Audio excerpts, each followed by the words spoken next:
QnQ Pharmacy, quality healthcare at affordable price. Summer holidays vandachu, நம்ம GT Holidays vandachu. GT Holidays, South India's #1 travel brand. Vandachu, the Chennai Silks Mega Combo Sale, Summer Chill Out Sale.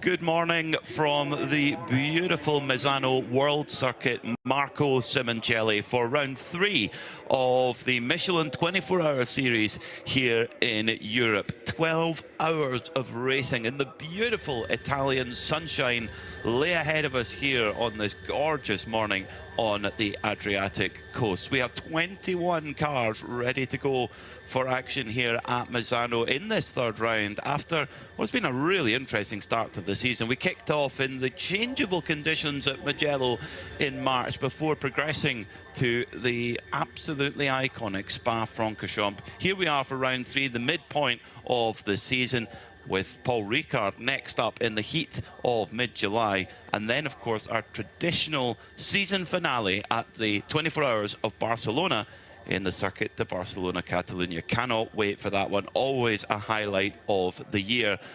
Weather, well, yesterday it was changeable. We had some heavy rain, we had some dry weather. Today it looks absolutely spot-on conditions for racing. Air temperature just over 15 degrees Celsius at the moment, and no doubt it will warm up across the course of the day. But in terms of performance and lap time, I think we could see some very good lap times indeed, particularly as the track rubbers in throughout the day. Ideal conditions in this early summer's day. Now, one person who will be enjoying himself down on the grid and about to go and speak to some of the drivers is Nick Damon. Nick, down to you. Thank you indeed, Peter, and welcome everyone to the grid here at Misano for the 12 hours. Quick one here. Beauty and the Beast, you make up your mind. Here are the trophies, the very large class trophy, the very special Spirit of the Race Award, which we award, and a watch. A free, free, could charge you for your winner's watch. Omologato watch. Anyway, let's get into the grid, and you can see that at the front of the grid, it is the Proton Huber number 73 Porsche, and Manuel Loic is, well, Manuel, are you starting the car? Yes, exactly. So we saw Klaus Bachler putting in some fantastic times, but you've decided to hold him back for later in the race. No, to be honest, I have to do the start because I have to leave this race a little bit earlier because I go during the night to the Nürburgring and have there tomorrow another race to drive. But yeah, in the end, it's also kind of a strategy to put me in now than one of the AM drivers, and in the third stint, it's Klaus who will gonna take the car. I don't think you'd find two circuits with bigger contrast than Misano and the Nürburgring. How do you get your mind switched between the two? Yeah, I think it's not that easy because it's also a completely different category what I drive there. And but yeah, if you're a race driver, you have to adapt very quick. Okay, here's our pole man. Along the other side, we have the Red Ant Mercedes. Here's the team. They're all talking to each other, which is good because they went karting last night. I'm not sure. Quick question: who won the karting? I think it was one of the mechanics from the Porsche. Oh, that's no good, is it? You're racing driver. You should just destroy them. Yeah, we were destroying each other just by bumping into each other. Yeah, talk about that. You have got a bit of an injury, haven't you? What happened earlier in the week? I got some problems with the brakes in turn 8 and smashed my ankle against the roll cage, but it's good now. You're a few races into running this GT3. What's the biggest difference between running a GT3 car and a 992 car in the Creventic series? Got much more aero, so you can brake so much later and take so much more speed into the corner. So it's about 3-4 seconds gap between a 992 and a GT3, but you gain so much on the braking. Good stuff. And you can see evidence that there may be an issue because there's some nice bits that are wrapped here and then some bits which are pure carbon fibre. Now, luckily, it's Ayrton's dad's name above the door, so I don't think he'll be charged for the repairs. Moving on now, is my favourite... now this is very important to talk to Vito, the fueler. Vito, you're having to work with this GT3. How different is your job with the GT3 than it was with the Porsche? It's a bit aanpassen, but yeah, now I'm used to it. So Yeah, you're gonna see we're the fastest fuel guys on track here today. And how annoying is it when, you know, Ayrton just chucked the car off and it has to get repaired?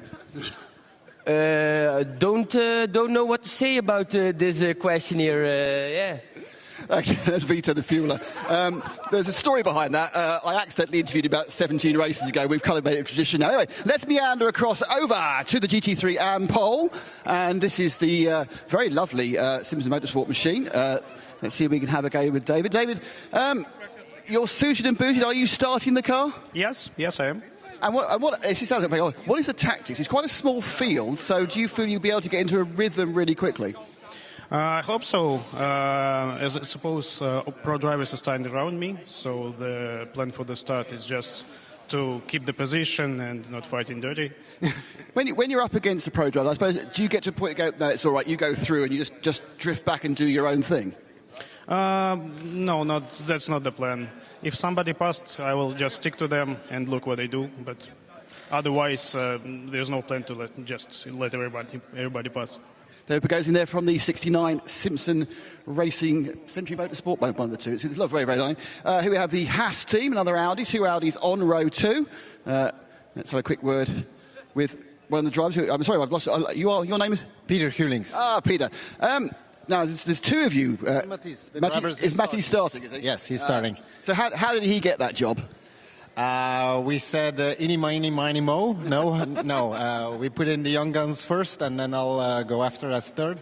So to push and to keep a good pace and maybe to make a gap with the rest.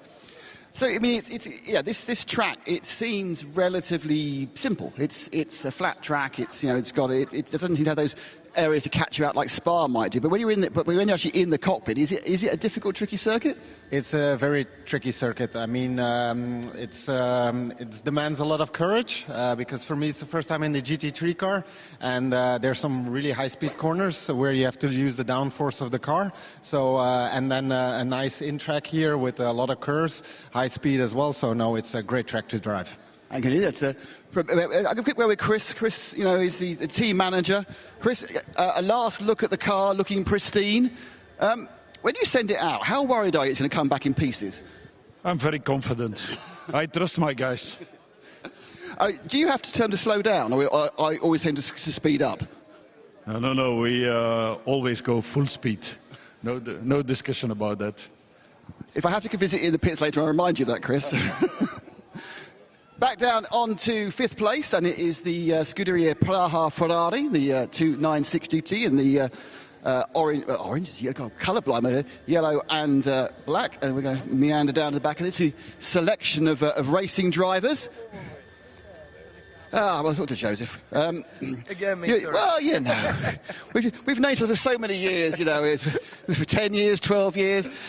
Scuderia Praha, been around for years in the Creventic series. Took a bit of a break, didn't you, for a couple of years. How different is the team now to the team which joined back in, 2011, 2012? Well, in the end, it's quite funny because the core team is still basically the same. Just the drivers a bit changed, except me, luckily. So I'm still here. And yeah, most of the people are similar, same, and just few young guns helping us, especially during the pit stops, but otherwise the same team. Yeah, when we were here last time, they used to get one of those Ferrari Italian hot shoes turn up, didn't they? I mean, is that not really what you're looking to do now? You are just looking to look at Czech and Slovak drivers. Yeah, well, it depends. Mainly we focus now for the 24-hour series. That's our aim, and we'll see how it goes till the end of the season. Because at the moment it's going very well, but still we have very important races ahead of us. So we have to wait for the results. And during that, of course, we do other series with team Scuderia Praha Racing. We do also Ferrari Challenge, and but it's short distance races, sprint races, which are different. It's fun, but I definitely prefer the long races or endurance racing. And of course, this is a 12-hour straight through, which isn't that common within Creventic. What do you think is the key single factor in this race? What is it? Is it tyre management? Is it fuel management? What is the key thing? Well, I have to say that during the years, as the series progressed, to be honest, it's much more difficult than it used to be, and it's not really the one key factor that can change everything, but basically it's something where many people think that you have to preserve the tires, preserve the car, and just wait, but in the end we have to push all the time, and just to really do maximum in one stint. Of course, it's let's say balance between how you prepare the car for the rest of the drivers or for the other drivers in your team. So that's kind of the only limitation, but otherwise you have to really push all the time, and especially here the tires last very long, so you can really enjoy the stint properly. And to be honest, I think the biggest difference can be the Code 60. Thank you. Indeed, actually, and you've been in a few of them, you know about the Code 60, but all this will be, if you're new to us, be explained by our marvellous commentary team later on. E2P Racing, they're over on the other side. They are currently qualified in 6th, I think it is. To meander in, let's see if I can find a suitably excited racing driver. Antonio, we obviously happy with the qualifying overall? You aced the first sector, but ended up as first session, but ended up 6th. Was that okay? Yeah, our position is not the best one, but I think that we are really happy with the car pace and qualifying in general. Yeah, we are quite happy. And how do you think the Aston suits this circuit in comparison to the other GT3 cars? I don't know in compared to the other ones, but we feel really good this weekend. I think this track is a good track for the car. So yeah, we are happy, and let's see, looking forward to the start. It's like Antonio Saniero out of the E2P 90 Aston Martin. Now meandering back to the 71, which is the Utah Racing. Now this is always interesting because there's a lot of Lithuanians in this car. Let's see if we can find someone to talk to from the Utah Racing. Tim, how are you doing?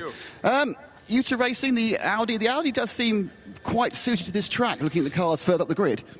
Yeah, we feel good. I mean, we only made 7 overall, but you know, it's a 12-hour race, so we are ready to go, and we have a good setup. We are, I think, the only one who can refuel under Code 60 more than the others, so we see what will happen. Yes, good point. So do you think that being an AM is going to be a big advantage in this 12-hour straight-through race?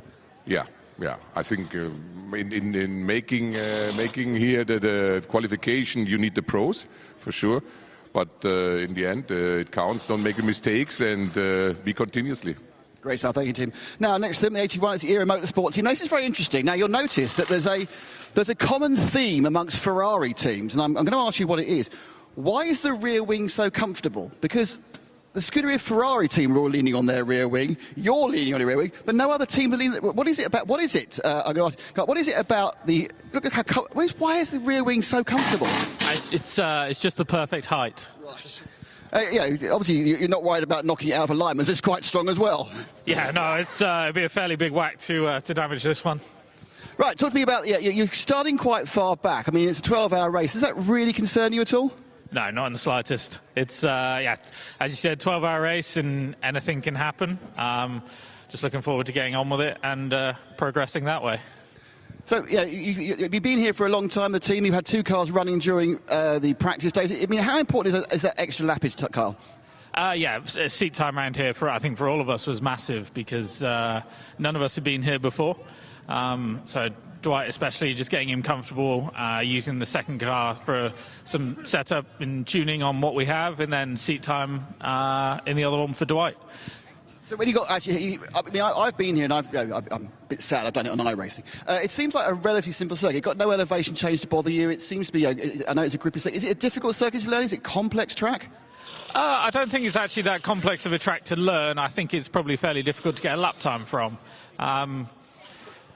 With it being flat, it's fairly difficult to pick out some of your references, but you know, we've had a fair bit of running at this point, so I think we'll be all right. Great stuff, Kyle. That's Kyle's idea about the track, but let's have a bit closer look at the circuit Misano Marco Simoncelli with Peter Mackay. Well, this is a circuit that needs no introduction for motorcycle racing fans. The Misano World Circuit here on the Adriatic coast, just up the road from Regione and Cattolica.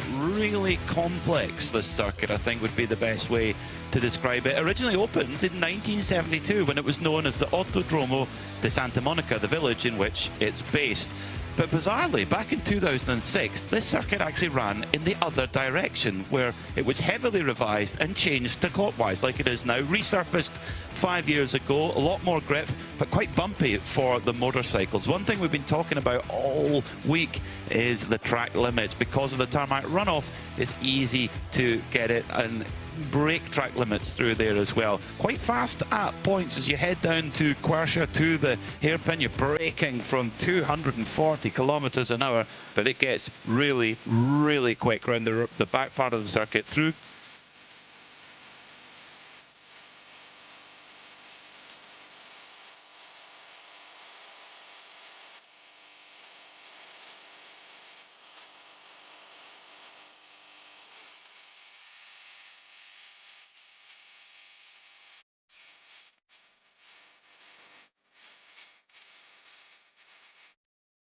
Back down here on the grid, we're now going to row back further, and we're with RAFA Racing. RAFA, who had a marvellous result in Spa, and the man whose name isn't really above the door, but he is the man who pays for it. It's Michael Kroll. Michael, big result last time in Spa. Must have been a real boost for the team. Yeah, it was fun, and we try to do it again this year, this event, and hope it stays like that.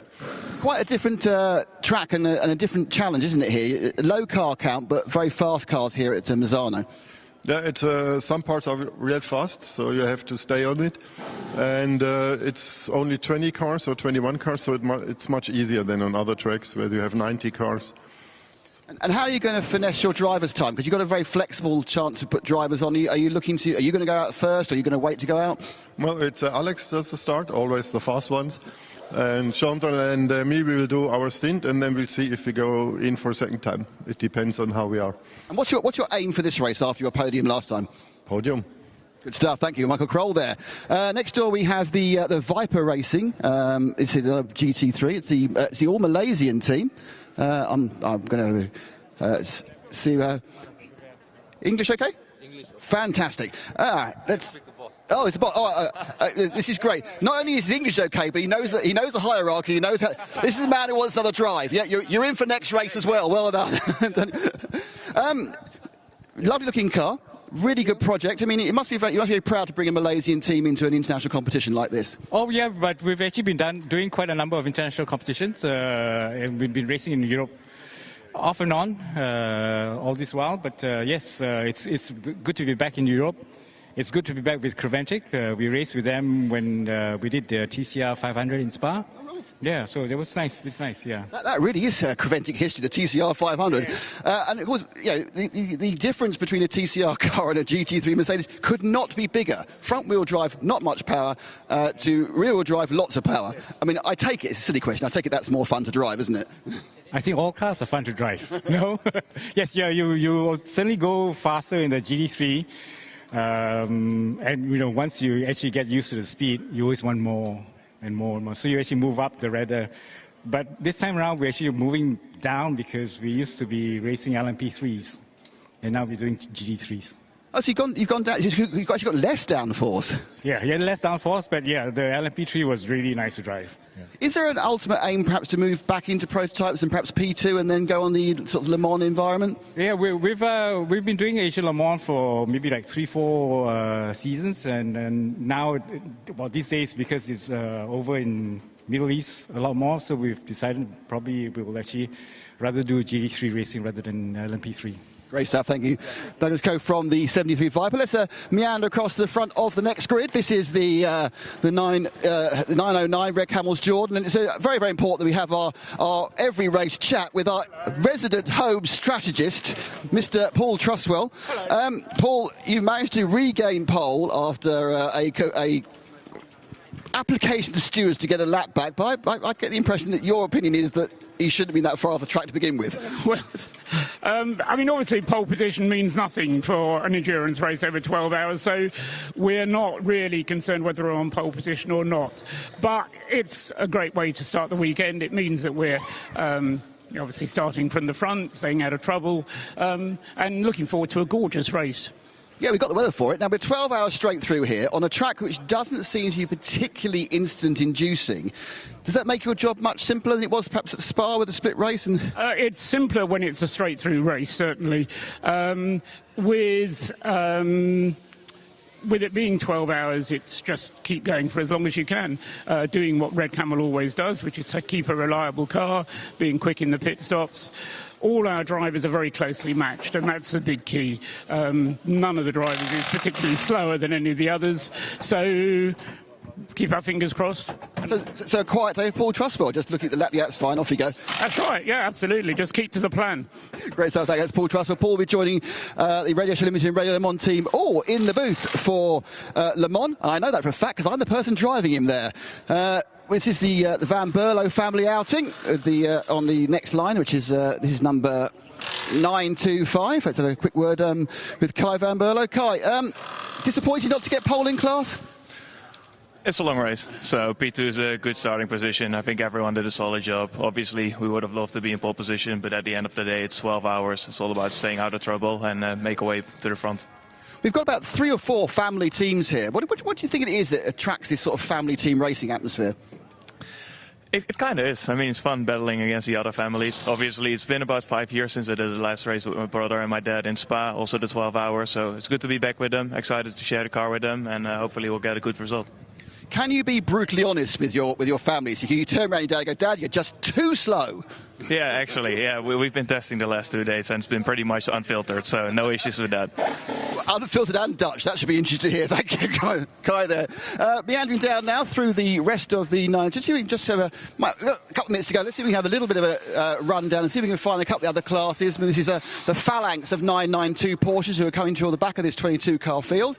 We have the very pretty Seb Lejeune 888 in a bright mauve. There's the Cron Racing Aviation, that's obviously Nick Johnson and Tracy Cron.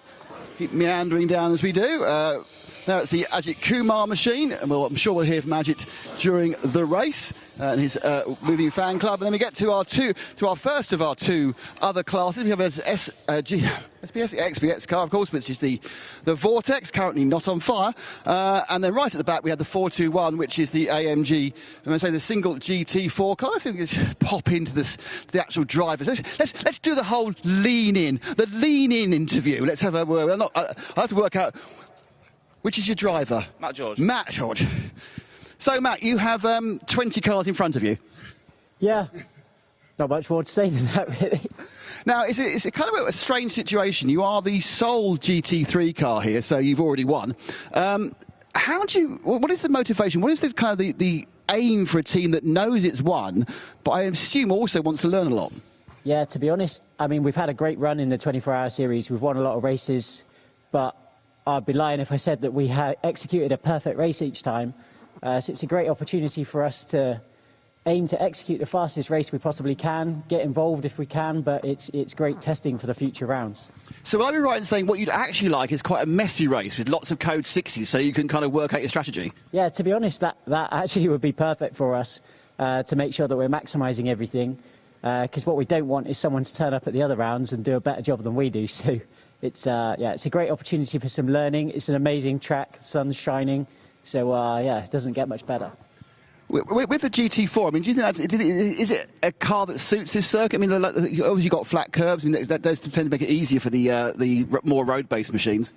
Yeah, to be honest, it's great for all the tight, twisty stuff. The back section's a little bit longer for us than the GT3 cars because it's so fast. But Misano is an amazing track. The grip level's so high, so driving any car around here is great fun. Thank you. That's Matthew George from the 421 and from the back of the grid. So I think what we'll do is I'll smile sweetly into the camera and I'll pass you back up to our fantastic commentary team, the best commentary team currently in Misano, which is Joe Bradley and Peter Mackay. You are so generous, Nick Damon. Thank you for that. A grid of 21 cars lined up, ready to go for the Michelin 12 Hours of Misano. The second edition, we had a run last year here at Misano with our Michelin 24-hour series. And let's see who's going to come out on top today. Proton Huber Competition start on pole position in their Porsche 911 GT3R alongside Red Ant Racing with their Mercedes, new for this year, Mercedes AMG GT3 Evo. Row 2 is Continental Racing by Simpson Motorsport. Really strong run from that Audi crew. They will start alongside another Audi of Haas RT. Starting on the third row of the grid will be the joint championship leaders in GT3, Scuderia Praha, alongside E2P Racing, who's had some really strong pace in the qualifying session yesterday. Keep an eye out for that number 90, Aston Martin.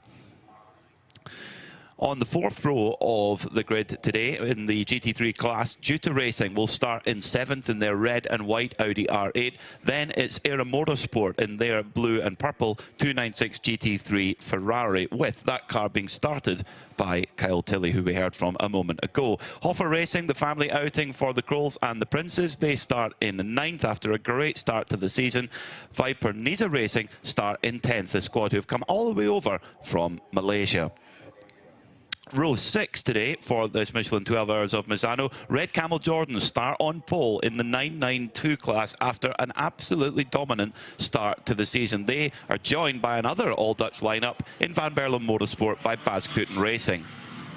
7th row of the grid then, also in the 992 class, Homegaard Motorsport start from 13th in their number 902 car. And watch out for Milner Motorsport. They haven't quite had the luck this year, but they've got a quick driver lineup. They will start 14th overall and 4th in class.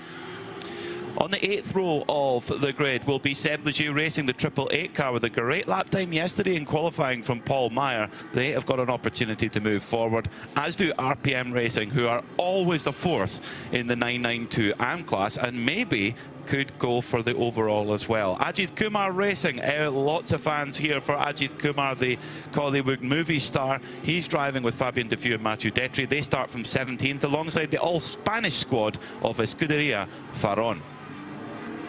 On the 10th row of the grid, it's the GTX class. Vortex starts from 19th, and 9 und Elf with their 911 Cup car starting 20th. And finally, in the GT4 category, we have the Venture Engineering squad of Matthew George, Neville Jones and Chris Jones. So that gives me the opportunity to bring in my broadcast partner for the day, Joe Bradley. Good morning. Good morning, Peter. Good morning, everyone. We're just about to get going, aren't we? 12 hours of sports car racing and everything that throws at us. I think certainly at the forefront of my mind, putting my geek hat on, is just how this very abrasive tarmac here at Misano is going to, and how the Michelin tyres are going to cope with that abrasive tarmac. We know it's a motorcycle track predominantly. You know, the World Superbikes here are here next month. It's a MotoGP track. It has got motorcycle history absolutely ingrained, and the tarmac therefore is a very, very grippy tarmac. Now it works with motorcycles. How it's going to work with our Michelin rubber, we've had a lot of miles, we've had a lot of laps, Peter, we've got a lot of tyre data, but it's how the teams will adjust the cars and set up the cars. All of that's done, of course. You're going to have to race with the car you've developed across the last few days of practices and qualifying, etc., etc. Now we're going to see what the teams have got up their sleeve with regards to how they can make those tyres last and shave those seconds in the pit stops by not changing tyres, or indeed changing tyres. Where will the time be got? Well, the leaders are already up towards sector 3 and ready to get started here. 12 hours on the clock. There is no intervention break. It is a straight sprint to the flag, ending at 9:30 this evening as the BMW safety car leads the field through 2 by 2. Kyle Tilley there in the 4th row, ready to go in that Ferrari 296, but it will be the Proton Huber competition car of Manuel Lauk pacing the field. The orange and purple Porsche 911 GT3R, the field together. Green flag in the air here at Misano as they run down towards turn 1. Great run there from Manuel Lauk. Perfect getaway and great start from the Haas RT car. Mathis Lismont from 4th on the grid moves up into 2nd as the 992s jostled through the really, really tricky turn 2 and 3 and up towards 4 and 5. Again, very, very slow speed through this early part of the circuit. A great start from the Haas RT cars. Big push from Joseph Kral in the Scuderia Praha car, trying to make moves forward in car number 56 in that Ferrari, but they just about filter through okay as they get onto the back straight now for the run down towards Quersha, but it's Lauk in the Proton Huber Porsche, then Mathis Lismont in the Haas RT Audi, and David Pogosayan in the number 69 Audi has dropped a few positions back. He's dropped back to 6th place. very crowded there in those early laps through the Del Parco chicane, and then even more crowded through the Del Rio hairpin. However, things beginning to settle, as settled as we can be on these early stages. We're out onto that very, very fast back stretch now towards the Cavoni kink, and then down towards that tricky braking area, Del Caro, through the fast sweeps there, where we maximise the corner speed. However, we're braking and turning for the Del Caro hairpin, and no mistakes early on, Peter. You've got to keep your head here. It's within our race driving instincts to make those places up in these early laps. However, you've got to tell yourself it's a smallish grid here, only 20 cars overall, only 10 cars in GT3, so there's no reason at all to make any silly sort of moves. And right now we're already seeing the grid settle, certainly in GT3. Different case, I think, in the 992 class, which is still pretty much bunched together. No, 992, we've got a change for the lead. The pole sitter, Rick Breukers, he's been passed by Glenn Van Berlo. So great start from Van Berlo from the front of the front row in class. He's got past the pole sitting car, the red Camel Jordan. So a little bit of a change in 992 at this early stage. Steady start for Kyle Tilley in the 296 Ferrari. He's dropped into the clutches of the 992 field, so perhaps something gone wrong there on the opening lap. But the opening order then, Proton Huber, Manuel Lauk from Mathis Lismon for Haas RT Audi. Then it's Red Ant Racing with Yannick Redan on board. Antonio Cenero, good start from him from 6th on the grid. He's moved up to 4th in the E2P Aston Martin. Also the Ajith Kumar racing car 901, Fabian Defoe, is on the move, and he's right on the tailpipe now of Holmgard Motorsport. Jonas Holmgard at the moment fighting over 15th place overall. Yeah, Holmgard, actually the Holmgard car just forcing its way past the Ajith Kumar Racing. The red and white cars battling it out there, and it's now the run down through the back straight, which has got 2 kinks in it basically, and the Kumar Racing car losing another one to the Porsche of a Scuderia Faron. They're the silver Porsche, just moving onto the tail end of Jonas Holmgard. However, it's the Van Berlo Motorsport Porsche and Red Camel Porsche. Glenn Van Berlo, Rick Breukers, they're already gone off and are way ahead of this mid-pack in the 992 class. And Peter, as ever, the 992 class is going to be where the racing's at. And this, what you can see now, everybody, this is how it's going to be throughout this 12 hours. These guys are not going to get spaced out. They're going to be bunched together pretty much for the whole of this. Yeah, there's some great strength and depth in the 992 class. Really, really impressive stuff from those, and some great drivers throughout the field. So Manuel Laut leads by 0.3 of a second after 2 laps. Fastest lap of the race so far is Mathis Lismon, 1:34.471. That's nearly on lap record pace already. So they're pushing at the front of the field, and the Haas RT Audi looking very, very good indeed with that crew, and making a good start to the race. Yannick Redon trying to keep pace with them in 3rd, Antonio Cenero in 4th, Joseph Kral in 5th in the Ferrari. Then there's a good battle going on over 6th place with David Bogazayan, who's got Dominic Ang right behind him in the Viper Niza Mercedes. Then it's Alexander Prince in the very similarly painted, just swapping the green for pink, in the Hoffer Racing car, which of course had such a good run at Spa, overall podium and a class win. Championship leaders as well, Hofer sharing that championship lead with Scuderia Praha. They've got that at the forefront of their minds, I would think. And now, you know, we've been going for almost 5 minutes, and we're finding that drivers just finding their pace, easing into that race pace that we're looking at, and not really finding any real opportunities out there to maybe seek out where their cars are stronger than what the cars around them are and how they're racing. And we are going to see movement in the field, but right now everybody just sort of sussing everyone else out and seeing who's where and who's fast in what places, where are my car's strengths, where are my car's weaknesses in comparison to who I'm racing with. And now we see Aston Martin and Ferrari battling it out there. The Aston down the order in 4th place with the silver Scuderia Praha Ferrari, looking like Joseph is just, as I say, and that sussing job has been completed with the Mercedes there, the green and grey Mercedes, trying to get by that Audi, and that is the two Mercedes of Dominic Ang and Alexander Prince just ganging up there on David Bogosian in the Continental Racing Audi, and the Audi's hung onto it, Peter. It has, just about. The Audi has been super quick through the course, and on the straight as they head down towards Carvone, the Audi just pulling away from the Mercedes by about a car length or so on that run and through the super quick turn 12.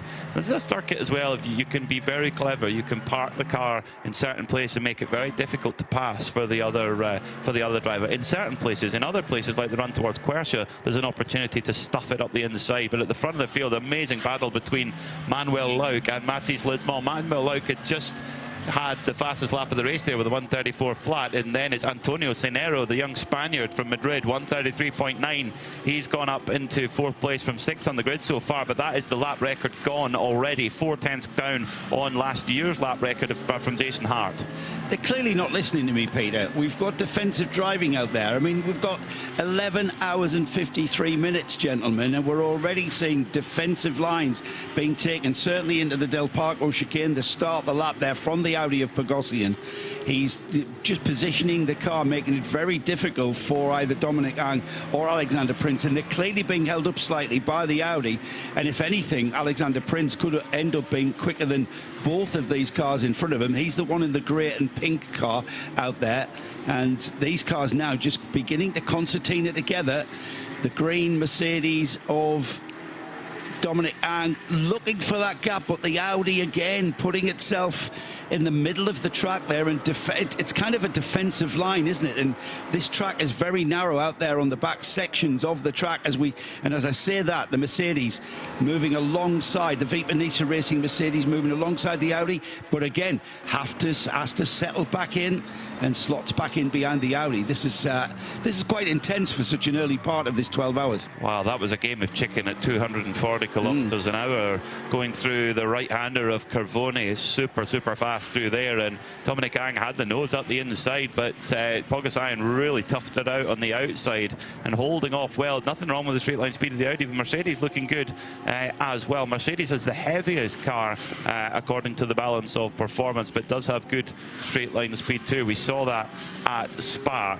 So after 5 laps then, it's Proton Huber Competition who have hung on to their lead. However, they are really under pressure now. Manuel Lauk, the super experienced German, the 7-time winner at the Nürburgring 24-hour in class. He's got young Mathis Lismont right behind him, the 19-year-old Belgian who's won his class before in the Nürburgring Langstrecken series, amongst other successes, but really impressing in this Pro Class Haas RT Audi. But Manuel Lauk placing that Proton Porsche exactly where it needs to be to make sure that Lismont can't get by. And actually, they've put quite a bit of time into Kobe no, that's not Kobe de Bruyker in that car. It's Yannick Redon who's in the car. So our graphic is wrong. Apologies for that. It's Yannick Redon who's in the car number 93 in 3rd place. But actually, Redon last time got a little bit of time on the leaders. Yeah, because, Peter, they're closing up to one another. The Audi of Lismont now beginning to challenge Manuel Lauk. So he's not going to be optimising his lap time. He's going to be driving offline. He's going to be costing him lap time. And that's allowing Yannick Redon in the Red Ant Mercedes to gain ground on them. And before long, we may even have a 3-car battle for the lead. We may do, yes. We may do. 133.995 then for Manuel Lauk, 133.966 for Mathis Lismont, then it's 133.968 for Yannick Redon. So the top 3 at the moment, all very close on pace. We mentioned Redon catching the 2 leaders. He has got the E2P Racing Aston Martin right with him as well. So that 2-car battle for the lead might even evolve into a 4-car battle. Is that Nick Damon shouting up from the pits? Let's head down to the pits, Nick. I think I was very quiet. Just said, hello, excuse me. Yes, you're very excited. I don't want to interrupt your flow at the start. Unfortunately, it's not quite as good a start for the 949 Scuderia Fallon Porsche 992.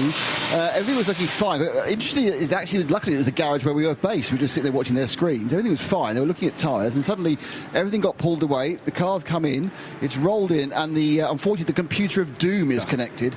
So it looked absolutely fine. There's been no incident or accident. It's absolutely some form of electrical or a gearbox issue, which I'll endeavour to find out the exact nature of. But unfortunately, this is our first caller. I'm just looking for any clues from where they're trying to look in the car. Looking underneath the car. It's they're just putting the car on the safe jacks at the moment. So mostly when this happens with 992s, it's some form of gearbox or gearbox selection issue that is why they go to the computer. But let's see if I'm right as we watch this one unfold. Back to you guys. Thank you, Nick.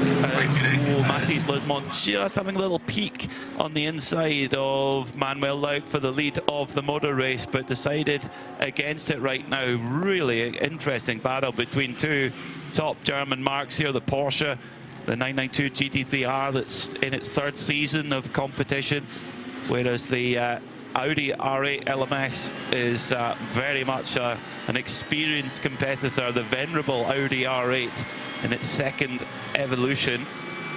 In fact, the third evolution actually, because it's the Evo 2. So standard Evo 1 and then Evo 2. So it's great stuff at the front of the field after 12 minutes of racing. The top three covered by just 2 seconds. And Manuel Lauk from that race start got on the gas nice and early. Lights went out and Lauk had that getaway as the Continental Audi was on the inside and just had a peek up the inside and got together a little bit with the Red Ant Mercedes. That was where the Red Ant Mercedes lost a little bit of time, and with the 992s going through turn 1 and 2 on the race start, very, very congested, which allowed Dan Van Berlo to get through. Then Joseph Crowell trying to peek past the Continental Audi, which he managed to do to get up in to 5th place. Meanwhile, amongst that melee, Antonio Cenero in the E2P Aston Martin getting up into 4th, who's also putting in really strong pace at the front of the field. In fact, the top 4 right now, as they complete the 8th lap, are covered by 3 seconds. Fantastic. Yeah, and they are closing, aren't they? 3rd and 4th place are closing that gap, the gap down to 2.2. It was about almost 3 seconds between the 2nd and 3rd, the 2nd place Audi and the 3rd and 4th place of Yannick Redon and Antonio Cenero. We've got a Mercedes AMG GT3 and an Aston Martin Vantage that is closing, and the reason they're closing is because Cenero is playing the game. He's not challenging Redon. He's playing the game. He's sitting there. They are circulating as fast as they can, and now with the 992 traffic just disturbing that lead battle, that heat is off. We've now got Manuel Lauk. He can optimise his lap times and maybe just begin to stretch that lead a little bit. But Matisse Lismont is going to close the gap back up, and once they start tripping over one another, once Lauk has got the attention and has to pay attention to the car behind him, the 3 cars, 3rd, 4th and 5th place now, with the Ferrari of Scuderia Praha joining in that 3rd, 4th, 5th place tussle. That's going to be absolutely awesome to watch here in this early stage. And think how many different brands we've got in there. We've got Ferrari, we've got Aston Martin, we've got Porsche, we've got Audi, Mercedes. Fantastic. The Creventic technical team have done an amazing job to get all these cars within a window to compete together. They're all very, very different. You know, the Mercedes has got a naturally aspirated 6.2 V8 in the front of it. It's a big car. The Aston Martin's a 4-litre turbocharged engine, but in the front, the Ferrari's a quite small capacity V6. There's a 2.9 V6 that's in the middle. The Porsche's got a 4.2 naturally aspirated flat 6. You know, you've got turbo engines, naturally aspirated. There's so much to factor in, and yet we've all got them battling in a very similar pace with one another. They all race very, very well, and it's all down to that term BOP, isn't it? The balance of performance. And certainly the 24H Series boffins have pulled out another good job here at Misano, because that changes track to track as well, Peter. There's I'm not sure which car actually suits Misano, because it is, in comparison to where we've been, we started off the 24H Series year, of course, in Dubai, which is quite a unique track, and then we went to Mugello with that long straight, kilometre of straight line speed needed. Spa, I need to say enough about Spa. Spa's absolutely massively fast and flowing. Misano, you need good mechanical grip at Misano. It's not so much about the aero, but aero is definable as well, though. You do need good aero through those fast sweeps, but you need good mechanical grip through the tight hairpins. Here comes Dominic Ang then, 4th, 6th position. Is he finally going to get by David Pogačarin as they go up towards Cervoni? They nearly touch it, 240 kilometers an hour. Is Ang going to get through? Pogačarin's going to try and go around the outside. Is he there side by side? And then Alexander Prince is spotting an opportunity now, but is the door going to shut on him coming down into turn 14? I think it is, yes, but Ang is through. So Dominic Ang for Viper Nisa Racing then moves through into 6th position. Great battling there and very, very clean driving. It looked aggressive, didn't it? But it was those drivers knew exactly what they were doing here as they crossed the line. We've had just over 15 minutes of this race, and now it's Alexander Prince's turn to get on terms and do that overtake. He's got to do exactly what Dominic Ang has just done and get by the Audi.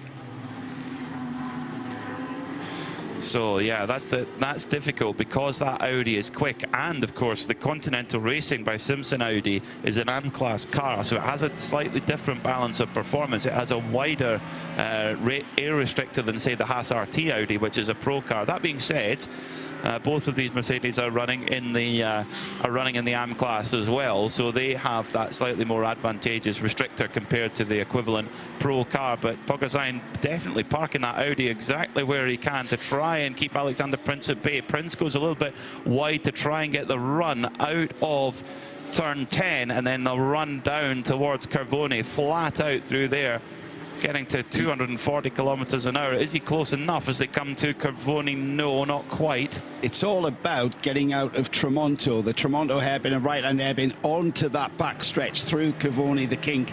And if we watched how Dominic Ang, I mean, Alexander Prince has got the textbook on how to pass at Misano. He's got it unfolded there. He's got the page open, how to pass at Misano. On the passenger seat, it's there. He's just seen Dominic Ang do it, and he's learned from that. He knows where he's got to be quicker. He knows where he's got to carry momentum. And this is perhaps not the place where he's going to make this happen, especially when Pogačarin has got the defensive line, just positioning that Audi on the middle part of the track. It kind of narrows the track into the braking area for what is a very, very tight chicane section, the Del Parco chicane, which is the right-left turns 1, 2, and 3.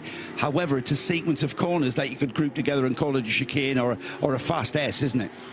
Yeah, exactly so. Alexander Prince trying everything he can to get through here in the Hofer Mercedes AMG.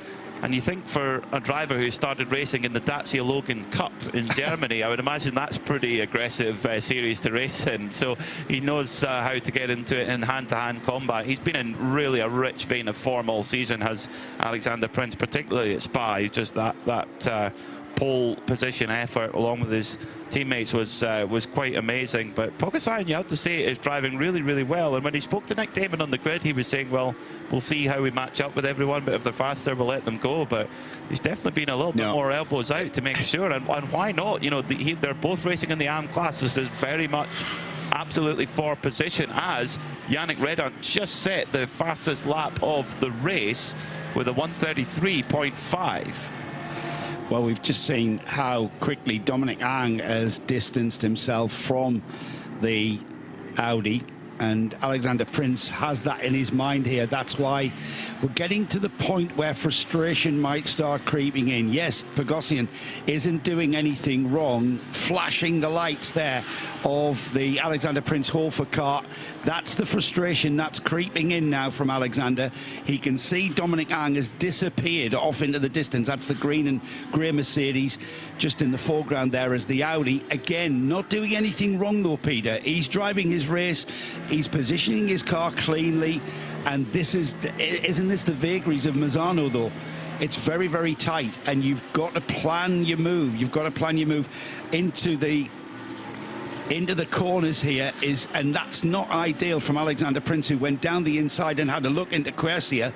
This is where he's got to be close, though. Up to the Tramonto hairpin, it's a kink, followed by the hairpin, so another braking and turning sequence of corners here. Tramonto, which means sunset in Italy. We'll see the sun coming down across that hairpin at the top of the circuit.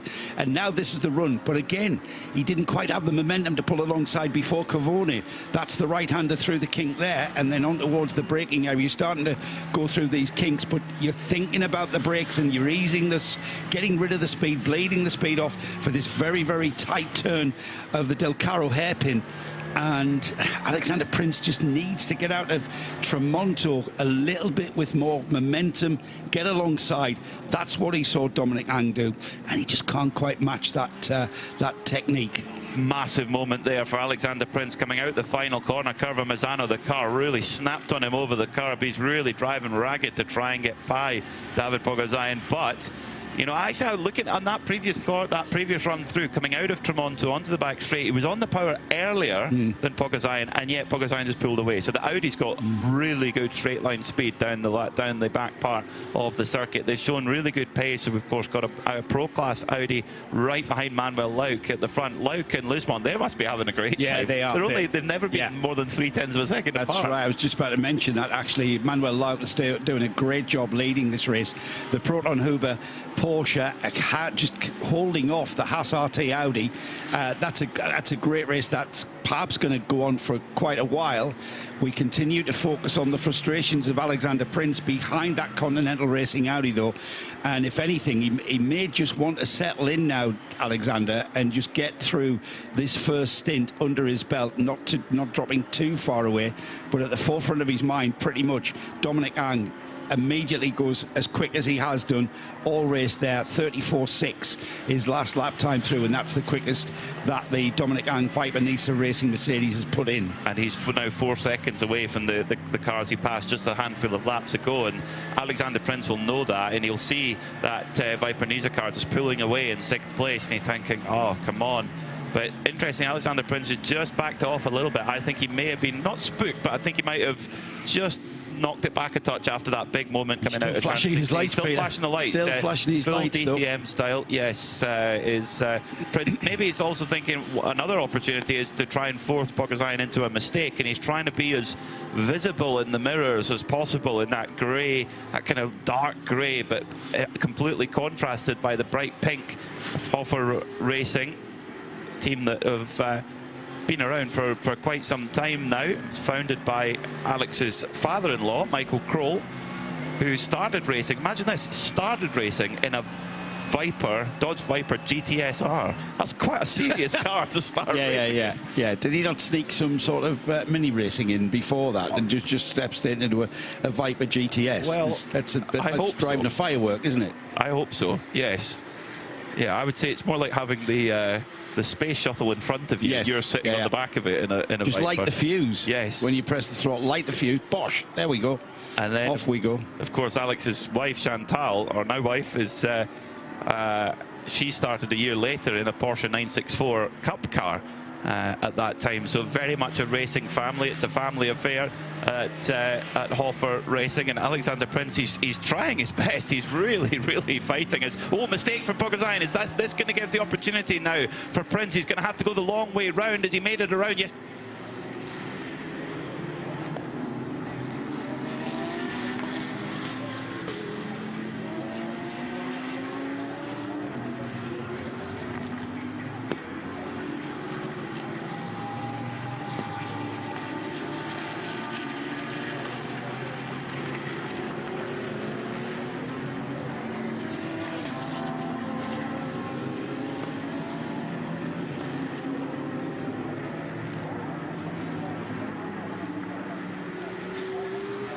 Ever ahead of him to force that error, and that's what came. The cards that were played, the cork has been popped, Peter, and it's going to be interesting to see if Prince can now draw back up to the rear end of that light. It's very similar in liveried Mercedes. It's a bright green with grey. It's grey with bright green stripes, and then the Hofer car, the grey with the pink stripes, with a gap of, where is the gap? Let me just check on that. The gap is I've got a gap of 3.8 seconds here. That's how much ground he lost to the Dominic Ang car. We'll see if he can gain that back. Joseph Kral is on the move as well. He's moved up into 4th place. He's got past Antonio Cenero in the E2P Aston Martin, and now starting to run down the gap towards the lead. And actually, Yannick Redon in the number 93, it's not, it shows Kobe de Bruyker on our graphic. It's not. It's Yannick Redon who's in that car. 2.9 seconds from the lead, but Redon is getting closer to Mathys Lismont. Lismont has actually dropped off Manuel Lauk a little bit. The gap's now 1.2 seconds at the front. So Proton Hooper competition, Manuel Lauk leading the way by 1.2 from Haas RT Audi. Then it's Redon racing in 3rd with Yannick Redon at the wheel. Then a few seconds further back to Joseph Kral. But Kral now has a bit of clean air. We might be able to see the Czech superstar move forward in that Ferrari. We're getting to sort of middle ground as well on the tyre, where the tyres will have, for want of a better term, plateaued as to where they're, where they're being used. And if you've managed them well, they won't be fading away from underneath you. They'll still be there. It's a very good tyre, the Michelin tyre. The new to the 24H series for 2025, and much to the liking of pretty much everybody we speak to. They enjoy the tyre. It has got an optimum, maybe lap 3, but that soon, you soon forget that, certainly in these stints.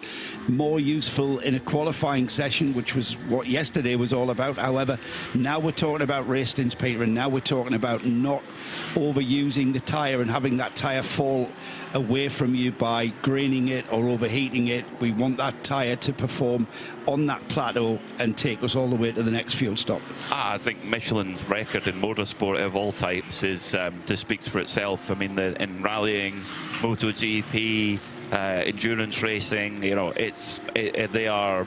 I mean, for me, I fit Michelin tyres to my car, and they're just fantastic. The range of products that they have, the performance, the longevity, they really are. I think they're the kind of gold standard, really. You look at it's the tyre that's in the top class for the World Endurance Championship and at Le Mans. It's the tyre that's in the top class in all classes in the IMSA WeatherTech Championship. So yeah, I think their record and longevity speaks for itself. As Joseph Kral, last lap by, set his personal best. He's now got a bit of clean air, 1:33.8. But Antonio Cenero, he's going to school a little bit. He's still in the relatively early stages of his racing career, but he's super quick, and he's following Joseph Kral, and he's actually went a 10th quicker than the Scuderia Praha driver last time. So he's actually following him a little bit like I did at the go-kart track last night when you almost stopped to let Nick and I catch up. Well, and then I was getting bored. You were getting bored, yeah. And so I enjoyed the coaching session. Once I could follow you, my lap times just tumbled. I was very pleased. Try passing me there again. I'll have you in the wall. I don't think I'm going to try that again. I think you let me have It was a bit of fun. It was a bit of fun. I went for this overtake, which, when I think about it now, I did trust that you weren't going to squeeze me. It was a bit of fun. I had to tell myself. I don't think I've smiled like that for certainly a few weeks anyway. It was. I had to go against my instinct of turning into you, to be honest. Yeah. If only we could have filmed it, it would have been great fun. But anyway, for the record, folks, Joe Bradley smoked us all. He's much quicker. He was being charitable. That's not big news. It's not big news, that. No, I suppose not. No, I suppose not. I'm sure everyone listening and watching will know that already, I'm sure. I've heard that. You don't like to talk about it. Manuel Lauk leads the motor race by 1.6 seconds after 0.3 of a second of a quicker lap last time by from Mathys Lismont. So Lauk now pulling away. So is this a tyre wear thing? Is this the Porsche being kinder on its tyres? Is this Manuel Lauk being kinder on his tyres than Mathys Lismont is in the Audi? Lismont was probably a little bit quicker in the early few laps. Really using the peak of the tyre, but now that it's gone on to its plateau, as you mentioned, Joe, now Lauk's just starting to pull away sector by sector. It's these questions that you and I sit here in this little box at trackside there. We're just to give everybody an idea of the view we have. We're on the main straight just after the pits. We're at pit out, and we see the cars flash by into the braking area for the Del Parco chicane, and we sit here in our little box, Peter, and we ask these questions, and these questions will be answered, of course. They'll be answered by the drivers when they have their first pit stops. We've got Nick Damon and Diana Binks in the pit lane for this one, and they'll be asking those questions, and that will give us the first data acquisition for us as to, you know, we'll get people's opinions on how their tyres worked, how their cars have worked, how the little insights into the battles that we've just been witnessing, and that will continue into the race. And as the weather, which is forecast to be nice, bright and sunny, there was earlier forecast of rain today, which would have been a little bit unfair on everybody with changeable conditions. However, conditions are going to change, Peter, because this track is going to evolve. It's going to get grippier and grippier, and sometimes that's good, sometimes that's bad. And some cars that work early on in the race will get and lose performance, will get a little bit off with their balance as we go forward, and then this race taking us into the twilight, and then I think we're by checkered flag we're full dark. We will be, yeah, we will be. As Glenn Van Berlo, I mean, he was just absolutely stunning in qualifying yesterday, matching his brother's pace, if not bettering it, and doing a top job at the start of this one, in leading in the 992 category in the number 925 Van Berlo Motorsport, run by Baz Kooten Racing, a proper stalwart of the Creventic Michelin 24-hour series, and pulling away from the driver who's really been the benchmark on pace in 992 all year, and Rick Breukers. Rick is, every time he's jumped in the car, the lap times have tumbled, and you know, he's been the guy to match so far, and yet Glenn Van Berlo here at Misano, it's just all clicking together really, really well, and at the moment he leads by just over 3 seconds from Rick Breukers in this 992 category. The 24H series it's never a straightforward prediction for all of our cars. In this first stint, for instance, we're not really going to see the true performance of the spread by half distance until we've seen that full spread of variation of drivers that have cycled through the cars, because you have very fast drivers and you have not so fast drivers that are going to share this car, and we won't really get an indication. I think we're actually, after half distance is when we're perhaps going to see where people's true potential is, and then add in the attrition of a 12-hour endurance race, add in the concept of incidents and occurrences that go on in these longer races, and it's very, very hard to predict. And it's even harder, I think, when we've got such a small but perfectly formed grid of these 21 cars in 4 classes. Interesting, one of the teams was telling us yesterday that particularly last year there was a lot of attrition last year, but we ran in July where it was super, super hot, you know, 50 degrees track temperature. It's not that hot today, but this is a circuit that's quite compact and quite short, so the heat builds up more in the car, it builds up more in the engine, and that can cause reliability issues in itself. So let's hope that the race isn't decided by that, but it's very much in the nature of endurance. Now, already we've got our first warning for track limits. Third offence, car 81, Kyle Tilley in the Era Motorsport Ferrari has already been given a warning. I think the timing screen is going to be filled with those today, because this circuit, with it being a circuit that's made for, well, it's not made, its predominant use is, or most high-profile use, is for MotoGP and World Superbike, motorbike racing, and indeed Italian motorbike championship racing.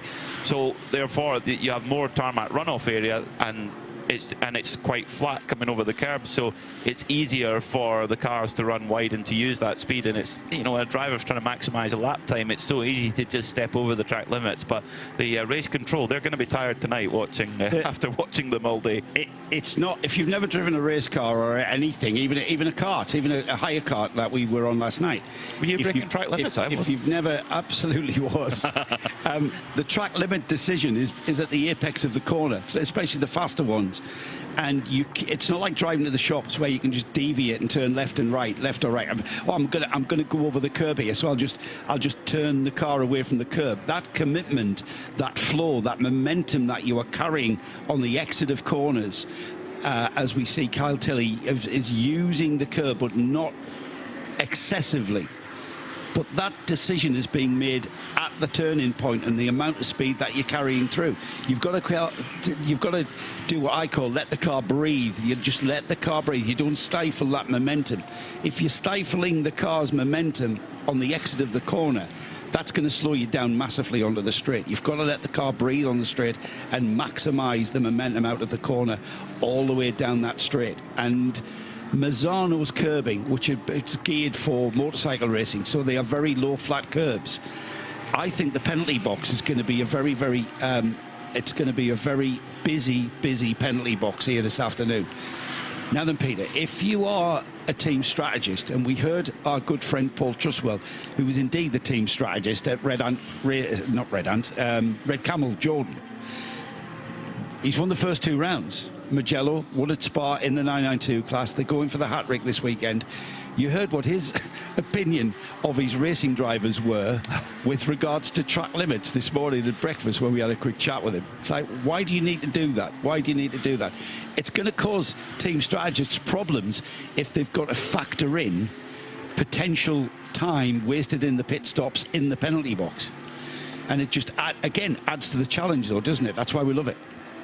It does, and I think that is the challenge for the driver as well, to go right to the edge of that limit but not over it, or use up every single warning that you can get away with. You know, they know how many warnings they get before a penalty is administered, so you want to just use those tactically. As the leading group so tightly matched together. Now as they start to hit traffic, the traffic has begun. Quite a short lap here at Misano, so although there's 21 cars on the grid, that traffic is going to play a factor as Yannick Redon just held up a little bit coming through the opening sector behind the home guard Porsche 992 car. And that has just allowed Josef Kral the opportunity to get behind in that battle for 3rd place. And it's just to spread them out a little bit. But through the traffic, Manuel Lauk has really opened up the gap. The gap is now 3.5 seconds at the front of the field. So Lauk, I wonder if that's his Nürburgring now of being able to get through slower traffic. It might be, you know, it might could be.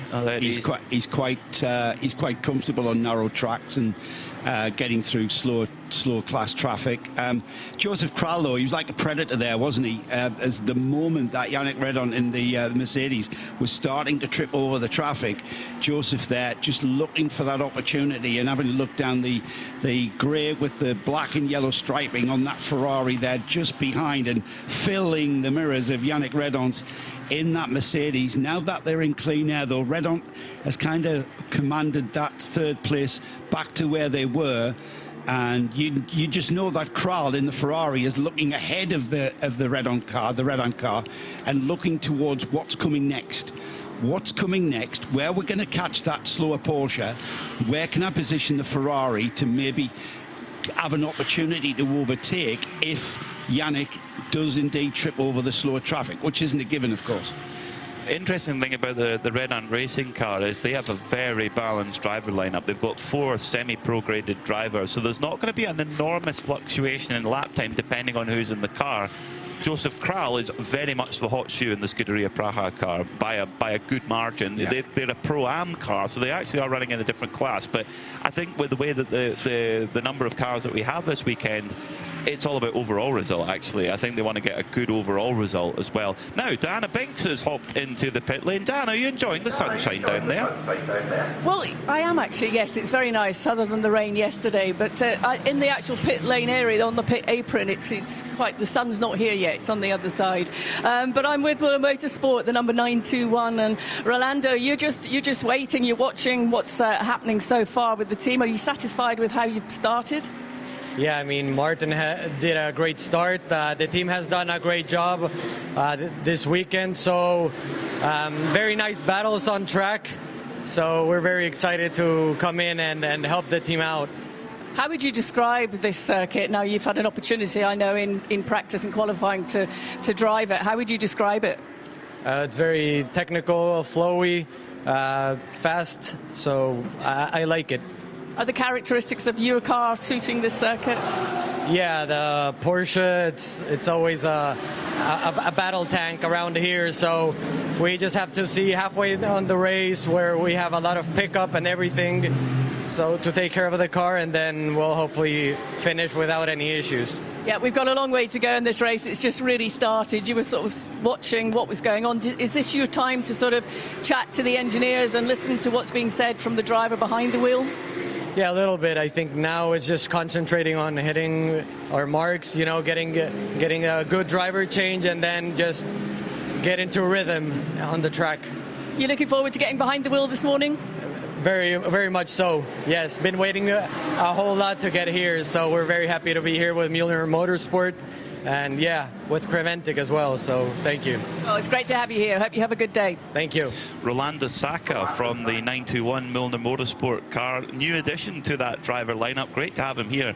39-year-old from El Salvador. Yeah, cracking, isn't it? It's cool. Yeah, that is it. We are an international series. Yes, very much so. Very much so. Josef Kral, he's on the move. The Czech former single-seater star is right on the back now of the Red Ant Racing Mercedes of Yannick Redant.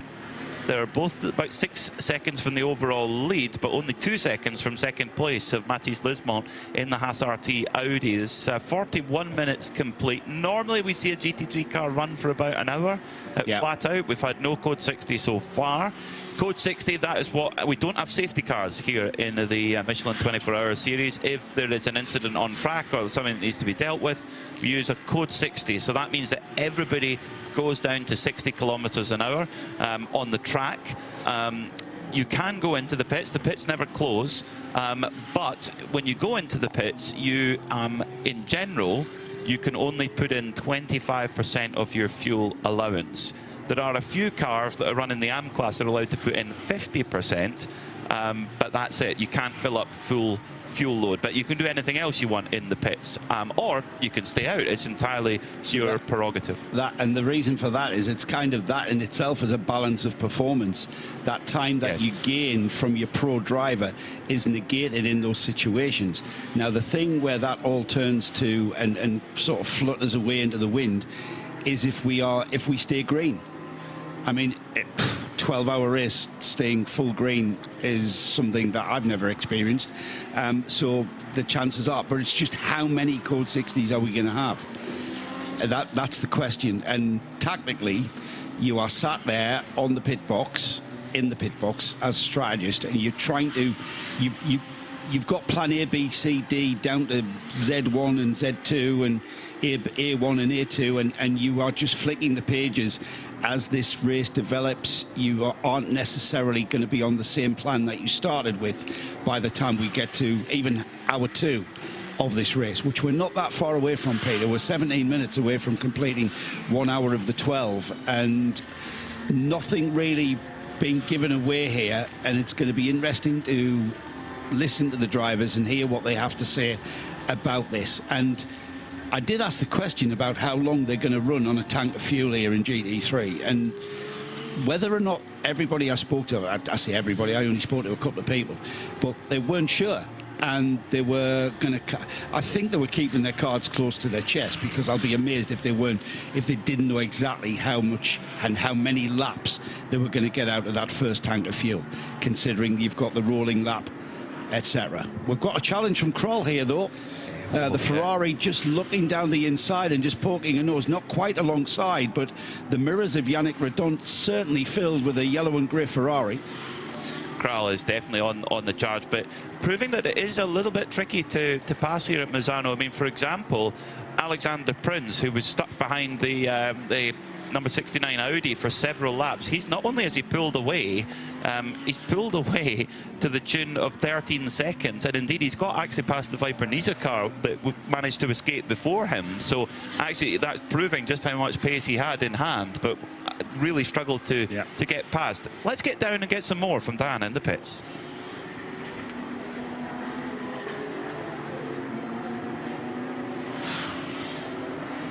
So far with the team. Early start to this race, Pablo, but satisfied with how everything's working at the moment? Yeah, pretty good.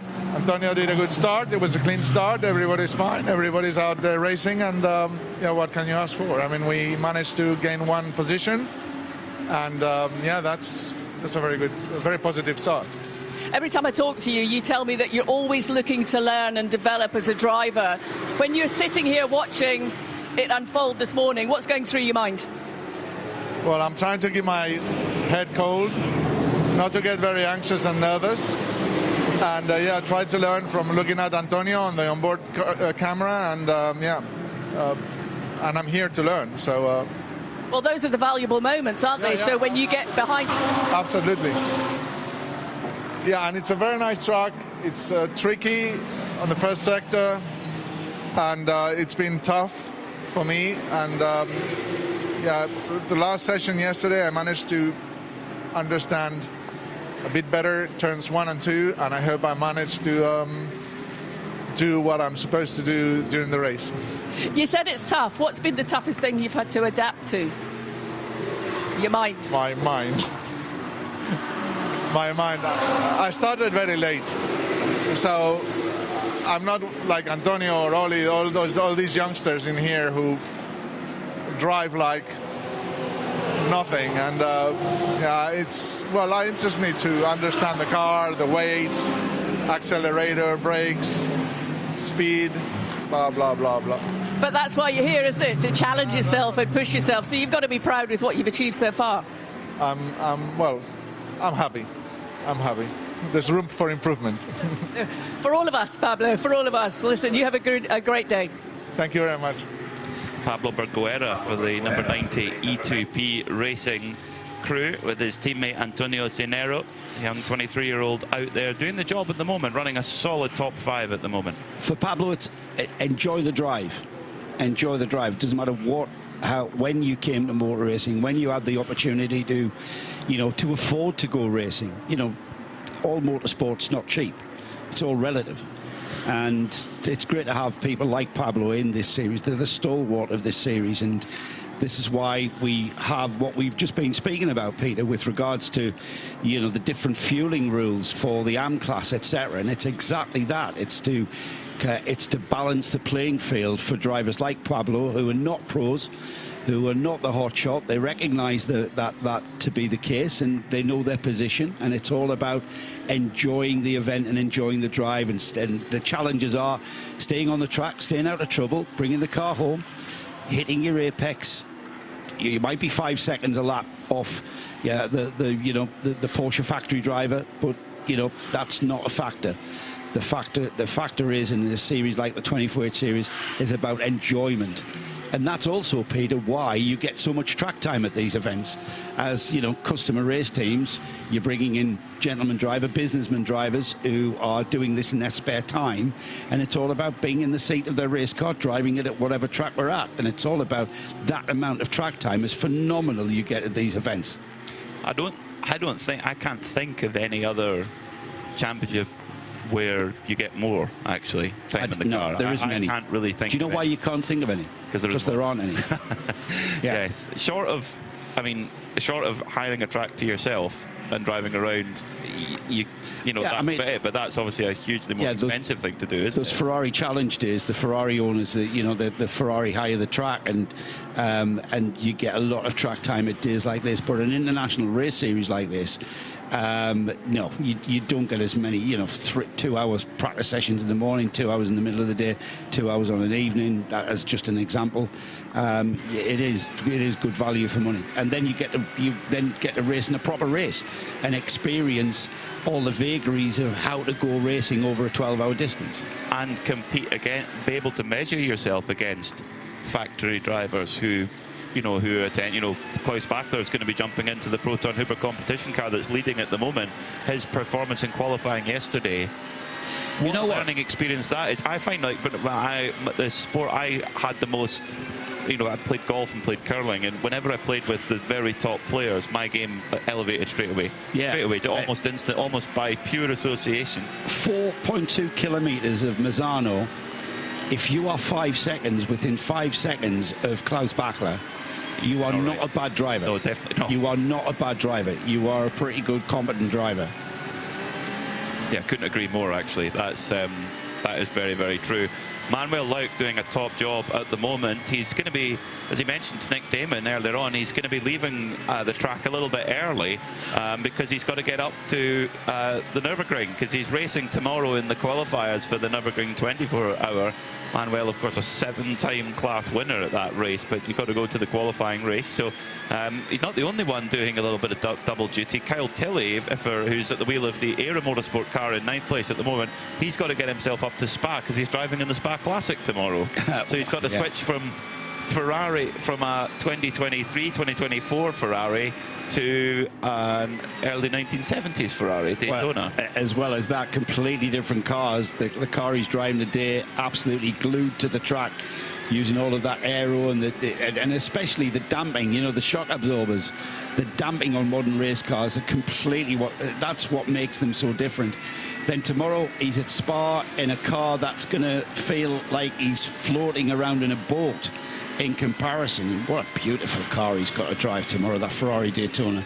Showed us pictures of it yesterday, didn't he? He's with former Le Mans history, you know. I'll tell you, you're living the dream, mate. That is good news. The Scuderia Ferron car, after 41 minutes in the pits, they found a fix. So that hopefully they found a fix, but they're back out on circuit, we can tell you that. So Scuderia Ferron, the Spanish crew, they've really unlucky to have that issue early, but now they can... 27 laps off the lead as well. Yeah, that's a big delay, 40 minutes.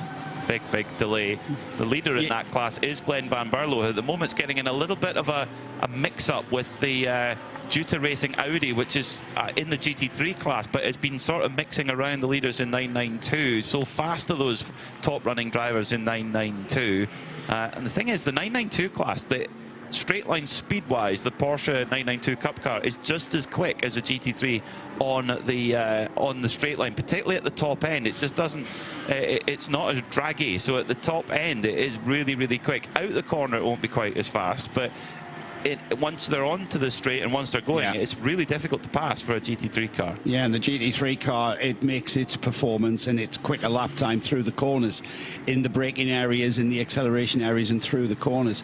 The Cup car, a little bit more squirmy through the turns, isn't it? It's a little less aero, a little less braking efficiency, but on the straight, we get a clear indication of just how close and how quick those Cup cars are, and how you are getting towards the corners at a fast rate of knots, and then you have to stop the car with very little effort from the aero helping you. It's all about mechanical grip through the turn, and this is why it works. This is why the 992 class works with GT3. I think the vagaries of the performance and how they produce their lap times allows the GT3 cars to get by into braking areas, etc. It's not easy, and with a very, very quick 992 driver, as we've just seen with Glenn Van Berlo, it's not a swift thing to actually undertake. You have to think about it, and you have to be very careful, and you have to be, very thoughtful. You can't just go. You're not just going to pass it quite easily. You're going to have to think about where on the track that you're going to choose to pass that lower class car.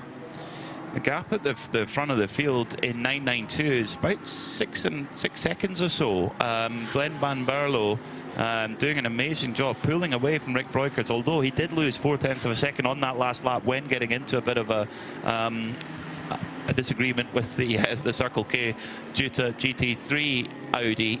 Glenn would probably prefer to kind of get his head down and get some clean air and keep on building that gap. Of course, the 992 cars, they have, in terms of fuel capacity, they can run quite a long way. They run 110 litres of fuel and don't use as much fuel as the GT3, so they can run much deeper into a stint, and it's not unusual at all to see a 992 car leading the race overall while the pit stops stagger out. But the GT3s, they pit usually around an hour for a stint under green flag conditions. Matthias Lismont still holding on to second place, but he's got the Red Ant Mercedes and indeed the Scuderia Praha Ferrari right behind now as they get past lap traffic, past the 992 class red Camel Jordans machine of Rick Breukers through turn 5 and then turn 6 onto the little short shoot down towards Curva Quercia, where they break in a GT3 car from 235 kilometers an hour, scrubbing the speed down to 95 kilometers an hour as Kral has a look.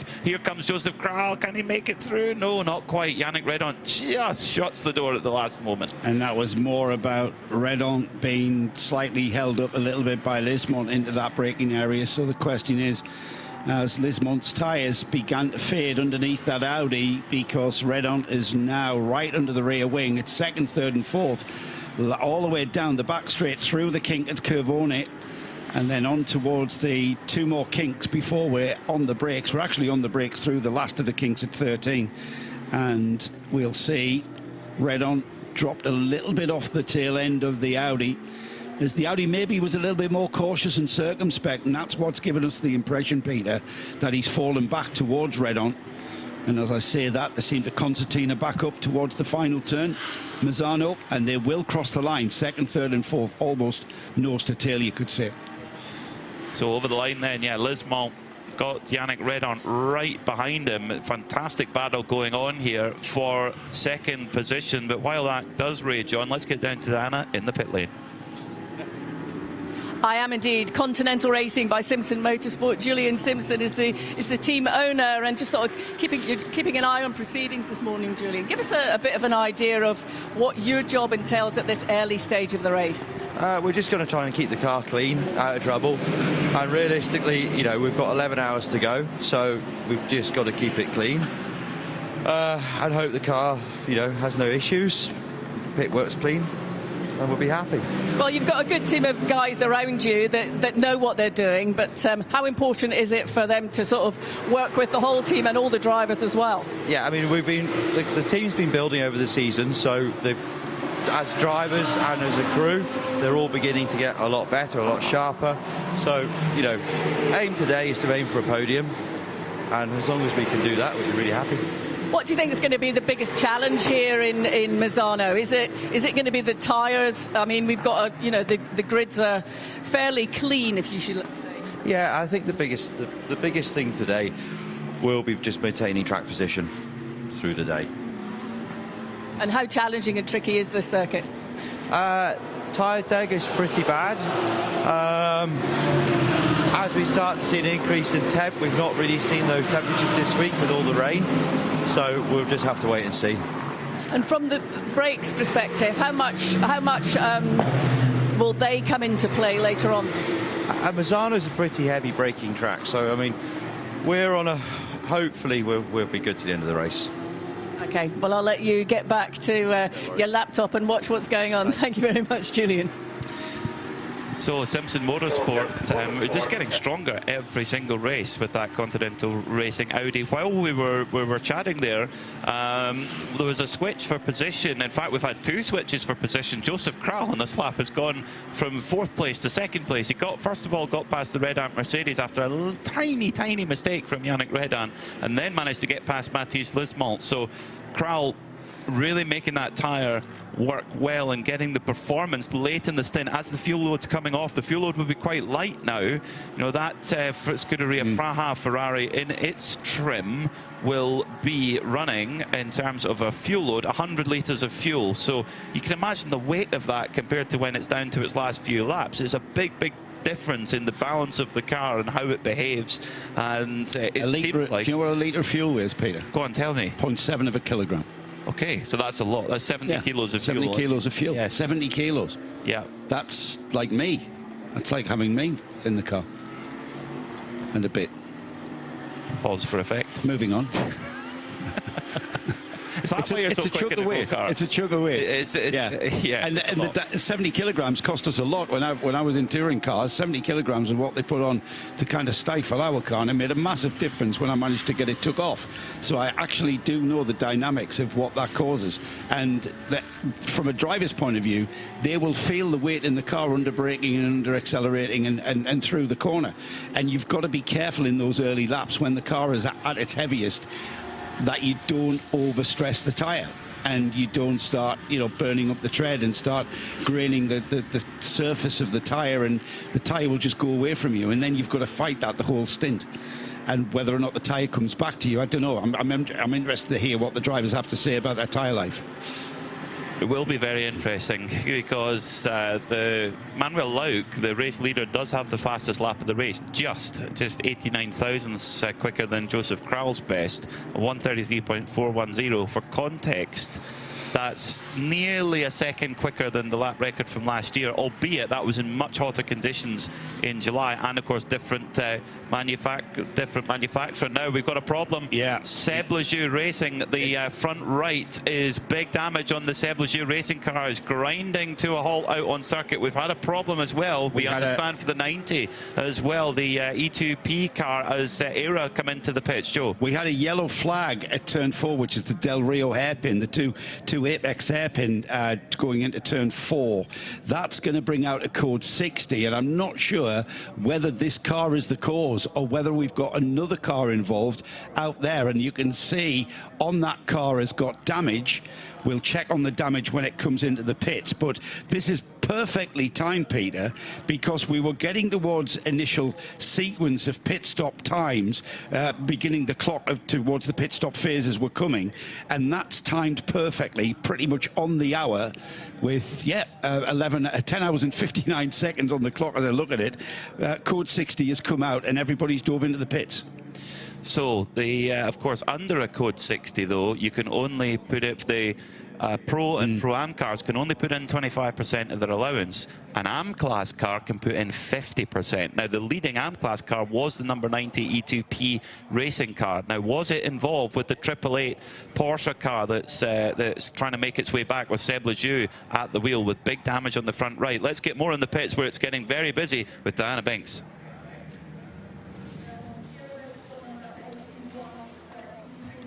Just come in, no driver change, just tyres. They were the first one into the pit lane and they're making their way back out. Haas Racing are all ready to receive their car, as are RAFA Racing just behind them, and Venture, the GT4 car team, behind those as well. All the team crew are coming out with the lollipops ready to guide the cars onto that pit apron. Some are taking fuel before they make their way in, but it's going to be very, very congested in here in just a couple of seconds' time. Thank you, Di. What's very interesting in 992 is that the 921 Milner Motorsport car, they have declined the opportunity to go into the pits under this code 60, whereas the Van Berlo Motorsport car and the Red Camel Jordan's car have done. Haas RT also in, and they're going to put at least 2 new Michelin tyres on the car. Oh, they'll go 4, Peter. Oh, 4, yeah, you wouldn't just put 2 on. Yes, there's... Have they gone have they put tyres on that car? Yes, there was a tyre change going on, and a driver change too. Just to remind everybody as well about the refuelling rules in Creventic and 24H Series, the fueling isn't done at the pit apron. The fueling is done in a fueling area, primarily at this event, at Misano. The fueling area is at pit in. So before the cars, even the damaged cars, make their way to their pit garage to get fixed, we'll see them going into the fueling area and taking on a tank of fuel. If they don't do that, and there's the Aston telling us that that's basically confirming it is the Aston that is involved in that incident at turn 4, Peter. But yes, fueling on the way in, then you go to your pit apron. So that E2P Aston Martin in the wall at turn 4, and the tyre is off the rim on the rear left. Antonio Cinera with his hands on his hips, shaking his head, probably thinking, how do we catch a break this season? There's a new car for them this season with the Aston Martin, and it's just not going their way. Now then, right front damage on the 888 numbered Sebastian Lejeune Porsche, left rear damage on the Aston. That is being recovered by a recovery tractor. Call me a detective, but I would say that's right front to left rear. I was going to say this is your police experience. Well, that's my race commentary experience. Sure. Let's get an update from Diana. Wheeled into the garage, obviously under no power. They have to push the car back into the garage area from the pit apron, and only 4 members of the team can do that. So they are now having a look round the car, but I can see lots of grass and stuff in the front grille, as I think Joe rightly pointed out. And the team are just having a quick look round that now. I can sort of see that yeah, they're going to work, and driver's just jumping out of the car now, obviously not looking particularly happy, so I'll hopefully get a chat with Seb Lejeune, who's just jumped out of that car in a few seconds time, or I might just try and grab him now, but he's still got his helmet on and looking at the front grille with another member of the team. If you just bear with me a second. So of course, Seb Lejeune, the owner of the team, the number 90 ATP car has been recovered, but it took a while to get Antonio Cenero out the car because the driver's door had actually got stuck. A little bit of a rocky ride on the... I hope the driver's not in there. Loader. No, the driver is out of ATP Aston Martin. Di. Now, obviously, and he's obviously... If you can, that would be fantastic, yes. I just wanted to know, from Seb's perspective, what happened out there on the track. J'étais au T3, il y a une GT4 qui a voulu passer sur l'intérieur, et il y a eu un contact sur la roue avant. At the turn 3, the GT4 wants to overtake Seb on the inside, and they had contact on the front wheel. And so the damage, we are looking for what we have to repair, and then our mechanics are working on the car. Clearly, I could see from his face, not happy, very frustrated by that situation at this early stage. Ouais, frustré. On était dans le rythme, c'était très bien. Je lui ai mis le clignotant qui passe à droite et il aurait dû attendre un peu. Yeah, it's very frustrating. We had a good rhythm and we were on where we would like to do on the beginning of the race. And for Seb, the GT4 has to wait a little bit more to overtake him in a better place. But it's very unfortunate, and sadly he wants to repair as fast as possible and then come back to the race. They're fixing the car. You'll be back out as soon as you can. Yeah, we hope. Thank you very much. Thank you. That's heartbreaking for Seb Lejeune Racing. And yeah, just a little, we talked about multi-class traffic a moment ago, didn't we, about how do you get through, and it's such a balance of not hesitating, not losing time, but also keeping the risk under control. It's so you tough. have to think about it, don't you? You have to think about it. It's not an easy task, even when you're in a GT3 car, which is much quicker across a lap than a 992 car. However, such is the how they produce their lap time. Is, you know, we've talked about the 992 car being really quick in a straight line, so you're not necessarily going to just fly past it on the straight. You're going to have to plan it. You're going to have to plan it on the brakes, and I think that looks like a case of the Aston maybe turning in on the Porsche. That's usually what happens with the faster car. Yeah, it's turned in, and it looked like the steering rod had been snapped, isn't it? Which is kind of common when you get an impact on that front axle. So that's at turn 4, which is the enter there to hit the brakes at 200 kilometers an hour and apex at 80. Given that it's on the right-hand side of the Seb Lejeune car, I think that the E2P Aston Martin tried to fit up the inside and then bang, they caught each other. Maybe the other way around. Maybe they turned the E2P car round and into the wall. Yeah, we haven't got any footage of that. No, we're able to analyse, but just assumption. Yeah, we are. We are, of course, speculating at this point. But what it means is that there's 2 cars that are going to have lengthy delays for repair. It seems like there is significant damage to the front right of that beautiful 888 Porsche. It brings to mind, though, Peter, a thing that's been at the forefront of my mind coming into this event.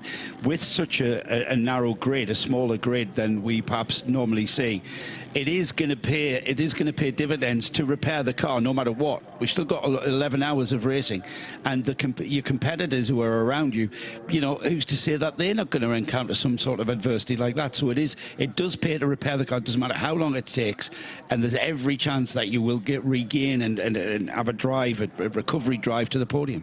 Yeah, very true, very true. Let's get more from Di. The number 21, Matisse, has just jumped out. He made the start of the race here in Misano. First of all, just go back to the start. How did you find that? Oh, it was quite nice, to be honest. We had a good start directly into P2, around the outside in T1. So yeah, I'm pleased with how I did the start. We pushed quite hard to follow the Porsche. But it was good. I enjoyed my stint. I enjoyed fighting. I enjoyed making little mistakes, but then recovering again. So it was a nice stint. Yeah. Well, that's all part of it. As long as you make the right move at the right time. What's the balance of the car like? Were you happy with what you found? Yeah, the car is good. The team did a mega job getting the car into the right window. It was really strong on the front end, and then got a bit worse throughout the stint, but then the rear end catch up again. So it was nice and balanced. It was a good car to drive.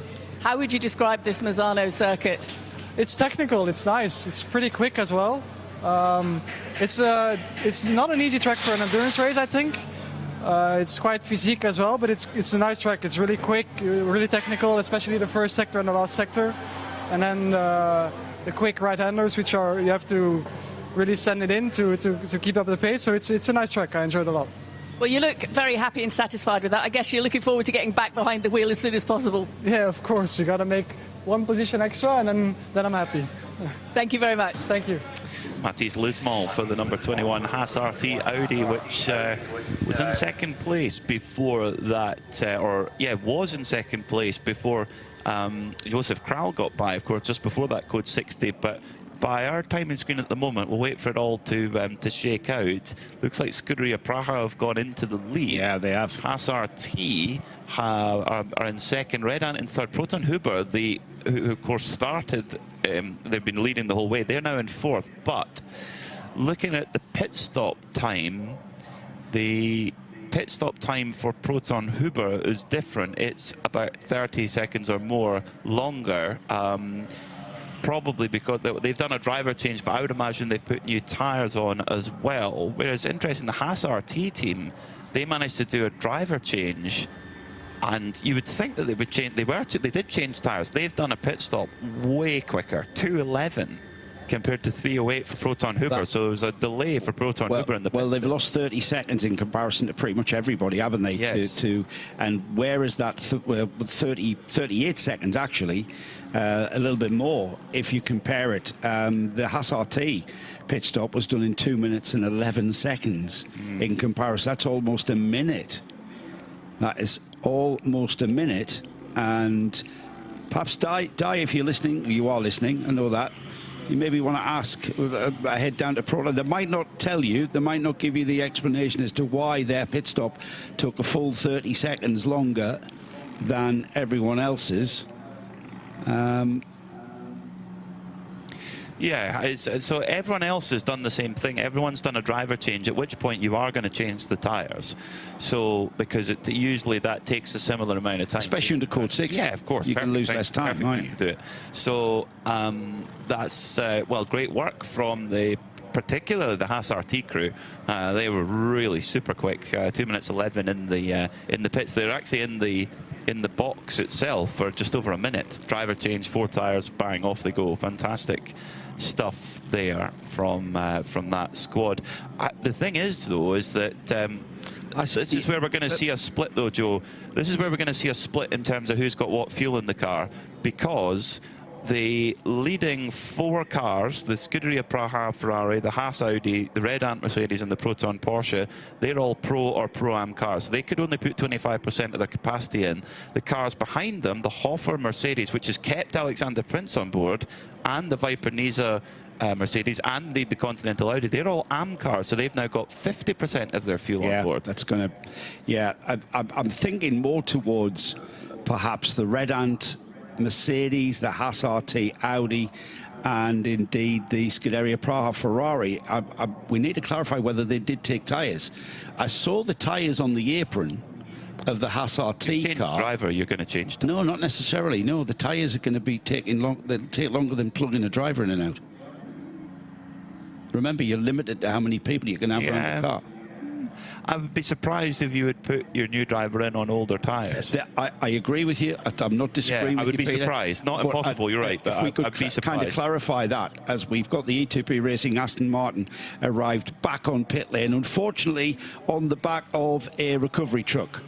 And we will see that car being dropped off. It's got damaged, that left rear, clear signs of impact. As we get the green flag flying, that's the code 60, the first code 60 of the Misano 12 hours for 2025. They'll be amazed to see there no more code 60s. We expect that to be a factor, certainly. And already, as you've described, Peter, with regards to fuel allocation during that code 60 period, it's going to be hard to judge when the pit stops are going to come. Let's head down to Di, though. She's in the pit lane.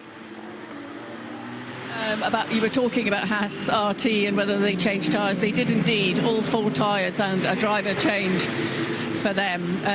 E2P Racing, you've just mentioned the car is just being lifted off the truck now down onto the pit apron. I'm just running up towards it, so I can't see how much damage there is to the car. It doesn't look too bad from the rear of the car, but they're just about to drop that down and push it back into the garage. It's going to be a lengthy repair, I think, unfortunately for E2P Racing, but they'll get it moving. Also, weirdly, well, it's not glass. The engine cover basically on the or if it was a mid-engine car, of course, not an engine cover. The rear window has popped out. No, they take that out to recover the car. Ah, right. Okay. That is a strange one. So yeah, a little bit of damage there to repair. It was a pretty rocky ride on the tail lift as well. So a little bit of work for E2P Racing to get on with. So what it means then, Matus Vaibo leads the race for Scuderia Praha from Jeff Michels from Haas RT Audi by 4.6 seconds. Then it's a further 6 seconds back to Kobe de Broeker in the red Ant Mercedes. So that's all driver changes there. Jörg Dreisau has taken over the Proton Huber Porsche that was leading throughout that opening stint. He's at 16 seconds off the lead after a delayed pit stop. There's definitely something going on there at Proton Huber competition where the pit stop was much longer than the rest. Alexander Prinz is now up to 5th in the Hofer Racing Mercedes, so good work there from the Hofer crew, and of course they've got a bit more fuel on board now too. They've got 47 minutes of Alexander's driving time left, a maximum driving time in this stint. Now they've probably got enough to go all the way to that maximum drive time with Alexander in the car, so that could work out very well for Hofer Racing. Yeah, and that's because of the limited amount of fuel they've been able to take. Yeah, in the Code 60 stop, or more than all those cars ahead of them at least. They lead in the AM class, which of course the AM cars, they get to put 50% in under Code 60. Pros and Pro-Ams are only allowed to put in 25% of whatever their fuel allocation is. So it's Jörg Dreisau now for Proton Huber competition, he's had a couple of incidents, unfortunately, in the opening couple of rounds. Just getting used to Crevendic competition, getting used to the car, etc. But he's got some very strong teammates in Manuel Lauk and Klaus Bachler. I have tasked Di to find out why that team took over 30 seconds more than anyone else around them in that pit stop. Di did clarify that the teams that we were speculating hadn't took tyres. They had indeed took tyres. Only 1 minute in the pits to do that driver change and tyre stop, which is commendable, and that's pretty much for all of those leading GT3 cars. However, we have got the Proton Huber Porsche with, as you said, Jörg Dreisau, is that how we say his name? Dreisau. Yeah, he's now at the wheel. That car was the early leader by a comfortable margin, or relatively comfortable margin. Now that car has dropped back down to 4th through that pit stop by taking over 30 seconds more than the cars around him. Did. So we'll get down. I've just messaged Di. She'll find out if indeed they tell her. If we'd made a mistake, we wouldn't tell anybody, would we? Well, sometimes it depends. It depends what the reason is. Got it. Go on. Something to do with team communications issue. They're not wanting to say much about it. Thanks, Di. Yeah, I mean, yeah, they're aware of the time that they lost. There was in the pits. Something went wrong during the stop and it was delayed. So yes. Yeah, nothing else.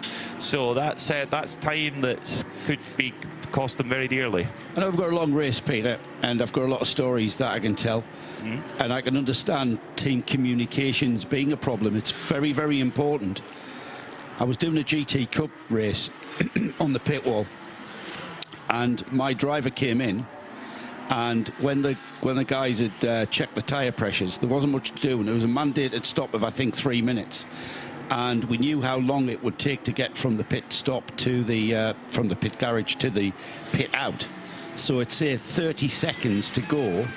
I would go on the radio and tell the driver, okay, off you go, and they would make their way out. However, the driver was clogging up the radio by talking about where we were going to go for dinner, and that he fancied fish and chips rather than an Indian or a curry or something.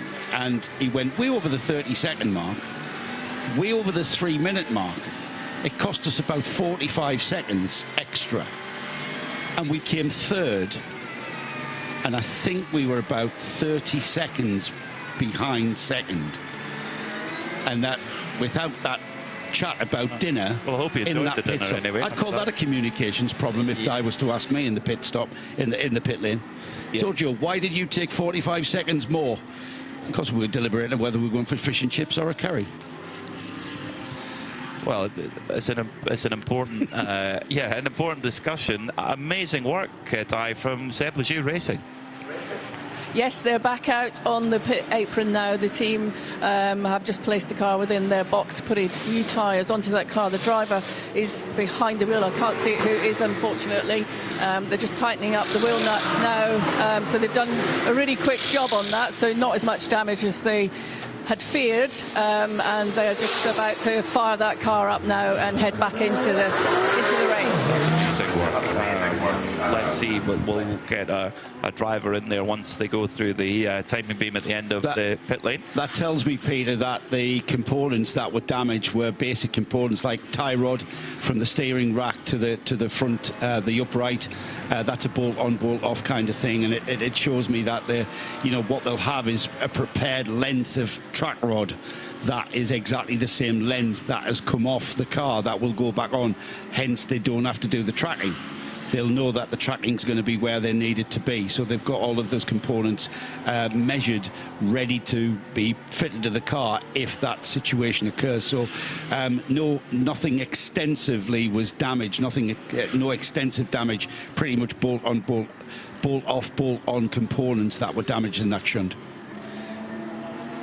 Great stuff there from the Seb Lejeune crew to get that done and not panic, and they didn't lose a huge amount of time. I mean, they were in the pits for 18 minutes. That's a very, very quick repair, I would say.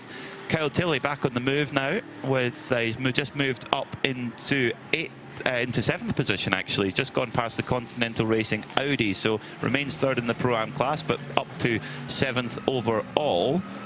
Meanwhile, your AM class reader, Hofer Racing, Alexander Prince, doing a double stint here, using the advantage of that AM class car with that slightly enhanced fuel allowance during code 60 periods, and that should, I would imagine to get Alexander Prince up to his maximum stint length, which is 2 hours. So any driver can only drive for 2 hours at one time, and they must take a break of 50% of whatever time they've driven for. So that'll be, if he drove 2 hours, that would be then it would be an hour that he would have to rest for before he could get back into the car.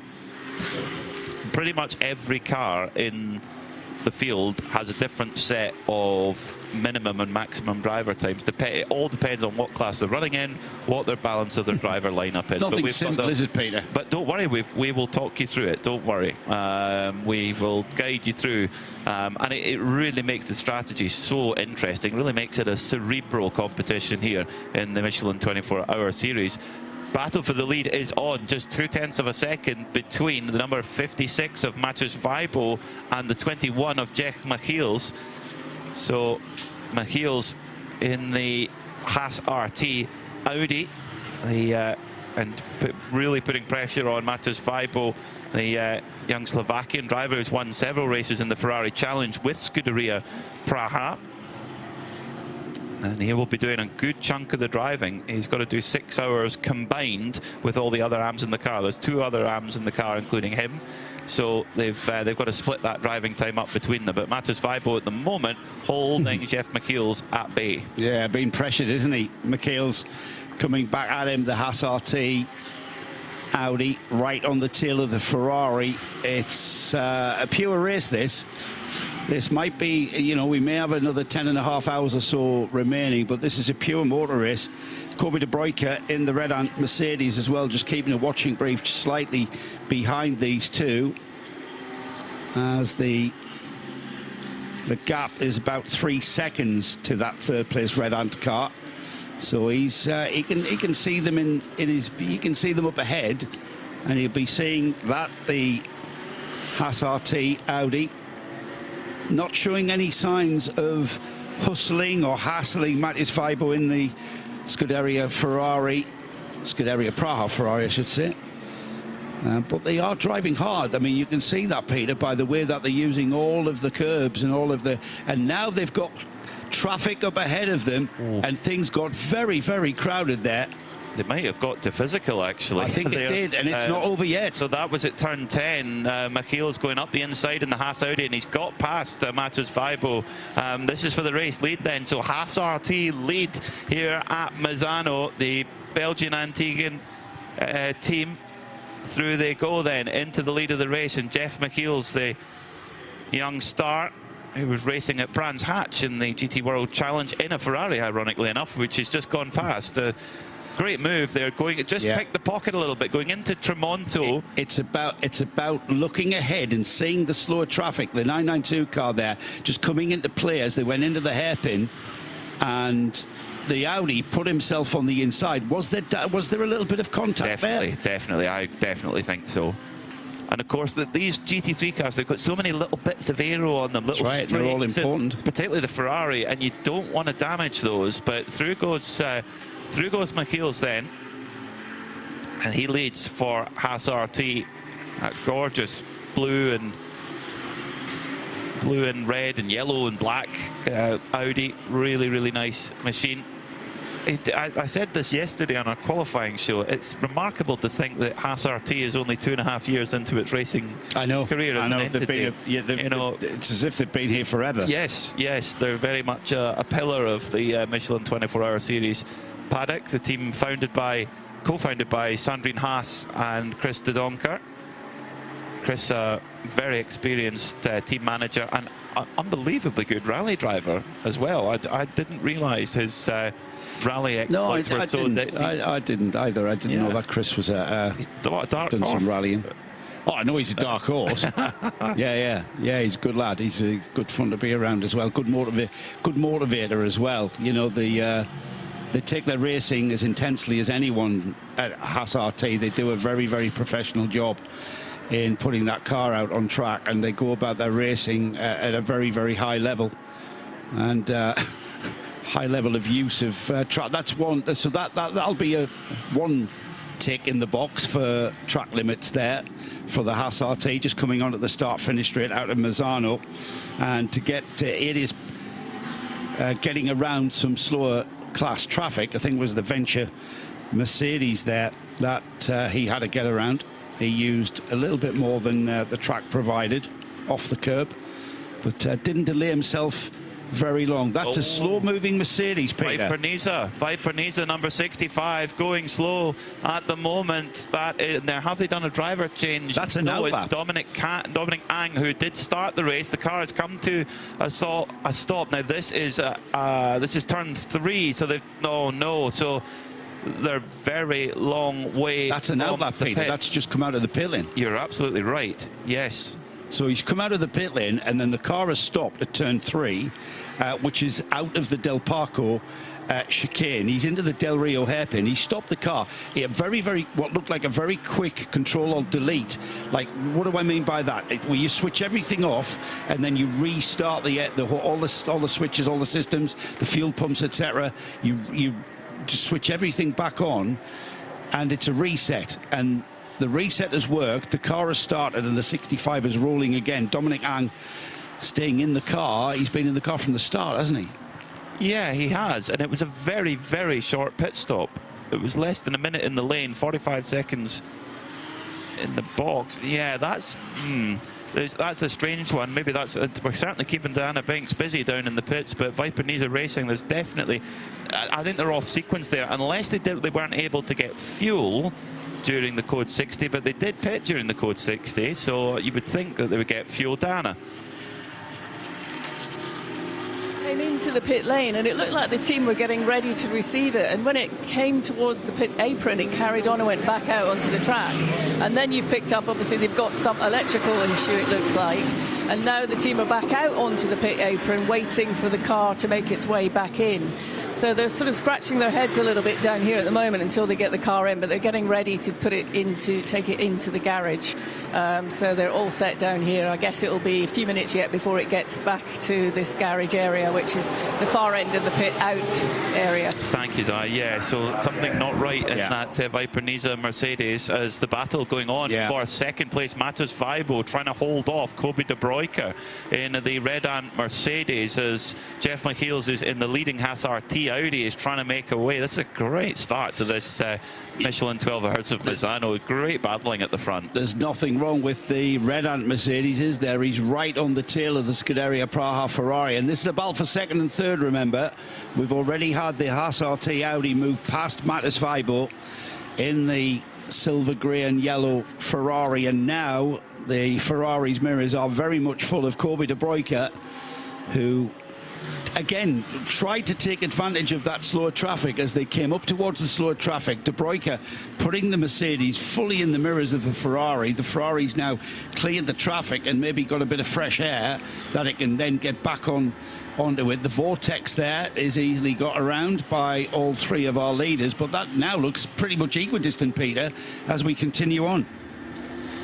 Well, yeah, fantastic at the front of the field. We've got three different manufacturers at the front here. We've got the 21 Haas RT Audi leading, and now Kobe De Bruyker gets a great run out of turn 6 and getting down into the braking zone for Quersha, but Matthias Weibo very late on the brakes there. Kobe De Bruyker shows a nose of the big Mercedes. Now they're side by side as they come in towards Curva Tremonto, and Matthias Weibo in the Scuderia Praha Ferrari has the inside line, so it's going to be difficult for De Bruyker to try and make something work there. He has to back out of it and try and set something up for the run down the back straight towards Carvoni. The flat out run, he's on the headlight flasher, is Kobe De Bruyker in that Red Ant machine, trying to force Matthias Weibo into a mistake.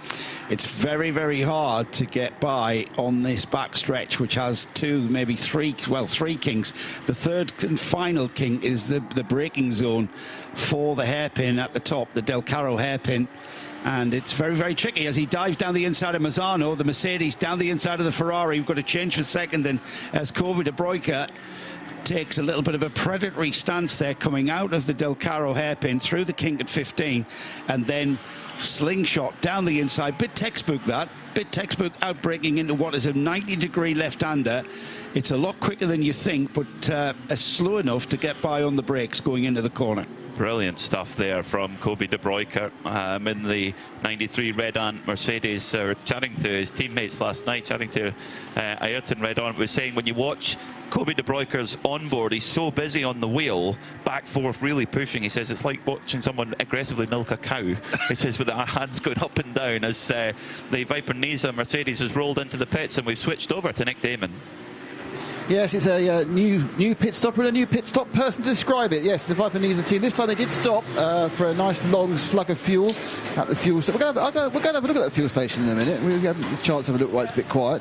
And obviously, yeah, the pictures will tell 1,000 words. You're listening on radio and TV now. There's an engineer staring deep into the engine, straight on the block. So they're not looking at electrics. They do seem to look at more mechanical elements. It's not a plugging in computer. It's kind of a waving, pointing bit. And I think it looks like they are. Perhaps it might be an ignition issue, not overly sure, but they are having a good old go. Yeah, so having a look at the top mount. Yeah, I think it's one of the electric issues on the. What that? This is a spot the unit. Now I'm not totally au fait with your multi-litre AMG V8. They're pulling off this particular unit at the top. It's not now. There can't be the alternator up there. No, it's not. They're working on, but it's like an electrical element after all. Let's see whether we can get a quick word with Dominic, see what the problem was. Hi there, how you doing? So what's brought you in the pits?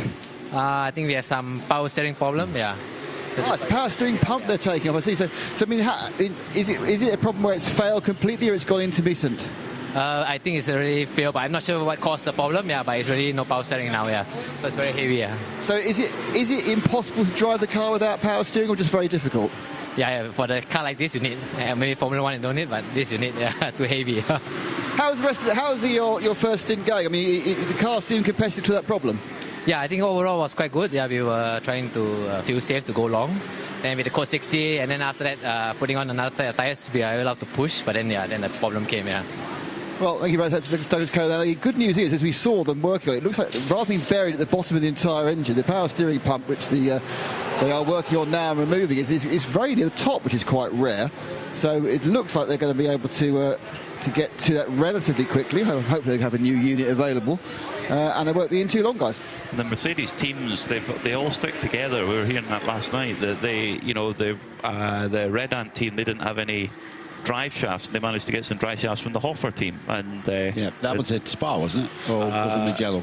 Oh, good question. Yeah. Anyway, it wasn't here. It was no, previous round. Exactly. So they do stick together, and the engine will be really, really hot as well. You'd think, and the mechanic straight in there to work on it. So hopefully the Viper needs a crew will get back going again. When Bert was saying that, and he went to Hofer and said we couldn't, but we'll replace them when they get them in stock. And my thoughts were, I'm not sure I could do that, because Sod's Law would dictate that once I've given you those drive shafts, and I am going to get them back eventually, but I just know that my car's now going to have a failed drive shaft.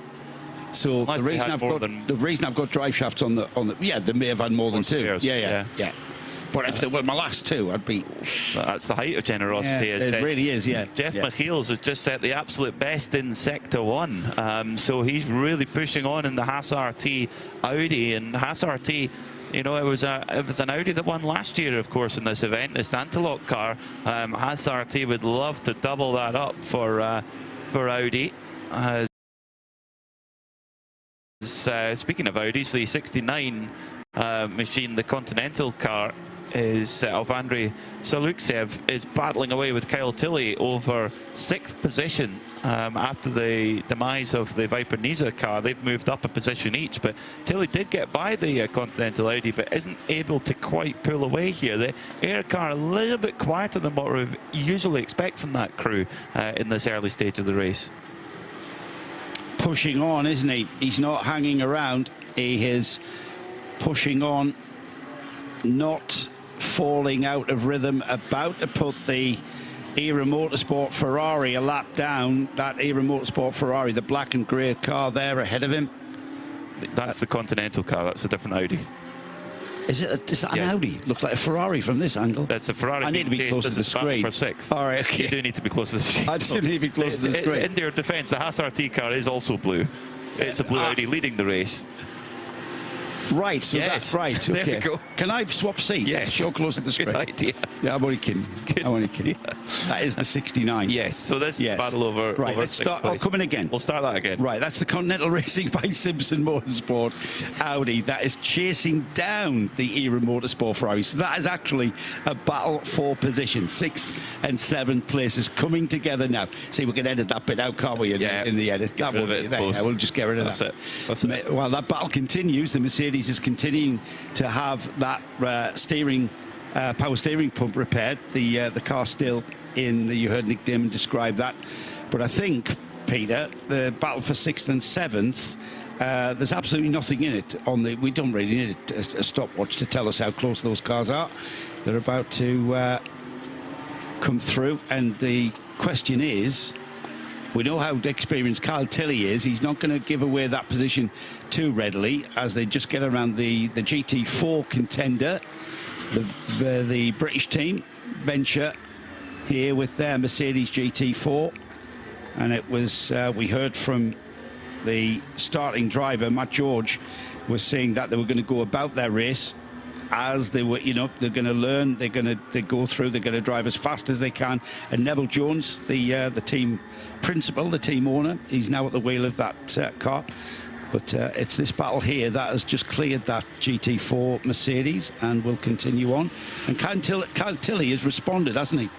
That blue and white Audi appearing in his mirrors, and the Ferrari there, the black and blue Ferrari, has responded to the blue and white Audi in its mirrors, and he's pulled a bit of a gap back out. Well, he had made the move about 5 or 6 laps ago. He had made the move to pass the Audi at Curva Quercia, but the Audi driven at the moment by the Simpson Audi driven at the moment by Andrei Saluksev is is really actually recovering quite well. Now we've got pit stops for 3 different GT3 cars. We've got the Red Ant racing car in fuel, we've got the Scuderia Praha car in fuel, and the Proton Huber competition car, and indeed throw the former race leader Jeff McKeel's in. Now this is what we're talking about with the fuel. Up into the overall lead of the race, having just set the fastest lap of the race, Alexander Prince for RAFA Racing. So RAFA Racing, with that extra fuel capacity in the Code 60, this is where their advantage comes in, and they are using it. Let's get down to Nick.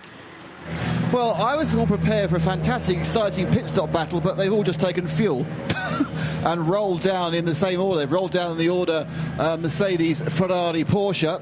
So that's a bit disappointing. One thing I will say is that if you just follow me now, because I've claimed the car now, I'm not giving it back. I've learnt this from somebody else in the team. The power steering is virtually replaced. In fact, they're about to come out right now on the Viper Nissan car number 65. Fantastic speed work. Oh, no, you're going a bit too quick. And they managed to get that changed very quickly. That's very conveniently easy to find. But if Nico just turns to his left in a second, you'll see the remnants of what is the E2P Aston Martin, a much, much bigger repair than for the Seb Lejeune racing car. It was obviously just a front track rod. There's a lot more damage at the rear of the car here, and they're having to work very, very carefully and take off several more parts. A quick word with Antonio. Antonio, first of all, what happened? Hello. Well, I was overtaking a guy, a cup car, and he lost the rear and he hit me. And yeah, I'm a little bit angry because it's very hard driving with people that cannot control the car in some situations. So yeah, a little bit upset and a little bit angry. Yeah, very bad luck. It seems to be what seems to be just perhaps a small amount of damage on that rear left. Seems more serious. Are you having to replace bits of the final drive and the transmission as well? Yeah, I don't know exactly the damage and the issues that the car has now, but yeah, we have a very expensive reparation, and that's a shame, man. These cars are so expensive, and yeah, very angry. It's massive bad luck. Hopefully you get out and have some clean laps later. Thanks, Antonio. Yeah, hope so. Thank you. Yeah, it's not good, guys. I mean, there is a lot more being repaired in that rear left wheel arch, and we saw in the Seb Lejeune front right wheel arch. And if it's a fact that the Porsche did lose it, because there's always two sides to every racing incident, who knows?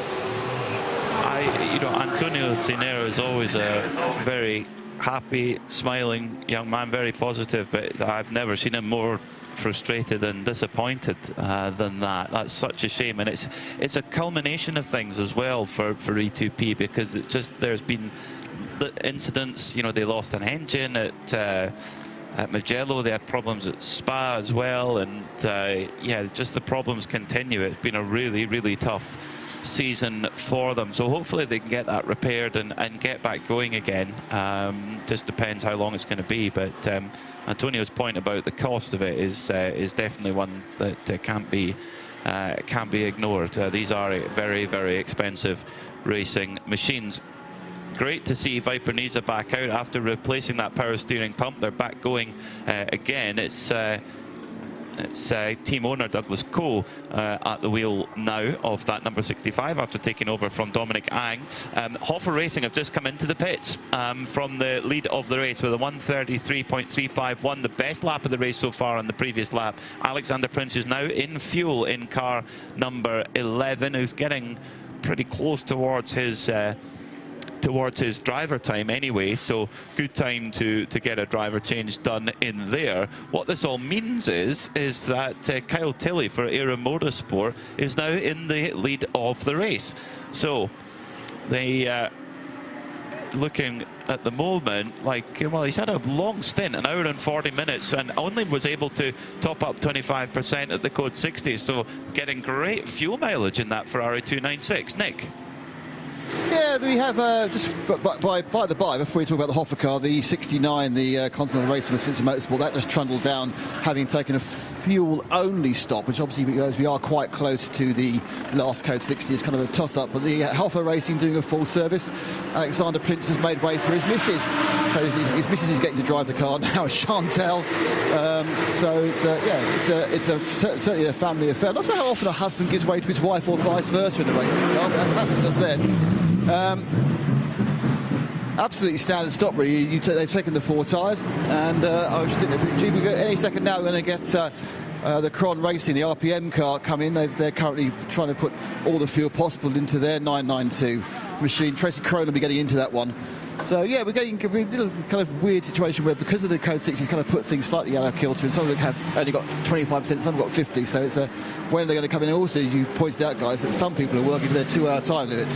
That's right. Yes, you got a 2-hour maximum stint length. Doesn't mean that that's their overall drive time. That depends on the driver. You know, for example, Klaus Bachler, who's one of the pro class drivers in the race, he is only allowed a maximum of 4 hours. So they've got to be very tactical where they put them in the car, and of course make sure that they use them all up too. You want to have every last lap you can get, or if you've got a driver like that in your roster. So that's all part of the conundrum, the puzzle that is the Michelin 24-hour series, and getting that strategy right. And there are teams here which know the series inside and out and know the kind of tricks for getting the best out of the strategy. Look at teams like Red Camel in the 992 category. You know, Haas RT would be another one, and RAFA Racing as well. They're all teams that have been here for several seasons and know how the game is played. More from Nick Damon in the pits. More importantly, it's more from Alexander Prince. That was a very eventful sort of 90 minutes, or 2 hours. How frustrating was it at the beginning of the race when you were stuck behind that slightly slow Audi, you and the other Mercedes? It was really frustrating. I just had to focus myself that it's an endurance race, so not to push too much. I just recognized that after these 2 guys behind, I was starting to destroy my tires, and then I was just pushing, not too much, but give them a lot of pressure. And then just hope that they make a mistake. And then, yeah, the Viper Mercedes, he passed the Audi, and then the Audi made a mistake. I took advantage. What I don't understand that they then, when you're by side, they crash into your car. This makes absolutely no sense in endurance. Also, fight so hard at the beginning of the race, you destroy yourself and the race of the others, because both teams are losing so much time. This is really frustrating, and yeah, I can't understand this, because it's also not my mentality to just blocking other drivers in the first part of the race, so it makes no sense. But yeah, after that I could find my rhythm. It was quite comfortable for me in the race. I could push a lot. Yeah, so I had fun in the car. Interesting what you say second there, when you were following the car, you were destroying your tyres.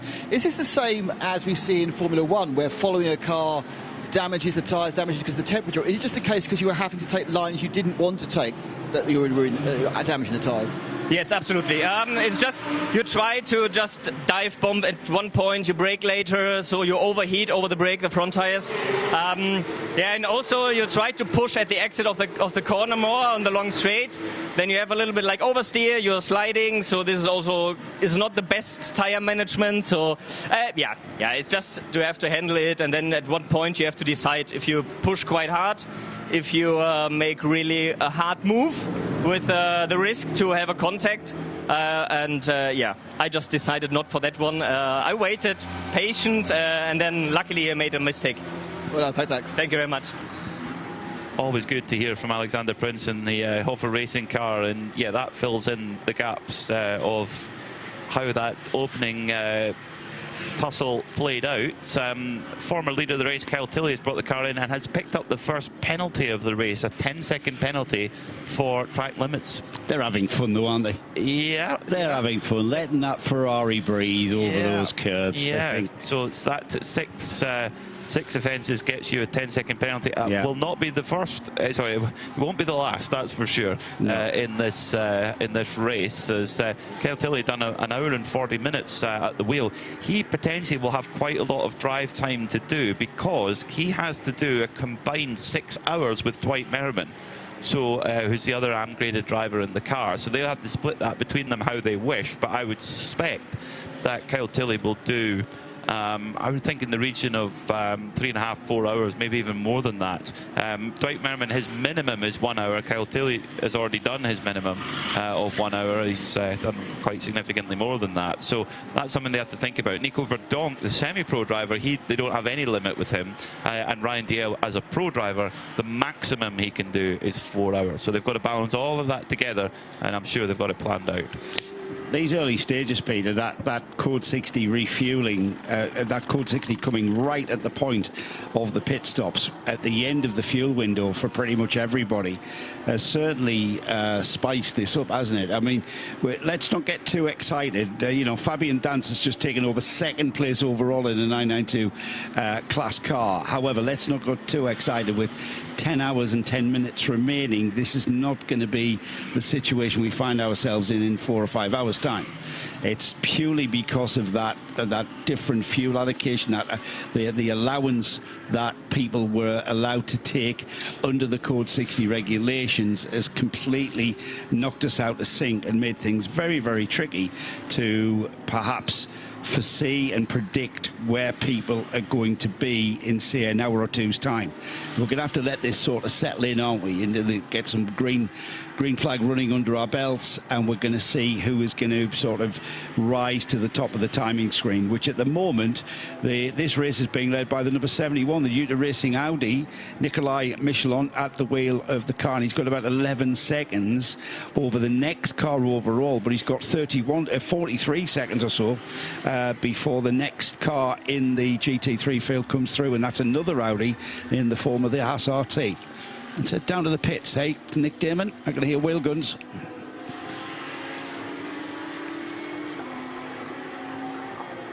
One thing I've noticed, I came back in the pits about 15 minutes ago, something I've noticed which is quite different from when I was doing the pit walk, is the wind's really picked up. There's a strong breeze, I mean, almost a wind, it could be beyond breeze, into wind territory. It is running directly behind the cars up the main straight, so they're getting a nice push into the first corner, which we don't want. So just an interesting point that the wind has picked up, and a lot of these cars are very heavily aero controlled, so that's going to affect their handling.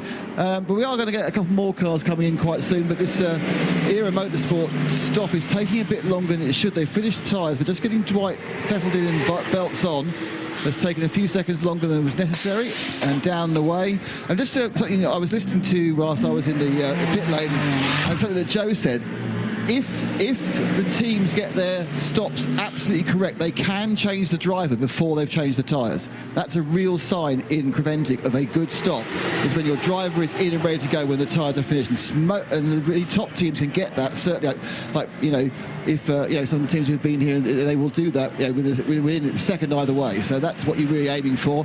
And another succession of cars come towards us, but you've heard enough my voice, so back to the booth. I don't think we could ever hear enough of Nick's voice, do you? Especially when he's speaking in context, which is quite rare, I suppose. But yeah, the Ferrari of the Scuderia Praha team has got the Mercedes of Hofer on its tail. However, that is not for position, is it? No, there's a lap between them because no, that shouldn't be the case, because they both had 2 pit stops. Why is that? I think it's something to do with the amount of fuel taken on board. Yes, it's everything to do with that. Yes. So the Hofer racing car will now be absolutely filled to the brim. The Scuderia Praha car probably won't be. So that's, again, like you say, it's going to unwind. In 992, which we know is going to be a really close battle, all of the leaders are in fuel at the moment, or have been in fuel. So the Red Camel Jordan's car in fuel, Holmgard in fuel, and Ajith Kumar, they are classified as the top 3 in that class at the moment. And then in the pits, so who have already taken fuel, Van Berlo Motorsport, Milner, and RPM, all of those cars I just mentioned, any of them could raise not just the class, some of those are AM cars, not just the class trophy, but they could win the 992 category overall. Yeah, absolutely. It's anybody's race. To be honest, Peter, it's anybody's race in GT3 as well, as we've seen, you know, how the pit stops are going to affect the running order every 2 minutes there, or every, not 2 minutes, every hour or so. We're going to see cars coming for refueling, and then that's going to be the complexity of the Code 60 process will just add complexity to that. And it's all about getting to that stage of the race where you're back timing to that final fuel window, but that's way, way off. We've got another 10 hours or so before we even start thinking about that. Yeah, we've got a long old way to go. Yeah, 10 hours and 6 minutes on the clock in this Michelin 12 Hours of Misano, the second edition of the 12 Hours of Misano. We did have a TCR race here 7 or 8 years ago, but in terms of the full Michelin 24-hour series, this is only the second edition of coming here to the Italian seaside. I have to say, it's a very pleasant place to come to. You mean generally this part of Italy? This part of the world is a very pleasant place to come to, and you can't help but notice the historic history of motorcycle racing. Though it's the the hometown of Marco Simoncelli is where we're staying, for instance, which is right on the coast, right on the beach. You've got Valentino Rossi was born and bred around this part of Italy. Misano itself is one of the main circuits on the international motorcycle racing calendars. You've got the MotoGP visit here, World Superbikes here next month.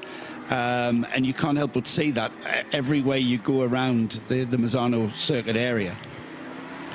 Little issue for the number 81 era Motorsport Ferrari of Dwight Merriman, just getting into a little bit of a disagreement with the Scuderia Farron 992 car, which is scampered off into the distance a little bit. But that just had to be a little bit of a correction there for Dwight Merriman as he gets himself into a rhythm and gets into the early part of his stint. Nick Damon in the pits. Yeah, we just had the 992s running through. The 921 Melbourne Motorsport car came in. That was all going full service driver change. Going great till they dropped it off the jack. He just sat there for about 15 seconds. I think they tried to select neutral before they could start the car again.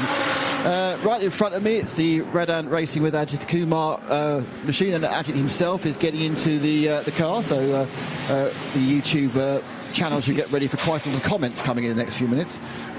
We've also had the Red Camel Jordans. They just came through for fuel only and then rolled past. I can see about 9 and 11, the green and red Porsche, that's also stock, but they've been quite towards the back of the field the whole time. The Vortex is in. Vortex, of course, remember, leading SPX and not on fire.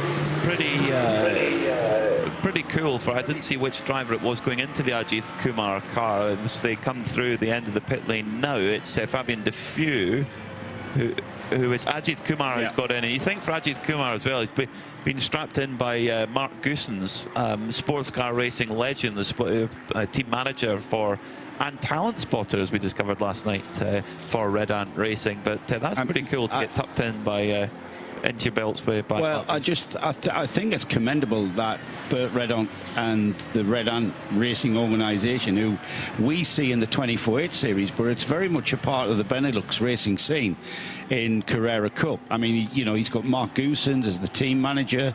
He's got this progression, Mark Goossens spotting people coming through karting, and from karting sort of opening the door for them to try car racing. It's very, very commendable that Burt and his sons are embedded now in the world of motorsport in the Benelux area. A problem at turn 14 for Scuderia Farron. They're off the road, and that's down towards the end of the lap at Curva del Carro.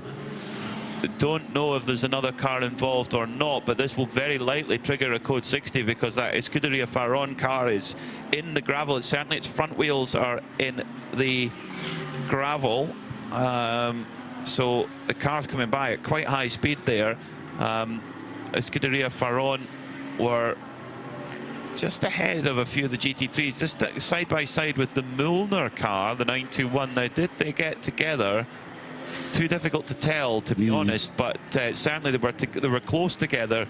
Milner Motorsport and the Scuderia Farron. The Scuderia Farron car off the road. The 921 Milner car did get through, so we're going to piece that together. We have gone code 60, unsurprisingly. Yeah. Oh, they both get together. Yes, so the Milner car spun also, so that the Milner and the Scuderia Farron car getting together on the exit of 13. That is fast through there as they're trying to scrub speed off going into Curva del Carro. It's where you're going right all the time. And we have gone code 60. Jutta Racing have just gone into fuel, so they are first into fuel. Nick? Interestingly, because I thought it was going to be a kind of a quiet period before this coat, I thought, I'll wander down, I'll have a look at the fuel area. But of course, the fuel area where it's all going to be. It's very much more accessible than most of the fuel areas we see, because it's actually just using the initial garages in the pit lane. Normally there's some sort of convoluted route round the back or out the front where they go around a little circle, don't they, at 15 miles an hour, 20 kilometres an hour to pick up fuel. As you can see, because if you've got the camera work, the camera's on, yep. There are 1, 2, 3, 4, I think there's 5 sort of all portable sort of Tesco petrol pumps. Other supermarkets are available. 2 pumps on each side, so I think there's a maximum capacity. I'm going to say 10. I can't see another one after that, so at any one time. Hopefully there's some shots of all the various fuelers. The team, they actually sit down on deck chairs inside the garages waiting for their respective car to come out. Now, with only 20 cars and with the way this Code 6 has been running, it's unlikely we're going to have a free-for-all this time. There's probably going to be enough spaces for everybody. But, of course, historically, we have seen situations where people are absolutely falling over themselves to get a space. Now, Yutta Racing, I don't think got in before the Code 60, so they will only get 25. It doesn't matter anyway, Nick, now. Once it goes Code 60, that stops. They've changed that rule, yeah. So the Code 60 rules have changed, well, more often than the British government during the Brexit debate. So it's a lot for those of you who aren't involved with British politics. It's unbelievably large amounts. So the Haas RT have slightly the Haas RT have slightly overstepped and are stopping. I think you can't see a penalty. There's not your penalty box. It's a very long line. That's why. So you got interestingly, one of the people, the Era Motorsport, who've just come in, I thought took a slug of fuel, have come in for more fuel again. They've been out about 10 minutes. Yeah, they're just. We've also. I think Nick, that Dwight Merriman will want to try and get his driving stint in the bag, so to speak. So he's just topping off, so it'll get him to 2 hours. The thing to remember is that whilst they're only allowed to take whatever it may be, 85, 90 or whatever litres, the tanks are all at least 120 litres. So you can actually, there is space in it. After the first stint, there will always be extra space to put fuel into, and that's being shown by 2 of the Mercedes that stopped, and they're well known for having a massive tank. The Red Ant machine in the 93 is just crawling past me at 20 clicks, and the Hoffa machine is in for fuel as well. Neither of those have been out for a while, and joining them is the Ferrari from Scuderia Praha. They've all taken a bit of slurp of fuel, and now a couple of the actually that's the Porsche, the Scuderia Ferrari Porsche that was caused the problem, didn't just coming in there. I have a mission for you, Nick. Oh, is it impossible? No, do I need to get Tom Cruise? At all. Looking forward to that one. Okay. You said that Ajith Kumar had got into the 901. I thought he had, it's got Matthew Detry coming up on the timing screen. I wonder if you could just clarify that. When I walked past some time ago, as I walked down earlier, I saw Ajith in his suited and booted. They must have made a change their mind in the 4 or 5 minutes after that. I'll go and have a look. It is the other end of the pit lane, but I'll go and have a look. Better go green in under a minute. I just want to mention Stephen Derrick, who joined us on the YouTube feed. What do we think of Nico Verdonk back into the 24H series? He's in the number 81, which is the Era Ferrari. Regards from Stephen Derrick to Nico, and yes. We're so happy. I saw Nico on the entry list midweek before we were coming out here, and I thought, Nico Verdonk, he should be in this series forever. Former Bentley boy. Yes, well, raced Bentley in the Nürburgring 24 Hour, among so many other things. Racing Formula 3000 in the early 2000s. Really, really cool to have him involved. Back to green flag racing we go then. On the fuel capacity point, all these cars, the FIA GT3 fuel capacity is 120 litres. Some of them have less than that in terms of their allowable fuel fill, and you think, how on earth can you keep on top of that? It's very impressive. Creventic, the organisation that run the Michelin 12H series, they have smart pumps.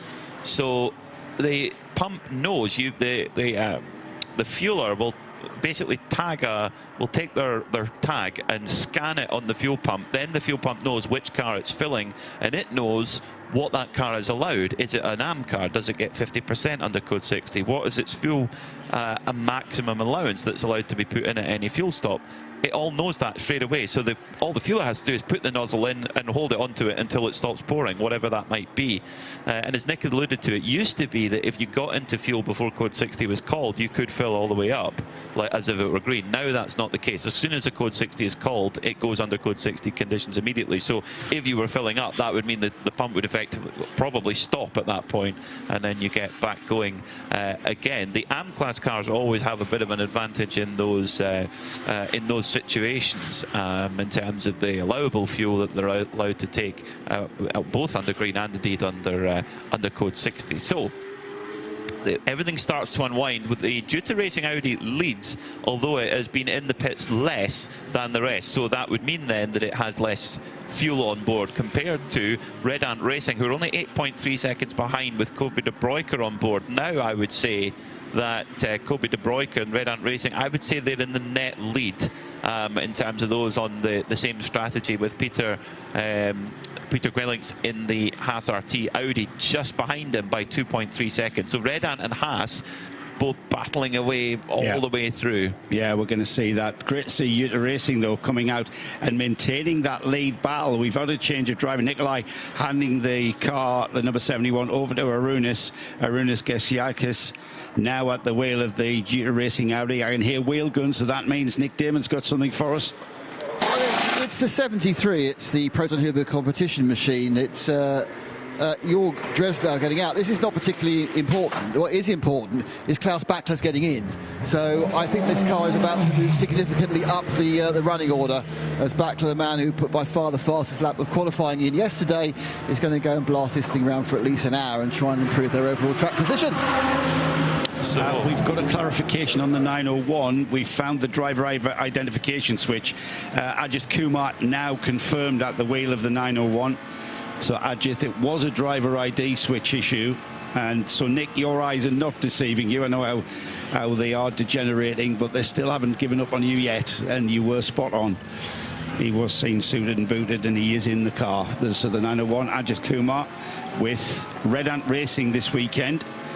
And we wish him well. He's to a good race for Ajith, and it's great to have someone of that stature in India racing with us. And if he could bring along a few more, perhaps a couple of Indian teams could come and join us.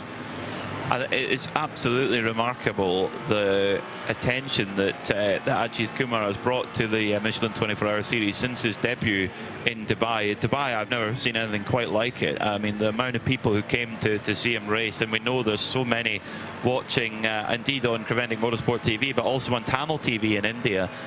So a very warm welcome to you, and your man is in the car at the moment. Ajith Kumar has taken over the 901, and he's on a very much a European adventure. He has raced a bit in the past, but there's been quite a hiatus. Started racing motorcycles when he was a teenager, actually, but coming back, and he said none of the circuits on this calendar he'd been to before. So every race weekend he goes to as part of this Michelin 24-hour series is a brand new track. I've got an inquiry here from Tashumi. Do we know what the problem with the Escuderia Faron was at the beginning of the race? Yes, the reason why that car is so far back and having lost time, and it's back in the pits now after that incident on track, was with a problem at the beginning of the race for the number 949. That recovery drive has been stifled because it's back into the pits. And talking of the pits, let's head down to Nick. Nick. I've literally, conveniently, just walked up to it because it's the sort of first car on the rank, or the last car actually, because it's still quite confusing. This pit lane's running the wrong way as far as I'm concerned. Now, ouch. So anyway, the car, the reason it stopped initially, Farron, because it had a gearbox issue. The driver was very upset because it's a brand new gearbox apparently, but as we know, brand new things fail as much as very old things. It's a bit in the middle when they work well. If you look at the life expectancy of anything, be it electrical component or it be a human being, it's exactly the same. Your mortality rate is very high, then plateaus out and then goes high again. They're patching up the damage from that second piece of incident. They lost a dive plane, it looks second hand. They've lost the coverage of the glass of one of the lights. And they will need the lights later. We are going into the darkness. But it's already, and we're only, what, a couple of hours in, been a bit of a rough, toughy time for Escuderia Faron. Yeah, it looks like it tripped over another car out there, didn't it? And a little bit of damage on the front. That'll not deter them too much. The car already on the apron, as we heard from Nick Damon. the 992 class is being led by, once again, by the Van Berlo Motorsport. Bas Kooten is the name underneath that Van Berlo Motorsport sticker. Kai Van Berlo now at the wheel of that car, so that's got a quick driver in it, and it's leading the 992 class in 7th place overall. It's got a couple of GT3 cars in between it and the next car in the class, and that's the red Camel car. That's been there pretty much the whole of this battle from the start here. 9 hours and 50 minutes or so to go. GT3 and overall is being led by Jutta Racing. The Audi now pulling it just under 9 seconds from the Red Ant Racing Mercedes. Kobe de Bruyke still at the wheel of that one, and then a further just under 7 seconds is the Puita, how do we pronounce that? Guilinex? Guilings. Oh, it's easier than it looks. Yeah. Guilings. Yeah. Of course it is. Yes, he's in the SRT. Said just under 7 seconds, but there's a huge gap back to the Scuderia Praha car of just under 50 seconds now is the gap back to 4th. So the front three have got a chunk of time. That is going to continue unless the Scuderia Praha car can find a way of getting back on terms.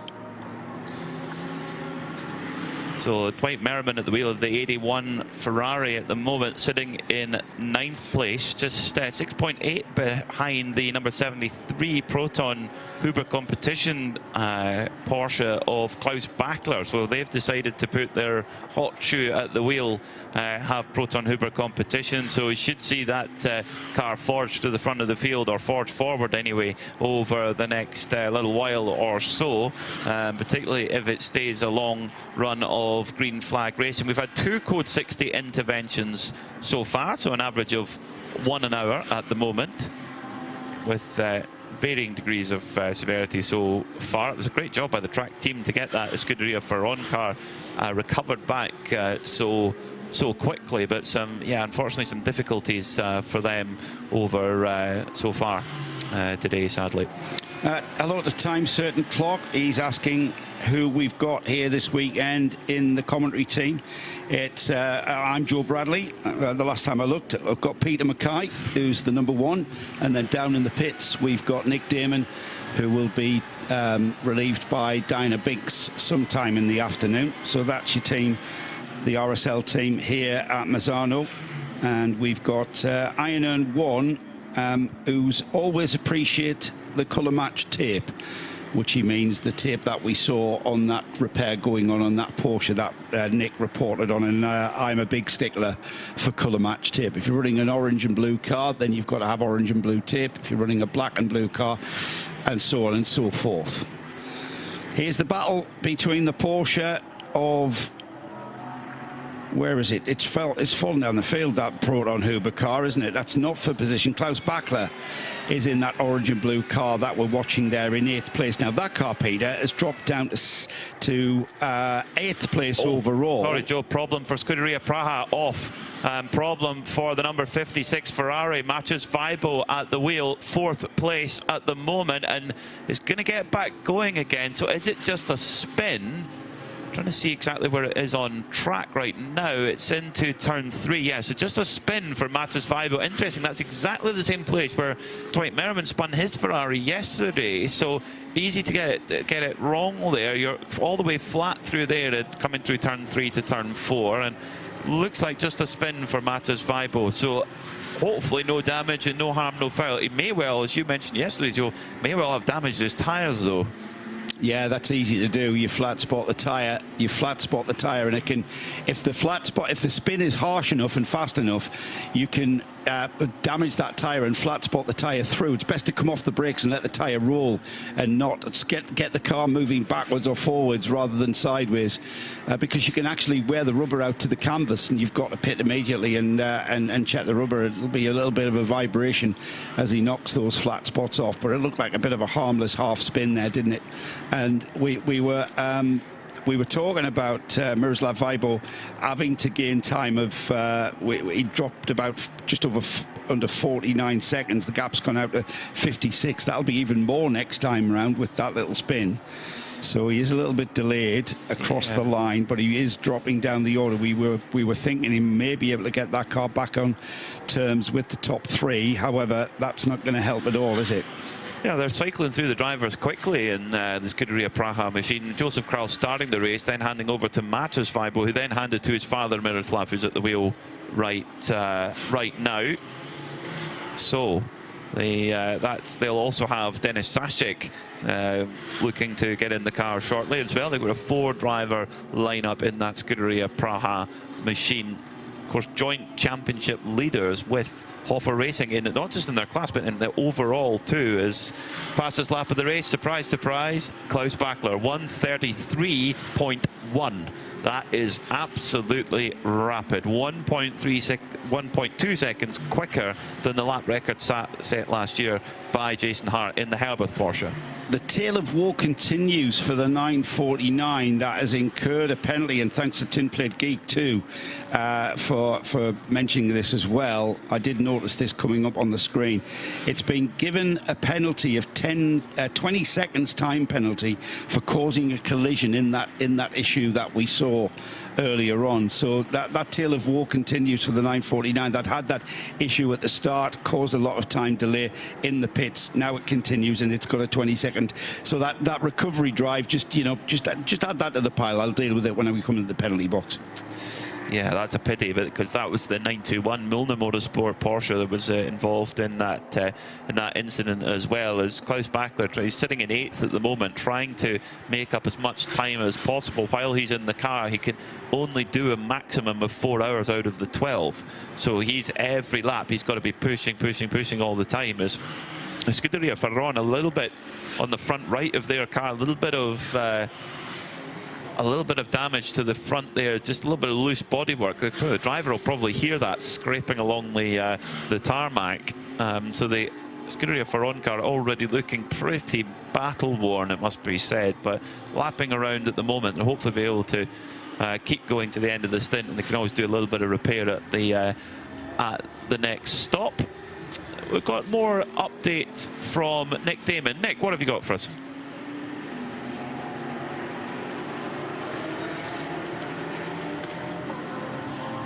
Lip and the splitter at the front of the car as well on the right hand side. The damage they were patching up on the left hand side, which was mostly bodywork, and obviously had some lovely colour correct tape. But yeah, they've also got it's got bits out. I actually did find a bit of plastic off from the car, which they didn't tidy up. But I'm not sure whether it's been thrown away now, because I was going to bring it back to you, Peter, because I thought it was the most chance you've ever got to any part of a racing GT3. It was on the floor earlier, so I thought I'll bring it back as a present, but unfortunately it's gone, so I failed even on that one. I'll go out the back of the parts and get you some plastic for a souvenir. How generous. Get him a rear wing off a Ferrari. That's always a one to sell on eBay, isn't it? As well, we see they're good for leaning on rear wings for Ferraris. The Mercedes drivers leaning on their rear wing as well, so it's clearly the thing. If you're doing that, you look like you know what you're doing. If you lean on the rear wing of your race car sitting on the grid, you look pretty cool. Yeah, you also make sure that the mechanics remember to fasten the thing on as well. And then the wings in the right setting aero-wise. Well, it might be when it came out the pit garage. It might not after everybody's lent on it. Maybe not. Yeah, maybe not. Can I say hello to BC Scoots, who joins us all the way from Bathurst? Oh wow! I have no idea what time it is in Bathurst. It's coming up to midday here. So what's that? Midnight. Midnight, is it? Wow. Yeah, potentially. Wow. Great to have you along, enjoying the sunshine, just off the Adriatic coast here, just south of Rimini. The Misano track here, the Circuit de Simon Simoncelli, that famous MotoGP rider, is what the track is named after. Yeah, it was a really tragic loss in 2011 at Sepang. He was really on the way up as a MotoGP rider, and he was just full of life, full of just character. He had the big hair, huge big hair, and he was a really close pal of Valentino Rossi's. They were quite the pair, and yeah, Marco Simoncelli's dearly missed from MotoGP, and particularly from this area, his home area. 7:45 in Bathurst. Thanks, BC. Oh, okay, yeah. That's okay. I think the difference was the smallest that. Perfect timing for watching some endurance racing. Yeah, it is. He's going to be dinner on. Let's see if he stays up all night though to see the finish. Well, there's the challenge. Another 9 hours. Yeah. 4 or 5 in the morning. Be used to it. You want to keep tuned in, I think, because this is a race that's just going to unfold slowly over the course of the next 9 hours and 42 minutes. Yeah, the the 81 Ferrari there being followed by the 992 class car. That's Dwight Merriman. He's the AM driver in that car, and he will be enjoying the drive of that Ferrari. Dwight, the man with his name above the door at Era Motorsport. It's all about the drive, Peter, isn't it? And this is what I love about the Creventic series. We've got a mix of drivers, we've got a mix of driver abilities, and it's not all about sitting, you know, it's not the World Endurance Championship, this series. It's about a cross-section of motorsport enthusiasts who come together and drive these quite exotic machineries in the form of GT3 cars. So you may think, why is that 992 car keeping up with that? Well, that's an AM driver, and the 992 class car, that's the red camel car, isn't it? And that has got Fabian Dance, who's also an AM, however, he's not quite an AM ability-wise. That's the thing, is that, well, I mean, you look at Alexander Prince, also graded as an AM. This is the thing where driver gradings is very, very interesting. It's a very interesting topic, I have to say, there. But yeah, I mean, Dwight Merriman, this is a new adventure for him. He's had a lot of success in IMSA, 2 Rolex 24 Daytona wins, a Sebring win, and you know that. This is all new, GT3 car, different circuits, everything is brand new. So it's very much a voyage of discovery for Dwight with that Ferrari. But yeah, I think also equally shows you if Fabian Dance as an AM-graded driver, I know their team strategist is very, very pleased with Fabian's performance compared to his AM peers always, and that makes them very, very competitive indeed, and indeed why that red camel car has been the definitive car so far in the 992 class. But at the moment it's Van Berle Motorsport who leads in their number 925 in 8th overall. Continental Racing in the pits, who have joined Nick Damon. Yeah, they've done a couple of weird things recently. Well, I think recently, I feel like they came through just for fuel a couple of times, and now, unfortunately, this is not a standard stop. There is a computer attached. There is peering going on into the middle of the car, which is your au fait with Audis. You know that's where the engine is. And they haven't taken off the Perspex cover just yet. Having a bit of a stare in. Driver staying on board, who is it Vlodkin who's on board, isn't he? Who set the very fast time in qualifying. They're having a real old peer in, and I'm not quite sure what you can visually see that also requires a computer to be plugged in, unless they're looking for like an actuator to actually move in some way. And they're pointing. So this is quite a strange one. They've not tried to do tyres. I don't think they did fuel. I might be wrong. I don't think they did fuel. You'll know that later on by the length of time in the pits, hopefully, because you do get a fuel stop in I didn't know. So this is very much a staring and having a look. The Audi Customer Racing guys are also looking on intently, but as it stands at the moment, there is just what are you having a look at? He's on the dashboard looking at something. It's flashing away. I think they're trying to do some cycling and trying to get the thing into a particular one. I shall continue watching here in a kind of a spy sort of observy way and get back to you when I have something concrete. I actually think, Nick, looking at that they are downloading some sort of data, and whilst the data engineer is doing that, they're having a visual inspection to see if something's apparent.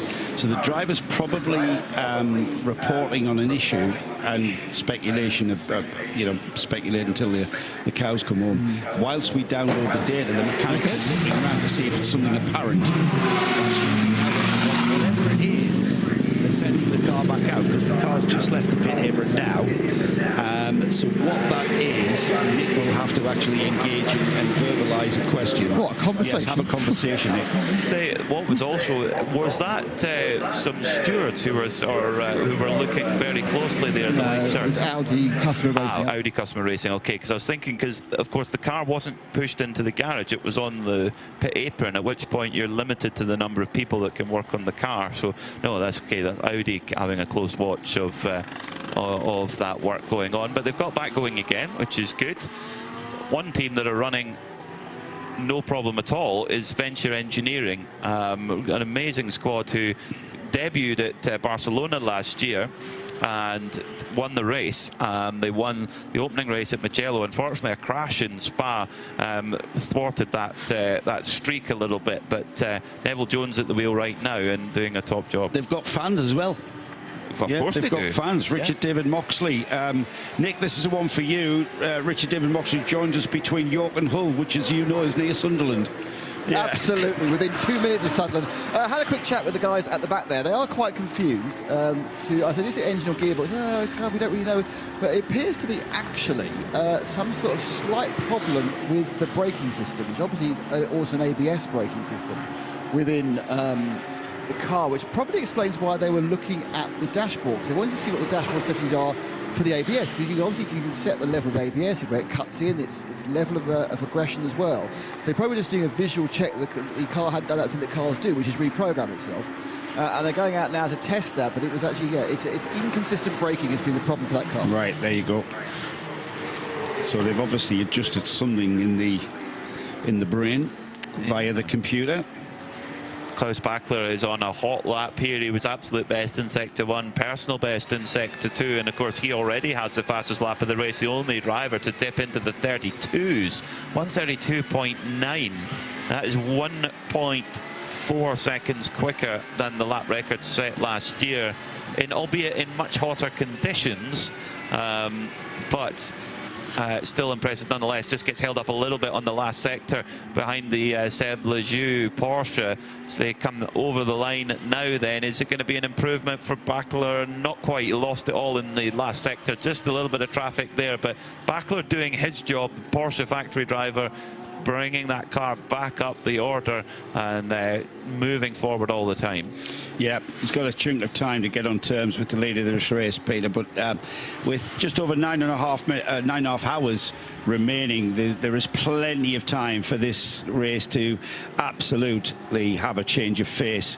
The gap between the leaders, it's still the Yuta Racing Audi leading by 12 seconds from the Red Ant Mercedes, who's got a 16-second gap back to the Haas RT Audi. So it is kind of settling down at the front, but we've got teams and drivers moving up the order. We mentioned the GT4 entry, the Neville Jones driven Venture Mercedes. Now it is the only car in GT4, so you might ask, you know, what's the point? There is massive point to bringing this car out and racing at Misano. Like I said, this series is about that. It's about owner drivers getting the opportunity to drive their cars, and the way that the British team, the Venture team, are going about this race is they are absolutely optimizing every single run, and they're gaining experience. And why not? They're going to treat this as, you know, they're under pressure. They're going to, you know, treat the pit stops with urgency and be dynamic about everything, from, you know, how the drivers cycle through their driver stints. They're going to do that in a realistic way, as if they've got, you know, 20 cars in the GT4 field. They're going to run their race and enjoy the challenge of running that car over 12 hours, and that's what it's all about. Hashtag this is endurance. And when we go to Paul Ricard in July, they'll be more prepared than their competitors in terms of how to execute that 12-hour straight-through race. Remember, we haven't had a 12-hour straight-through race this season yet. So it's a perfect simulation, if you like, for them. And you know, as a team, Venture Engineering, they probably don't need, you know, they're a very, very experienced unit. And I was learning yesterday of some of the historic race car preparation and running that they do. They run a fleet, yes, a fleet of Aston Martin DBR9s, including one that won Le Mans in class back in the late 2000s. They also run a fleet of 550 GT1 Ferraris too. I think we could need to go on a little field trip, Joe, and go and see those cars. I think. Yeah. We need to go to Venture for a busman's Yeah, holiday. yeah, that's it. Where are they based, did you say? Oh, good question. That's a good point, actually. But a DBR9 for me is one of the coolest cars ever built. In terms of its noise, the way it looks, the people that drove it, just, yeah, so cool. At the front of 992, it's pretty strong at the moment for Van Berlo Motorsport. They're 43 seconds ahead of the chasing car, Fabian Danson, the Red Camel Jordan's car. But they've Van Berlo Motorsport, they decided to kind of front load their driver lineup. They put Glenn Van Berlo in, who put a super stint in. He was pulling away at the front of the field. Now it's Kai Van Berlo, who knows these Porsche 992 GT3 Cup machines inside and out. In fact, he was in the very first race of this model at Sebring back in 2022. So knows the car really, really well. Drove with the Kelly Moss team in America, a team who really know their way around a Porsche Carrera Cup car. And he's at the wheel right now. Then their father Marcel will be preparing to get on board as well. So this is going to go back and forth. I think it's going to be the Dutch battle between Red Camel and Van Berlo. Yeah, absolutely. We always look forward to the 992 category in any of our 24H series races. We've got an inquiry coming in from Bathurst, of course. Commentators, have you been to the Bathurst 12 hours? None of us have. However, the Radio Show Limited, which are the commentary services partner to the 24H series, and the 0221, who provide the company that provide the pictures, we do have representation out there in the form of John Hindhoff, who is one of the main commentators alongside Richard Creel, as far as I'm aware, and he'll be there next year. She had him in the pit. Shea, who was a big part of RSL, of course, is one of the pit lane commentators there. So we are represented. This commentary team of Radio Show Limited is represented at Bathurst, but unfortunately, maybe I've always promised myself to get down there, but not to work. I want to be there up on the mountain drinking beer with everybody else. Good plan. I don't want to go there to work. I want to enjoy the race. Good plan. It's an amazing race. It is really. Not that I don't enjoy the race. Not that, you know what I mean. Yeah, I don't have to think when I'm drinking beer on the mountain. Special place for a fan experience too. And Bathurst for me is one of the main influences when I was younger in terms of getting into racing. We had great television coverage of it in the 90s in the UK, because there was British touring car drivers, super touring drivers, went over and competed in Australia. I mean, Rickard Rydell, he was my hero when I was a kid, and you know, he went over there and drove in the Volvo. John Clellan went over there and drove. So yeah, but that's one to definitely tick off the list. That is for sure. That's the thing I love about being a part of this Michelin 24-hour series, is going to just had a jump through my headphones there, apologies. Through this Michelin 24-hour series, is that you go to so many amazing tracks that you've never been to before. When we went to Estoril a couple of years ago, quite remarkable. Yeah, we have had the opportunity to visit a lot of tracks, haven't we, over the years. There's a lot of talk about drivers and lack of lap time in comparison, and our AM drivers are not going to be as quick over the lap in their stints as their pro hotshot drivers. We are going to see differences in lap times, and I can assure you, having driven myself, if you can get within 5 seconds towards, you know, within 5 seconds of your hotshot Klaus Bachler, as an example, around Misano, with all of the intricacies, you are not a bad driver. You are a pretty good driver. No, you got to keep it context. Is that Klaus Bachler is hired by? He's one of a very small band of drivers hired by Porsche as a paid professional to go out and drive as fast as possible. He is one of the top GT drivers in the world. Right now, some might say he's even the fastest guy in the world in a Porsche at the moment, you know, in a GT Porsche. And then if you got someone who does not make their prime, who doesn't make their living from racing, they make their living in other ways, and they effectively are competing at the weekend for enjoyment and to win, that is a completely different set of circumstances. And I totally agree with you, Joe. If you can get within 5 seconds of the very, very peak of the world in terms of GT racing, I think you're doing absolutely fine. Yeah, absolutely. More than that. The thing is, it's very, very hard to contextualize unless you've sat in the seat and experienced it and seen actually what that takes. Yeah, exactly. But this is what the 24 series is about, and this is what makes the racing so interesting, because all right, if you compare it to something like, I don't know, maybe the Spa 24 hours, where you've got a team that has got 4 hotshot pros in it, the vagaries of the car's performance shouldn't vary that much across each driver stint in the full 24 hours, whereas in a 24H series race, which is a complete mix of AMs and pros and businessmen drivers who are doing this on their weekend off, remember, this is not how they make their living. And that brings in a completely different variation in how we go about a race over 12 hours, and gives us the complexity of trying to predict who's going to be where going into the last 2 hours. Invariably, into the last driver stint, you are going to plug your optimum driver, but it gives us a variation in sports cars. A variation of racing is what sports car racing is all about, especially multi-class sports car racing. Well, add in the vagaries of different driver abilities and you have even more complexity of how we go about that race. And the guys on the pit wall, metaphorically these days, because they're always in the garage, not on the pit wall, but the engineers on the pit wall are tactically using their RAM drivers within the race distance to meet the regulations like minimum and maximum driver times. And it is absolutely no different at the Le Mans 24 Hours in the GTE, in the GT3 class. You have to have a bronze, you have to have a silver, and then a gold or platinum. In LMP2, in IMSA, you know, the very, very top level, you have to have a bronze driver. So it's the same, the situation is the same. And you look back at that, I'm reading at the moment Richard Williams' book on 100 years of Le Mans, preparing for the big race in a couple of weeks' time, and that race started off with in that true spirit of professionals and amateurs together, and it remains so. So you know, this is very much part of how particularly sports car racing works. So yeah, it's definitely worth keeping that in context. And I love that, how you have to play your cards right at the exact right moment.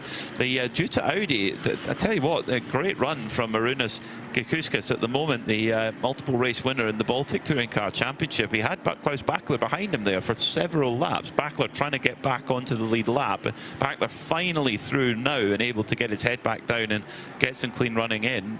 But due to Audi, that Circle K back machine leading by 15 seconds from Kobe De Bruyker right now. In fact, set the car's personal best in the last lap, 8/10ths quicker than De Bruyker in the Mercedes, albeit the Red Ant car, the tyres, they've had the tyres on for 51 laps. So more than half the race, Red Ant Racing have been on the same set of tyres, whereas the leading Duta car is only on 23 lap old tyres. So that's, you know, that makes a difference as well. So we are inside of 9.5 hours, Peter. We've still got the Utah Racing Audi. That leads by now 15 seconds, so the time is slowly coming down.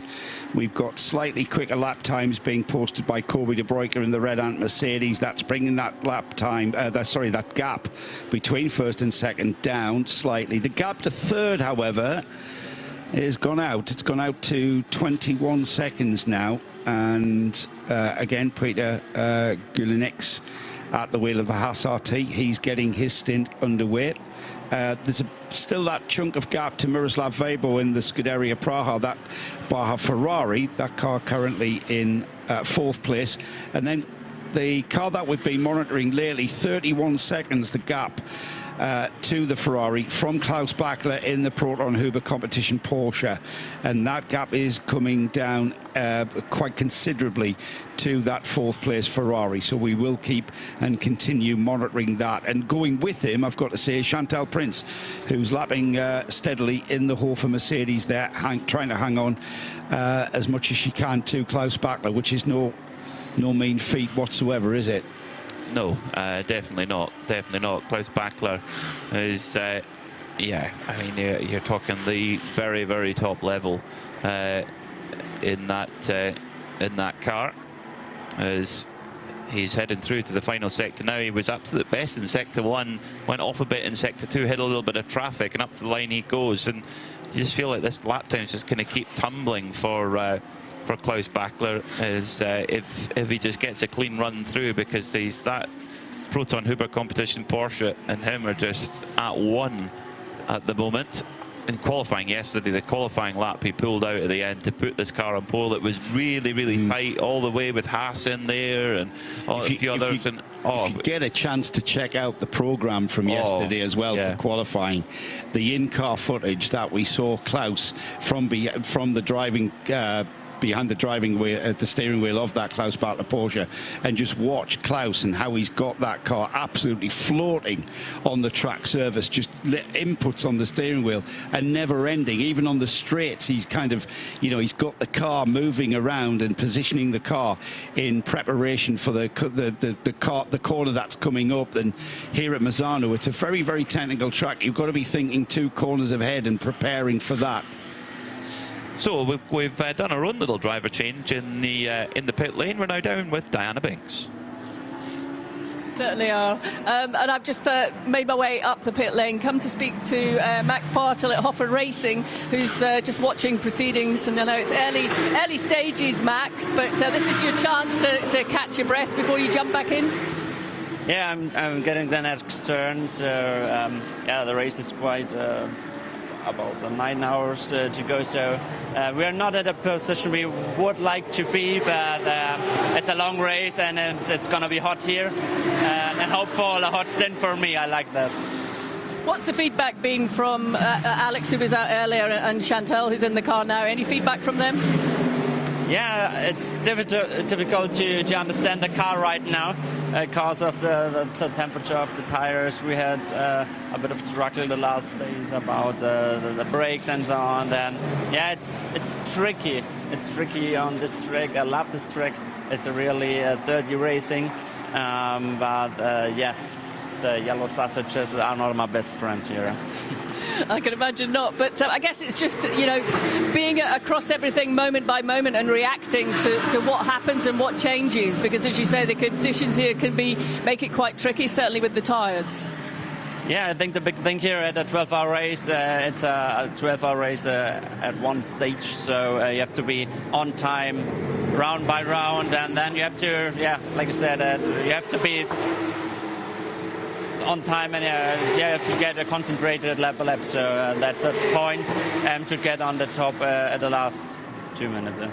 You've got a great team here who all know what they need to do, when they need to do it. How much does that build the confidence for everyone as the day goes on? You know, they have to do the right thing.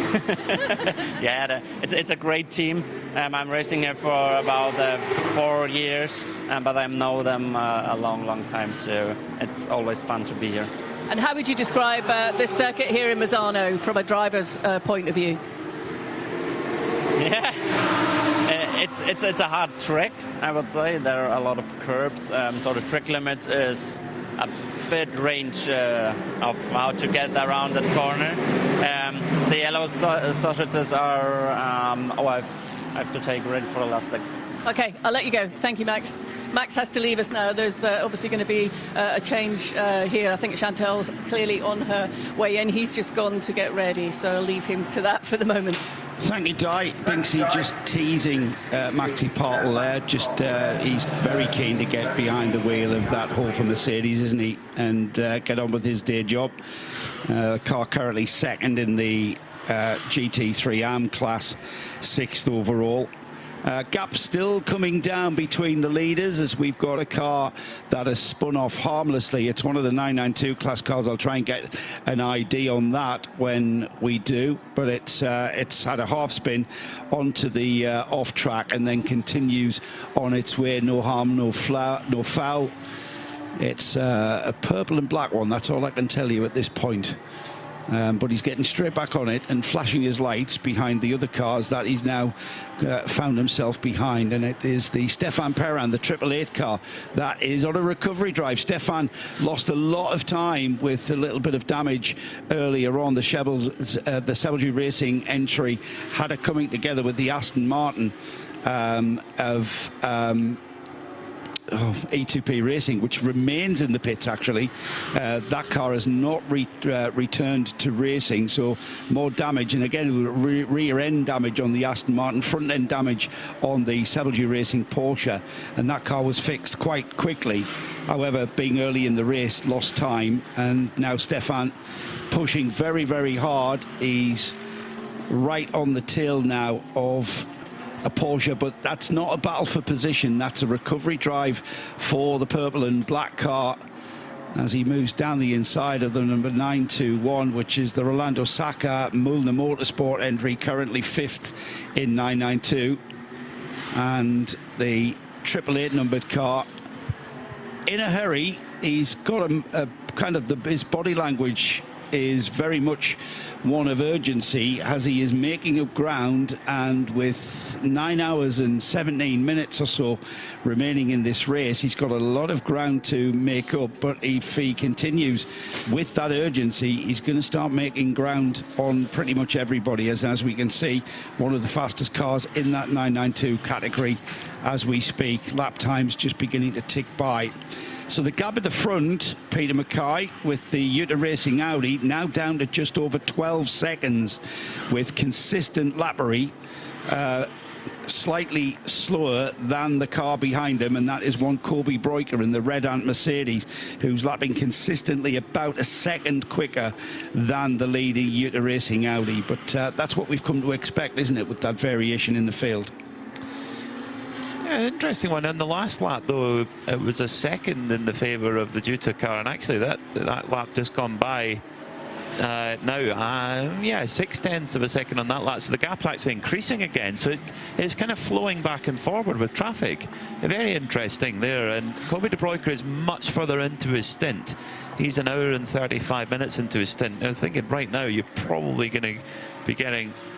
You're going to be getting a little bit tired, but also the main thing is the tyres are tired. 57 laps on the tyres for Red Ant Racing, only 29 on the Utah Audi at the front, but nonetheless they're running well. And then of course don't forget Haas RT, they're only 30 seconds or so back from second place, and the Audis I think have proven to be very, very strong, particularly in the AM specification with that slightly wider restrictor, allowing more air into the engine. That just gives that really good straight line performance in there. So we'll watch it with very, very close interest over the coming laps right now, because for Kobe De Bruyker, regardless whether he has the fuel or not, he has to pit within the next 33 minutes. Otherwise, he will blow over his drive time. So he will have to be in the pit lane within that time.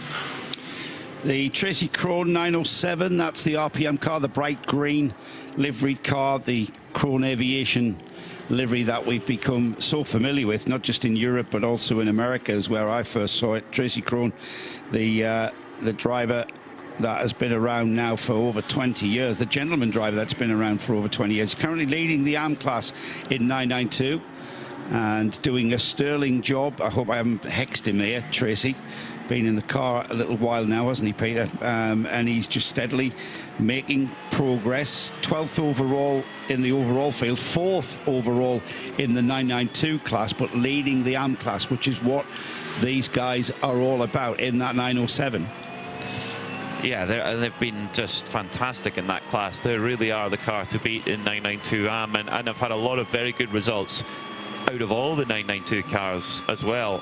Such a well-drilled unit, and Tracy Crone at the moment in lapping quite quicker, a bit quicker than his nearest rival is the Ajith Kumar racing car, and he's very much against his opposite number there. Tracy Crone is the AM in the car, likewise Ajith Kumar is the AM in that car, and Tracy Crone at the moment running 3 seconds a lap faster, so he's doing exactly the job he needs to do in that car. So 9 hours and 14 minutes left to go, and the Utah Audi is into fuel. So that then means that Kobe De Bruyker for Red Ant Racing moves up into the lead, with Haas RT moving into second. So Utah Racing very much off strategy to everybody else. So they brought that red and white Audi in, and a good stint there from Arūnas Kauskas. Some very, very good lap times.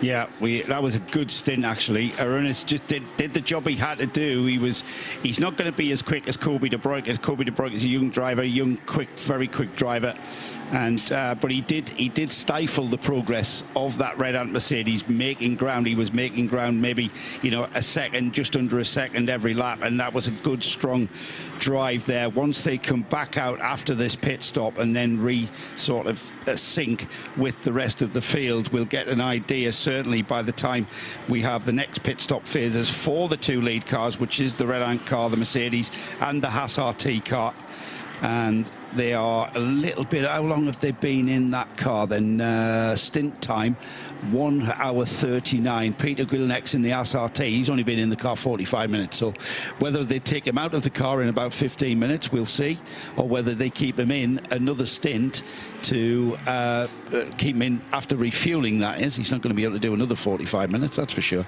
but he is going to be able to do another 15 and then another hour. The good thing is that for Juta is that none of their drivers have a minimum or a maximum driver time to worry about. So the only thing they've got to worry about is the 2-hour stint maximum. So for Juta, they've got a lot of flexibility in who they put in and when. And I would think they want to get Arunas in there as much as they can, because he's proving to be by far the quickest driver in that car. So no, there are other considerations to play in it as well, of course. But they're a full season entry. They're wanting to get the best result they can also. It'd be a big list of considerations, wouldn't it, if we listed all of the considerations that we have to think about and deal with across the classes. That would be a toilet roll amount of lists.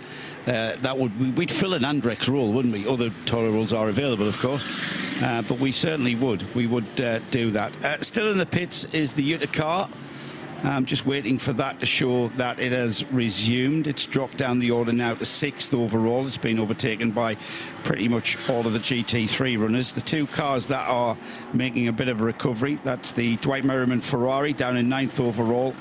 The ERA Ferrari with Dwight at the wheel. Vasily Vladikin now at the wheel of the Simpson Motorsport Continental Racing Audi R8. That car with Vladikin at the wheel will be able to see just what that car's capable of. And I can see, Peter, 1 minute 35.8 was the last time through. That is a pretty quick lap time for this stage of the race. So Arunas Kukuskas has stayed on board that Juta Racing Audi, so that pace should maintain over the coming laps. And again, they're a little bit off strategy to everybody else. So interestingly, their tyres are showing as 30 laps. So it looks like they just took fuel there. Well, no, that can't be right at all, because they were in the pits for 4 minutes. Pit only 45. No, I do apologise. They've taken fuel, a big fuel tank there, and of course 115 litres they can put in. So that takes a little while to fill up with a effectively supermarket fuel pump style. It doesn't fill up very much faster than that. So they actually 45 minutes transit time. So yes, they've come through no tyres. They're keeping the same tyres on. So we'll see how Arunas gets on with that. It's a good point, Peter. For people who are new to the 24H series style of racing, the fueling is done, the refueling is done not at the pit garage where the car is serviced, but done in a separate fueling area, and that allows the need, or the lack of need. We don't need any sort of expensive refueling kit.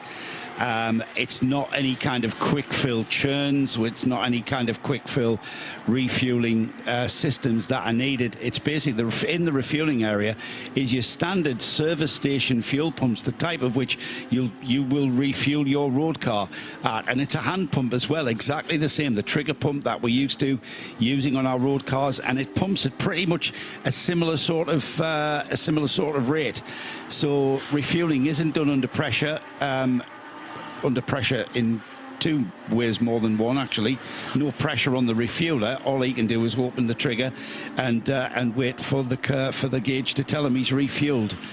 But it does add a completely different complexity to how you go about getting your car in and serviced and back out. And this is another thing where the pump is so clever, is that the technical team, the Creventic technical team, can adjust car by car, not team by team, it's car by car.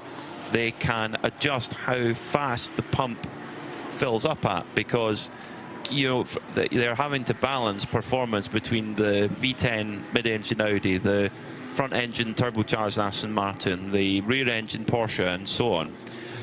And to do that, there's different ways they can do it. They can adjust the weight of the car, they can change the restrictor, the turbo boost. But one other way is how fast the fuel will actually go into the tank. So for example, Audis, they get 95% of the pump's fuel flow. A Mercedes gets 100%, for example, and that's all to do with the amount of fuel they're allowed to put in, and indeed what car it is. Dan Binks down in the pits. Let's get an update. Yeah, RAFA Racing bring the Mercedes GT3 in with Chantal Prince behind the wheel, and she is going to jump out. And as I was chatting to Max Bartel earlier, he was getting ready. I think he got ready a little bit too early, but they've refueled. They're doing a driver change and tyre change up that end of the pit lane. The midway, RPM Racing, the 907 Porsche 992 car. Nick Johnson is just warming up and getting ready to get into that car. That car is going into refueling, and Tracy Crone will jump out. And I'll grab Tracy later on as well to have a chat with him. We've not spoken to him for some time. Just behind me, the Viper Nisa Racing, the number 65 GT3. They're all on the pit apron as well, waiting to receive that car, which I guess is up in the refueling area. So it's hotted up a little bit down here, so let's see how many more come in at this moment, but it's RPM that are the next car to come down from that refueling area. Nick Johnson has, I think, the coolest helmet design in the Creventic paddock. The blue and yellow is native Sweden with little other colours in there. It looks absolutely superb. Must be a Swedish thing, because Rydell's helmet was so cool with the blue and the yellow on it. Yeah, I mean, it takes me back to Ronnie Peterson, actually. Perhaps the biggest racing star to come out of Sweden. Tragically killed in Formula One in 1978. Never quite completed a championship win, but certainly won a few Grand Prix. But yeah, that blue and yellow, the Swedish blue and yellow, that most of the drivers that we've come across will still be there representing Sweden. And I mean, Nick's been an American citizen now for quite a number of years, I think. He's been in America for probably over 25 years. But however, still showing his native roots and still proud to be Swedish underneath. Cool to have two places to call home, really. As Viper Nisa Racing come in with their Mercedes AMG. They're going to keep driver on board? No, they're going to do a driver change. So that was brought in by Douglas Coe, the team owner. We had Dominic Ang in at the start, so I would think by the laws of deduction, that would mean that Melvin Moe will be next into the car, who had a really impressive career when he was younger. Came through the Petronas Formula Experience program, which got him a drive in Formula BMW, and he's very much the coach in this car for Douglas Coe and for Dominic Ang. A great racing scene in Malaysia. It's an amazing country. I had the privilege of visiting there. On a couple of occasions I visited there about 10 years ago, and yeah, had a really good time in Kuala Lumpur. A great racing scene. You look at the number of drivers that compete in Carrera Cup Asia and all the way around as well, and Sepang very much a part of international motorsport as well. Let's get more from Diana. Just at that moment, Crone Racing have come in, and Tracy, or RPM Racing, I should say. Tracy's just jumping out. Nick Johnson will get in behind the wheel, but Philip Hemprecht is standing watching with me. So, Philip, just give us an idea. I can see Nick helping Tracy get out, putting that seat in. What is it like from a driver's perspective when all that's happening? Yeah, I mean, it's really hectic, because here we can be, or you have to be as quick as possible. There's no standing time, like, for example, 24 hours Nürburgring or stuff like this. So we have to be really quick. Obviously, in our case, it's a little bit funny, because Tracy is very big, very tall. Nick is quite short, and I'm just in between. So we do have a shell that Nick and I share. Actually, we have the same shell, and then we just have to move the seat forward and backward. So yeah, we practice quite a bit always from Wednesday onwards when we're testing. But it is quite hectic, yeah, and it's a science behind it. Yeah, you have to be quite quick and get basically the flow of the whole pit stop right. Yeah, very precise. I mean, you've got a great team of guys that work with you here, so that's important as well. How much are you enjoying being here in Misano, Philip? Oh, it's beautiful. I really like this track. Yeah, it's really nice to drive. Not too long, but really flowing, and also it's good to the car. The curbs are not too high, and it's right by the water. We're staying right on the beach, only 5 minutes drive, so really, really nice. Looking at you as a driver with Nick and Tracy, what are the similarities between the three of you, and what do you think you all bring to it? I think we all have our strengths. Yeah, we're all basically, I think our biggest strength and similarities is that we're following the right goal, right? Obviously, we're always trying to finish every race, yeah, there's different speeds between us, and I could say that maybe I'll just try to go as quick as possible, but we always try to manage basically our result, right? We always try to finish, gain maximum points.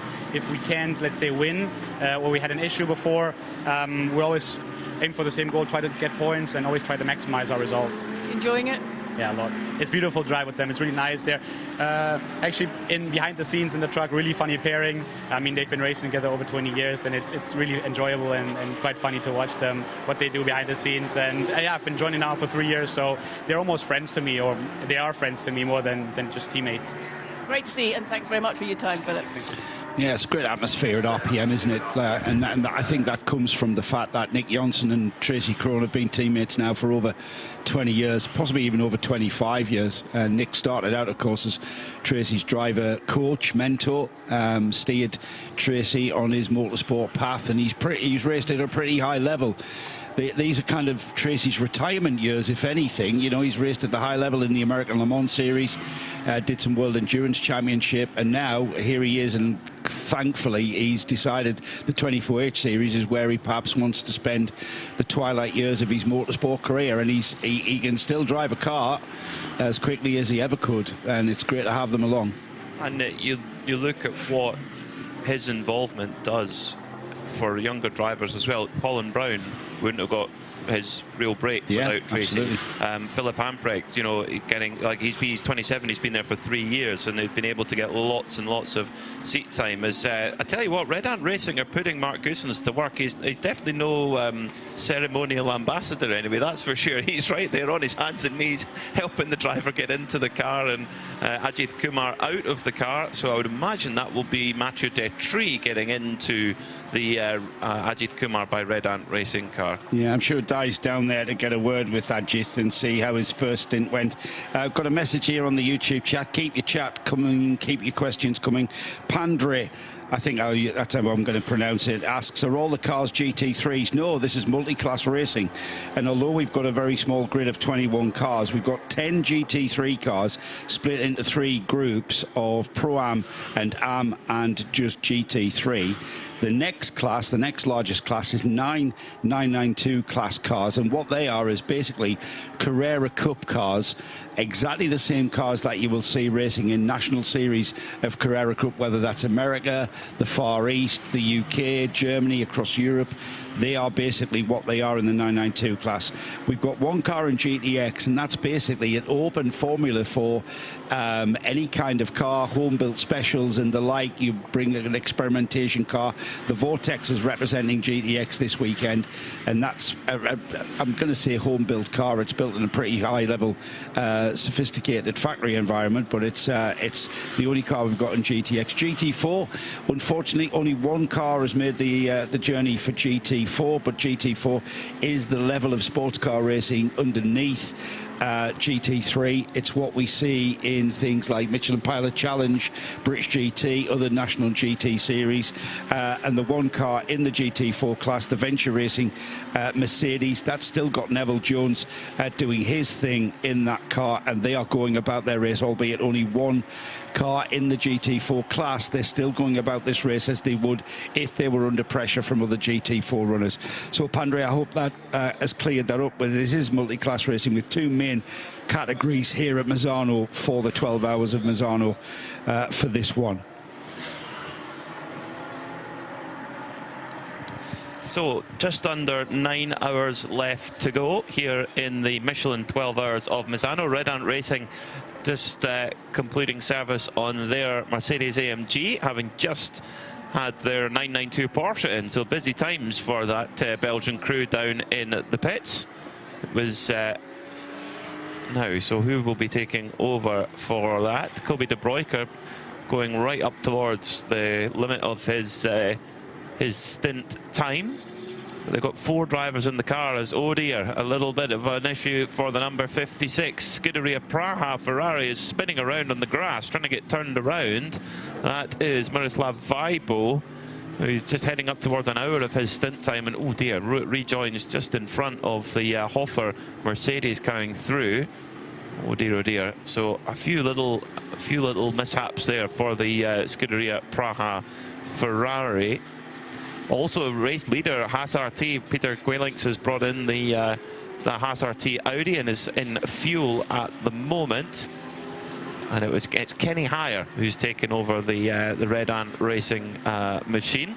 Driver who knows his way around a Mercedes AMG, to say the very least. He's a super driver and a great addition to that Red Ant team. Let's get some more news down in the pit lane and catch up with Diana Binks. I'm still here at the Red Ant Racing teams. Obviously, the 93 and the 901 are both run from this garage area. Ajith Kumar has just jumped out of the 901, so I needed to give you a second just to catch your breath. But how are you feeling after that stint today? Feeling very good, very pleased with the team, with myself. Good day today. Started well, but though I couldn't match my practice timings. But okay, the car's on the circuit, and yeah, I hope it gets better. Yeah, well, it's just about being consistent, isn't it? Every time we talk to you, you tell me how much you're learning as a driver and how much you have to learn. So you've got to take your time and let it come to you. Of course, but I'm so grateful to Matthew, Fabian, and my teammates, Mr. Marcus, and all of them. You know, I mean, it takes a lot of patience for them to get me up to pace. And yes, we've been doing just that. 141, not a bad timing at all, you know. And you know, we missed out the first couple of days. One because of crash, we damaged the car, and then of course our engine failed. We had it replaced. So the miles that we have put in as a team on the circuit, Matthew, Fabian, myself, is pretty less compared to what we expected. So keeping all that in mind, I am pleased with my timings. And it can only get better, Diana. How much are you enjoying the challenge of the Misano circuit? Because it brings a new challenge to you. Of course it does. Like I told you, I used to watch GP500 races way back then, Kevin Schwann's, Wayne Rainey. So very fond memories of watching Misano on the television set back home. And to be here, like I always tell you all, I'm so grateful to the Almighty. And thanks to all of you for making this possible. If I may interrupt. I want to thank everyone at Creventic, because most of the time interviews are about drivers and their timings, their emotions. But a great effort by Creventic, Michelin, Porsche to put this series together. And I hope the series goes on to get popular, not just back home in the Middle East, maybe all over the world. Well, we love it because we get an opportunity to talk to drivers like yourself that are starting.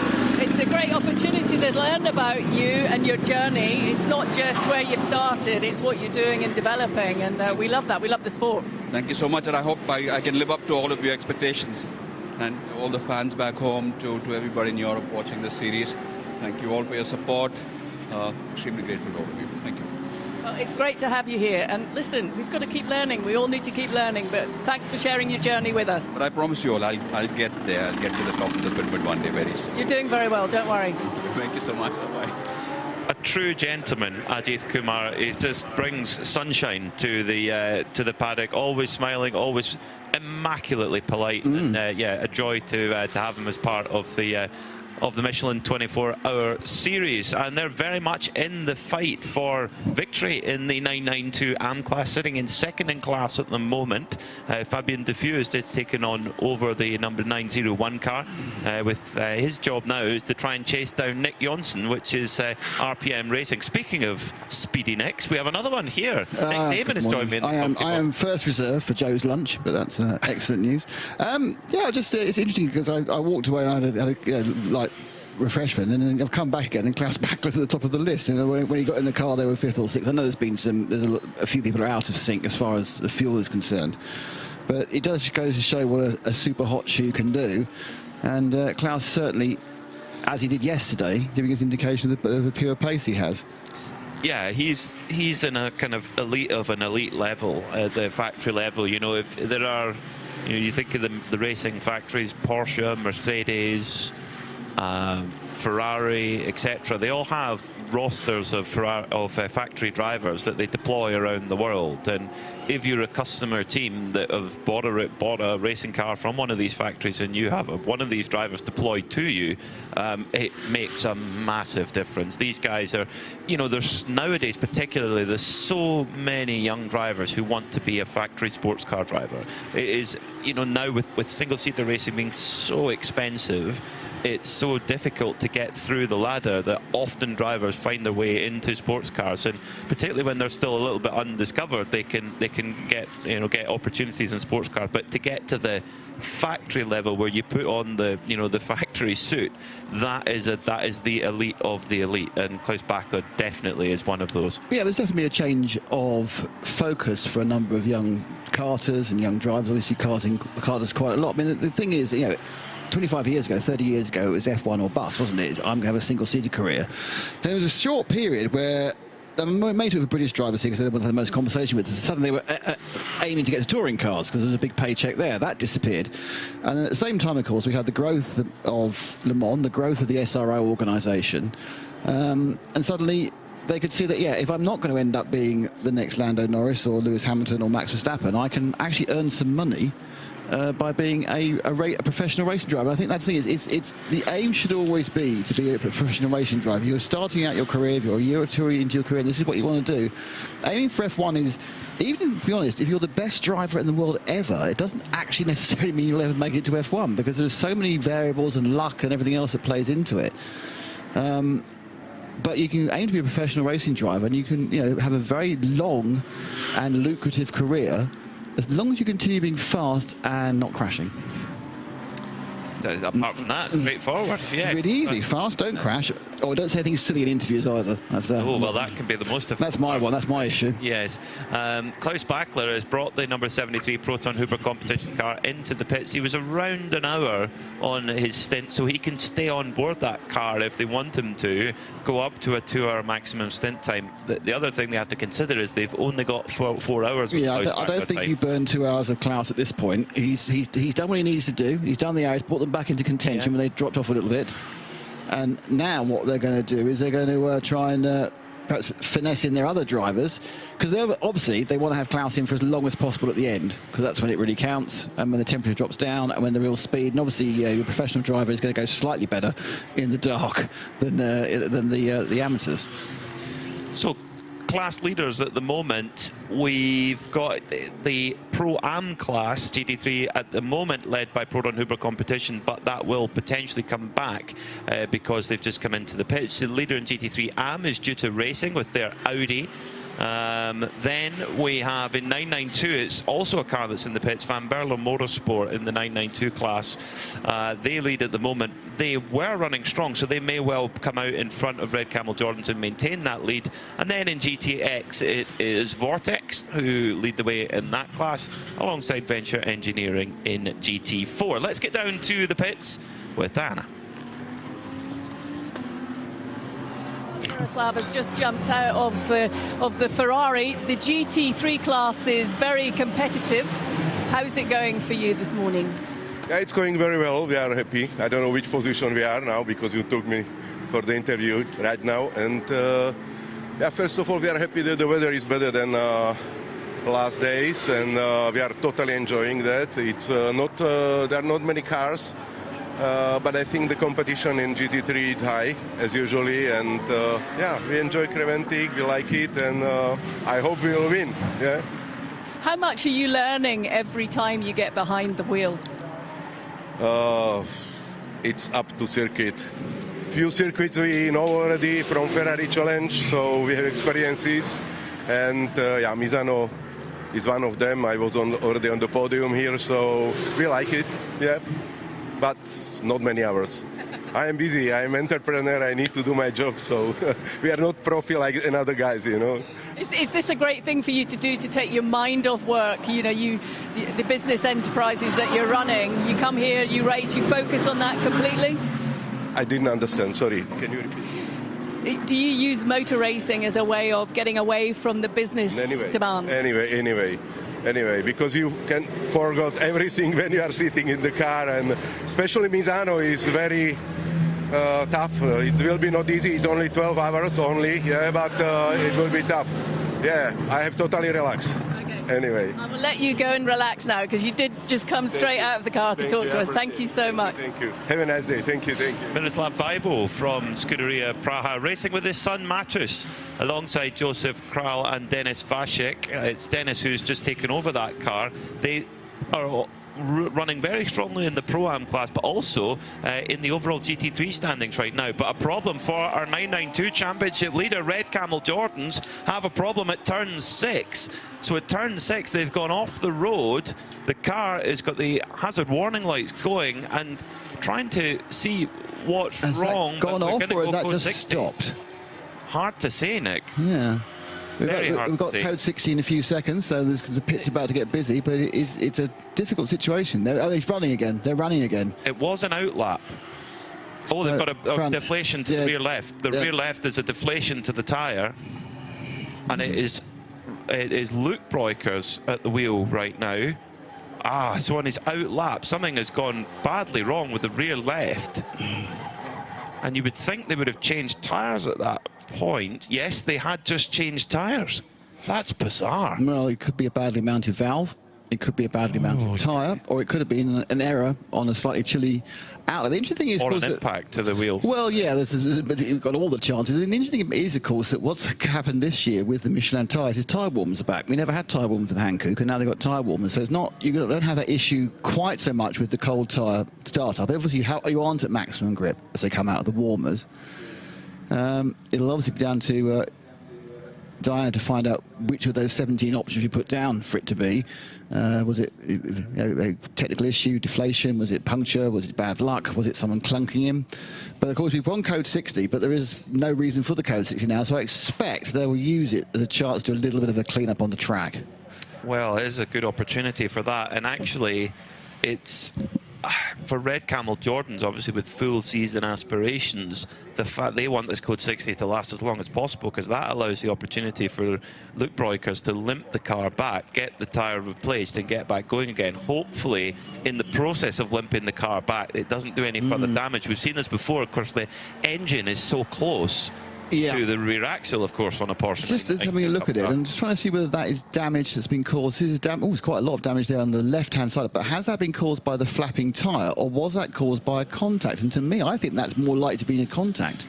Well, yes, because he hasn't lost the tyre. It's not throwing itself off, and it's in front. It's an impact, a potential impact in front of that rear tyre. I think they may have been coming together. Possibly, because there is quite a quick left-hander there that narrows, and it's the rear left of the car that's there the damage has been. So has it been a GT3 car trying to get through and they've made contact together? We won't know until Luke Breukers makes it back to the pits, and he may well stay on board as well. Yeah, with that wheel, with that tyre still being effectively round, if not inflated, I don't see how the tyre could have caused that damage.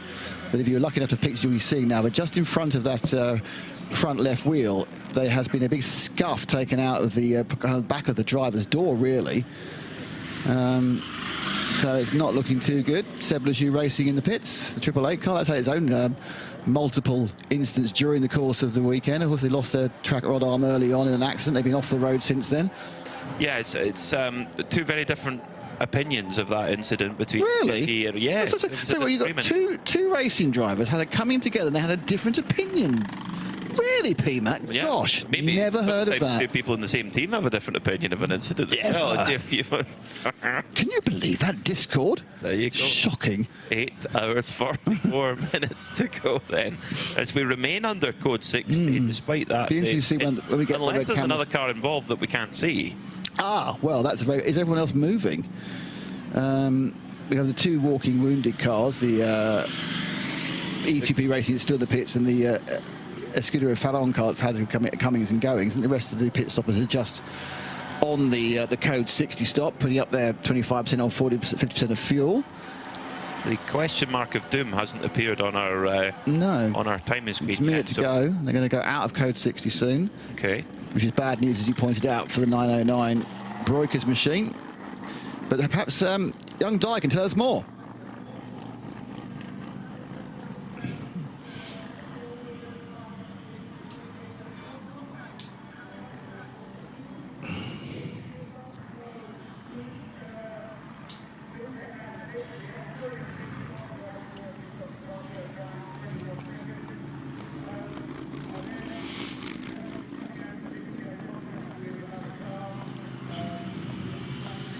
seen him, apparently not.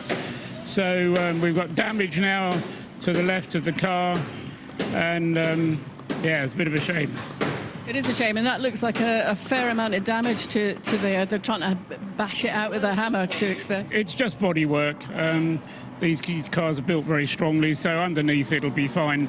The problem is the new tyres going on doesn't actually match the others. That's not up to temperature yet.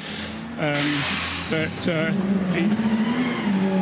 he's on his way again now. We were lucky in a way that there was a code 60 called, because we've lost less time because of that code 60. But Dan Burlow's going very quickly, so we were always going to be struggling to keep up with them. But we'll keep going, you know.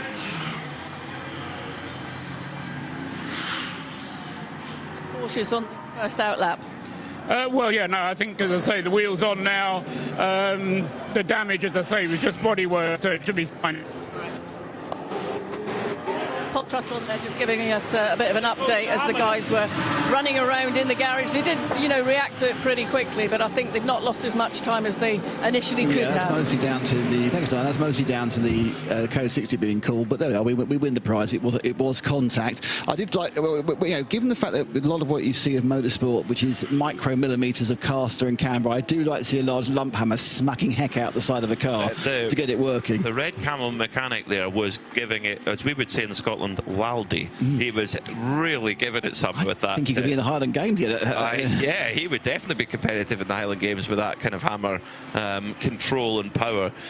So Luke Broyker's back onto circuit again, and if they can get away with that with just bodywork damage, that they're still very much in this. Paul Truswell, their team strategist who we just spoke to, is absolutely right. It is a long race. There's still 8 hours and 41 minutes to go.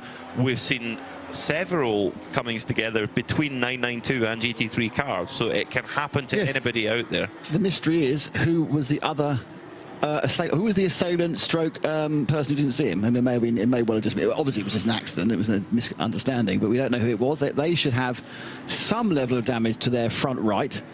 So the least missing dive planes, obviously not enough to require a long enough pit stop for us to see it, but it looks like the Red Camel's car now up and running. It should have its 4 tyres pretty much balanced when heat, within having completed now 1 out lap set with it, but by half of the next lap they should be up to temperature. And he'll be able to start leaning on the car and work out if it was just bodywork, because obviously you have clunked the tyre, and what you hope is you've not affected the toe leak, you've not affected you know, any of the elements in the rear wheel well that can affect the alignment of the rear tyres. But he lets the Viper Racing Mercedes go. It's not his battle, it's not his class, and continues through that very tight first switchback.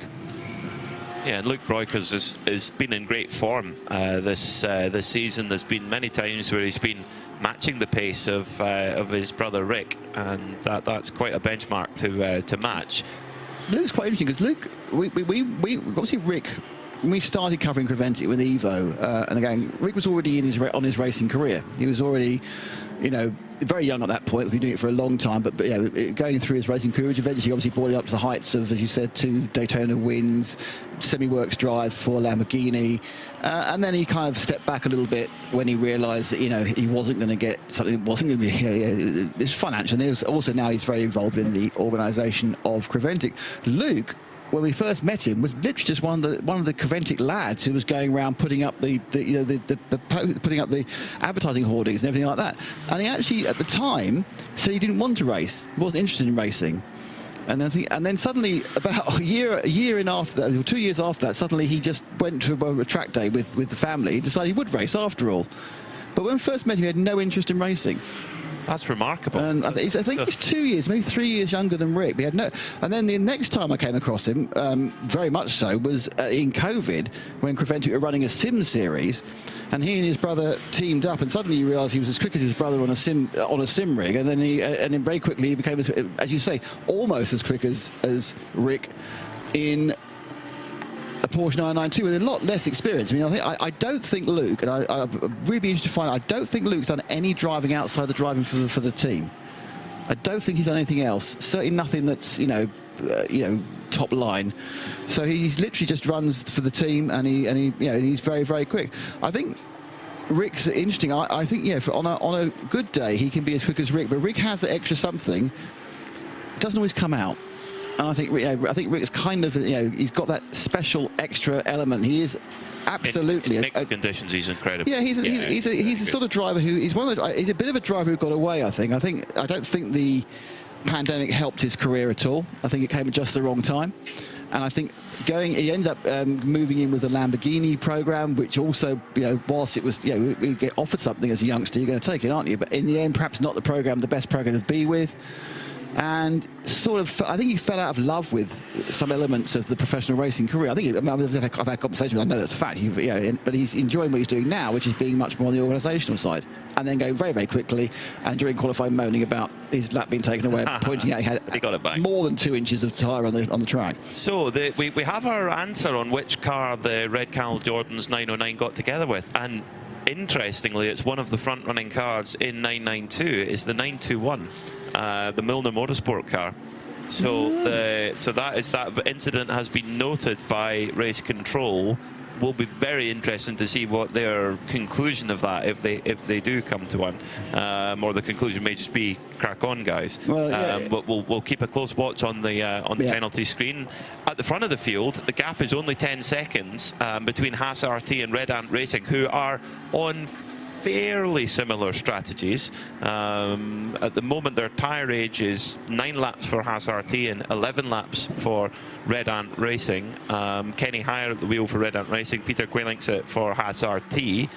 And yeah, like I said, only 10 seconds between them at this stage of the race. After, 3 hours and 24 minutes of running, it is close. And Juta aren't far away either. They're 40 seconds off the lead in their Audis. And pretty much since we rolled onto the track in free practice yesterday, the Audis have been super quick. Yeah, I mean, the Audis looked very suited to this circuit from day one. It's interesting. I think it's the variance we have within the Creventic series does throw up different GT3 cars looking good. For a long time, the Creventic rotation did seem to favour Mercedes. And you watch another GT3 race, be a SRO or a NLS, and they have all sorts of other things. But in Creventic, it used to be either you were Herberth or you were a Mercedes, and that was the clue. But then we've seen more and more success from Audis, initially with car collection, then obviously people like Haas and everything else coming through. Santalock, yeah, Santalock Junior Team. I love that how it was called Santalock Junior Team, but there was several drivers in the team who were of more advanced life experience. I wasn't sure there was the question. I think was there a Santalock Senior team was never quite answered. But yeah, I mean it's interesting. But there is a fact, of course, that if you look at the Blue Ribbon race of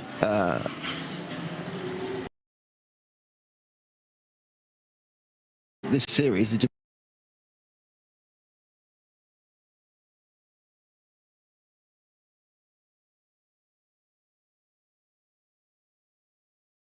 Misano was going to, and how the Michelin tyres are going to cope with that abrasive tarmac. We know it's a motorcycle track predominantly. The World Superbikes here are here next month. It's a MotoGP track. It has got motorcycle history absolutely ingrained. And the tarmac, therefore, is a very, very grippy tarmac. Now, it works with motorcycles. How it's going to work with our Michelin rubber, we've had a lot of miles, we've had a lot of laps, Peter. We've got a lot of tyre data, but it's how the teams will adjust the cars and set up the cars. All of that's done, of course. You're going to have to race with the car you've developed across the last few days of practices and qualifying, etc., etc. Now we're going to see what the teams have got up their sleeve with regards to how they can make those tyres last and shave those seconds in the pit stops by not. Number 69, Audi has dropped a few positions back. He's dropped back to 6th place. Very crowded there in those early laps through the Del Parco chicane, and then even more crowded through the Del Rio hairpin. However, things beginning to settle. That to have happened, but we have got many hours yet to go, so it's important to get back out racing. Yeah, we are very lucky. We have all the parts we need. Aston Martin is here with us helping, and we have a really good technical team. So on that side, we're completely covered. We just need people not to hit us during the race. Well, yes. And what's the strategy going to be for the rest of the race for you now? Well, we want. Well, it's still a lot of hours to go, so anything can happen. Never give up. and we have to put our best effort, as always, try to understand more how to race this car. It's basically a big test for the rest of the races. So, yeah, we won't give up and see what we can do. But it's a pity because we were fighting generally for the win. Look, thanks for taking the time to update us and let us know what's going on. But it's great that you're getting back out there. Thank you. Javier Mortillo from E2P Racing there, telling us all about the trials and tribulations. 188 kph impact with another car. That's going to cause a lot of damage. 115 for people who do real speeds. That is, yeah, that's fast, very, very fast. And yeah, E2P Racing, they've just not had any luck at all this season. New program with the Aston Martin Vantage, great car. It's just not clicked together for them. There's been little things that have gone wrong, and in case today, quite a big thing's gone wrong. But they're also ploughing a lonely furrow with their GT3 choice, and I wonder whether that is, whether it's necessarily the best way. Sometimes when there's 3 or 4 similar vehicles, we have a lot of we have several even 10 cars. We have several Audis and we have several Ferraris and we have several Mercedes. And you just wonder whether there's a kind of an element where you can kind of learn and grow and work out where you've got a benchmark, where you should be able to get to. Yeah, that is a fair point. Sometimes it can come down to all sorts of things in terms of the decision-making process of what car to go for. It can, yeah, there's so many different things. It can be even down to the owner of the car, what the owner of the car wants to drive as well. That's very much what brand do they feel affiliated to. Of course, they all should, in theory, be balanced together. We have several different types of several different brands of car competing in GT3, and in theory they should all be balanced together. So yeah, I mean, but of course the flip side of my own argument is if you turn up with one car that's got a really good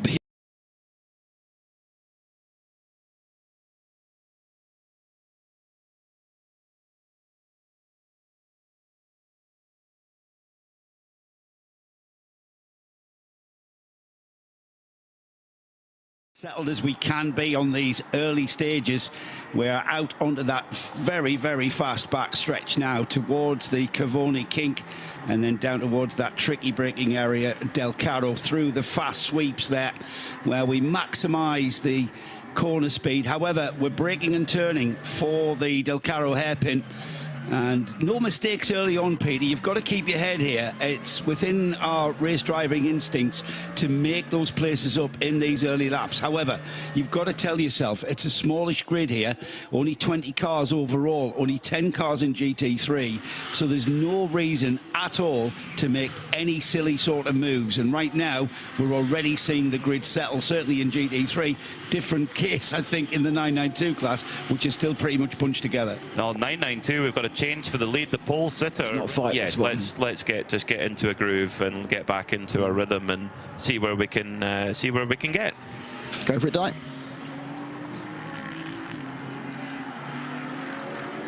It's still here, unfortunately, but they've put the jacks back underneath the car. There's a problem at the rear, I can see. They're trying to, they're moving the wheels around by themselves while it's up.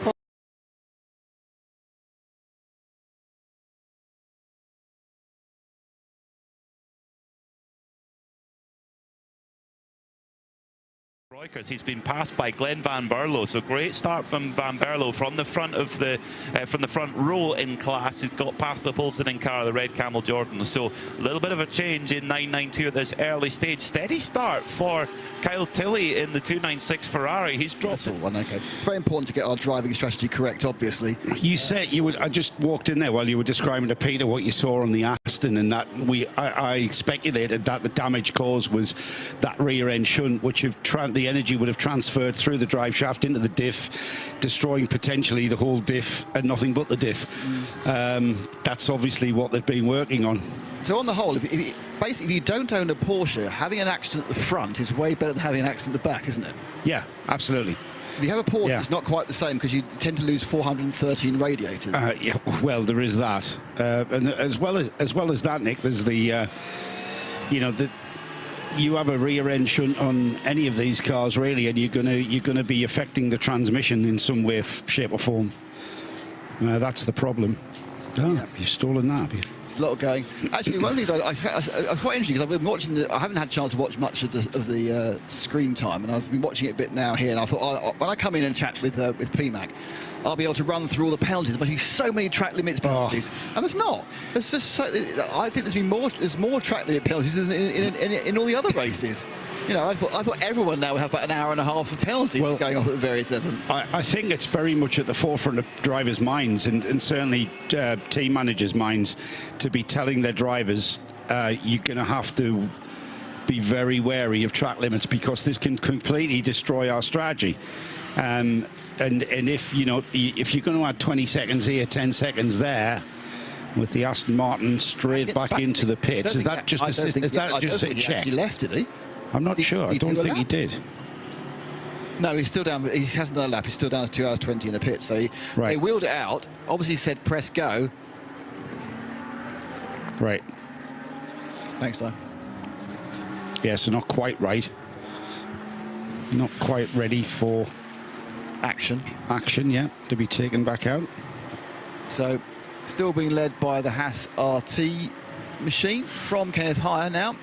Kenneth in the red ant. Obviously, Kenneth historically has been in this championship for so many years, but with as the hot shoe within the RAFA Racing team, they've now just dropped down to a 4. Kenneth has moved across the red ant. His connections with Mercedes absolutely key in Bert Redon's decision to hire him, and Bert Redon's decision to go with Mercedes rather than any other manufacturer. There was a very long conversation with Bert over a couple of beers last night. We learned a number of pieces of information we can't pass on to you. However, as ever. However, I basically asked the question: why did you decide to go with Mercedes' GT3 rather than the Porsche when you've run with Porsches for so long? And there was a number of very, very good reasons for it. And it basically came down to customer support. He preferred the Mercedes customer support and some of the costs connected to that than he did to the Audi and the Porsche customer support. And I've got to say, you know, all of the customer support systems behind, whether it be Mercedes, Porsche, Ferrari, who I missed out, Audi, they're all very, very strong in GT racing. I mean, the manufacturers got behind GT3 as a formula, and behind that has to be, if you are selling cars to race teams and individuals, then you have to have that support to back that up. And you know, it's just a matter of choice. It comes down to a matter of choice after that. Yeah, I mean, there's customer support from those various places. And obviously, again, it's one of the things we talk about, say, go with PMAC, when there's 3 or 4 of the same chassis, it makes much more sense for AMG or whoever to send a support guy, to support guys and gals to look after the various teams they've got, rather than just one outlier. So Paul Meyer, continuing in that purple and white Porsches, try and catch back the couple of laps it lost in that instant they had with Antonio Sanero and the E2P Aston Martin. E2P Aston Martin, unfortunately, isn't trying to catch up a couple of laps, it's trying to catch up 80. Because it's been stuck in the pits for so long. So yeah, it's one of those things where, as PMAC said, 2 different opinions on the accident. The certainly indisputable fact is that it was less serious for Seb Lejeune than it was for E2P. Which brings us nicely on to a nice little question that's been posted by Movies and Series, who are a commenter on the YouTube chat. What is the difference between 992 and 992 AM cars? Nothing is the answer. They are categorized by driver rankings. That's what makes the car drop into the 992 AM class. Fuel filled during code? Well, there are other complexities of regulations between the classes, but the difference between the cars are zero. The cars. Yeah, the cars are exactly the same.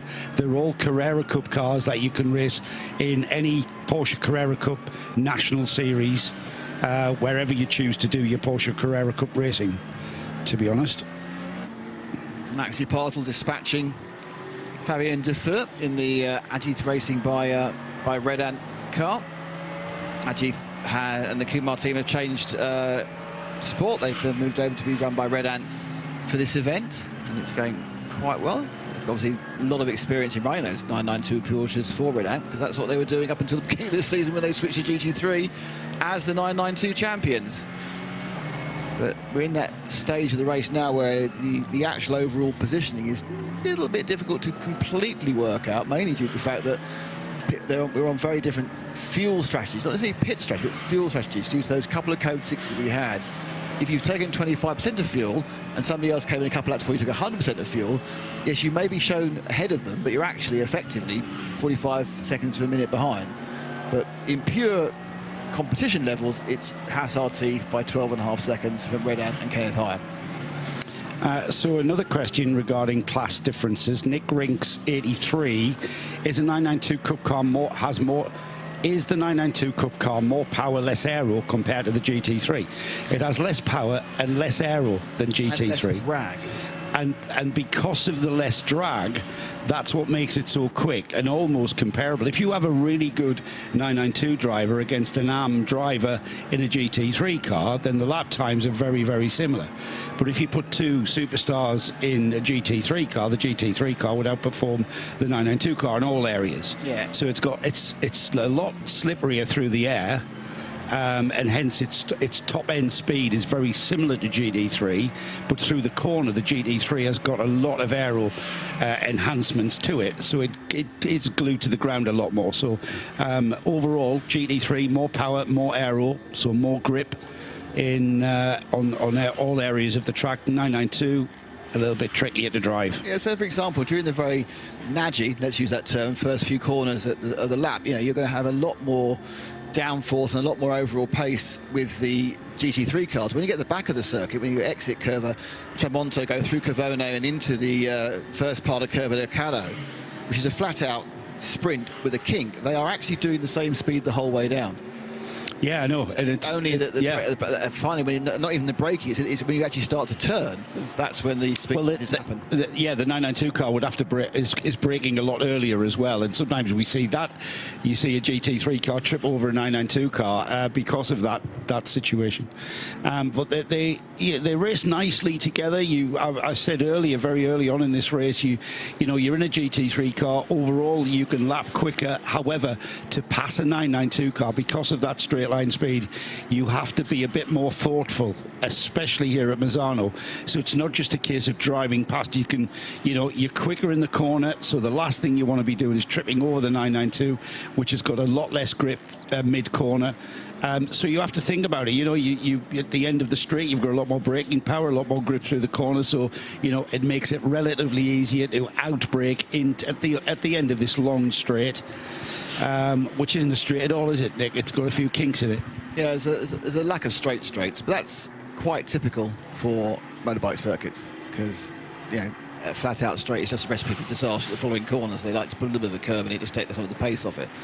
But yeah, it's a good point. I mean, I think the reason they race well is because the GT3 has enough parts of any track where it can get past, which means that the person following doesn't get frustrated. That's when mistakes are made, when you've been stuck behind someone for a while and you get frustrated and make a lunge. Well, we talk about focus, don't we? We talk about driver focus and driver concentration, and that's exactly what we mean. Part of that, getting flustered and getting frustrated and getting desperate to get by, that's when you can start making mistakes, and that's where you get out of sync.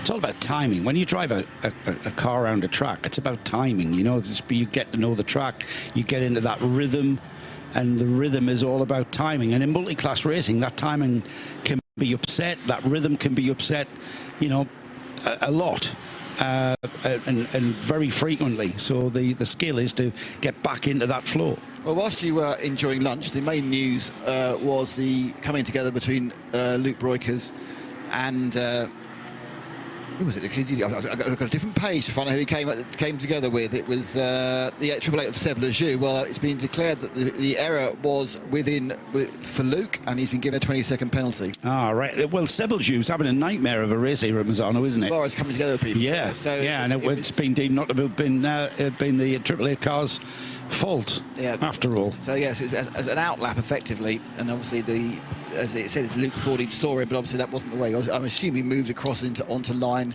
not aware of what aware of the Seb Lejeune machine, which is quite hard because it's bright purple. It's hard to miss.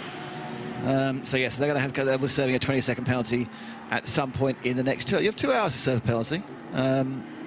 You don't have to serve it the next time. Now the penalty box here is at pit out. Often it's at pit ins. That probably would change the tactics of when you serve it, I would think. Well, you're going to have to serve it after your pit stop, aren't you? Before you leave. And the thing then is, do not forget to serve your penalty. Yes, yes. And, you know, if your radio system will hopefully work and you've got your team manager saying penalty box, when you move away from the pit apron. But yeah, that's a different one. Battle of the Mercedes on track out there at the moment. Hofer it's not a challenge for position, that the grey and green Viper Nisa Racing Mercedes. Melvin Moore at the wheel of that car. That car's down in 16th place overall, 9th in GT3, 4th in GT3 AM, and that is on a bit of a recovery drive. We saw that car having a problem that brought it into the pits. The Hofer car, that has got Maxi Partel at the wheel of that car, currently 2nd in the AM class, 5th overall in the overall race and GT3, but 2nd in class, on for a class podium there at this rate. Still 17 minutes away from 4 hours completed though, Nick, so still a long way. Yeah, a couple of the GT3s came in. The Continental Racing by Simpson, that's come in. Looks like it's stayed in with David Pagozzi. But Carl Tilley's got back in the Era Motorsport car, so they are using the Kyle and the Dwight's time up at the beginning of the race. They're saving the Nico Verdonk and brain's complete. This is I've lost my brain. Nico Verdonk and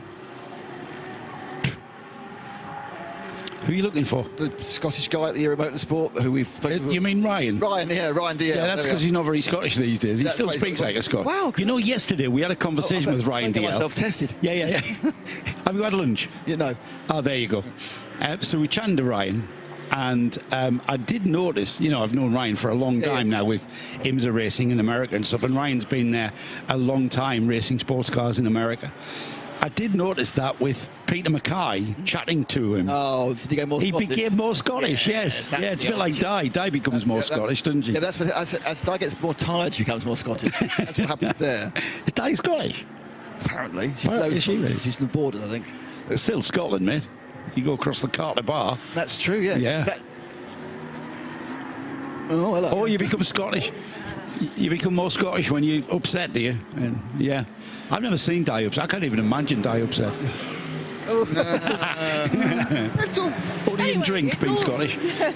It's all clear down here in the pit lane. Yeah. But earlier on, when Nick was actually down here in the pit lane, you said the wind had picked up. It sort of dropped again, but the flags have just, in the last sort of 15 minutes, the wind has, picked back up again. But the skies are fantastically blue still, which is good. And I think most people have gone for lunch because there's not many people in the garages. I noticed you're wearing your sweat, what's that called? A jerkin, a hoodie, your hoodie, a jumper, no jacket. I know you're in the shade. By the way, hold with me, guys, because this man here, you see, this man here is what's a photographer's life like at a motorsport event? Busy. Well, I say it's busy. It can be busy when the pit lane's busy, but now there's no car, so there's nothing to shoot, so I'm just walking up and down. He's just been sat with me at lunch day. Getting your steps in. Joe said you were just having lunch with him. God, It's good, isn't it? Yeah, it's good. It's not bad. Sit down for half an hour, have some lunch. You got to look after yourself. You can't keep going without some food. Yeah. All right, Chris, thank you so much. He's not normally wandering up the pit lane. They go all around the circuits here and take advantage of the best positions to be to get those fantastic shots that we see on the Creventic social media. There's some amazing images between Nick and Chris that are across that all weekend. I wanted to ask you, Di, you still got your jacket on, but you're in the shade, so that pit lane is still a bit cool. Out back in the paddock, I've just walked to lunch and had lunch with Chris there, the photographer, and it's getting hot. The sun beating down, so the track temperature is going to be getting higher and higher and higher. But it's still quite cool, Joe, with the wind. The wind has made it, it seems very nice standing on the pit wall. But I guess, it'll keep changing, I guess, as we evolve into this afternoon. Now, whilst we are doing our clothing tactics, I eschewed the jumper prior to the opening pit wall, thinking a bit bulky and I'll get too hot. And it was very much a case of if you were in the shade, no, you wanted it back on again. But if you're in the sun, oh no, it's way too hot. Yeah, you got to get in the sun. Yeah, I mean, got these sunny days. We've just had the temperature graphic on the live stream there, and it's just under 20 degrees, which is very, very nice indeed. And the Creventic Lounge and Welcome Centre there is where a lot of the teams, and certainly our commentary team, will be enjoying the very pleasant lunch. I had the pasta verde. Did you? Yes, with a bit of egg salad. I should be going one a bit later. Yes, you do, because you're forgetting things. Who?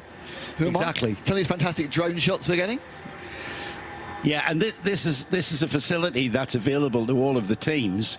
Obviously, you've got to pay for it. I mean, you know, everybody does that. But it is a very, very high standard of catering that we have here, as you would expect at this level of international motorsport. We're very well fed. It's very, very well catered for. The desserts are lovely, Nick. You're a desserty kind of guy, aren't you? I get very upset when there isn't a dessert. You do? It doesn't seem like you're trying if there isn't a dessert. But yeah, much like an army march in its stomach, so of course do mechanics and race teams. Oh, absolutely. So, you know, absolutely. Keep them fit. There's the international flags are fluttering, because I think that wind is picking up again. I mean, it's quite interesting. It is what you would expect. When you've got a relatively clear, warm day, it's going to start heating up the air at the bottom of the stack, and that's going to start moving around with the air pressure movements, and you will get more and more wind. And then what obviously normally happens, of course, is it picks up during the middle of the day. It will drop down for the evening as it cools off. And we are running right into darkness. This race will finish at 9:30.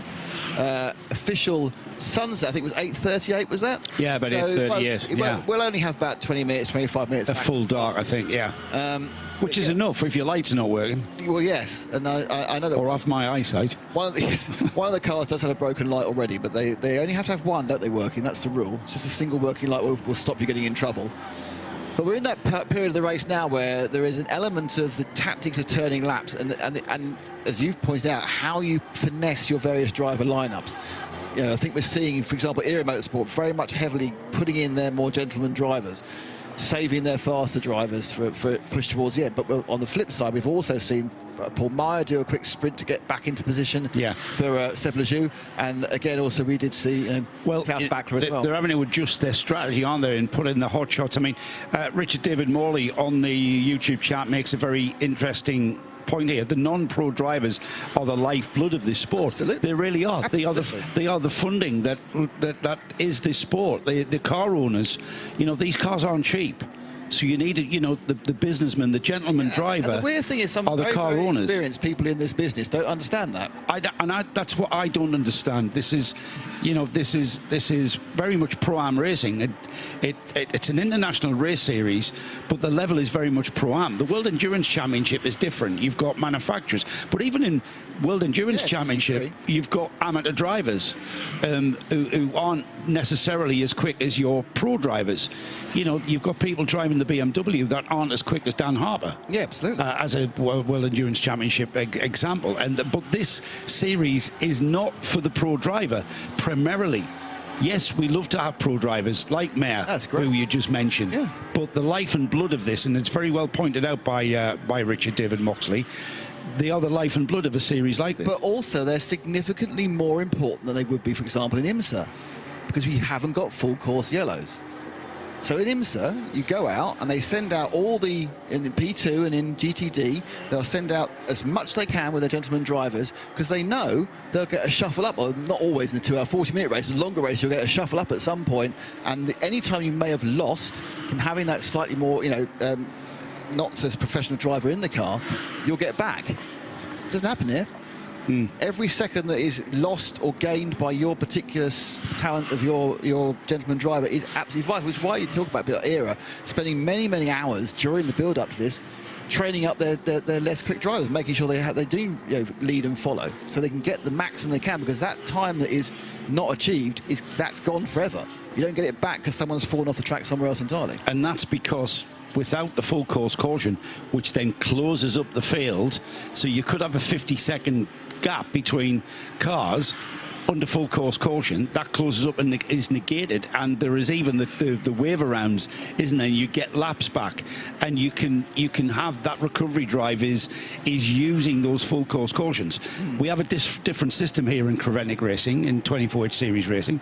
We have the code 60, where you don't bunch the field up. Everybody just slows down to 60 kilometres, but continues in that same position all the way around the track. Every lap counts. And the only way to gain time back is how you use the code 60s with regards to refueling, extending your fuel window, and maybe doing an overtake in a pit stop where you don't need a pit stop if you've gauged it right.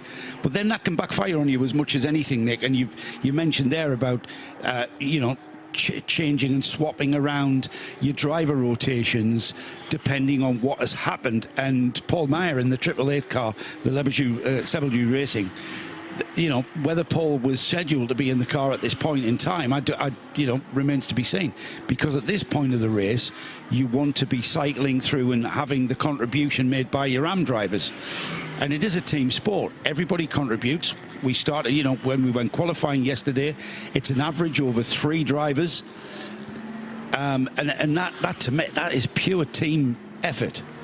Team effort from the full sense of the term as well, when you regards the crews that are pit stopping these cars, that are repairing these cars, that are, you know, doing a good tyre change, doing a good fueling stop. Endurance racing's always been about team effort. The drivers just tend to take all the glory. Yeah, it's always the way the drivers always take all the glory.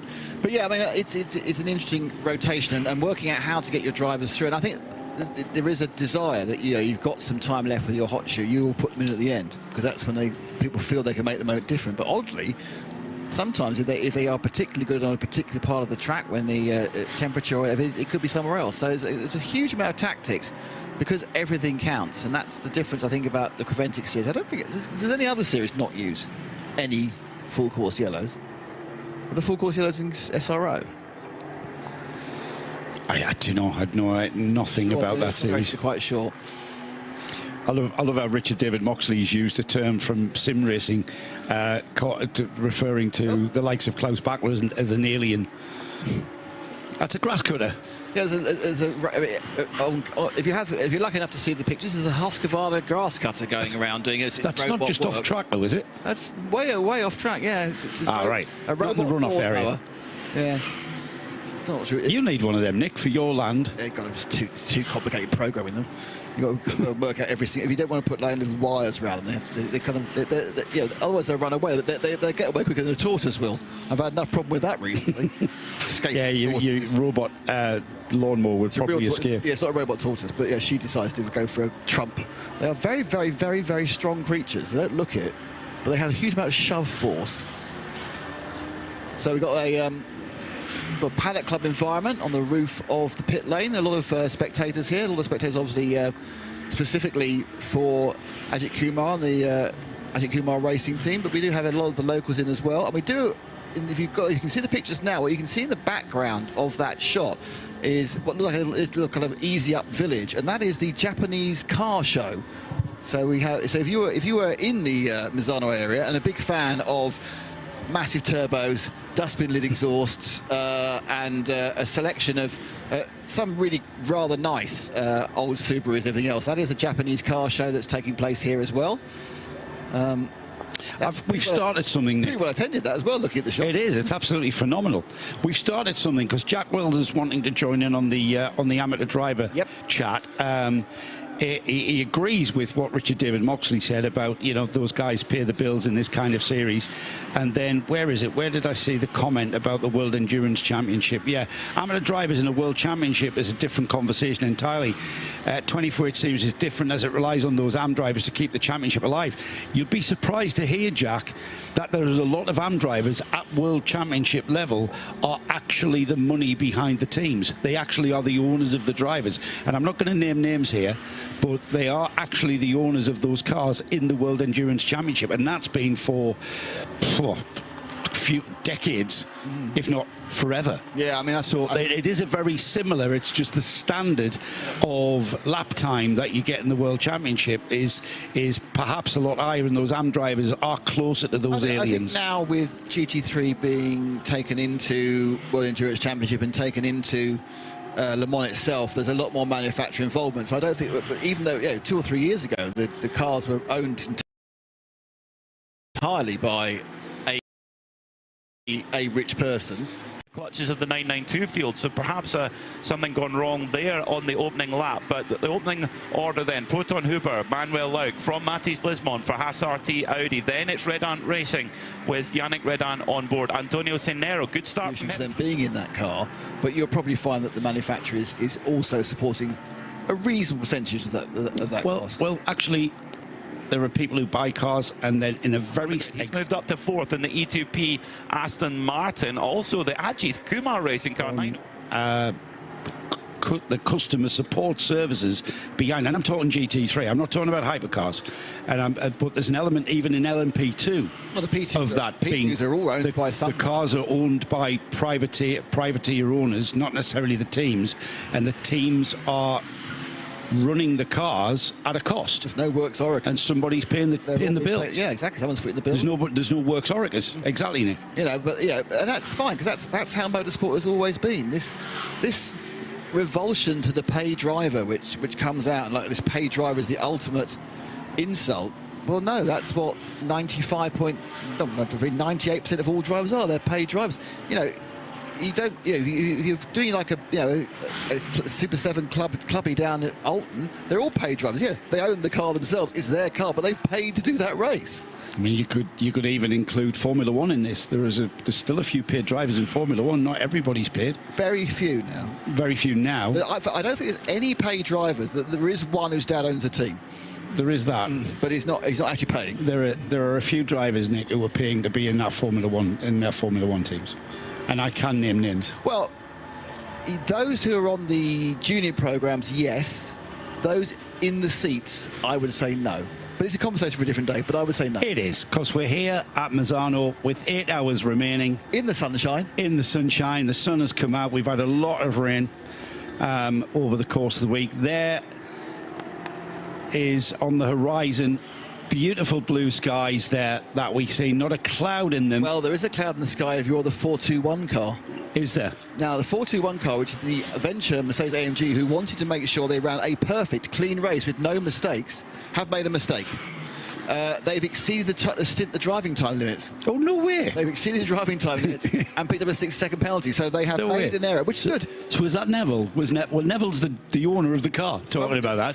So Neville owns the car, so it's his prerogative. Error, yeah. So the interesting thing about that means is that they've learnt that now, so that means that they can not do that next time when there's competition. So that's gone wrong for the 421. Well, maybe they were experimenting. You know what? This is kind of it's not a shakedown or a test session, but it is a race test. They're testing themselves, and maybe they just pushed that window to see how close they could get to that window. The thing is, the interesting thing is that the 2 hours does not include any time in the pits, and that includes refits. So it's 2 hours actually on the track. So if you you've got a stopwatch going like that, and you go, well, that's code 60. That's right. Yeah. What have I done? I don't know. And it's easy to get it wrong. I don't think so. You don't think so? You think it wasn't Matt George who's gone over the 2 hours then? No. It was Neville Jones. Right. He's the driver that was in before Matt. Daniel Bishop. I don't know who's making those decisions, but Bishop's involved in there. I think he's engineering the car to an extent. Because Matt started the car, Matt's back in the car, and he's been in the car about 45 minutes. Chris has not been in the car. Chris Jones. So it was not been in the car bit yet. In the middle, they've missed it by. I assume they probably missed it by a tiny amount. By a lap. I mean, I don't know if you remember, there was one time quite a while ago where there was a car that they were absolutely touching the limit, and then on the in lap, a code 60 was called. So the in lap took a minute longer than it should have done. That's right. Yeah. And I think Binksy's still in the pits there, wondering whether to take her jacket off. Hey, we haven't got cameras at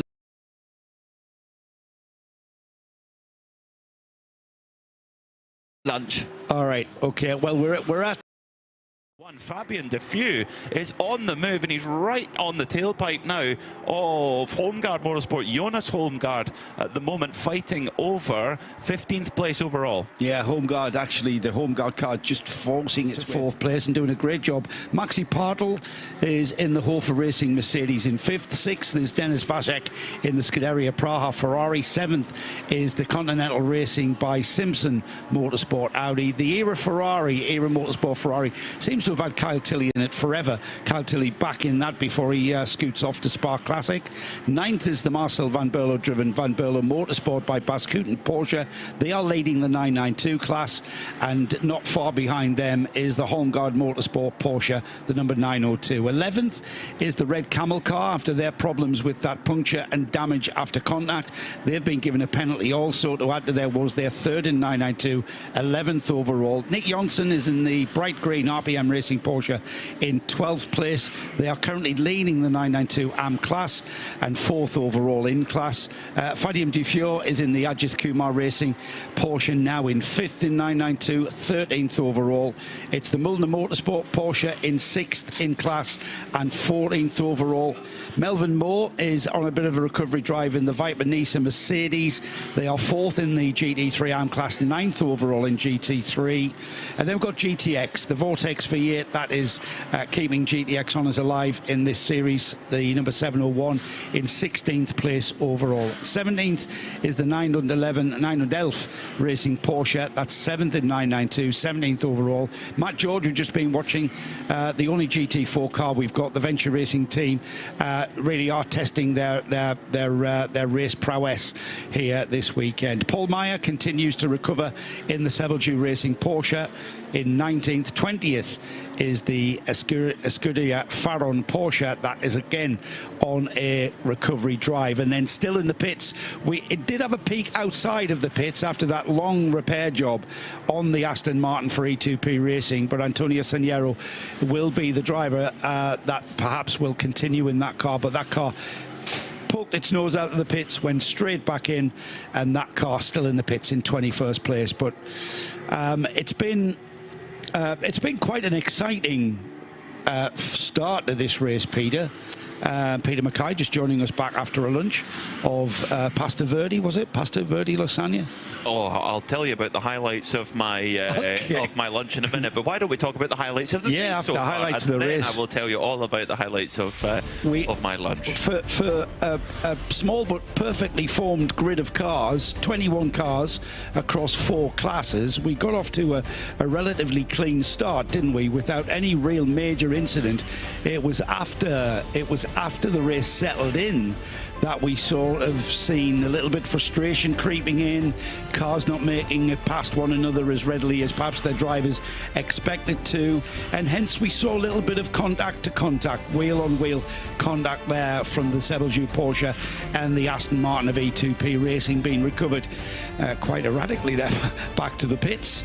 The race continued, and we had some very, very tight and close racing. Certainly for top honours as well, not just down the classes. We've had attrition coming into play. We've had multi-class racing as ever. And as ever in a 12-hour endurance race, how you deal with those pit stops and that time in the pits is vital to how you treat the race going forward. Code 60s are another part of the 24H series. And with incident aplenty in the first 4 hours, the next 8 hours, well, what does that have in store with adversity being met by a lot of the teams out there? And like I say, pit stops and damage being repaired on quite a few of our cars, and the crew working as readily as we thought they might. And it's been all part of the teamwork that goes into 12-hour endurance racing. And the hashtag for the 24H series, hashtag this is endurance, as ever, Peter, with 8 hours to go, that is very, very apt, isn't it? I think we should have another one. We should have hashtag this is catering, because the catering that we have here in the Michelin 24-hour series paddock, brought to us by the W Racing Project, is absolutely sublime. And you were not joking about that lasagna when we did our quick driver swap. You said the lasagna was incredible, and you were correct. I think you're maybe even underselling it. It was that good. And I can say this because my mum isn't Italian. It's definitely the best lasagna I've had. Hands down. We are in Italy. Exactly. And it's nothing less than I expected. No matter where we go on our European adventure with the Michelin 24-hour series paddock, we always have Italian food, because we have an Italian caterer. In fact, it's very much their home fixture. They're from just up the road. So yeah, they're from the San Marino province, aren't they? Exactly. So it's just north of here. Exactly. So we're we're very, very. We tend to be spoiled, don't we? No matter where we are in the world with this lot. Very much so. Oh, spin for the Vortex coming out of the final corner. Mount Curva Misano, little spin for the Vortex, but managed to keep it out of the wall there, which is good at the moment. That is car driven by Lionel Amrouche. The Vortex 2.0 is such a big improvement on the previous car. I mean, the aero work particularly, I think, is the big thing. Olivier Gomez's new aero concept, new PKM suspension, actually replacing the Olin suspension on the previous car. New Sadev gearbox, and it's a carbon tubular space frame. So, you think, talk about, space frame, metal effectively, but to have a carbon space frame. I think the cockpit is carbon, and there is a space frame attached to the rear bulkhead just behind the driver, which is where the engine is hung from. Yeah. So you've got that space frame chassis on the rear of the car, but the actual tub where the driver sits and the front end where the suspension is bolted onto that's all carbon tub. Very, very well designed, very well put together, and that has got a Chevrolet V8 engine attached to it, and pretty much you can see it's quite a diminutive in size and dimension. It's virtually like strapping a Chevrolet V8 to your back and lighting a fuse, because that car is like driving a firework, that amount of power. Yeah. The power to weight ratio, I haven't got the figures on the power to weight ratio. 1,000 kilos, so it's a very light car, and 550 horsepower. So 550 horsepower per ton. The majority of that 1,000 kilos is in that motor. Yeah. The actual chassis, you'll be lucky if it's like 350 kilograms with it being carbon. Wow. They are talking about changing to a different engine in the future, and you can imagine, like, you can get an engine that weighs a lot less than that develops the same power. So when you think about that, that's quite a prospect. Well, it's going to change it's going to have less weight. Yes. It's a bulky, standard V8 block. Yeah. Chevy, whether it's a Ford V8 or a Chevy V8, they're both pretty heavy lumps. The more modern, I mean, the Chevrolet V8 is what, a 1960s motor, it's an old stock block motor. That's why it's popular, I suppose, to be running in any kind of car. Yeah. The parts are still there. You can get this, Chevrolet V8s, Ford V8s, in America especially. They're still, those stock block motors are easy to run. They've got a long life. They're not heavily stressed, so you get a long longevity out of them, and they are very, very powerful. Marcel Van Barlo at the wheel of the class-leading 992 car for Van Barlo Motorsport, way off the track on the exit of turn 16 there. That will certainly accrue a track limit infringement, as Marcel is taken over from his two sons, Glenn and Kai, who started off the race. Glenn taking the start of the race, then Kai switching in after that. What a great opportunity. We see that a lot here in the Michelin 24-hour series paddocks, of families getting together to race. Of course, Red Camels with the Breukers family, Hoffer with the Kroll and Prince family. It's just wonderful to see, and I think that's got to be one of the greatest pleasures in life, is to go and compete with your children, or compete with your parents. Absolutely. I mean, just such a cool opportunity to be able to do that. Not many sports you can do that, actually, and share the share the team as a team. As a team, yeah. Yeah, absolutely. You can do that. Yeah. I'm trying to think of the Ajith Kumar Racing, the red and white cars battling it out there, and it's now the run down through the back straight. Certainly they would run rings around me with my kids and grandkids. You'd still be fastest in a go-kart, though. I have shared a car track with my grandkids. Really? Yeah. I bet that was cool. Yeah. Well, yeah, a bit boring, really. You didn't turn in on them either. No, they were just finding their feet. I've steered them away from karting.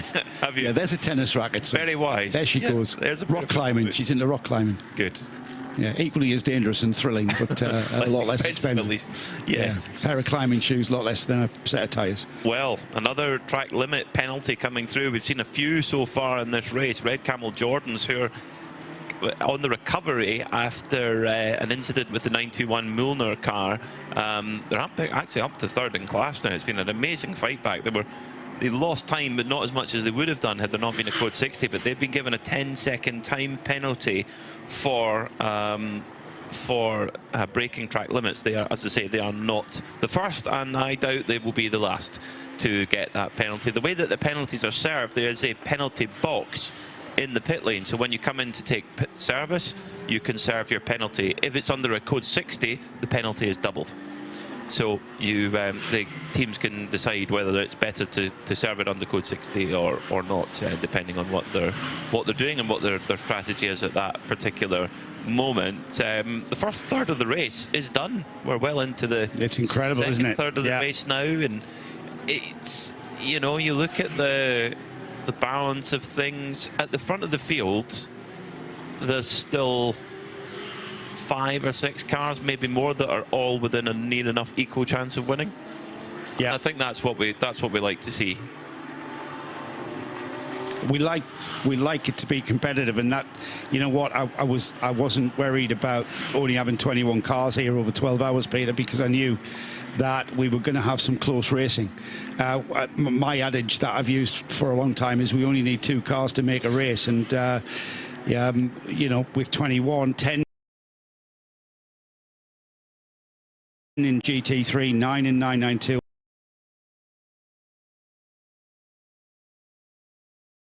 All right, we've got the GDX and the GT4, but we can even. It's got 2 kinks in it, basically, and the Kumar Racing car losing another one to the Porsche of a Scuderia Faron. They're the silver Porsche, just moving onto the tail end of Jonas Holmgaard. However, it's the Van Berlo Motorsport Porsche and Red Porsche, Glenn Van Berlo, Rick Breukers, they're already gone off and are way ahead of this mid-pack in the 992 class. And Peter, as ever, the 992 class is going to be where the racing's at. And this, what you can see now, everybody, this is how it's going to be throughout this 12 hours. These guys are not going to get spaced out. They're going to be bunched together pretty much for the whole of this. Yeah, there's some great strength and depth in the 992 class. Really impressive stuff from those, and some great drivers throughout the field. So Manuel Laut leads by 0.3 of a second after 2 laps. Fastest lap of the race so far is Mathis Lismont, 1:34.471. That's nearly on lap record pace already. So they're pushing at the front of the field, and the Haas RT Audi looking. Challenge of getting that car and getting your drivers, getting your crew, getting everybody to endure.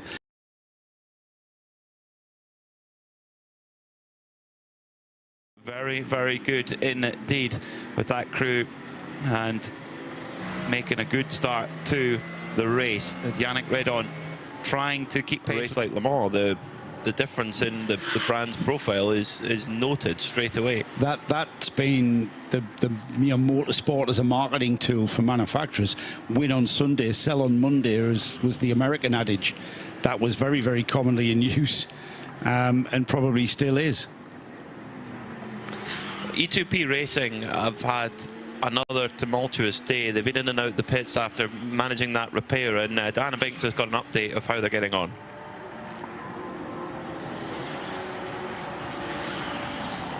Apron, and that GT3 Aston Martin Vantage is now back out on track. They'll be doing a bit of a installation lap with that. I think they had a few issues earlier. I don't know if probably about 35 minutes ago they brought it out, fired it up, and then there was a problem with the rear again, so they had to take it back in to the garage. But they've been working on it at a good pace, and they've got that car back out. They were keen to get the car back into the race, despite obviously not being able to challenge for any championship or podium positions, but they want. Third, Antonio Zanero in fourth, Joseph Kral in fifth in the Ferrari. Then there's a good battle going on over sixth place with David Bogazayan, who's got Dominic Ang right behind him in the Viper Niza through 3 hours. So it's, yeah, they're running significantly down, but keep going. You never know what happens to the rest of the field. Look, I actually just when I just popped out for a second, I had a chance to look at the footage which E2P have shared from the onboard from the car, and it's quite scary actually. As they're coming round out of turn 3, which is, you know, as they said, the impact was at 188 kilometers an hour.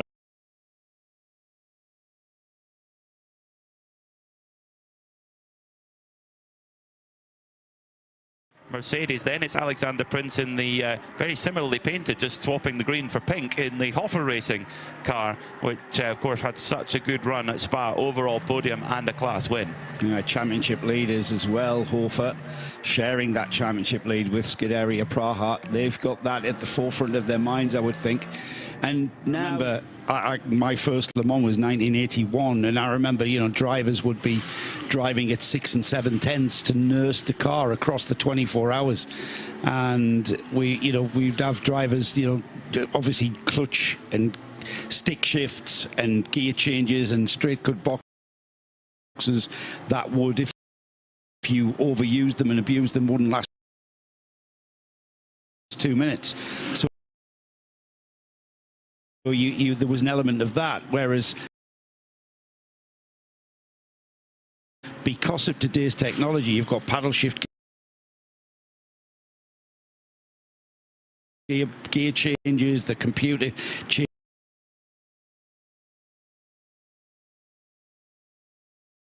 gear. You can't over rev an engine on a downshift anymore by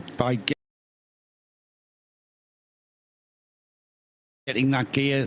It's all and of course the metallurgy advancements in 150 years or whatever, that has been, you know, that's the key. And we've now got a situation where, using Le Mans again as an example, you've got a situation of sprint races between pit stops, and the attrition thing is not something that you really talk about. And even in 24H series races, yes, attrition is a factor, but I think,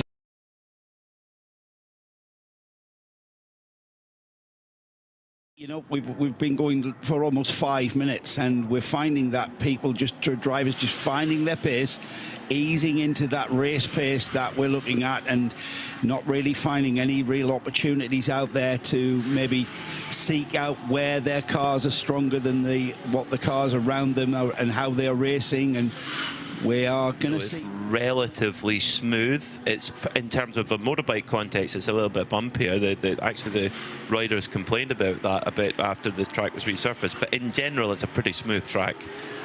When you compare it to somewhere like a Sebring, totally different. Sebring just shakes the life out of a car. Even the very latest modern car in this year's Sebring 12-hour, there was so many cars just grinding to a halt with technical failures because they were just being shaked beyond their limit. And so it's not a perfect science, just, you know, I don't think it ever will be, and I hope it's not, because that's part of the challenge. But in general, it's a pretty smooth track. When you compare it to somewhere like a Sebring, totally different. Sebring just shakes the life out of a car. Even the very latest modern car in this year's Sebring 12-hour were striking a curb in a certain way, and it damaged the steering rack. Yeah. You know, so, and they had to replace the whole steering rack. So it's, you know, it comes down to driver input as well, and how kind you are to the car whilst being quick. It's part of the overall suite of skills that you need. It's getting that balance. Just Red is here at Misano, and he's wondering when there are going to be more pit stops. Well, he got his wish as the Red Ant Mercedes was brought into the pit lane by Kenneth Tyre. Kenneth has been to his pit garage and is now in fueling. I'm not sure if Kenneth has stayed in the car, as that will trip when he leaves the pit lane. So I don't know how far Dye is away from the Hofer pit garage, but and a few other cars into the pits as well. Nick Johnson in the RPM Porsche in from 4th place in 992. And the Vortex out of the pits and back into the race. And we've got Diana, are you actually at Hofer? All right. It's just typical, but RPM Racing, the number 907, has just come in, and it is Nick Johnson, as you quite rightly said, getting out of that car. There is a driver change. Philip Hemprecht is getting behind the wheel in a few seconds. They're just adjusting him and his seatbelts, and they're changing all the tyres, having a good look around the car, cleaning the windscreen, but as ever, a pretty slick stop by these guys. They're now changing the water bottle. Obviously, it's pretty hot out there on track. And off we go. So 7 hours and 39 minutes to go, and E2P Racing are back and going. Oliver Campos is at the wheel of that Aston Martin, and Kenny Hire, I would think Kenny Hire, they might be due a driver swap now in the that's what I was thinking. Red Ant car. Yeah. Notice Kenny Hire coming out of. He's got a very impressive motorhome. Getting out of. Yeah, I was like, that looks like a fun thing to drive around Europe in. I think I noticed the Hofer car was out of fueling and it actually onto its pit apron, and the car will be getting serviced. Whether or not we see a driver change remains to be seen. As Di said, she was way down the pit lane, away from it, typical. So we'll wait and see how that transpires. That's allowed the Proton Huber car, the Proton Huber Porsche with Konstantin Dressler at the wheel of the car, into the lead of this race. And going into the second hour, Peter, I would have, if I'd said to you that within an hour or so this car is going to be back at the front of this field, it would look a bit dubious, wouldn't it? However, with the stint time of just over an hour, that's not necessarily the last time he pitted, though. That's how long Konstantin's been in the car. So I can't see any. Konstantin Dressler, that is, yes, he got out for Klaus Bachler an hour and 9 minutes ago.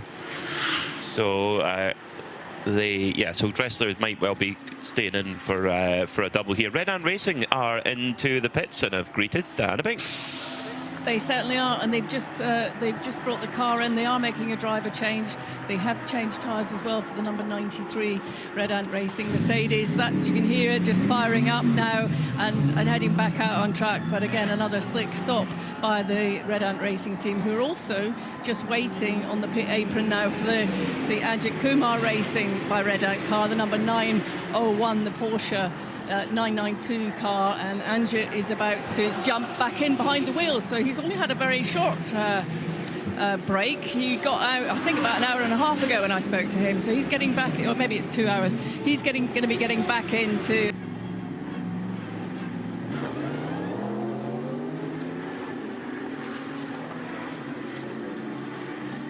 Mercedes taking over from Kenny Hire. So they're very much in the mix. I think because they've got a consistency across their driver lineup, they're neither up nor down too much, depending on which driver they have in the car, which is really, really helpful. And so they're just keeping up the top of the order and let the others make mistakes, let the others have problems, and just slowly make the way forward. But Konstantin Dressler doing a really good, strong pace at the front of the field for Proton Huber competition. Dressler, a really interesting case, actually. He drove at Spa in two different cars. He drove in the Proton Huber Porsche and one of the Ferraris. He's decided to go just for the Proton Huber competition Porsche this time. 36 years old German, and his most notable point on his CV, he was the ADAC VW Polo Cup champion in 2007, really? Which two very hot drivers that came out of that championship were the Van der Linde brothers. Was he right? Yeah, I mean, that's a similar sort of thing to what you would see Mini Challenge being now in the UK, or Clio Cup back in the day. Yeah. I mean, that is the pole position car, remember. That's the car that started at the front of the grid, but for reasons I forget now, Peter, it kind of dropped back out of contention in the top four, didn't it? Just a bit of driver rotation. I think so. Yeah, I think so. Driver rotation coming into play there, making it very, very hard to predict who is where. With the difference of these drivers, as we've discussed in great detail. And of course, they are a Pro-Am car, so to be leading overall is punching above their weight. You would expect the pro cars of Haas, RT and Red Ant Racing to be in the conversation, and they absolutely are for the overall victory. But as the Pro-Am cars are strong as well. Aero Motorsport, they've seemed to have kind of front-loaded their driving time a little bit with, they've got quite a lot of Kyle Tilley's time in early, they've got Dwight Merriman's time in early, and then perhaps keeping Brian DL and Nico Verdonk we're not into the second half of the race yet, so they've still got plenty of time. We know there's a reason for that, and Kyle is heading off to Spa for the classic event. Whether he's leaving this evening or tomorrow morning, I'm not sure. But it seems that Kyle is, every time I've looked, I saw Dwight Merriman in the car for maybe, I'm going to say it sarcastically, 10 minutes. Oh, it was one Eastern ones. It was a stint of about an hour, wasn't it? Yeah. So he has to do the Kyle Tilley in the 81 Aero Motorsport Ferrari and Dwight Merriman, they have to do a combined driving time of 6 hours, 6 hours, to get together. Yeah. But a minimum of 1 hour. So theoretically, Dwight Merriman could do 1 hour and then Kyle Tilley do 5. Yeah. But it'll probably be more of a balance than that. So I wouldn't be surprised if we see Dwight Merriman in the car again. As into the pits comes our leader then, into the fueling area, Konstantin Dressler, getting filled up with fuel. This is just a single stint at the moment, so I'll be curious to see whether he stays in the car or whether he hands over to Manuel Lauk, who we do know is having to go to the Nürburgring tonight. So he was wanting to get his driver time done early, so we may well see Manuel Lauk. I think he will then. Yeah, maybe do a double stint. Well remembered that Manuel Lauk was off to the NLS, which will be taking place tomorrow. Qualifying for the N24 as well, isn't it? A qualifier for that. So yeah, I would imagine we'll see that car with Manuel Lauk in it. Maxi Partel has also brought the Hofer car in. That car in from third. This has allowed Tim Muller in the Utah Audi to resume the lead for Utah. The Utah Audi, car 71 with Tim Muller, is not the first time this car has been in the lead, Peter. It's certainly in contention. We are an hour and about 93 minutes away from half distance, so everybody on program so far, this is, going through the motions, going through their driver rotations. We haven't seen, I think, the full extent of the competitiveness of, for instance, the ERA Motorsport Ferrari, as both of their pro drivers, Nico Verdonk, who is, I believe, a Pro-Am now, and I'm not sure why, Ryan DL, who's very much a pro driver. They are very, very quick lads in that Ferrari, so we'll see that car come back into play, I would think. And there's a lot of other situations. The Red Ant car, though, I think is a constant, isn't it? You've got very little variation in those drivers across the driving rotation in that car. Hence, the car is in the GT3 class proper. It's not in the Pro-Am. It's in GT3 Pro. I think they made themselves known to the local karting track over the course of this. Not in a good way, though. No, they weren't behaved like we were. No, we took it all seriously, didn't we? Yeah, we did. Yeah. They were taking shortcuts on one another. Yes. Yes, they were. Which it's a shame. We should have had a race with them. That would have. It was called. The car track was called. It was called the Mezzanino. Actually, I've got me membership. Small Misano. Yeah, mini Misano. Yeah. But the car track looked nothing like Misano. It looked nothing like Misano, no, but it was a really cool kart track. I thoroughly enjoyed it. Yeah, you've got your membership card. Yeah, if you ever... Did you get one? Yes, of course. I shall frame it when I get home. Yeah. That I won the Joe Bradley karting school race. I just followed. Let's have a dodge back down to the pits then. What you got, Binksy? You were talking earlier about RAFA Racing and wondering what was going on, and that car has been into the refueling area. It's now on the pit apron, and Michael Kroll is getting in behind the wheel. So driver change, tyre change, and a quick clean-up for that car. They seem to take, obviously, as you'd imagine, quite a bit of fuel during that fuel area. But the pit lane itself is now getting quite busy, as you can imagine. Venture, the GT4 team behind him, they in the Mercedes, wondering what was going on, and that car has been into the refueling area. It's now on the pit apron, and Michael Kroll is getting in behind the wheel. So driver change, tyre change, and a quick clean-up for that car.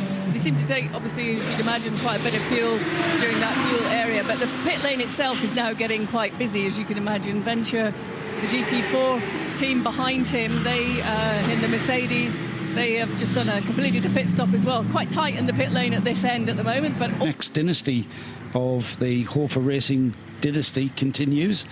They're only tiny at the moment, so it'll be a few years yet. They are very much involved, though. They're all part of the team. They've got their team uniform and.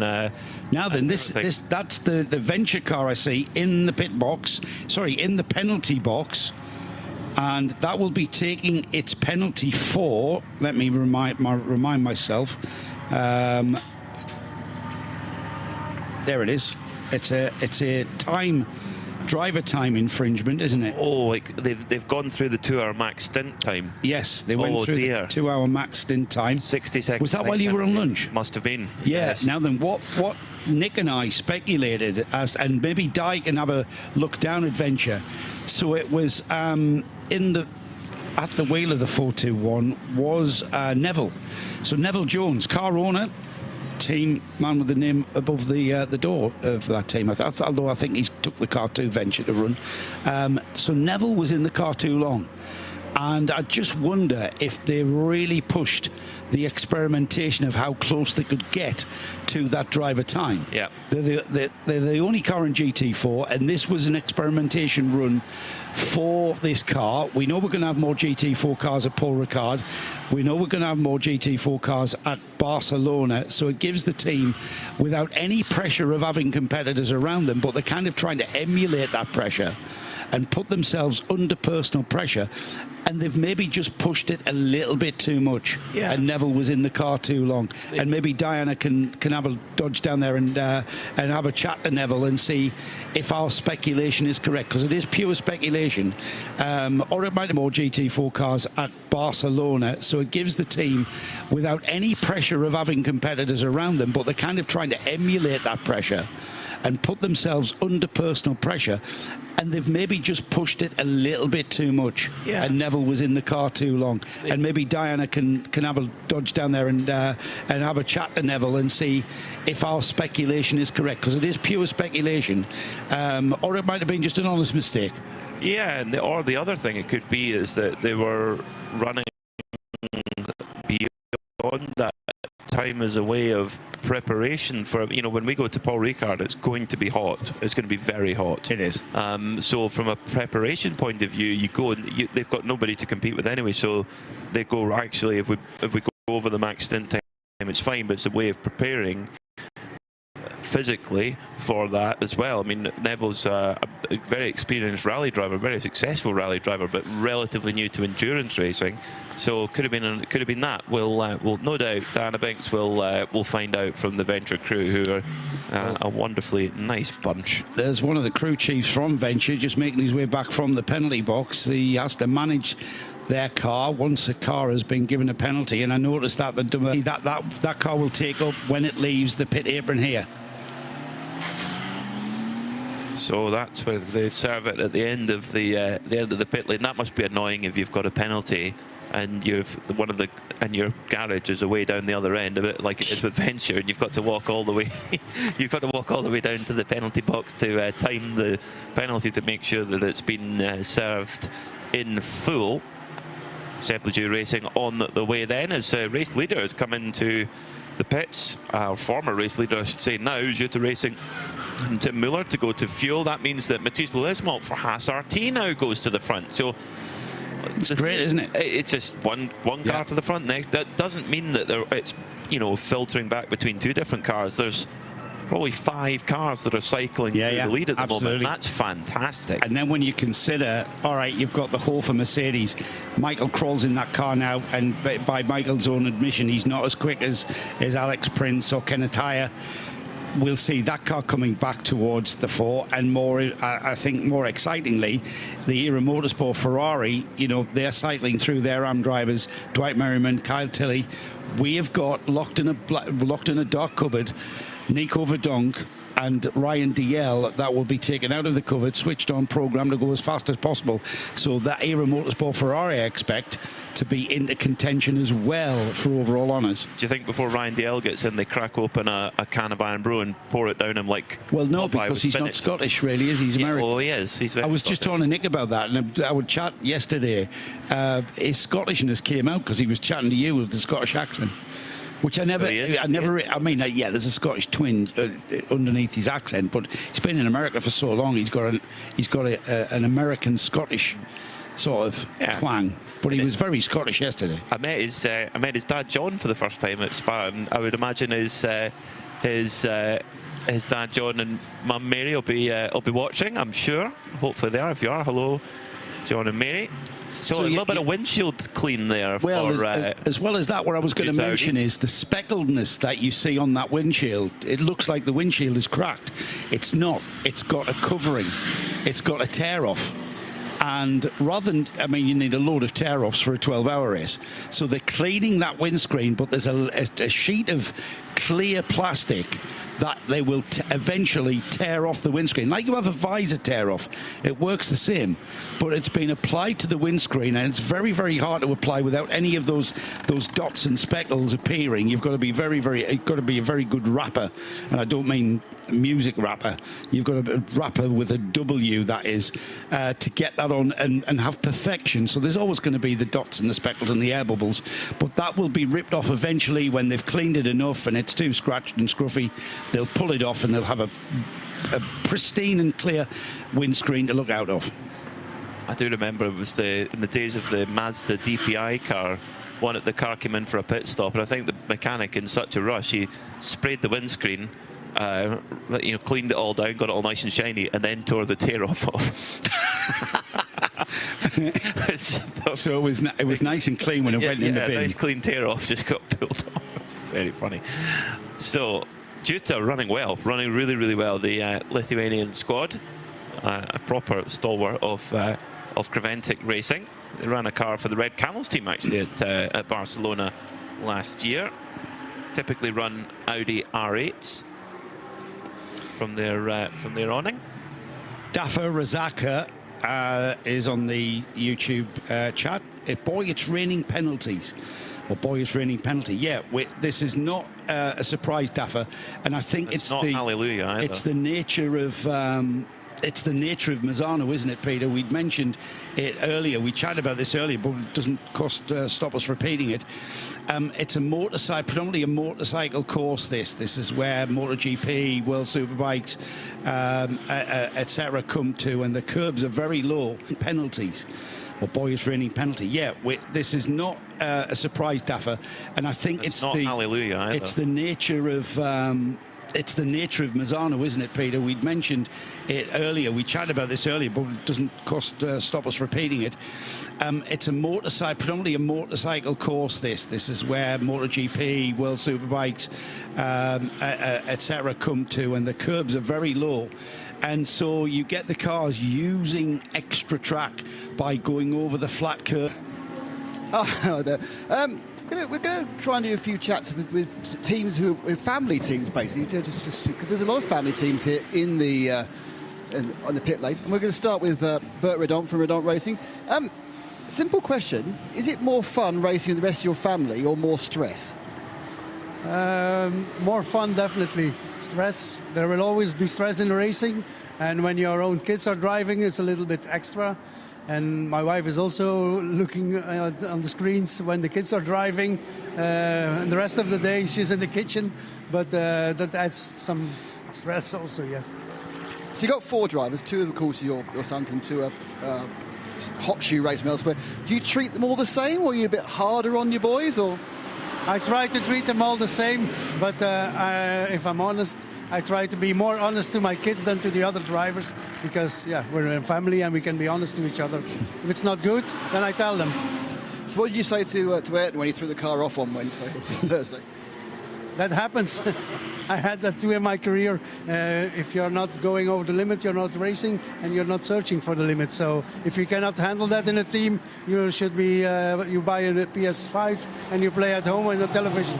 Yeah, good point. Now you are into your 3rd race or 4th race with this new GT3. Explain to us the idea of why you moved from 992 to GT3. What's the thought behind that? Please come again. I didn't. What was the thinking behind moving to GT3 from 992? That was the plan from the beginning. From when we started racing, we started with a GT4, then we went to a Cup car, but the plan was always to end up in a GT3 car. And the Mercedes, again, an interesting choice. Yeah, that was the smartest choice for us at this moment. It's a very accessible car, and it's also a car with a lot of data. We had a driver in our team, Kenneth Heyer, who has a lot of connections with EMG. So for us, we felt as a team that was the smartest choice for us. Does it help, obviously, in the Creventic series, there's a number of these Mercedes cars, so there's more information you can share or more references you have? Yeah, that is true. The Mercedes teams, they're one family. We all help each other out with parts, also with data and with setups. So it's not like in the 992 class that once you're winning, everybody wants something from you. But here in the Mercedes family, for the moment, it's different. They're more like one happy family. Coming back to today, we're about, not just about a third of the way. Ian, how do you feel it's been going so far? For the moment, we're on schedule. So we're in the same lap as the leader. We lost some time in the last pit stop, but we'll manage. As long as we stay in the same lap as the leader, everything is to play. So thanks, Bert. Thank you. Bye-bye. Bert, Red On there of Red Ant Racing. A man who's doing, obviously got his own team there, but doing a lot for young drivers coming through. Gives them an opportunity. Has Mark Goossens out looking for young drivers, and if he deems that they have potential and an opportunity, it actually gives them a test in one of the team's Porsche Cup cars. Also, rally fans listening and watching will know the name Kalle Rovanperä, and will know that probably that he went and did some circuit racing last year, and in the Porsche Carrera Cup Benelux, Red Ant were the team that ran the car. And what was really nice was at the end of the season, Bert was going to sell the car, and Kalle said, no, I want the car, I'll buy it from you. Yeah. So, and now it's in his little museum. It was a great story. I mean, they weren't letting anything out, were they, about, are we going to see Mr. Rovanperä perhaps run with Red Ant Racing in a Creventic race this season? And couldn't possibly say, but I'm sure if Mr. Rovanperä came knocking and said, I fancy doing that 12 hours of Paul Ricard, because it's nice and hot. He'd like the heat. The Finns love their saunas. Yeah. Being inside a GT3 car at Paul Ricard's July is about as close an experience as you can outside get. Of a GT3 it's a sauna car on wheels at that point. Well, let's hope so. It would be really cool to see Kalle Rovanperä. Of course, he raced in Dubai with Proton Huber competition and acquitted himself very well. That was his first time racing a GT3 car. I'm sure he's had little private tests here and there. I'd love the thing with people at that level. You wonder what they do completely in private. You know, you hear about, there's a rumour that Lando Norris has tested a WRC car, but where, I don't know.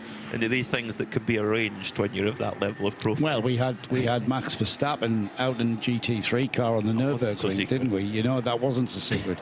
Mr. Franz Hermann, the pseudonym, he kept that well, didn't he? Hid that well. Everybody knew. And as far as I'm aware, it was a GT3 spec car to run in NLS, and whether or not he's going to get his license, and we may even see him, that would be. I mean, you know what? I do a lot of historic racing as well, and having current Formula One drivers running in sports car racing or any other kind of racing was a thing in the past, the 60s, 70s, and even into the 80s. That was a common feature. You'd have Jim Clark running in the British Saloon Car Championship in a Mark I Cortina. You'd have them running in, because basically they didn't make any real big money in Formula One. It's perhaps not necessary for them to make money these days, but what a great, that's pure. That's Max Verstappen. Doesn't matter what you think of him, he's an outstanding race driver, and it would be fantastic to see him running in a GT race, running in an endurance sports car race. We know how much he loves his sim racing. I think there's a rumour that he was feeding his baby whilst driving around on his sim, which he isn't the first one to do that.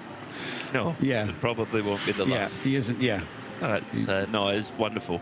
To see, what I want to see is if he's going to do the Nürburgring, he has to go and get his permit. To see him doing it in like a front-wheel drive Hyundai or a BMW 320i or something to get his permit. Yeah, that's right. I know. That's even better. The other day, Lionel Amrouche got out of the vortex, and it's been in the pits for a little while. He looked to be a little bit stiff getting out the car. Nick Damon's right there with it. I came down here thinking it's like a relatively normal stop. Lionel hopped out. There was no real effort on the car. I mean, not saying they weren't trying, but they're just general nothing, oh my God, there's a problem. But there was no one actually ready to hop back in again, which makes it Lionel, as you said, the hopping out part could be the clue. And perhaps he wasn't supposed to get out of the car at that point, and it was an injury, or he's sitting down, he's getting a glass of water. Lionel doesn't speak English very well, so it's hard to work out what's going on. But it's a possibility that I think it's Cyril Kalman who's got in, but I wouldn't want to bet my house on it. Mainly, I think it's Philip Bonnell around. I'm going to try some language, some sign language with Leonard. Oh, okay. He's an ankle prop up, isn't it? His ankle is out, and he's looking. Yeah, he's whether it's or just basic problem. I know that feeling. We had that feeling yesterday when we climbed up those full cards. Bonnell around. I'm going to try some language, some sign language with Leonard. Oh, okay. He's an ankle prop up, isn't it? His ankle is out, and he's looking. Yeah, he's whether it's or just basic problem. I know that feeling. We had that feeling yesterday when we climbed up those full cards. We were talking about the Vortex V8 as we watched the RPM team change their brakes after 6 hours. No, 5 and a half. 5 hours 45. By that again, 4 hours 45. Well, this is very heavy. Before we tell Kevin about the Vortex, we'll just discuss this RPM Racing's change of brakes. You could ask very early on, is it early? You know, how long will the brakes last? Will the brakes last? If the brakes last 8 hours and you're in a 12-hour race, then, you know, you can change them once you get inside that 8-hour window. We might see this as a first of 2 changes of brakes because Misano is relatively heavy on brakes. Let's have a dodge back down to the pits, Nick. Okay. Can you film those pads? Okay. See the meat on those pads. That's from the right-hand side. Now, Nico, come with me. Film those pads there, and you see the amount of meat on the left-hand side. They've got uneven wear, really uneven wear on their pads, boys. So this is I'm not sure it's a show or not, but that's their problem. They've got uneven wear left to right. Isn't that common that you get uneven wear on a? Not side to side, Joe. No. Might get uneven wear from the leading and the trailing shoe, but not side to side. Right, you might want to chat to them about that. Is that what's causing them problems? You might have had one of those pads glaze, so it just becomes a brick. They're now also examining the rotor as well, which came off the right-hand side, the brake disc. I'll be multilingual there, but yeah, so that's why they've changed it. This one of those pads looks virtually unused. Now, that was a strange thing to happen, but we'll try and grab a word with someone. There's Nick Johnson. Let's see if Nick can. I've got to meander in here. Well, I have to say, the microphone's working brilliantly here. It is, isn't it? Another plus point for Misano. Nick, quick question. Brake change there. It seems like you had very uneven brake wear left to right. Yeah, that's very normal here because you have so many kind of, hard kind of brake zones in the trail braking. So you wear the right much more than you do the left. And last year, when it was much hotter here, we had to have 2 brake changes, almost go to a third. So we knew we were going to be very, very much on the edge. And obviously now we had to change here. So we're probably going to have to do another one. We're not going to be able to kind of, nurse it enough, I think, to just do one hard kind of brake zones in the trail braking. Be safe and stay out of trouble out there and try to not push too hard. I mean, I was very conservative in my 2 runs here and taking care of the brakes much as I could. So I think we pushed it almost an hour longer than last year so far. So I think we should be in good shape. The cooler temperatures towards the end of the day won't help at all? Say that again. The cooler temperatures as the sun goes down won't help at all? Oh, yeah, absolutely. That will definitely help. So I think the first couple of hours this morning was not that big of a deal, but now in the sun, it's kind of wearing them really, really hard. Thank you very much for the information. Well, there we go. That is something I didn't know.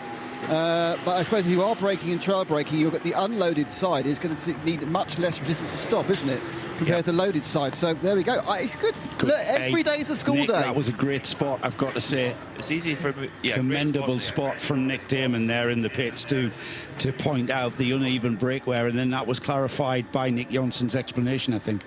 Yeah, very good spot there, Nick. And it's easy to say this now, but once Nick had spotted that, I thought, I wonder if it is the nature of the track. Because it's clockwise. Makes sense, doesn't it? And yeah, absolutely. I mean, you look when you're going through Carvone, 200 in a Porsche Cup car, 240 kph, turn 12, you're 250 kph. Then all of a sudden you're braking while turning down to 150 and then down to 65 kph, all while the wheel's not straight. So you're always going to be leaning on one side. The car's weighted towards the left-hand side. So that makes a lot of sense. What will be curious to see, do the other 992 teams follow that same pattern? Or are they going to try and get away with one brake change around halfway? They're probably all thinking we could do with a code 60 right now to get that brake change done. Well, we've just had a pit stop from the Van Berlo Motorsport car. Marcel Van Berlo is showing in the car. We'll see if I think it's had a driver change. We'll see who's comes out in that one. That car current has now dropped down to third.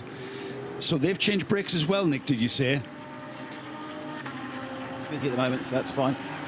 Baz is actually Baz Cowton is actually fully it's not asbestos, it's illegal, but he's fully got the heat glove, long heat gloves.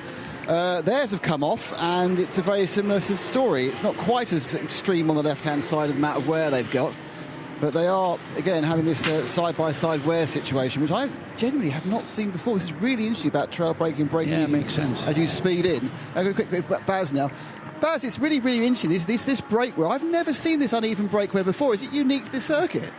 Yeah, it's unique for the circuit, and it's only the left outside pad. The rest of the pads is looking good. We already faced this in the practices, but now it's even more than it was before. So is there a case where you could just change the right-hand side, or do you have to change them as two pairs? You can change one pad, but you can't see the inside, so for us it's better to change them all. And then you have an even pad wide on both sides, so it's all new again. Now, we've seen RPM do it as well. Do you think it's going to be the same for all the 992 cars, or is there any way of avoiding it or reducing it anyway? Yeah, as I saw our neighbors, they were not expecting any brake change. Then they saw us preparing it, and they came even one lap before. So they were surprised about the high wear of the brake pads. We were already prepared, so yeah, everyone will have the same. Thanks, Baz. Unique circuit. Yeah, it is. And now that it's been explained to us, it absolutely makes sense, doesn't it? But then again, you know, that's what experience comes down. Baz was here last year for the 2024 edition of this race and learned from that one. And yeah, when you come prepared for that. And it was a good question, Nick, that was coming into my head that you answered for me, because I obviously channeled thoughts to you. Can you get away with only changing one side then? The car, the left-hand side, where the car is leaning on pretty much through curve on, isn't it? And then through 12 and 13. And then it's kind of doing the same into Tremonto, which is turn 10. You threw the kink at turn 9. You're leaning on that left-hand side of the car, and it makes sense. It makes sense that you're going to have more braking needed on that left-hand side of the car, which is where the load is. Now the question is as well, is that a 992 specific issue, or are we going to see the same thing happen with the GT3 cars? You know, that's... You know, is it more a 992? Because the 992s, do they have the same kind of beefed up brake pads that the GT3 might have? You would think it's going to be very, very similar. And GT3 has got ABS, and you're going to, you know, the be able to 992s use run ABS as well. Yes, you can run if you want. And that's why it's actually the ABS that causes that, because it's putting less braking to that right-hand wheel, because that right-hand wheel is unloaded. So if, you know, you can imagine without ABS how difficult it is to gauge that brake, because you're braking exactly the same on the front axle. And when you lift the weight off the right-hand side, it's going to have a tendency to lock. The ABS stops that, but it's stopping that by not braking as hard as it is on the left. That's interesting. They're very, very clever systems on these cars. Yeah, and weight-wise, there isn't a great deal to you know, between the GT3 and the 992. Fairly similar. So weight are the same. But yeah, the ABS, that is a great point of how that will work and how it will wear out. So we'll keep a close watch in pit lane of we're on brake watch now for the next little while. Nick, have you got more for us?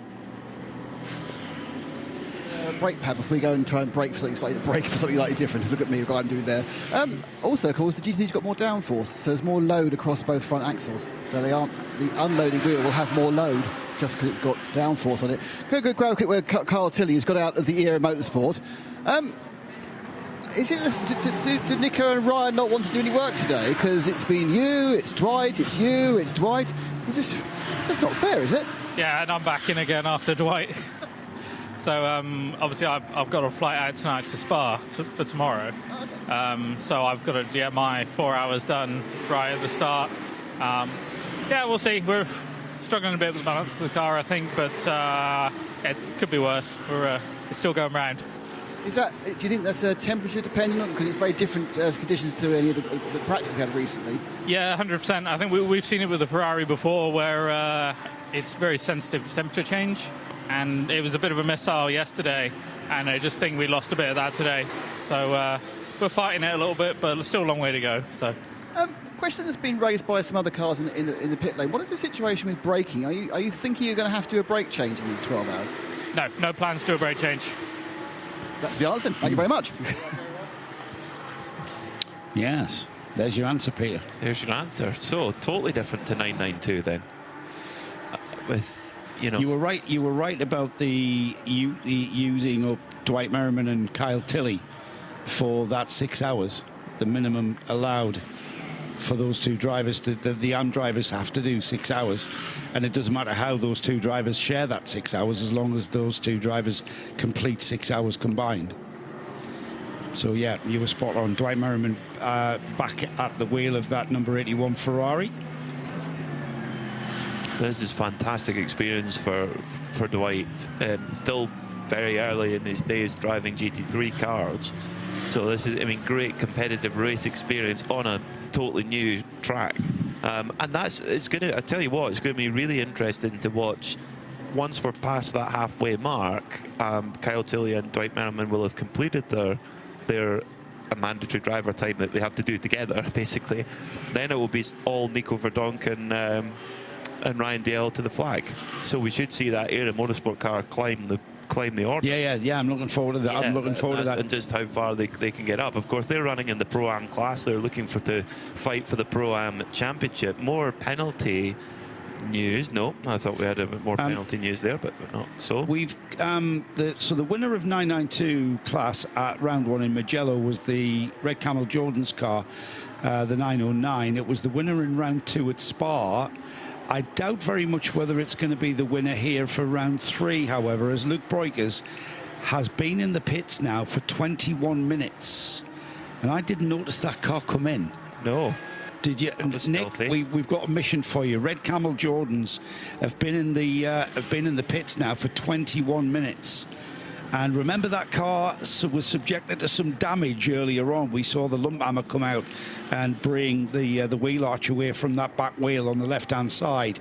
I'm not sure seeing that it all is related to why it's been in the pits for coming up to now 22 minutes, but that is a car that was very much in contention for a class win here. Now looking like it's dropping completely out of contention. That just shows you how championships can turn sometimes. They've had just the perfect start to the season. Let's see if we can get some more info on that with our intrepid pit reporter, Nick Damon. You're about to get some info in front of your window. Oh. Because as I walked down to find out what the problem was, the Red Camel Jordan's car zipped past me to my left, and so it's going to be going in front of your window in a second. I am carrying on going, though, to try and find out what the 21 minutes were. Hello, everyone. So it's out and running, so it's 20 minutes. Sneaked in, tried to sneak out, but no, we'd seen it was there, didn't quite manage it. Let's see what's happening inside the garage of Red Camel Jordan. What caused the problem? Let's see if I can find a man who can quote, and I'll have a quick word with, I think, Rick's looking like he's desperate to talk to me. Rick, we just obviously seen you leave the pits. What caused that 20-minute stop? Sorry, what? What caused the 20-minute stop? Look at a small touch on the pit entry. So there was some damage on the wheel that we had to repair. I don't know exactly what was broken, but luckily the team fixed it. So we just can score some points. I think the podium is out of reach, but let's see. So that was a result of the accident a couple of hours ago then, and it's kind of a knock-on effect, was it? Maybe. To be honest, I don't know. I was not in the car, so I don't know. Okay, thanks, Rick. I think it probably was. Right, so they are back out there. The important thing is they fixed whatever got damaged in that instant with the 7G racing machine, and everything is fine. That's another father and son story there in Red Camels, isn't it? You've spoken to Red Ant. Red Camel. Red Ant was in the 992 class last year, and we used to really enjoy the battle of the red-coloured species, didn't we? Red Camels against the Red Ants. Red Camel being left in the 992 class. They did have a little bit of an experimentation in GT3, didn't they? That was at Barcelona. Barcelona, yeah. And that was purely because they'd run their 992 class the week before at the Spa 992 race, and that car wasn't able to be prepped, so that's why they hired the Duke Audi. No plans for Red Camel to move into GD3. They're quite happy battling for 992 honours, and it looks to me like Luke Breukers. It still is Luke in that. No, it's Ivo Breukers now. Now, Ivo was kind of shuffling the wheel there, Peter, and it's looking to me as though whatever the issue was that caused them that 21 minutes stoppage in the pits, Ivo was kind of feeling his way around there, but it looks to me as though he's up to speed and doing a great job of holding up the Proton Huber Porsche. I don't know if he's up to speed, you know, as the Milner car is going by. He may well just be keeping out the way until he's sure that everything's right, but I'm not sure if everything is right. Ivo Breukers, a super experienced endurance driver. I mean, he won the 2004 Unipart Endurance Series in a Seat Ibiza diesel. That's how far back and how random his endurance career can be. He has gone past the pits, so he's obviously happy enough to go for another lap. But Ivo, of course, driving with his two sons, Luke and Rick, and Fabian Dance, who, as we said yesterday, might as well be called Fabian Dance Breukers because he's been there that long. He has, he might as well be a Breukers. Yeah, big part of the family. Yeah. Big fat, and of course that Red Camel team is a combination of volunteers and weekend workers. They are a team that comes together purely at the races. They're not a professional race team back home, and they come together to prep the car and then run the car at these events. And they do, considering how that team is put together, the results they get, they are way punching above their weight. Yeah, can we credit Trustwell with that? It's definitely a big part of the toolkit. That's for sure. I mean, and you know, they're competing against teams like Milner Motorsport, who run several cars at the Nürburgring. You know, you can always look at the truck that a team comes in to see how serious an operation they are. The Milner trucks are unbelievable. They're huge things. But you know, it's a human business as well as it is, you know, technical. So that's why we all come to watch. That's why we follow this wonderful sport and the stories behind it. So Haas RT right now, they lead the motor race, but are probably due, yes they are, they're due a pit stop fairly soon. Mathis Lismont has been doing a great job. He's last lap by, he was 1.3 seconds quicker than Ayrton Redon in the chasing Mercedes for Red Ant Racing. Then not far behind is Manuel Lauk, as we suspected. Manuel Lauk getting into the Proton Huber car. He's about halfway through his first stint, although that car has a 20-second penalty hanging over it. I presume that's track limits. If we look at the penalty box on Joe's shiny new iPad, it is for not respecting instructions from race direction. I don't know what that is. I remember the last time I saw that one in a Michelin 12H Series race. That's maybe not responding to a penalty or something, or whatever that might be. So that's the 73, what we're talking about, Proton Huber competition Porsche. That's another mission for Nick. As another track limits pinged for the leading car, the Haas RT, using all of the track and more. The number 21, Mathis Lismont, been in the car now for just coming up to an hour, isn't he? So they can keep him in the car another hour. I suspect that car's going to be needing fuel in about 5 or 10 minutes. I'm sure he's got plenty left in the tank, but the Audi doesn't. Yeah. So of course, young driver, only 19 years old. Imagine being 19 years old and driving a GT3 Audi at Misano and various other places. I can't quite comprehend that, to be honest. Well, it's so cool. There's many doing it. There are people at that age doing driving all sorts of other race cars. Amazing. What a joy. 19-year-old. You think, what are you doing the weekend? I'm driving an Audi R8. So that 73 is going to have to take in a 20-second time penalty at the penalty box next time we see that car in the pits. So that car has just gone out with Manuel Loic been in the car now 35 minutes. So I have no idea what that instruction that it's infringed. Look forward to hearing from Nick to see if he can find that out. 20 seconds is a fairly chunky penalty too. It is having one go. I mean, I know we are, you know, just under an hour away from half distance, but it does mount up, and you know, regaining that 20 seconds. You mentioned it earlier about, you know, the regulations in the 24H series with code 60s. It's very hard to make up time. You know, you're shaving tenths of seconds, hundredths of seconds from your competitors out there on the track under race conditions. You can lose a chunk of time in a penalty, 20 seconds, chunks of time in pit stops if you haven't got if you're not doing it right, and you just can't. It's very hard to make that ground back up, especially at this level and this pace. And as we get towards the end of this race, Peter, we are going to see the pro drivers being utilised much more than we've already seen. I have this niggling feeling for Proton Huber competition that they were that penalty, that 20-second penalty, and indeed the 30 seconds plus that they lost in the first pit stop through a team communication error. But read into that how you wish. That's all we got from them. That could mean lots of things, but let's call it maybe an operational miscue, maybe. And back in the pits. Yeah, but so that is over a minute that the Proton Huber competition car has lost. That could easily cover the podium, let alone the difference for the lead. And car Joe was mentioning in the pits, the 909 Red Camel Jordan comes straight back in. It's been in there nearly 4 minutes. Dear. Oh no. Well, that's not good news. So that impact, I mean, they got the car at the time repaired so quickly, you thought surely they haven't, you know, surely that had not been able to be repaired so fast, but seems that there's more of a lingering issue there, unfortunately, for Red Camel Jordans. We'll keep trying to scrape through the surface and try and find out exactly what's going on there. Rick Breukers was pretty tight-lipped, I would say, on what was going on. He was, yeah. I mean, we're asking a driver a technical problem, and sometimes drivers just do not know. No, because they kept out of it. I'm not saying he was being tight-lipped on purpose. It's not their job, but there is an element of that. Yes, there is an element of that.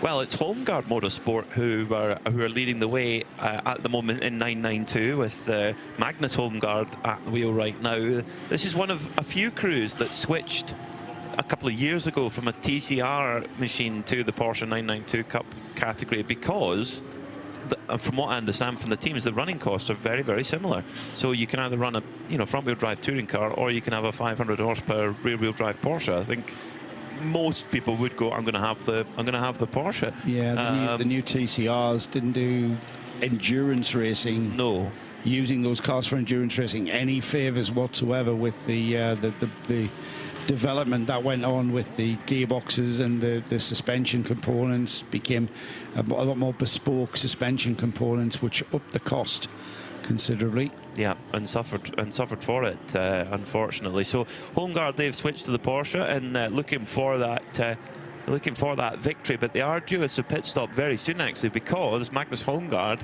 has been in the car for 1 hour and 49 minutes. So within the next 10 minutes or so, he's got to come in. Another car that has had an issue is the Vortex in the GTX class has had a problem coming down the pit straight, and apparently a piece of bodywork has come off the back of the car. I don't know whether it's had an impact or it's just simply fallen off. But anyway, in the 992 class, Milner Motorsport in for the pits with Nick Damon. Yeah, it's a full service. So Martin Ramp's got in. Getting out is... I was trying to get a glimpse of his brake pads, because they have no intention of changing the brakes whatsoever here. So getting out was Valteris Zvenet, is this? I think it's close enough. But I was trying to have a quick shifty to see what that brake pad were, but they haven't even checked it, they haven't even bothered by it. So whether they did it before or we missed it, I don't know, or whether they have it where they ran the car differently. But that car is straight into the penalty box, so they've obviously been bad at some point. But apart from that, it was a good stop for Milner, and they'll continue being around about the top 3 of 992. Thank you, Nick. You might want to pop back to Red Camels, because that car came straight back in. You might get a bit more of an insight as to what the issue was. I know Rick was keeping his cards very close to his chest there. But that car, not just out of contention for a podium, they're dropping down the order, and it's, if anything, it's been caught by the Scuderia Faron Porsche, which lost a lot of time at the beginning of the race, didn't it? The 949. That's coming back, and it's going to be a battle of attrition at the back end of the 992 class. We mentioned the venture car, Christopher Jones now at the wheel, the father and son team being joined by Matt George. It's Chris Jones at the wheel. Now, Chris had a huge shunt at Spa, didn't he, Peter? Yeah. Which you were at, and was very lucky to get away with just, I think he said, a sore back, did he, or sore neck? Yeah. But the car was did its job. It kept the car was safe. Yeah, I mean, destroyed. It's huge. If you get off at Eau Rouge, and it's, you know, we see it a lot. It's such a challenging corner. It's so easy to get it wrong, and the walls are, although they've widened them out a bit, they're still pretty close. Didn't he tell us he kind of hit the concrete part? He hit the concrete rather than the tyres. Toast. Yeah, I think they saved the engine and the gearbox, but apart from that, it was pretty much all for the bin, sadly. But yeah, the main thing was that Chris was okay and was able to get back in the car for this weekend. I want to add to Nick's mission list. We remember the venture car with Neville Jones at the wheel incurred a penalty for Neville being in the car for too long. And Nick, if you could ask that question of whether that was deliberate, whether they were, because we know this car, it's the only car in GT4. They're having an experimentation run with regards to just gaining experience of running these 12-hour races. Before you do that, though, you've got one mission to tick off, and that's the Red Camel report. What have you got?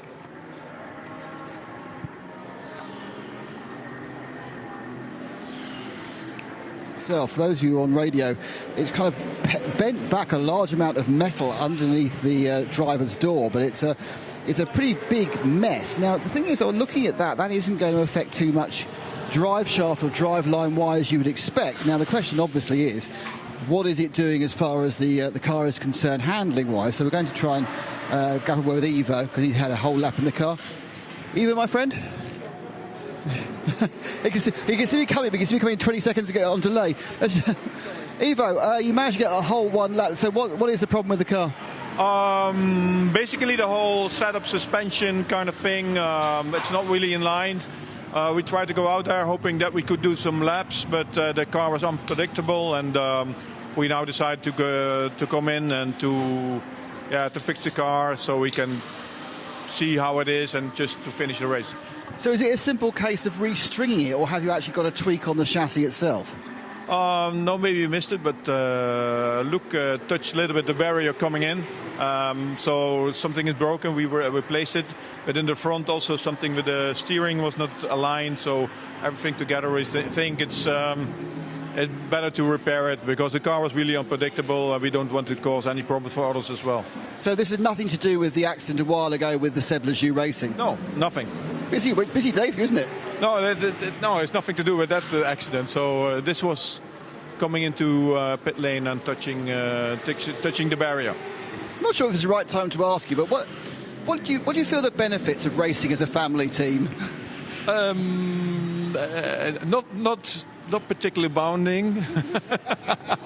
Sometimes can be difficult, but of course after a race, after such incident, you have a laugh, and you are in it as a team. You win together and you lose together, so can happen to everyone. Most of the time it is happening to me. Now it's somebody else. So no, it's a pity also for the car. We need to repair for Paul Ricard, of course. So no, we want to get the car straight again and go out and see if the car is fine, and then all the rest we will fix later. It's interesting. Recently, we're doing a little bit of a thing, because suddenly it seems, there's 21 cars here, but so many of them are family teams. We've got so many Red Ants, Van Berlo, they've got the Home Guards, you've got a couple of 9 and 11. Why do you think the Quventic series is suddenly attracting these familial teams? Yeah, I think the GT4 Series is a series where everybody's welcome, and it has a family atmosphere. So I think it's also the right format to compete together with your family, your sons or brothers or neighbors even.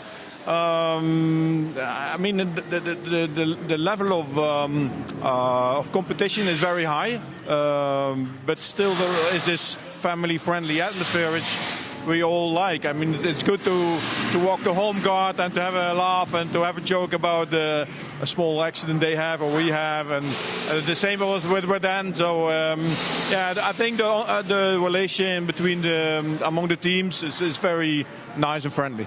Great stuff. Thank you, Ivo. Welcome. Thank you, Nick. Hopefully they will get that car repaired. I've always said that when the grid is small, it's always worthy to get the car repaired and get back out there.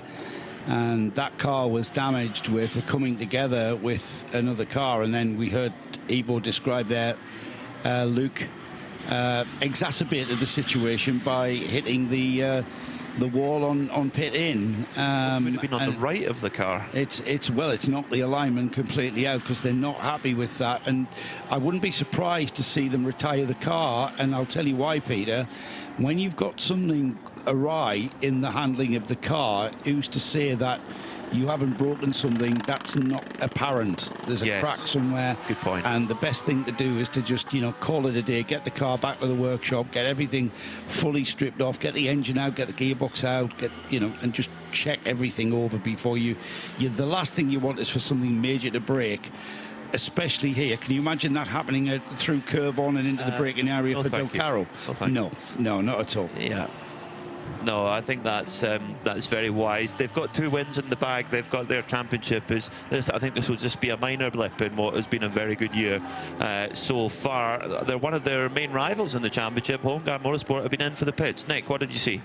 And they've done the brakes, so they have also not made 6 hours. Well, have they just made 6 hours for the brakes? So they are a similar story, worn on one side, fresh on the other. So this is a 992 thing, isn't it? This is something that the teams have all found. So the teams that haven't done it, either we missed it or they are being very, very gentle as they break into the corners. So Homeguard have had a longer stop. They've changed their brake pads. Yeah, thank you, Nick. That's the Hofer car, Peter. That's having a little bit of an off-track excursion. It will be pinged for... I mean, that's a spin-off into the off-track. Now, will that be pinged for track limits? No. Now, that is at turn 3, where that is now the 3rd car we've seen have a spin. In fact, 4th car we've seen have a spin at that corner. So it's obviously a tricky part. You think... there's not much of a corner there, but it's fully flat in a GT3 car. It's not quite flat in a Porsche Cup, but it's 150 kph through there, so it's easy to make a tiny error. That's maybe a traction control issue that you're getting on the gas. You're spinning the wheels up out of the turn 2 part of Le Parco, which is the right, left, right. Now, the left-hand bit of that sequence of S's, chicane, call it what you will, is very tight, and you want to maximize your exit speed. So you want to get on the power nice and early and use the turn 3, which is the exit of that one on the run down to the Del Rio hairpin. You want to get on that power and use the turn 3 part of the S's as an acceleration zone. And it looked to me as though Michael Kroll maybe would have just maybe spun up the wheels, and then when he's turned into the 3rd element of that right, left, right, the car has continued to come around on him, and he managed that well. He sort of steered it in reverse as the car spun out, and then managed to stay on the hard stuff, the hard tarmac area just off the curb before the gravel trap. You've got to go off quite a way, haven't you, here at Misano to touch any gravel? To touch gravel, yes, but as we saw with the E2P Aston Martin in that collision at that very corner with the Sebleju car having that same mistake and coming into the path of the E2P car, Antonio Zinero made it all the way to the wall, through the gravel. So it shows you how quick he was going a lot faster than coming out to turn 2 and 3, though, wasn't he? 188 kilometers. Let's head back down to the pits. Nick Damon.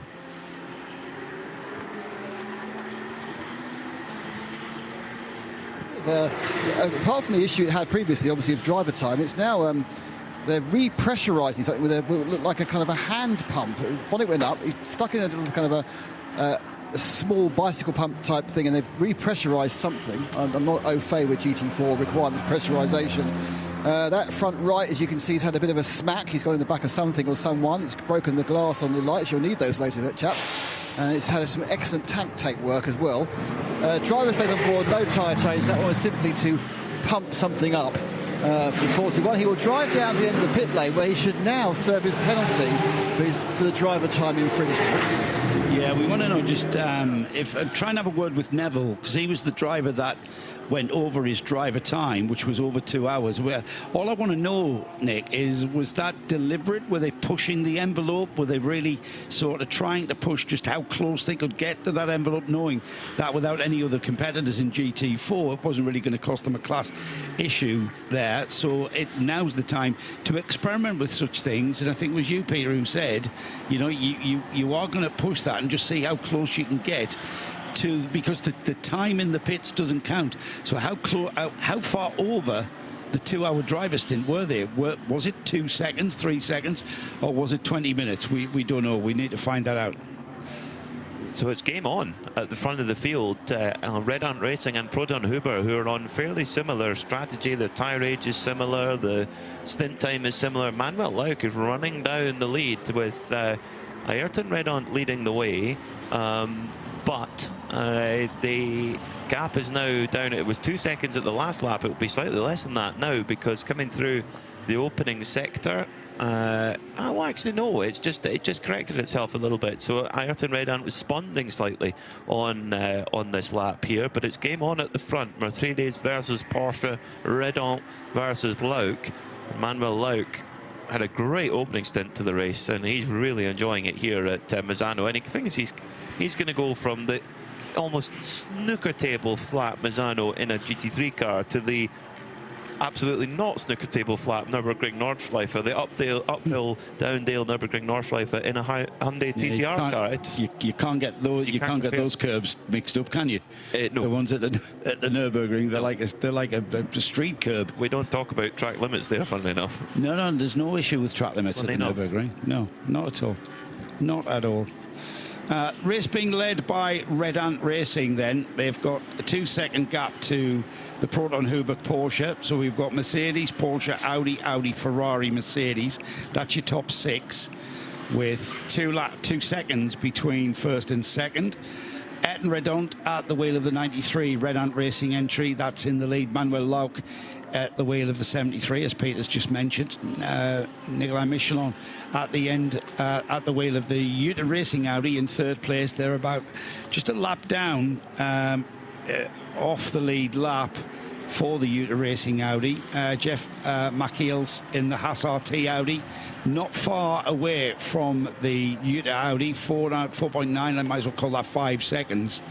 And then another lap down off that one, Josef Kral in the Scuderia Praha Ferrari, who's got a lap lead on Michael Kroll, who's just had that harmless spin there just to wake himself up in the middle of that 50. He's been in the car 53 minutes, so he's getting towards the final stages of his stint, is Michael.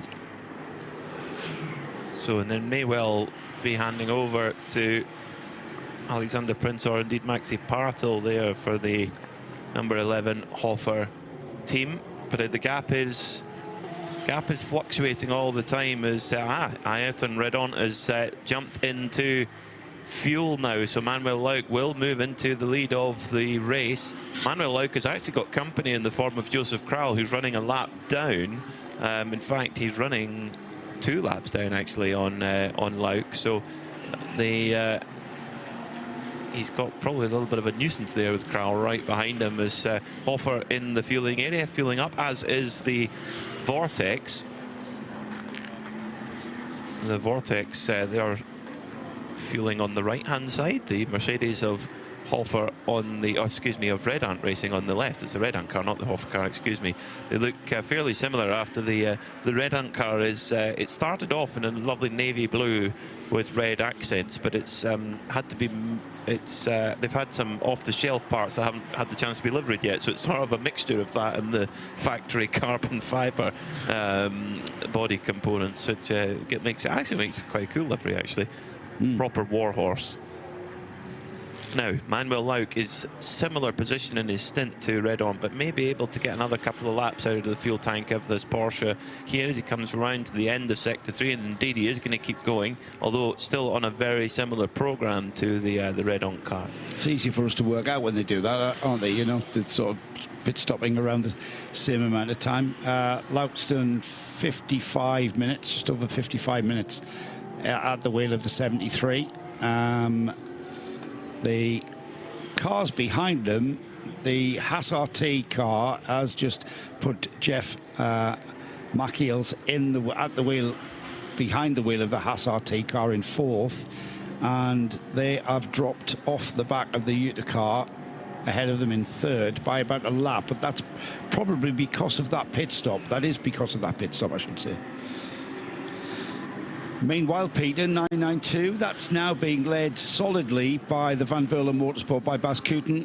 Glenn Van Berlo at the wheel of that car, 9th overall, leading the class, and just ahead of an interloper in the 992 class, and that's the GT3 car of Dominic Ang. The Viper Nisa Racing Mercedes has come up through the field of 992s and almost back in touch with the GT3s that are currently being trailed by Dwight Merriman in the Era Motorsport Ferrari. That is the last of the GT3s in that gaggle, 1st to 8th. Soon to be joined by the 9th GT3 car, and it's great to see that car, the Viper Nisa Racing car, Dominic Ang at the wheel of the car at the moment, but that has been on a recovery drive for quite a long time now. Nick? Yep, the red ant stop is in front of me. Of course, it wasn't always that much dark blue in the car anyway. They had to replace new bits of carbon after the accident earlier in the week. Yannick Redon is getting in. He's being eased into the position we go. Again, no one's looking at doing anything with brakes here. This is GT3, of course. I try to avoid being hit by a tyre. All looking to be going pretty well, and given the fact they came in from the lead, they all obviously go out in such a tight field quite further down, but of course it's all about the stagger unwinding for various pit stops, but that was absolutely fine. This is it seems to me like a race is going to come in whether a code 60 could fall at the right time or the wrong time for many different teams, because it is so tight. There is so many cars that are cycling through to the front that it is just going to be so tight. Jeff Machiels has just moved up into 2nd position there as we were following that red ant stop. Has got past Nicolas Michelin with seeming ease and is now setting off in pursuit of the lead now. And Machiels is as early in the stint. So actually, does this mean that Haas RT are maybe just starting to emerge as the potential front runner when everything staggers out? It's flip-flops through the pit stop phase, though, doesn't it? It's going to be Haas RT's time, but it depends on what we go into the last hour on. It does, but I would say right now, if you were to say who's got the edge, I would probably stick my neck out and say that Haas RT do, because they've come out the pits 11 minutes ago and they're still in 2nd. I think that's a good sign for them at the moment. Nick Damon is absolutely pounding up and down the pit lane and getting all the news for us. Nick, what have you grabbed now? I've grabbed it, Redon straight out of the Redon Mercedes. We're in this middle part of the race now, and it seems you guys are alternating with several other teams to be in the lead. I mean, is that how you see it as well? Actually, to be honest, I don't know exactly what position we are or even which cars are fighting for the lead at the moment. I just got out, as you say. But I think we have quite a good pace. The moment it's the hottest of the day, so the track is at the hottest as well, so the tires start sliding a bit. But I think we're in it for a good result.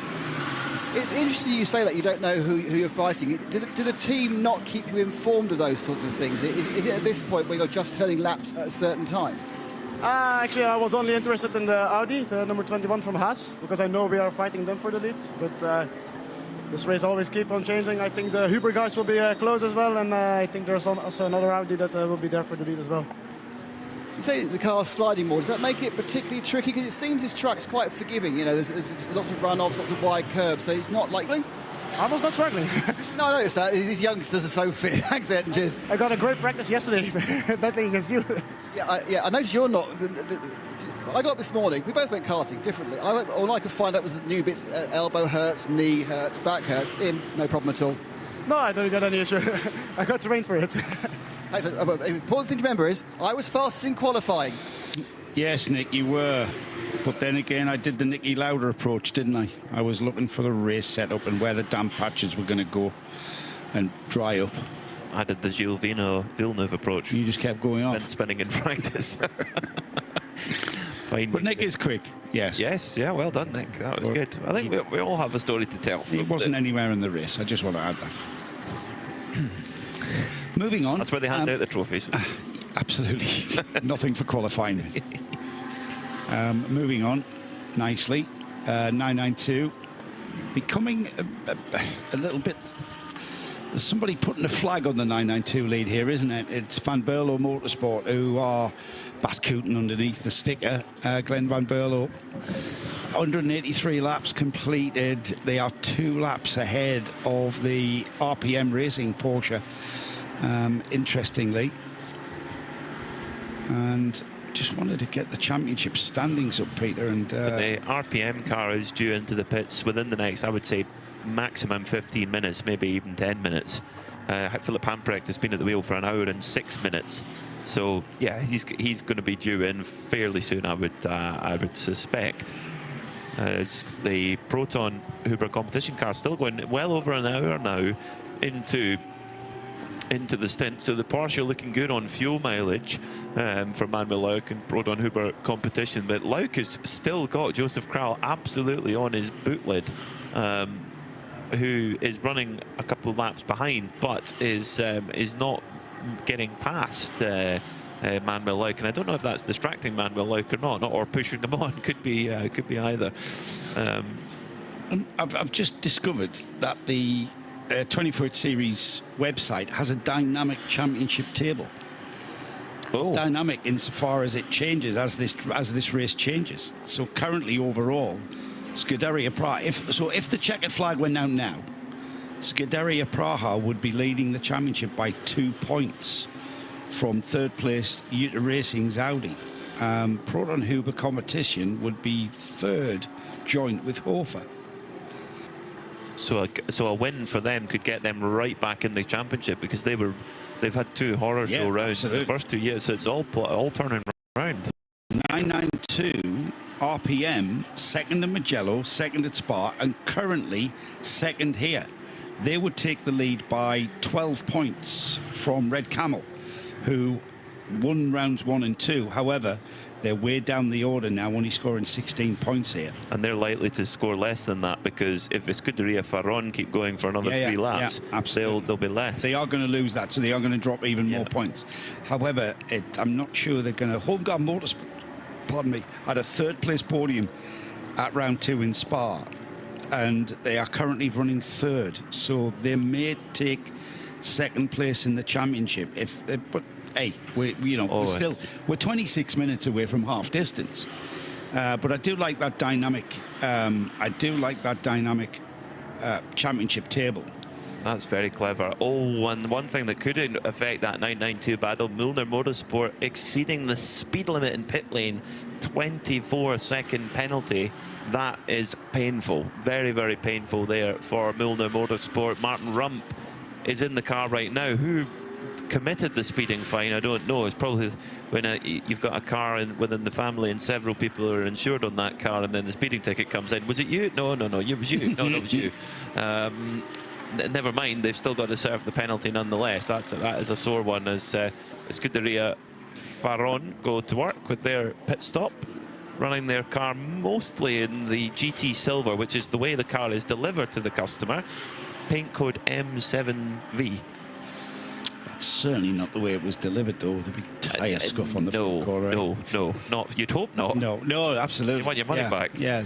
Are you sure this is new? Yeah.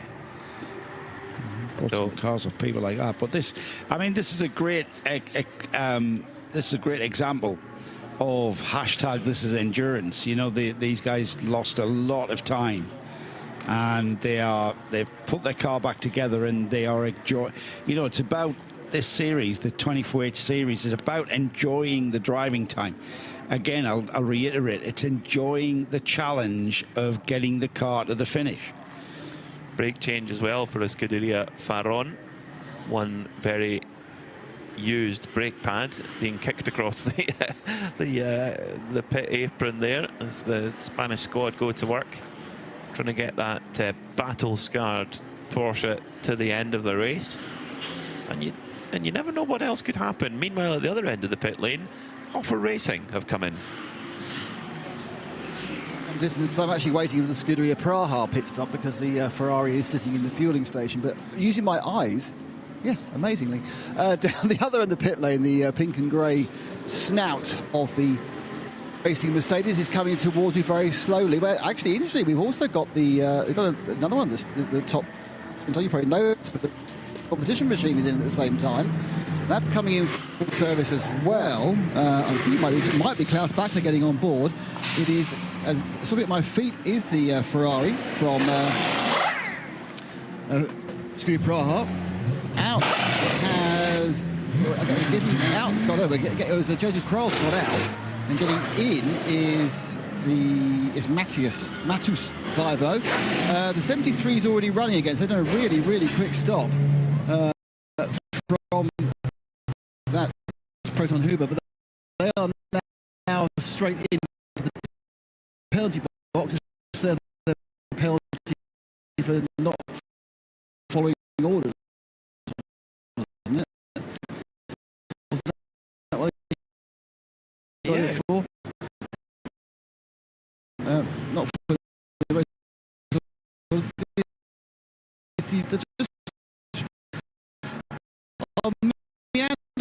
Down to the 73 to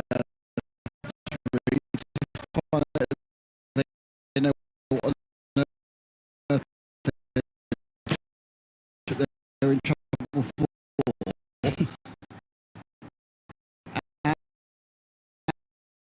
And just waiting for the movement in the field, but right now everybody just sort of sussing everyone else out and seeing who's where and who's fast in what places, where are my car's strengths, where are my car's weaknesses in comparison to who I'm racing with. And now we see Aston Martin and Ferrari battling it out there. The Aston down the order in 4th place with the silver Scuderia Praha Ferrari, looking like Joseph is just, as I say, for the 73. They have been overtaking the pit lane thanks to that penalty, but they are leaving the pits. In fact, they just flash by your window. That's good. That's the Venture Mercedes. That is the only car that we have here this weekend in GT4. They are having a run where they are pushing themselves to the limit and testing their guile. Did Nick find out why and how far over the driver time that they were? He's got a job list, quite a job list. He has, yeah. I thought he was already down there though. I might be wrong. Let's head down to Nick, who's going to answer that question. I've just moved into a new house, and you'll give me a longer to-do list than my wife does. It's ridiculous. Just go a quick word with Manuel, who's just out of the Proton Huber competition car. Manuel, it's all hotting up in every possible way. The race, the drivers, the track. Absolutely, yeah. Now that was nearly 1 hour fighting with the Scuderia Praha Ferrari, which I really enjoyed. Was really fair, and at some points on the track he was a bit faster, on other I could have a little advantage, so it was really nice to fight with them. But as you can imagine, that cost a lot of power, much more than when you can drive alone around the track. In the last hour or so, the team picked up a penalty. Do you know what the penalty was for? It was for not following instructions? From what I heard, we did a mistake for refueling. So the driver was on the wrong side, means he entered the pit at the right, not on the left for refueling, and then he was too late and cut it in, and that is why we have a penalty now. That's very unlucky, because unfortunately that was when how the Scuderia Prague got past you. Yeah. I mean, everybody is, let's say, so under pressure after 1 hour something, so he really forgot to refuel the car, but yeah, can happen. Plenty of time to make up for it, though. Thank you very much. Thank you very much. Right, I'm just going to go and get my pen and paper to write down all these jobs you've given me. No, well, I've gone down there. I'll be honest. Can I be honest with you? I've been down there, and I actually don't have any idea what Neville Jones looks like. I don't know if he's 35, 70, slim, chunky. I have no idea who he is. He's my age, mate. And he's my age. He's your age. What are you laughing at? There's no one in there wearing overalls. See what I'm going to do? I'm going to bring my new camera with me, and we're going to film the Venture Pit, and you're going to tell me. No, this is Bishop. Why, who's he? He's a kid who I give his first ever job in motorsport. Oh, right. So he doesn't like you then. He's the engineer. Right, so he'll know yes. it. We're going down together, and I'm going to get you to film the garage. No, not at all. You can talk. Neville is a very experienced rally driver, so you can talk to him about that.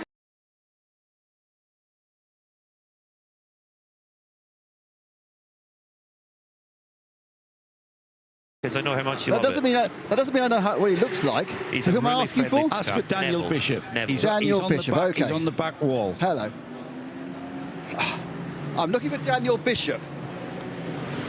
Is that Daniel Bishop?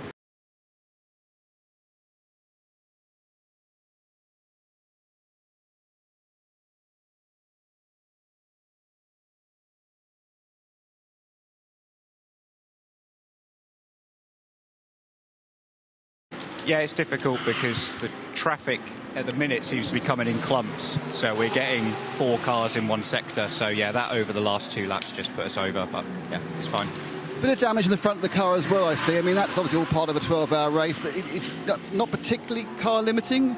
No, just all just superficial damage, just a bit of tape on the front, and yeah, it's all good. Final question, because I saw when you stopped last time, a man got a bicycle pump out and pumped up something in the engine. What was that about? We were just increasing the water pressure.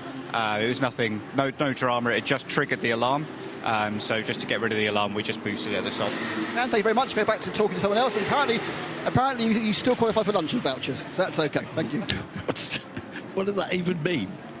You employed him. You got luncheon vouchers. Got him a burger. That was all he was. That's all he got paid. Actually, he got paid in luncheon vouchers. You owe him a luncheon voucher. I'm just saying. He's answered my questions. Therefore, you're officially his employer again, and his national insurance number is 81 35 27 BL3.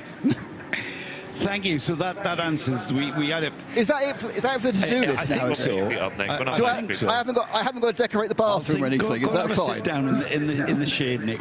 We had a few people asking who were actually following the race of the number 421, the Mercedes. It's the only car in GT4, but there's a bit of interest as to how they're going about their race. And there was people asking, not just me. I'm a geek, so I want to know that sort of stuff. But there was not just me asking how far over that limit or that driver limit that they were, and as Daniel's just said, they just tweaked it. They are pushing, and I think I'm right. I think what Daniel said there, they're just trying a few things, and they're going through.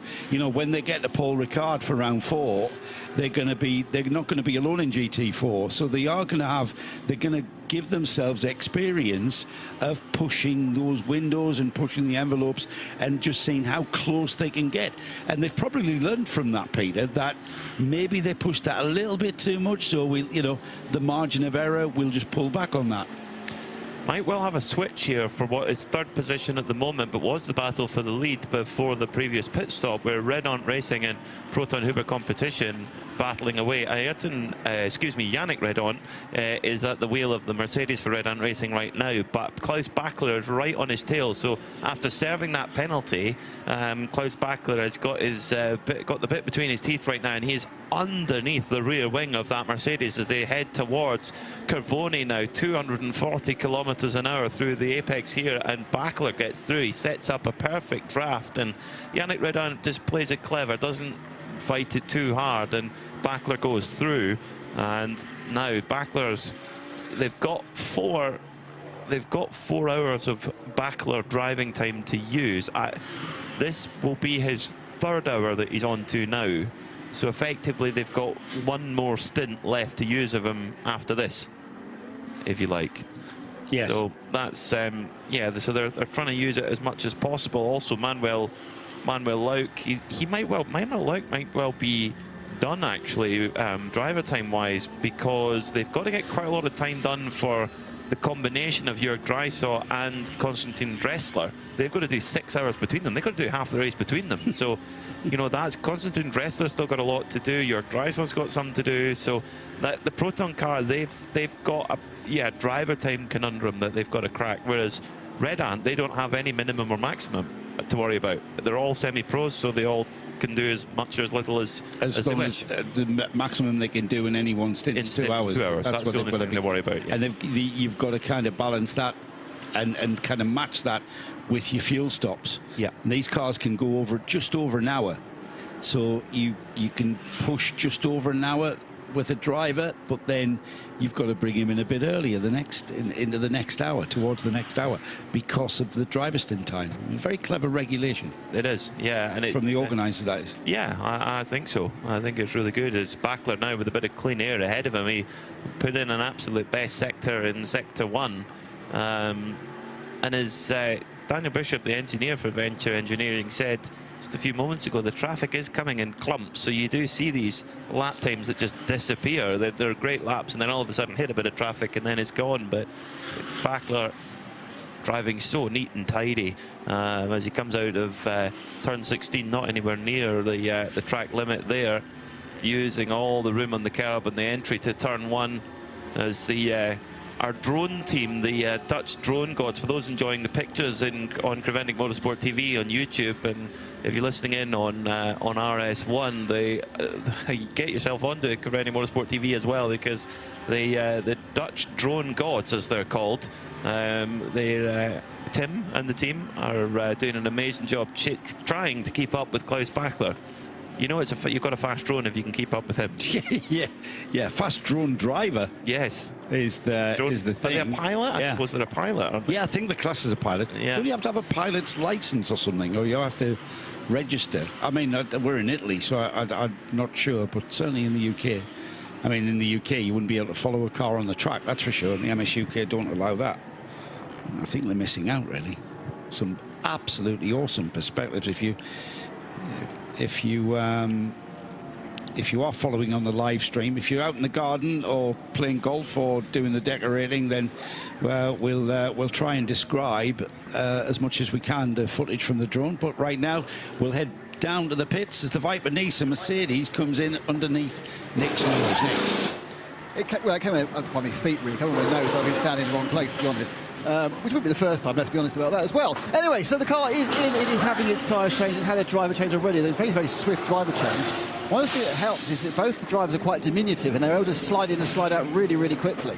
So I would say if you're running a Mercedes team, smaller stature certainly speeds up the whole event. Drives away, and they are off and going. And that was a very, very slick stop. And it was, I think was it Dennis who was in it? Dennis? I'm making names up now. Who was in the car before? Who was in the car who got out, guys? You must know this answer. Dominic Ang.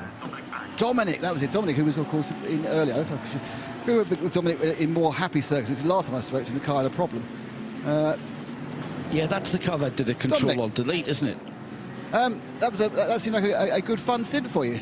Yeah, I think it was quite good. Second stint again, just to continue after the car being fixed. So just keep running now. And how different is it now in race conditions to how it was when you were practicing? Well, the track temperature that is much warmer, and also the brakes. Now we are running almost 4 or 5 hours really. Yeah, so the brakes as well is not as good as when we are running in the practice. Yeah. And are you trying to run to a time, or are you trying to run as fast as possible? Have you got a set time in your mind to stick to for safety's sake? We are trying to feel safe to go long, and also trying to still push to a certain time, yes, yeah. So, but not to drop too far back as well, yeah. Unfortunately, I think I'm profit too. Apparently your car's it's going slightly slowly at the moment on track. It's not getting up to speed. Well, let's just go to speed. Who got into the car? Who replaced you in the car? Douglas replaced me, yeah. Team boss. Yeah. Douglas in there. I think he's just warming things. It's fine. He's just warming things up. It's okay. It's getting used to it. It's not a problem. Though actually everyone else looks quite. There's quite a lot of consternation behind him as well. People checking the screens. Yeah. Well, I almost managed to get a positive interview with Douglas, but there While we were catching up with Dominic there, Klaus Bachler has lowered the lap record once again with a 1 minute 32.688. It's 1.7 seconds quicker than we saw last year in this event. Michelin tyre performing very, very well indeed. Douglas Koo is... No, this isn't a what an outlap. This is the problem. I'm not sure that is him sort of easing himself into this stint. I think they've got a problem. There's a problem. Yeah, the consternation, Nick, is it? But they've laid a rear tyre. I can't say it's a left or a right rear tyre. They've laid a rear tyre which has got light usage into the pit lane. So I think he has a warning or even a flat of one of the rear tyres. And he's obviously coming back under slow speed. Nothing else is really being prepared apart from this tyre. The dollies aren't being repaired either, so they do seem to be sure that it's actually a pressure warning. I'll wait to see when he comes in. I have no idea which corner he's. I'm about to say as he rounds, and I thought, nearly there with you, Nick. Shouldn't be long. Oh, yeah, they are coming out. Now they've changed their mind again, and now they've taken that tyre back out again. And the man's put it on the air jack hose, which is particularly unuseful. And that tyre's gone back. That tyre's got in and out more often than the Okie Kokie at a local nightclub. It's back out again now. Quite a physical effort to shake it all about, though. The tyre on it. Do you know what? At my age, it always is a physical effort to shake it all about. Anyway, so in he comes, the Viper car. It's going to. Yeah, I think it's.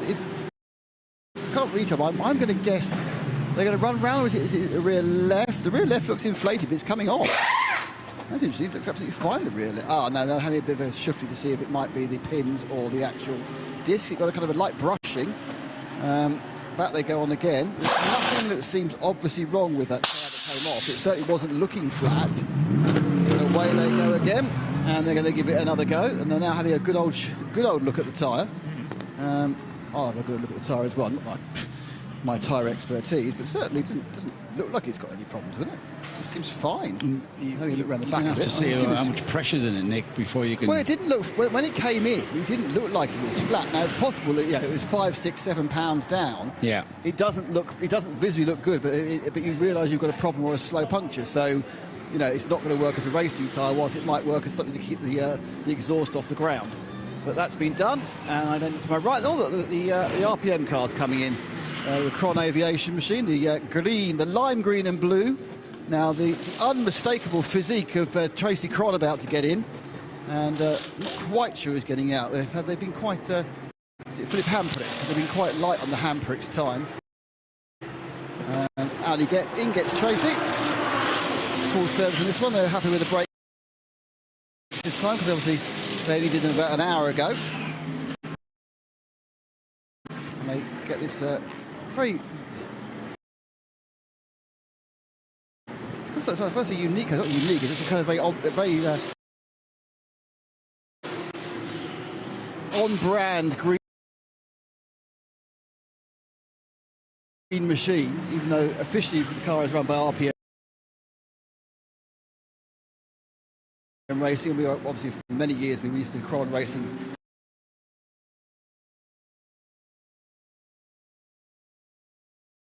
Coming to Le Mans in the same colours. Do you think Tracy still has to have the super strong driver's door that he used to have to have? I don't remember that story actually, Nick. So you might want to remind us. There is a story behind Tracy choosing that bright green livery. And well, I do the door and you do the livery. So I do the door now. So basically.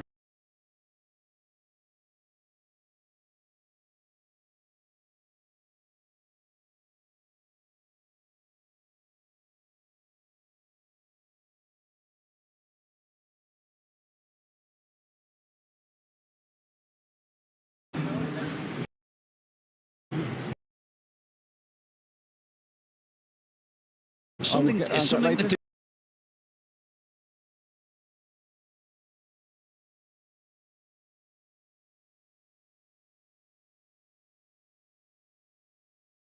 With being noticed, and you've got to see, you can never. I've never been able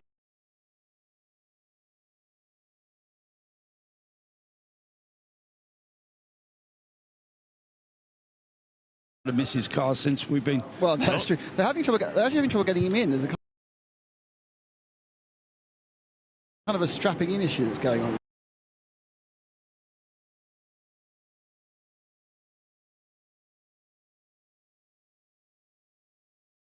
I'm not quite sure what's going on. The belts, obviously, there's quite a big difference in Tracy's shape to Philippe Ham product shape.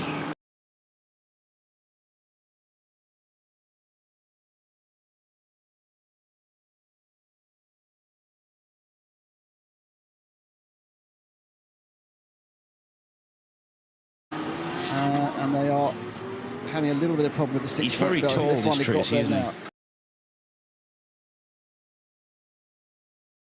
He's some cars.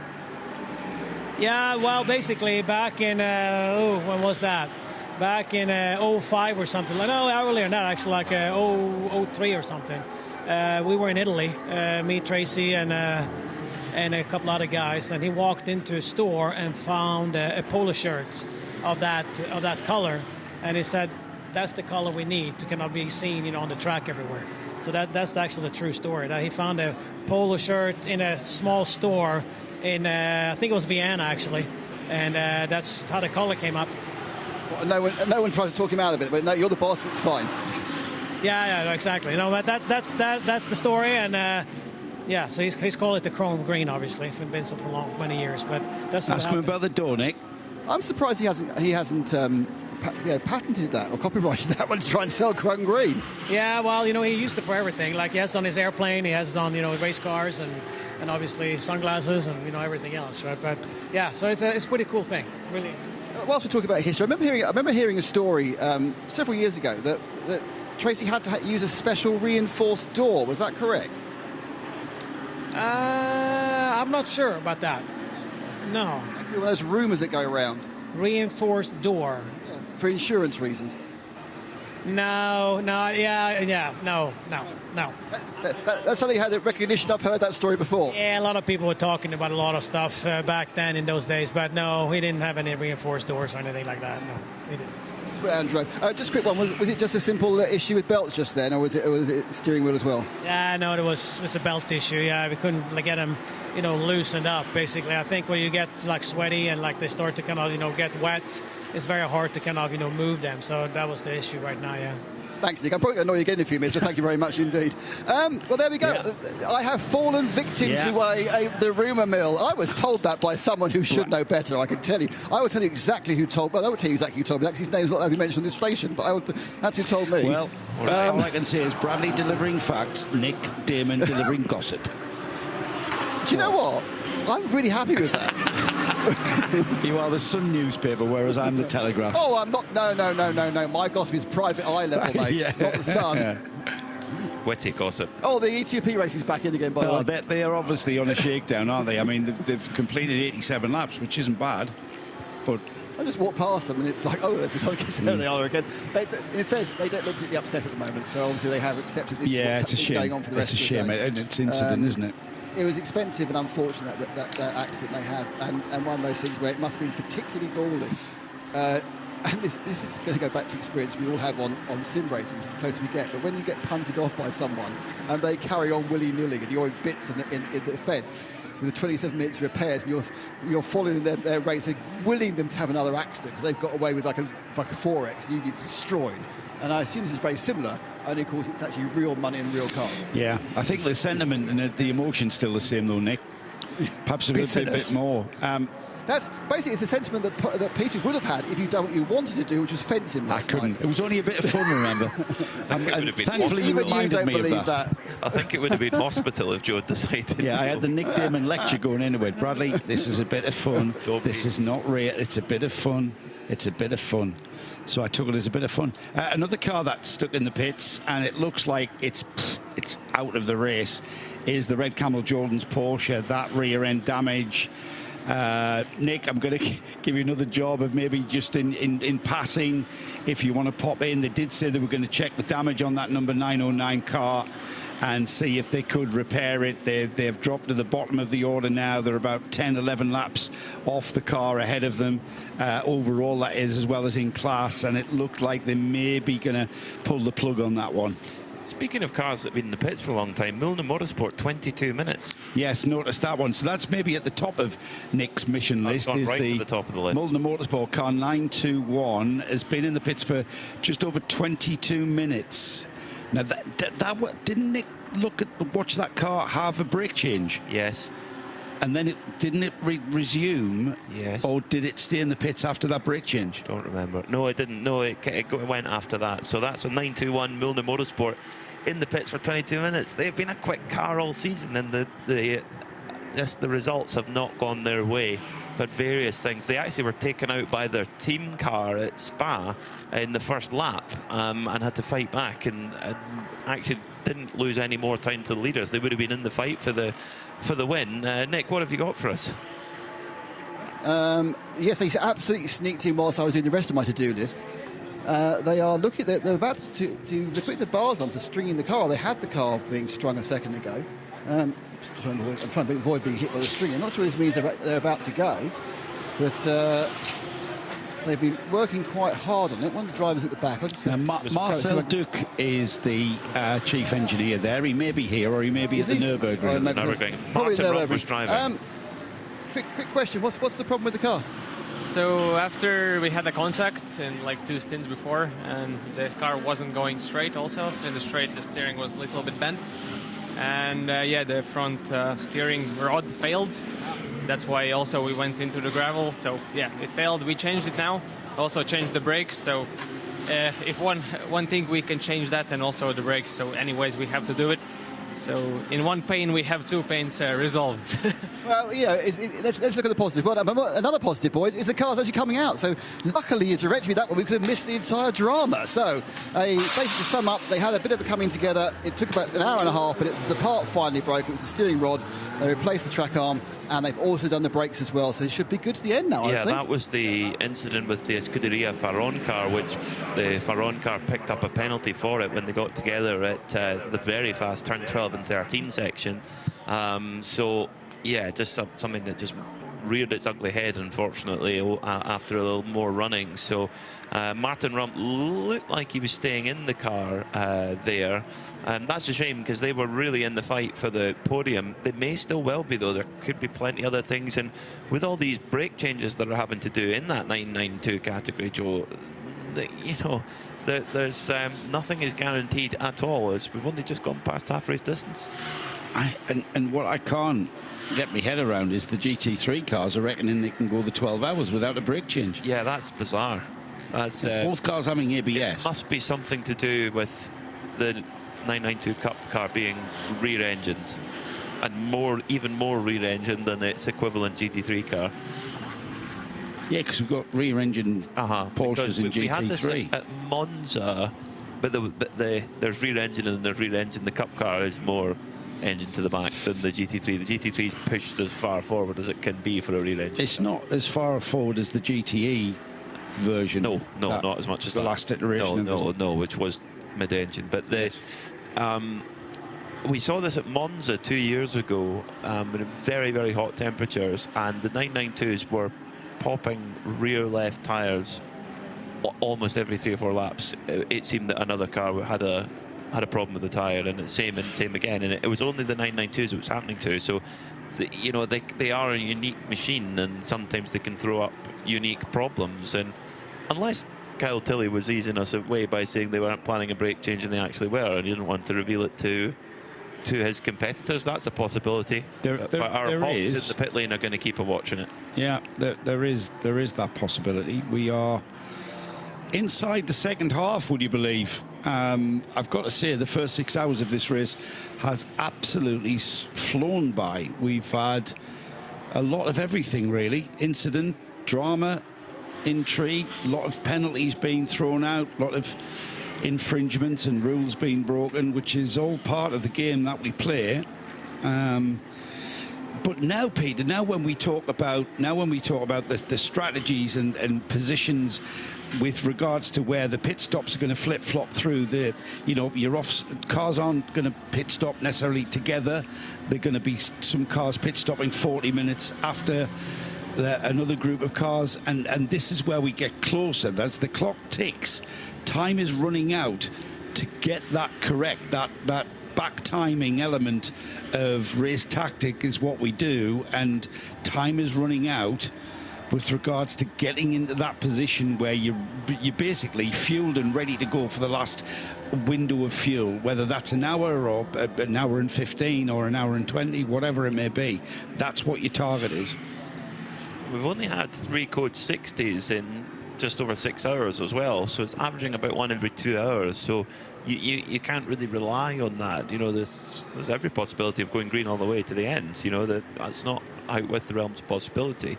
If you look at the kind of burn rate so far, it could happen. So the teams have they've got to try and anticipate what they do at the moment. It's throw fuel and tires at it as much as possible. And interestingly, Dwight Merriman in the 81 Aero Motorsport Ferrari, he's been in the car for an hour and 11 minutes on 1 tank of fuel. That's amazing stint length in a GT3 car. To get that to run, he's done 42 laps on his stint. Well, let's get more from Nick Damon in the pit lane. Because Joe told me to, and they are finishing their alignment. They've had the laser alignment on it. They've managed to use a large amount of tank tape to cover up the gaping hole on the left-hand side. The damage on the second instant with Luke was on the right-hand side. That's been fixed. It's on the medium jacks. My guess, I'm going to get the real information. I'm going to see what the man himself, Mr. Trustwell, is going to tell me. Paul, are you going out again? Yes. So it was a simple kind of basically realign and off you go. No, a bit more than that. So the damage that was done when we hit the pit wall was actually quite extensive. Evo went out and did a couple of laps and decided that it wasn't worth continuing, so we decided to fix it properly. The thing is, because all these guys have jobs to do during the week, actually having them here for the rest of the day, they might as well work on the car, get the thing fixed here, because otherwise they'll be working, because they only work Wednesday evenings. You see, the rule is they go to the workshop on a Wednesday evening, work on the car for a couple of hours, and then go down to the pub. That sounds great. Well, absolutely. That's why so many people like working with Red Camel. But when there's a lot of work to do on the car, then they have to work a little bit later. When there's nothing to do on the car, they can get to the pub a little bit earlier. So getting it done now is kind of putting the money in the bank for the next few Wednesdays, being able to go down to the pub. This is a very good idea. So basically, you will fix the problem now for more beer later. Exactly. So we're going to fix the car. Evo still wants to do some laps because he hasn't done any. And it's his car. It's 12 hours. We're only just halfway through, so there's plenty of time. And more seriously, there are points to be scored in the championship, so we want to get those points in the bag. We have to drop 1 score, but it's nice to drop a big score rather than a small score. And you do, yes, and just if you turn around there, you'll see that Evo's actually getting in the car right now when they're very few open face helmet men left, and they're going to up and running, and that means you've got to start strategizing. Well, I don't think there'll be much more strategy from here on in, but we do need to make sure we don't break the drive time rules or anything like that. But no, I mean, we'll treat the rest of the race as a proper race. Everybody's here because they want to be here. We're having fun, and we're going to do that until the end of the race. So thanks, Paul. And that car should be going out I would say the next minute probably, actually. The tyres are going back on again, and Evo's on board, the lights are on, and it's going to get waved. I think it's still sitting on a central jack that might have to come out. That's on wood, so I'm not sure they're going to get that one out, but never mind. But they're going to take off the high jacks, put it on the medium jacks, and then out will come Evo. What an utterly brilliant story of how that team is put together and operated. I knew that they were weekend volunteers. The story about the Wednesday nights of getting together and prepping the car for the next race is utterly brilliant. And consider this, coming into this round 3, They were leading the 992 championship after winning round 1 at Mugello and round 2 at Spa. They're still on this dynamic championship table, still running second with this lowly points finish, which is where they're going to finish, where they are now. And if Holmgaard continue to run third, if Van Berlo Motorsport continue to lead, RPM is second. RPM are going to finish this one in 5.5 hours or so, taking the championship lead from a team that gets together on a Wednesday night, does a bit of prep and then heads down to the pub. That is utterly brilliant. That sounds like the race team you want to be a part of. Absolutely, not the 16-hour a day, 7 days a week jobs I've been doing. Yeah, you did it all wrong. Forget that. Should have been with Red Camel. Yes, amazing stuff. Well, let's see where they can get to. As Ivo Breukers heads out with that car, but leading in 992 is the Van Berlo Motorsport crew. Have just come into fuel from the lead of the race. Meanwhile, the number 69 Continental Racing Audi, run by Simpson Motorsport, is in 5th position at the moment. Just about a minute and a half behind their fellow AM-class Audi of the 71 Jutta machine, the Circle K-backed car, red and white machine. And then just behind, in fact, this battle on track for position between the Continental Audi of Andrei Solyksev. He's been chased down by Maciej Weibo. Last time by, Weibo was quite a bit quicker. He was 0.8 of a second quicker. So Scuderia Praha Ferrari looking to move up into the overall top 5. They sit second in Pro-Am as well at the moment, but they've got their eyes set on overall honours as well as in their class.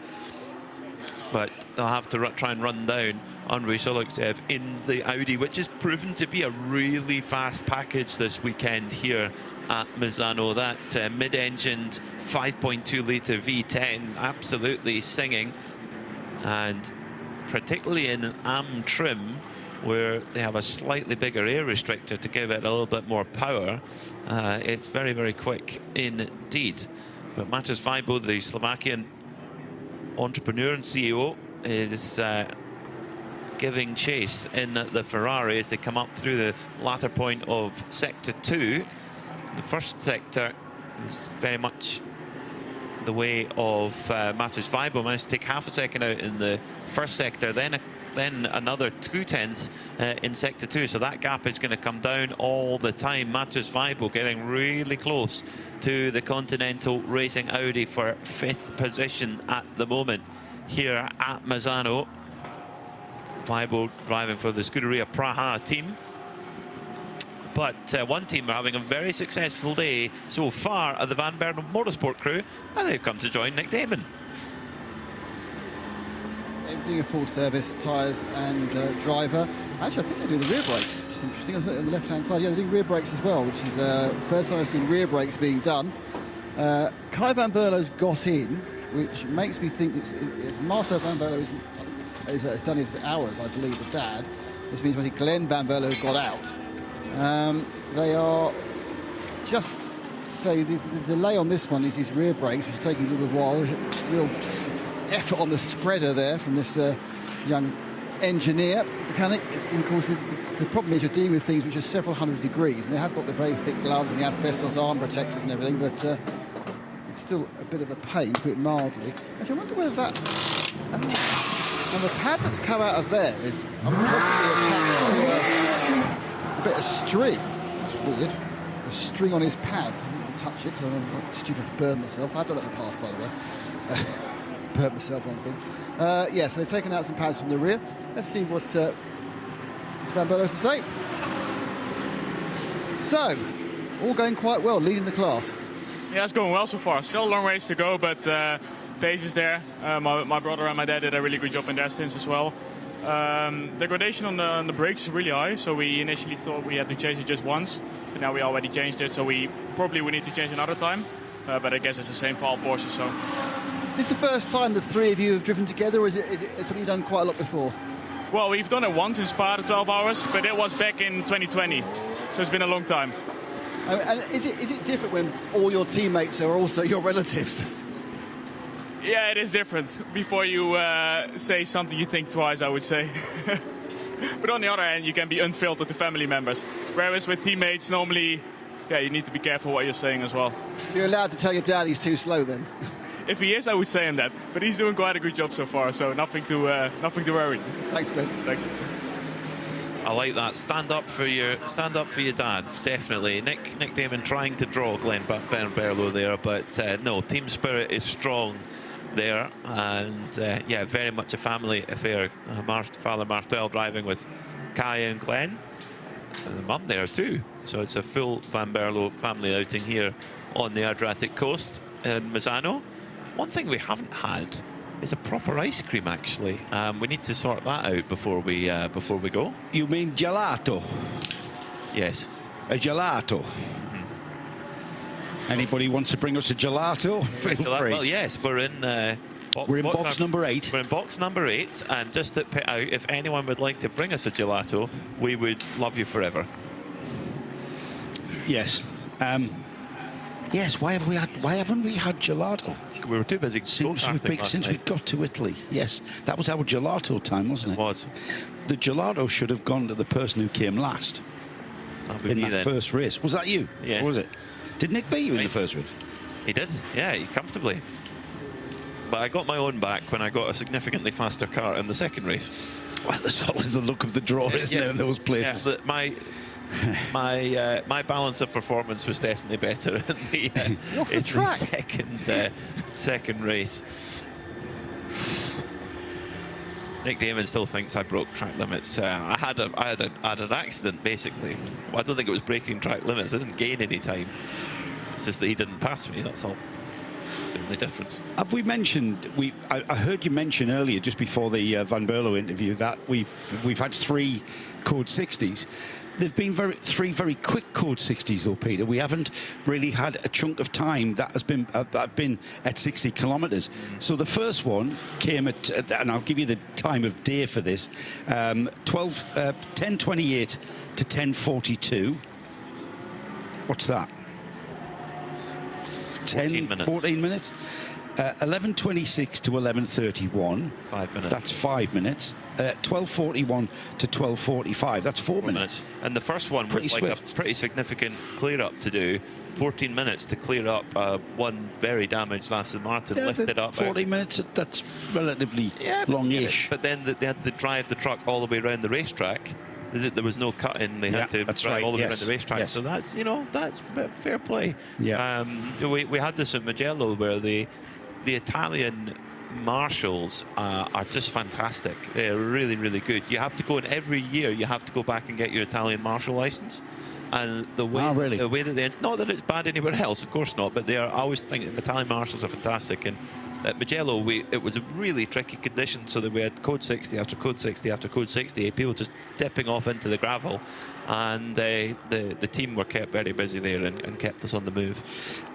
Nick, can you hear us? If you can, say hello, because I've got a fan of yours. Do you know an Edward Pickering in Japan?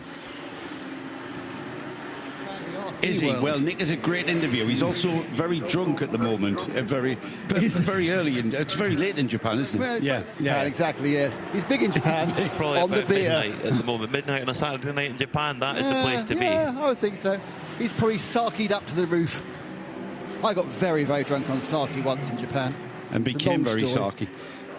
Well, no, I then had to go to the Grand Prix the following day. My head hurt. It's not very conducive. Formula One pit lanes and hangovers. Luckily, there's only a practice. People look up to you as a role model. You should do better. Do they? Yes.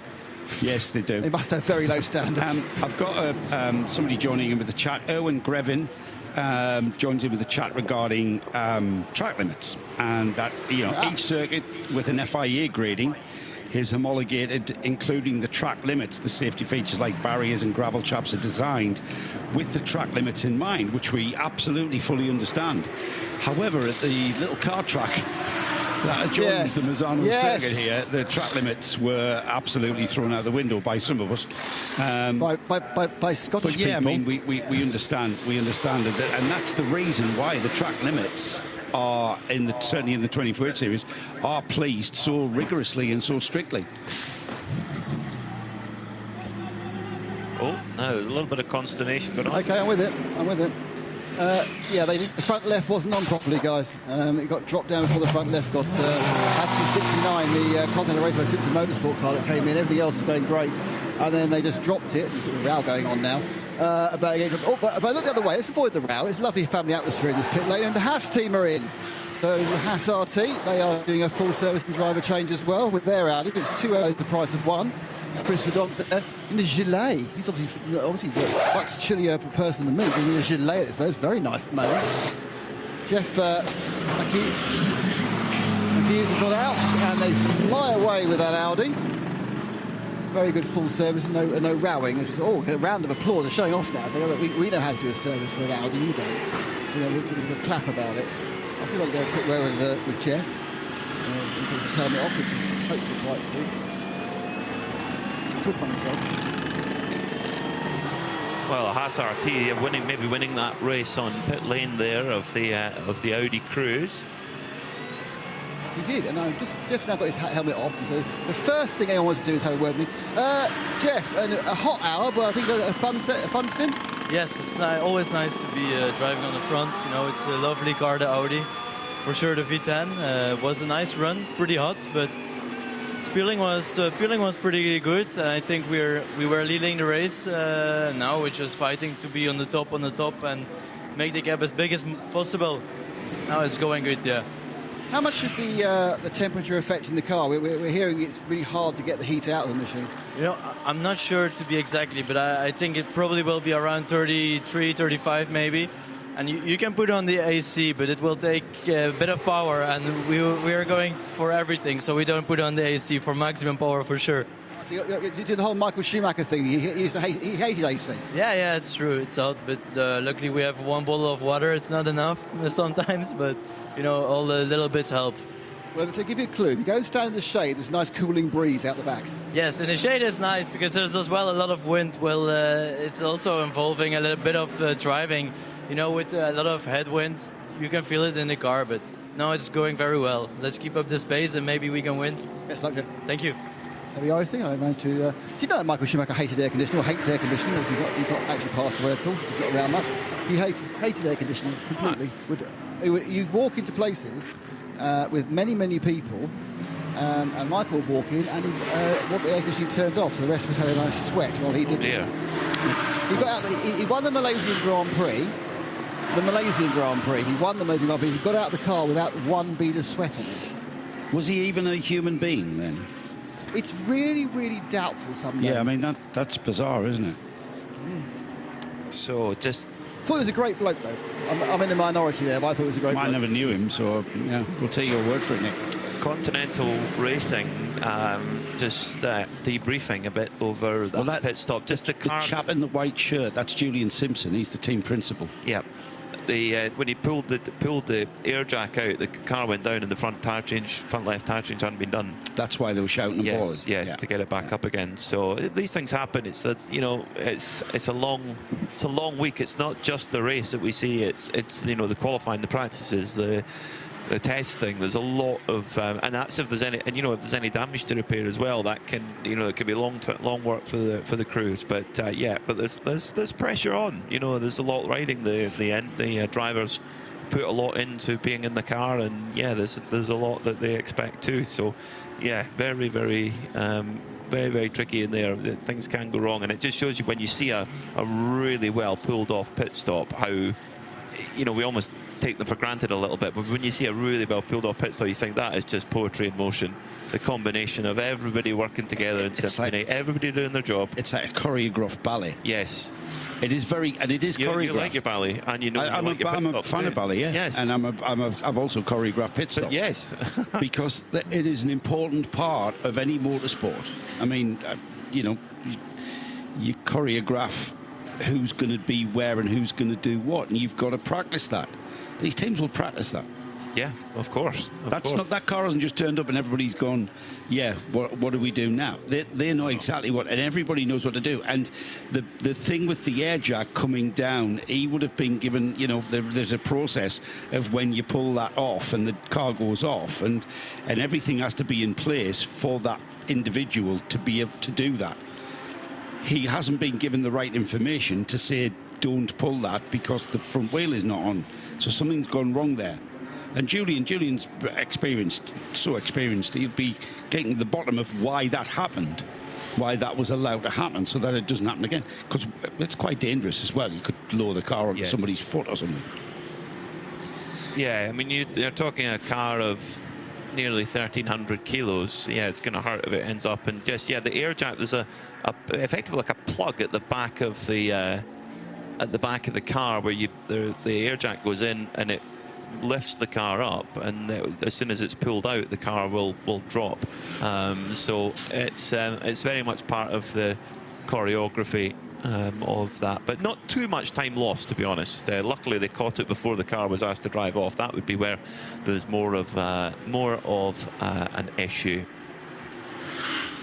So 5 hours and 35 minutes to go. We're well into the second half of this Michelin 12 Hours of Misano, round 3 of the championship. We kicked off in Mugello before progressing over to Spa in Belgium. Next up we go to Paul Ricard in July, and then closing off with our traditional finale, the end of September.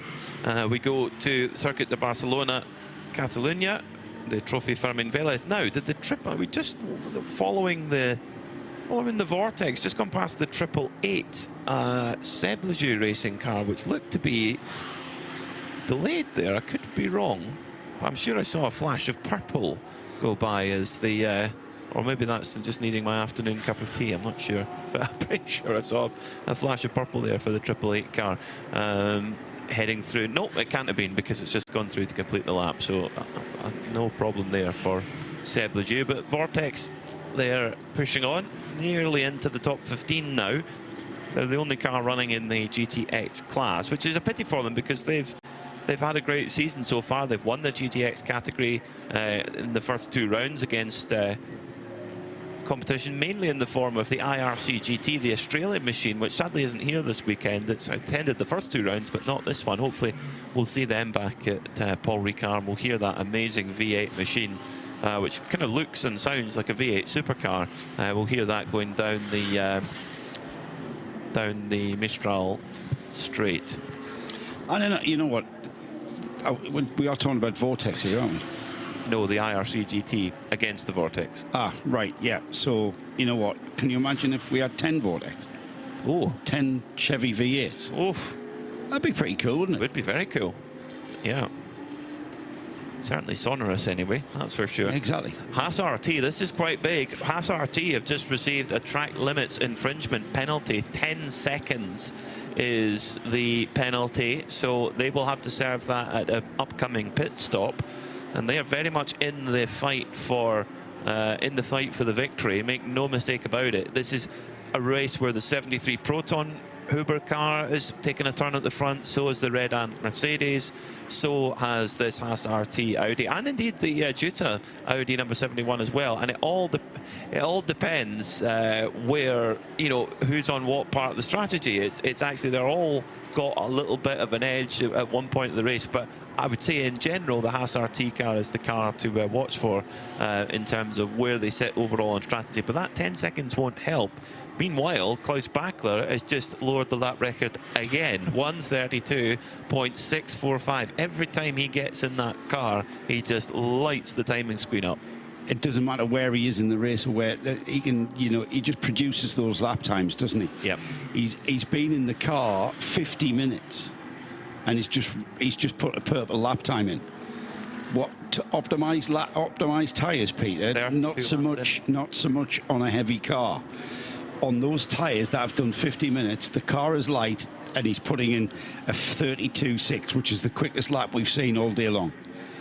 He's a special entity, is Klaus Bachler. We've got a few specials here with us at Misano this weekend. I think he's he is the cream of the cream, isn't he? He's pretty good, isn't he? Yes, definitely. Now, for those enjoying our pictures on QnQ Motorsport TV, or indeed if you're listening in on RS1, the part of the Radio Show Limited network of channels, we've had a uniform change in the commentary box. Joe Bradley has taken off his beautiful, neatly pressed, I have to say, Creventic pit reporter shirt. It's an important time. And he's now got a different shirt. And you're gonna have to somewhere in the world. You're going to have to explain why you've had what you've changed your outfit to, and indeed why. Well, Hindhoff and I always wear our team shirts when we go to a game and when we're not at the game.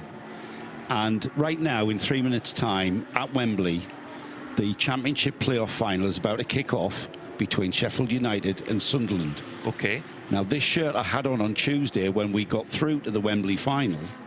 Hindhoff has got a shirt on, and he is at Spa for the Classic. And no doubt that Hindhoff is doing the same as I'm doing now. I know it's a bit weird. No. Right? No. This is a winning shirt, right? If we get beat today on this with this shirt on, then it'll go in the wash. But if we win today, this'll see the first. This'll be on next season. So you say we need to keep that aircon on so it doesn't get too sweaty and smelly, so in case they go on a run. Well, there we go. So that's a little peek behind the scenes of the Global Broadcast Centre, which is currently situated at Pit Out here at Misano World Circuit. Marco Simoncelli, and yes, of course, John Hindhoff, our leader in the Radio Show Limited commentary team, is at the Spa Classic, where he'll be joined by Kyle Tilley tomorrow, who's in this race driving for the number 81 era Ferrari, which is now being driven by Ryan DL for the first time. He's just set that car's best lap of the race, a 1:33.744. In fact, he's been in the car for 20 minutes now, having taken over from Dwight Merriman. By my calculation, that would mean that Merriman and Kyle Tilley's combined driver time is now complete, so DL and Nico Verdonk can basically drive from now to the flag. Red Ant Racing pit stop with Diana Binks. Yep, Red Ant Racing, number 93, just come into the pit lane. Yannick Red Ant has just jumped out, and Kobe De Boyka is getting in after him, and they're just helping each other with the belts and getting comfortable. They're changing all 4 brand new spanking tyres. They've dropped that car down. Another superb pit stop by that crew. They really do a fantastic job, and off that car goes, looking wonderful, I have to say. Thank you, Di. And I have taken my jacket off. It's getting, well, the sun's shining now on the pit lane, isn't it? You're out of the shade. Yeah, it's really, really hot down here now, so it's lovely.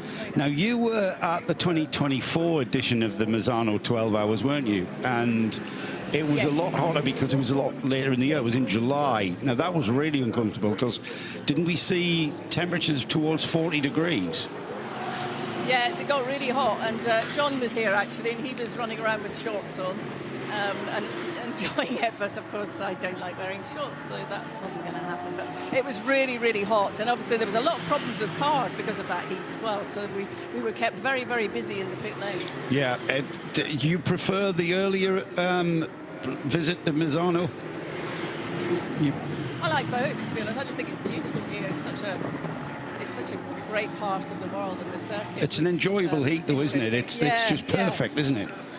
Yeah, today it's absolutely perfect. So all good. We've got pit lanes quite clear now. Quite a few people coming in for refueling, so I'll just keep across what's happening as they head their way to this end of the pit lane. Interestingly, the temperatures on track are going to perhaps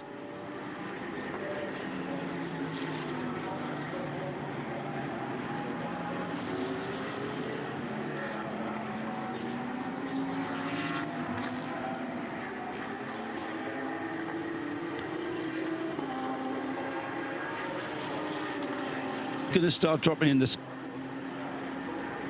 track temperatures cooling down. So, you know, you've chatted to people down there, and I know you don't just chat on air, but you chat off air as well. And has anybody mentioned anything about any worries regarding tyres and tyre wear? That we've not really had any issues, have we? Saying that, I've got a spin there. Scuderia Praha, Ferrari's gone for a spin. Looks like it's one of those self-inflicted drive ones. Can't see any damage, just a slight spin for Matthias Vibo there. No, I think everyone's relatively happy. I think they have been a little bit surprised. The 992 people were a little bit surprised by the brake wear. I think they thought with the massive reduction in temperatures it would be less, but don't forget we're on Michelin tyres now, which are different gripping levels than the Hancooks, so they may have evened each other out. Yes, there is. Yeah, there is that. But no one seems particularly concerned. I think the fact is, whilst it's a lovely, lovely, lovely day, the fact is the air temperature is not too silly. The air temperature is 19. There's a cooling breeze, isn't it? Yeah. Yeah. I think track temperature's boiling. The actual surface of the tarmac. Now, Michelin tyre engineers will be taking track temperature. Di, if you can hear me, just ask the tyre technician to your left what the track temperature is, because he's just taken a reading on. I know, but what's the track temperature? Sorry? You've just taken a reading. What's the track temperature? 45.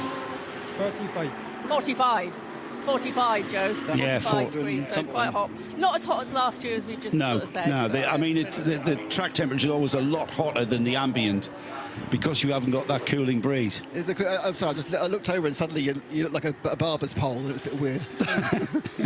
Well, it'll be red and white shirt. Stripes. I know. Yeah. I'm being professional though and focused on the race. Personally, I don't want to kind of this is ideal. It's not too hot. It's not too cold. It's not raining. This is perfect temperatures to be working in. I think it was interesting. We were talking to the guy who got out the guy who got out the Haas RT machine. And he was saying, well, yeah, it was a bit warm, but I could have turned the air conditioner on, but I'd lost some horsepower if I'd done that. I'm not doing that. Yeah.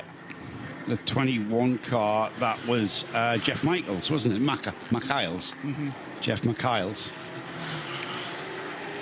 So it is, if you're lucky enough to be able to see the pictures, it is a lovely, wonderful Italian coastal sunny day. Yeah, perfect temperatures here. We had rain during the week, and we had a worried look on everybody's face there because we had the rain was actually spitting during qualifying. It didn't actually dampen the track to any great extent, and we saw a drop off in times, but it came back. Second and a half off, didn't it? Yeah, not massive. And then it went away. I think it's because people got a little bit less keen on using that much curb. That's right.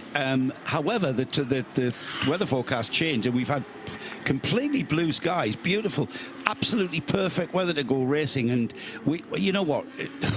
There's an element of me, being in the entertainment business, that likes to see a bit of rain. You know, it spices things up. A shower yeah, I know, but up from the sea. But then dropped about. A goodly 20 minutes of rain, which would then dry up again. Yeah, but you know what? Saturday are doing that or wanting that, but the racer in me likes what we've got now. It's a pure race. Everybody knows what the weather's going to be. It's not going to rain. Everybody's on slick tyres. Everybody's, looking towards the next 5.5 hours of this event, and everybody's getting towards that important stage of any kind of race, and that the important stage being towards the checkered flag. That's the thing. I mean, we have 5 hours 23 minutes to go. I'm not sure when people start to back time, but I think in a race like this, which has so far had limited interruptions from code 60s, and the same we said for the fact that the cars are all going, they're not. You kind of think, right, it's very likely, this is the famous last word, isn't it? We will run the rest of the race without interruption. So you can now start thinking about back timing when you put your top drivers in, what you do around that. But so it's a really interesting situation. Sometimes all I want is perfect weather, but then perfect weather throws up its own questions. Yeah, I know, and there isn't going to be any major variables other than what a 12-hour motor race can bring you, which are plenty, don't get me wrong. Into the pits has come the Viper Nisa Racing number 65 Mercedes. Now that car was having a great comeback, and that kind of fell apart a little bit, didn't it, when the car spent a little bit of time with that problem from that pit stop. When Douglas Koo took the car out, he had a strange issue where he had to come back in. They changed a rear wheel and tyre, and the car has been going round. It's just pit stopped again. It's down the order, fell out of sequence. Nope, there's 71. The UC car giving it an absolute full packet of power there. Yeah, we should issue penalties for not wheel spinning off the pit apron, to be honest. True, actually. We really should. So there's some close battles in the GT3 class. I just saw Matthias Weber dropping back a couple of positions on track. Not sure about overall positions. trying to get up with the Klaus Bachler was going past, and also the Hoffa car currently with Alex Prince. So you've got the fastest Hoffa driver and the fastest driver in Klaus Bachler currently going just slightly ahead of the Scuderia Praha Ferrari, the silver and yellow 296. And Di has something for us. 65. Douglas has just jumped out of the car now. He was getting a quick drink. I just grabbed you as you got out of the car. At this point of the race, how do you feel it's going? Well, we had a power steering issue early on in the race, and that sort of cost us about 10 laps. So we're actually sort of climbing back up the ladder, but yeah, the front guys are, I don't know, about 5-6 laps ahead. So we'll see. It's still a long race, so hopefully we'll be able to make up a few laps, few places. How is the weather sort of now changing everything? It's got incredibly hot. Earlier on it was quite windy, quite cool. Now it's pretty intensely hot. I wish you would make your mind up, because one day it's like drizzling, the other day it's dry. But because we come from Malaysia, so we're kind of used to this weather, so it's actually quite nice and cool, in spite of the sun being out in full force. But yeah, we're happy with the weather for today so far. As a team, obviously, you've made that commitment to Creventic and the 24-hour series. You travelled from Malaysia. You're here for the full season. What was it about this series that made you want to be part of it? We've decided that because a lot of series in Asia are a lot of sprint race, like an hour race. And I find that for a sprint race, if you make a mistake on the first few laps, your race is gone. Whereas with an endurance race, you still can have the opportunity to sort of fight back a few laps, even in spite of the whatever mistakes you've had. And it's always fun coming to race in Europe. We raced with Creventic when they did the TCR 500 in Spa, and we won the podium, so we're very happy with it, and we're very happy with the organizers as well. So it's very nice to be here. Yeah, from a driver's perspective, you get a lot of track time, so it's the ideal situation, really, especially when you're travelling so far to be here. Yes, the amount of track time that we had during paid practice, free practice is just awesome.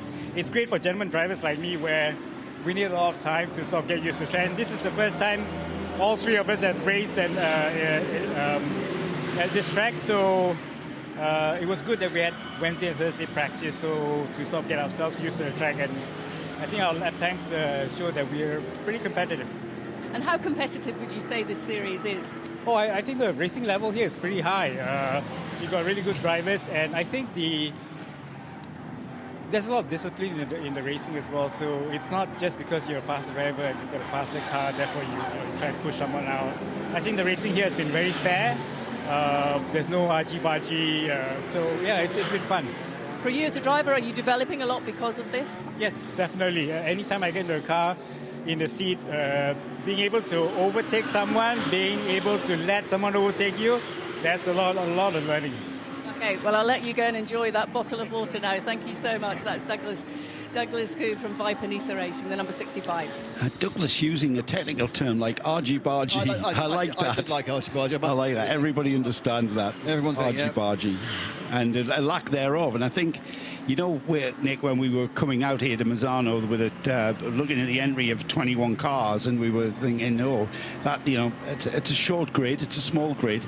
But then when we talked to people, they were kind of thankful of only having 21 cars, because if we had 40 or 50, like we see at other places, that would have been so crowded. The track here at Misano, I don't think would have suited that at all.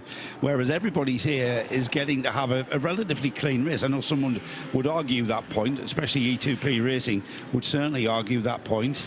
As into the pits has come the leader, Klaus Bachler. He's out. In the Proton Huber competition. Bachler will be taken out and put into a storage box and plugged in, reprogrammed for a next stint. Not sure what that was. But the Porsche will flip-flop the lap down to the Matisse Limont Haas RT. So Haas RT retakes the lead, as we've seen so many times here, and this for the next just over 5 hours is how it's going to be. until something comes along, Nick, to disturb this equilibrium, we are going to see the swapping of the lead of this race and the command of this race between these teams. And Red Ant Racing is lurking as well to be part of that equation as well. So you can't quite discount them as well. Alexander Prince and in the Hofer car, they are 2 laps down, or is that 3? 3 laps down off the leader, but only a lap down off the Red Ant car, and they're currently in 4th.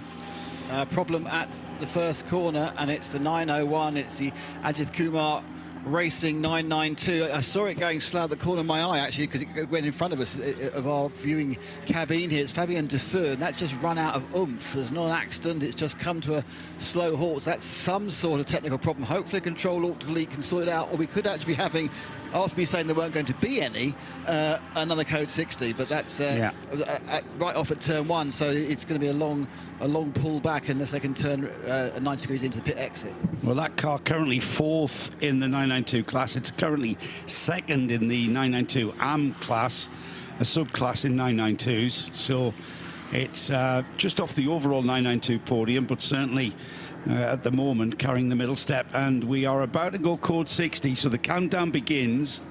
We've got a 20-second countdown that is communicated to the teams and drivers, and then they will get a 10-second warning, and then they will go to full purple. And there is a little countdown indicator, a little countdown screen in the cockpit of the car, so you can actually see it being counted down from 10 in the cockpit, and you know exactly when code 60 is called. You must immediately slow down to a maximum of 60 kilometers an hour, which they have all now done. You can tell because the overall ambient noise has dropped significantly. It has. It's gone down considerably. We can actually hear ourselves think. The issue of that car, the Ajith Kumar Racing car with Fabien Defoe at the wheel, is currently at turn 1, which is the chicane at Parco.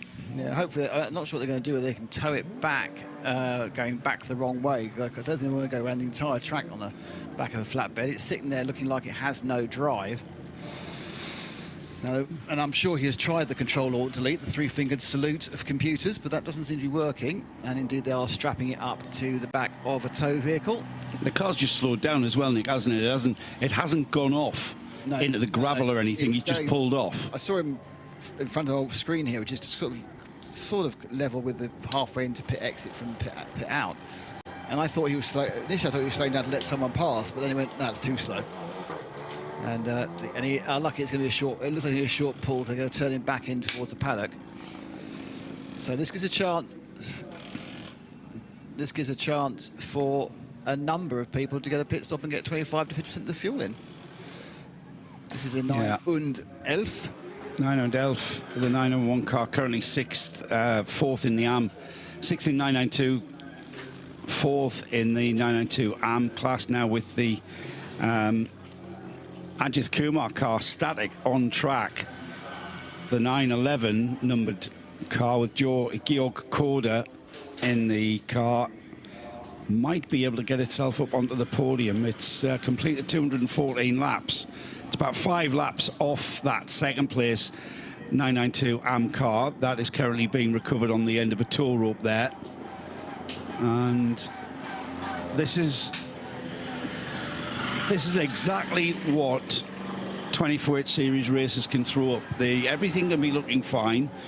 We are flip-flopping between the Haas RT taking over the lead in the Audi, and then relinquishing that lead to the Proton Huber Porsche, and then anything can happen. And the code 60 is thrown there in there, Peter, because the Haas RT car now has an opportunity to come in and extend that pit window to maybe either consolidate the gap between itself and the Huber, the Proton Huber car, or bring it closer to, depending on how we're back timing towards the 5 hours, or the next 5 hours, I should say. That is the question, yeah. How does it affect each car? And of course, the Ajith Kumar car being towed back to the pits at the moment, on the back of that same vintage Mitsubishi pickup truck as well, that we saw brought into action yesterday. Still not. You reckon 1980s, do you? No, I've reversed that. I think it's 90s. I think it's mid-90s. Still pretty old. I know one of our camera operator's Heikki Barsk, who's a real aficionado of old Japanese stuff, and he would be telling me exactly what vintage it is right now. We've been waiting for this second half of the race, Peter, you and I, because we've been talking about Era Motorsport using their AM drivers strategically for the first 6 hours. Their two hotshots have not been anywhere near that for Era Motorsport Ferrari, and with Ryan Dalziel now strapped into that car, he's brought the car back into fueling. He'll cycle through and he'll drive past us and resume, but we haven't, in no disrespect to Kyle or Dwight Merriman, we're now going to see the capabilities of that era Ferrari with those two pro drivers at the wheel. We've got Ryan Dalziel at the moment. We've got a chance to see Nico Verdonk very shortly after Ryan's had a turn, but then I think we're going to see that car just rise up the order from that 8th place overall and in towards the at least the Pro-Am, potential Pro-Am top step of the podium. I agree. If not overall. I mean, anything can happen. Why not? And I think, you know, Dwight and Kyle both did their jobs, get the car through, no incidents, no mistakes. They think they had one penalty for track limits, but I think almost everybody's going to have one, if not more, by the end of the day. Is RPM Racing going to work in the pits with brand new rubber going on as well, brand new Michelin. Pause to see if they're getting if they're doing any more brake changes, but no, they did one with 4 hours 45 minutes of the race complete. They're doing the rear. It looks like they're going to do the rear brakes this time. Right, rear brakes don't take as much hammer as the front brakes, of course. Okay, so Diana Binks has hot-footed her way there. Diana, what do you see? Are they working on the rear brakes? They were. It's done. Now I've got here they've just finished, and I think you're right. I think you called it. It was just the rear brakes. That was a very quick stop for the rear brakes anyway, but they obviously got some issue with that, and the guys were jumping into action and just finished up as I got to the car here in the pit lane. But that was a good quick job by them. They've obviously got some other issues, so we'll keep across that one, I think. Okay. And as I'm talking, the 901 Ajith Kumar Racing Porsche 992 car is just being brought by a truck onto the pit apron, so the team are now coming out to receive that car. They're going to take it straight in to the garage. Obviously only 4 members of the team can work on that car at any one time. They have to have the yellow bands on their feet or arms, and they need to push that car into the garage so it can't go in. As we all know, under fired up engine conditions, that engine has to be off, so they are just taking that car back into the garage now to have a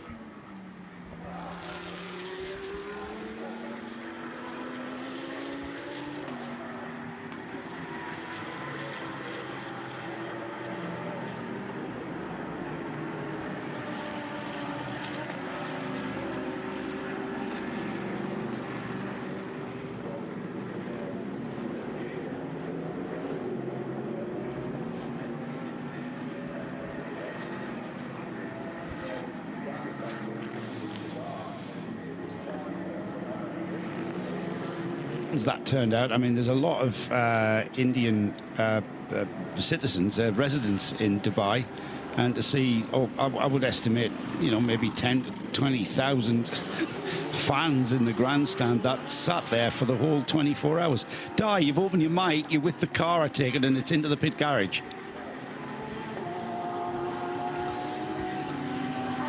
Did you not hear that? Yeah, we heard that. It's just the fine. ambience from your microphone seemed to sort of appear. No, it was switched off. I think it's potentially because of the speaker system here in the pit lane. I think it's quite loud. So even though the mic was turned off, sorry. I think you're sort of still getting it to hearing it a little bit.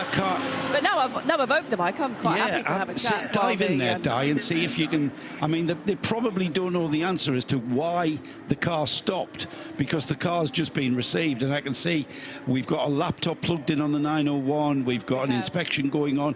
They seem to understand perhaps straight away what needs to be done, because it's gone straight onto the jacks and they're underneath the back. I can see Fabian. So I'm just we're just looking. We've just seen the car come in. Obviously, you plugged in the laptop.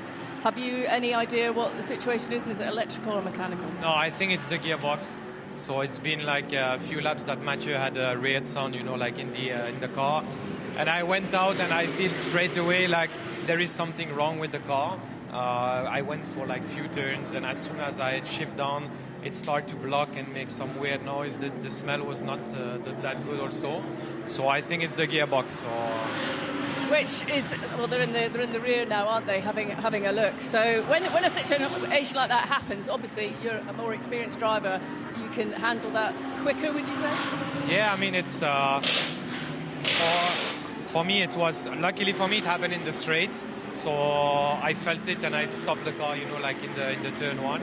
Very frustrated because we took back the lead of the race in Am, and we were quite in advance. So yeah, very frustrating. So it's a setback. I guess you've no idea how long it might take to have a look and sort of make an assessment. Yeah, I think for us the race is over. I mean, if it's the gearbox, it's quite difficult for us to change that quickly, and there is no hope of win after that. So I think it's over for us. Not sure, but we never know. Well, sorry to hear that. If it is, we'll obviously keep an eye out and see what's going on. But thanks for chatting to us, Fabian. Yeah, the chances of even an AMP podium is going to slowly slip them by as well. I mean, they were pretty much nailed on for the next. Obviously 5 hours, long race time, and anything can happen. That's why I've always, all right, I'm not quite sure how long it would take to change the Porsche gearbox. It's probably well over an hour, maybe 90 minutes for that repair, and that would put it out of contention. But you know, hashtag spirit of endurance, you know, this is endurance. But if they don't, the finish. If they do decide that is it, that is music to the ears of Red Camel Jordans, because they've got to come. They're about 40 laps behind them at the moment, which of course they can easily complete in the next 5 hours. Yes, and that would true. gain them very valuable points. championship points. Yes. Well, of course, Ajith Kumar Racing is in for the long haul here. Ajith is wanting to compete in the full season. He's going to be there at Paul Ricard. He's going to be there for the 24 hours of Barcelona. So maybe in these moments you have to start thinking about championship points. And the fact, and also, Peter, with a small amount of competitors around you, there is issues that could befall your competitors, and you might end up, you know, just getting on with it. And if there's a gearbox in the truck, you might as well be putting it on the car and getting it out in 90 minutes or whatever it takes.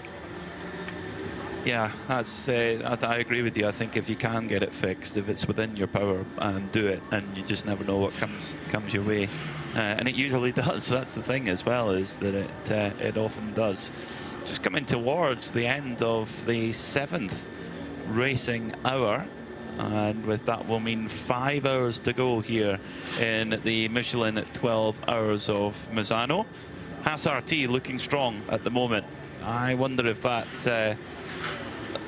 code 60 actually favoured them pretty well, actually, in terms of getting some fuel in and indeed maintaining their position at the front of the field. And they're also driver lineup wise, they're in another position where actually their lineup is reasonably balanced. Peter Gwelink showed some very good pace. He is the AM graded driver, but he did show some very good pace in the car earlier on. And then Mathis Lisbon and Jeff Michiels, they're both really good young drivers. So Haas RT looking good right now, but like we say, it's a long way to go. And then you can get another code 60 which plays in somebody else's hands and doesn't play into Haas RTs. That's all part of the game. Well, this race, Peter, I've got to say, and I think I mentioned this a few minutes ago, is developing into a race between the Haas RT and the Proton Huber Porsche, with the Red Ant Mercedes just hovering, just like a buzzard, just flying above, just waiting to pick up the crumbs. But I think these two protagonists are developing into being perhaps, this being a race between these two cars. But there's a lot of variables, there's a lot of elements that are going to come into play for that to remain in that situation for the next 5 hours. So 5 hours, 2 minutes to go. Then Belgian and Egan squad, Sandrine Haas. Yeah, who was a photographer in Formula One, amongst other things, and now has her own race team alongside Chris Dodonker. I haven't seen her here this weekend. No, I was thinking that. I haven't seen. Normally you see her in the catering area and always have a good catch up and a That's chat. not to say she's always eating biscuits. I mean, she's not. Just No, we happen to be in the catering, don't we? She's normally having. She's normally prominent, isn't she? Yes, she's normally having a good chat with somebody, usually with a cigarette and a glass of wine and a smile. Yes. Usually is Sandrine. So. Yeah, she always brings sunshine to the paddock. But yeah, I did think that. I hadn't seen her. Maybe she's keeping a low profile this weekend. Which again, Nah, she just doesn't know how to do that. No. She doesn't know how to do that. So. I'm sure she would have been there. Nick and Diana might be able to tell us otherwise, but she would have been very much a prominent part of that garage in the Haas RT garage. She would have been easy to spot. I thought that earlier on. I haven't seen her not at here. all. I don't think she's here. I think we'd have seen her in the garage. It's too by chilly now. for her. I'll see what Too I can... chilly for her. That cooling breeze is too much for her. I'll go and have a chat with the team and see what I can find out. Yeah, always good to have around. The 992 class, Peter, is developing into. I said this ages ago, didn't I? The Van Berlo Motorsport team are putting a flag on 992 at the moment. That flag is still flying high. 3 laps the gap now to the Patrick Steen Rasmussen, if I had to give him his full title. So Patrick Rasmussen in the Holmgaard car, still chasing down, but not quite putting the lap times in on a par with Kai Van Berlo. Yeah, I mean, you look at it, Patrick Steen Rasmussen has just set the best lap for that car throughout the race, 1:37.1. That's not even quicker than what Kai Van Berlo did on the last lap, the 1:36.7. The Van Berlo car did a 1:35.5 earlier. So, you know, it's the Van Berlo Motorsport crew, it is their race to lose in 992. When the red camel car dropped out of contention, that was... that was really the main rival for the Van Berlo car, and indeed Milner. Milner, were, I would say, I'd put them up there as a high contender too. So it's now for Van Berlo Motorsport. They can afford now to take it a little bit more conservatively in terms of those brake changes. You know, Baz Kutten talked to us earlier about how on it he was with when you need to do the brake changes and why, and because of the circuit. So now if they're 50-50 on do we take the time to do the brake change or not, when you've got a 3-lap lead, you absolutely can do that. Yeah. In terms of pit stop wise, there may be a little bit to give back to Holmgaard, I would say. They've only been in the pit 6 times, and the last time they were only in for a couple of minutes. So whereas the Holmgaard car took a full service, probably under that code 60, so it might be closer than 3 laps as such. Yeah, but, well, it might be, but then very quickly after that, 20 minutes later or so, the Holmgaard car is going to pit. So again, we're in that flip-flop situation of when the 925 pits in comparison to the 902, and it all depends on. Kyle Tilley's job's not done, by the way. I'm just looking at the Holmgaard car on the timing screen, and just above it, Kyle Tilley is back in the ERA car. Right. Okay. I could have sworn they'd done their combined 6 hours. So yeah, I know. But may possibly not. I mean, we're an hour into the second half, aren't we? We've just clicked by an hour, so there's a 4 at the front of the clock now. 4 hours and 57 minutes of this race remain. Yeah, it's that is maybe they just missed.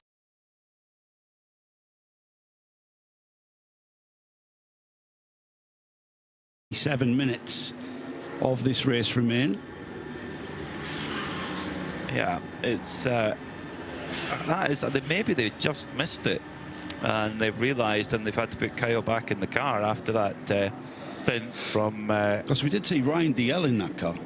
For one stint. Yeah. And they can use him for a maximum of 4 hours. Nico Verdonk, they can put him in as much as they want. He's got no limit. Just like when they've had Jake Hill in the team the previous 2 rounds, they've been able to use him a lot, and they have done. And he's raised a few eyebrows amongst the Michelin 24-hour series paddock. Current British touring car champion, dabbling with a bit of long-distance sports car racing. I think, you know, a lot of it with Jake Hill, he's got amazingly still an FIA silver license, driver grading, and if he were to maintain that into next year, I wouldn't be surprised to see him at Le Mans next year.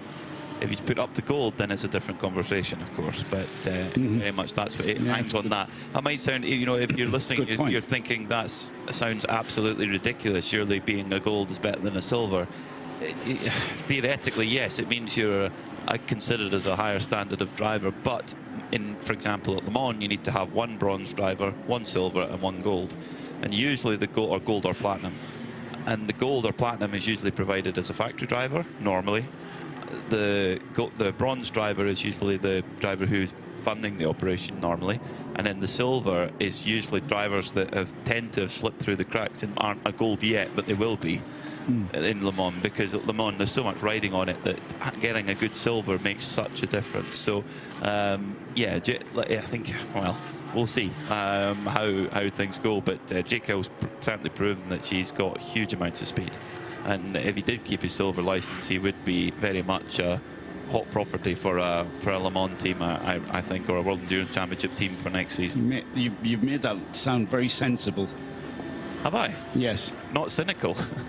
No, very sensible approach to using a driver of his capabilities. I mean, we're talking about a driver who's not going to be with us until the next round. He's got a clash with his day job being the West Surrey Racing BMW in British touring cars. Hasn't had a great start to his season, has he? He'll be wanting to rectify that. Hey? He did it, Brands. Oh, did he win a race? Yes, he did. Ah, right, yes. he's back then. He's back on some. Right. Yeah, I haven't caught up with what's happening in British touring cars. So yeah, at the moment though, Kyle Tilley is driving that Era Motorsport Ferrari, and I'm not sure every time I look, it's been Kyle Tilley in the car. I know Dwight Merriman's been in it, I know that Ryan DL has been in it, but Kyle Tilley finishing off his driver time, no doubt. He's been in the car for 15 minutes, Peter, so yeah, 15, coming up to 16 minutes now, so yeah, so I mean, it's got a chunk of time to go yet. Yeah, so it'll be, you know, you won't want to come in unnecessarily. Maybe they might pull him out if it's a code 60 and put Nico de Verdonken, or because he hasn't driven at all yet. Although the thing is because of his grading, he needn't actually drive at all. But I would think they would want to get him in the car if they possibly can. As things stand at the moment, that is the 8th place Era Ferrari, the 907 RPM Racing Porsche. They sit 3rd overall in 992, and the leading AM car, and at the moment they are being chased by the Seb Lejeune car, but they have a 6-lap advantage over the Seb Lejeune car. So they're looking good right now with RPM Racing, so they can play a little bit more conservative with those brake changes and make sure, you know, Nick Johnson was saying they might even need 3 separate brake changes through a 12-hour race. That's remarkable. Last time I remember that was 2008 Sebring, where the Porsche RS Spider won the race. The Audi R10s, they were saying normally they could go, you know, 24 hours at Sebring without having to change the brakes, but they had to change them on more than one occasion in that race, and it cost them the race. It's amazing how just different days you can get these issues can just rear their head.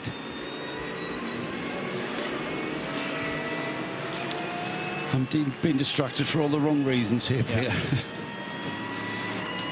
4 hours 52 minutes to go then, with Mathis Lismont driving and leading the way. And the leading car in 992 AM is Philippe Hamprecht, the former Porsche Carrera Cup Asia champion. In fact, made a lot of his career success in the early days in Asia, as many drivers are doing now. There's great opportunities over there in that region. He won the Formula Masters China Championship in 2016, which my now wife actually worked on at the time when she worked in China. And then went on to win the Carrera Cup Asia, which is a great championship, fantastic championship. We cover it here on the Radio Show Limited network of channels, and there's some great talents that have come through there. Probably most notably would be Earl Bamber, who won it twice before moving on to be a Le Mans winner and Porsche factory driver. But Hamprecht showing his prowess at the moment. He just set that car's best lap of the race a couple of moments ago with a 1:36.765. It's only 4 seconds or so off the absolute best in GT3. Shows you how impressive these Porsche 911 GT3 Cup machines are. They run a fairly similar amount of horsepower to a GT3, depending on which GT3 car you're 0.765. It's only 4 seconds or so off the absolute best in GT3. Shows you how impressive these Porsche 911 GT3 Cup machines are. They run a fairly similar amount in Red Ant Racing. They're not giving up. They're getting ready to put a new gearbox in. Absolutely not. If, like I said, Peter, if there's one in the truck, then, you know, I would have been surprised if the Red Ant team had not gone to work and got that car back in the race. It's still all to play for with regard. Absolutely not. If, like I said, Peter, if there's one in the truck, then, you know, I would have been surprised if the Red Ant team had not gone to work and got that car back in the race. It's still all to play for with regards to championship points, especially if you were a team and a set of drivers that are in for the championship. It's good, you know, you would absolutely destroy yourself if the championship at Barcelona was decided on just a few points that you would have accumulated if you'd even gone round and you know, finished in the penultimate 992 class position. You've got to do it. You've got to do it. You've got to push on. You've got to get the car to the finish with whatever means and whatever it takes. Change for position then. 6th place switches over as Vasily Vladikin goes through at Curva Quercia. That is, yeah, so moving through then for 6th position on Miroslav Weibo for Scuderia Praha. So the Simpson Audi definitely doing a top job, that blue, red and white machine. Again, they're running in the AM class, so that puts them up into 3rd in class. It's a very competitive class, the AM class, it must be said. With the moment 2nd place in that class is Juta, and top of the shop there is Hoffer. They sit 4th overall. Are they able to get another podium, a 2nd overall podium in a row and an AM win? Wow, that would be amazing if they could do that. Again, it's going to come down to pit stop times, isn't it? Now, they're very, very close on stint times, those two cars. Maxi Partel in the Hoffer car has been in the car 21, let's say 22 minutes. Arenas Gatsiaukis, he's been in the Audi for 33 minutes. So they're not far apart. But when it comes to pit stops. But the last time they were in the pits, the Red Ant car, for example, or sorry, the Hoffer car, 2 minutes 24 in the pits. The Juta car, 4 minutes 24. That's fuel. So there's a big difference in the fuel. So the Juta car has more. Yes, the stint time's the same. They all pitted under that last code 60, but the fuel in the tank is definitely more in the Juta. Dana Binks has more for us in the pits. Kral is here just to have a quick chat with us. Joseph, we've got about 4 hours or so to go in this race. Are you sort of satisfied with the progress that you're making at this point? Yeah, well, it's not too bad. Still 4 hours is a long time, so we'll see what happens. But at the moment, it's not too bad. I mean, the track conditions are a little bit challenging at the moment. Also, overtaking is not easy at all because the track is quite narrow and technical. But overall, I think the car is going well. Struggle a little bit with braking, so we have to really keep the temperatures a little bit lower. So we have to pull on the side all the time on the straights to lower the temperatures. But otherwise, everything is going well.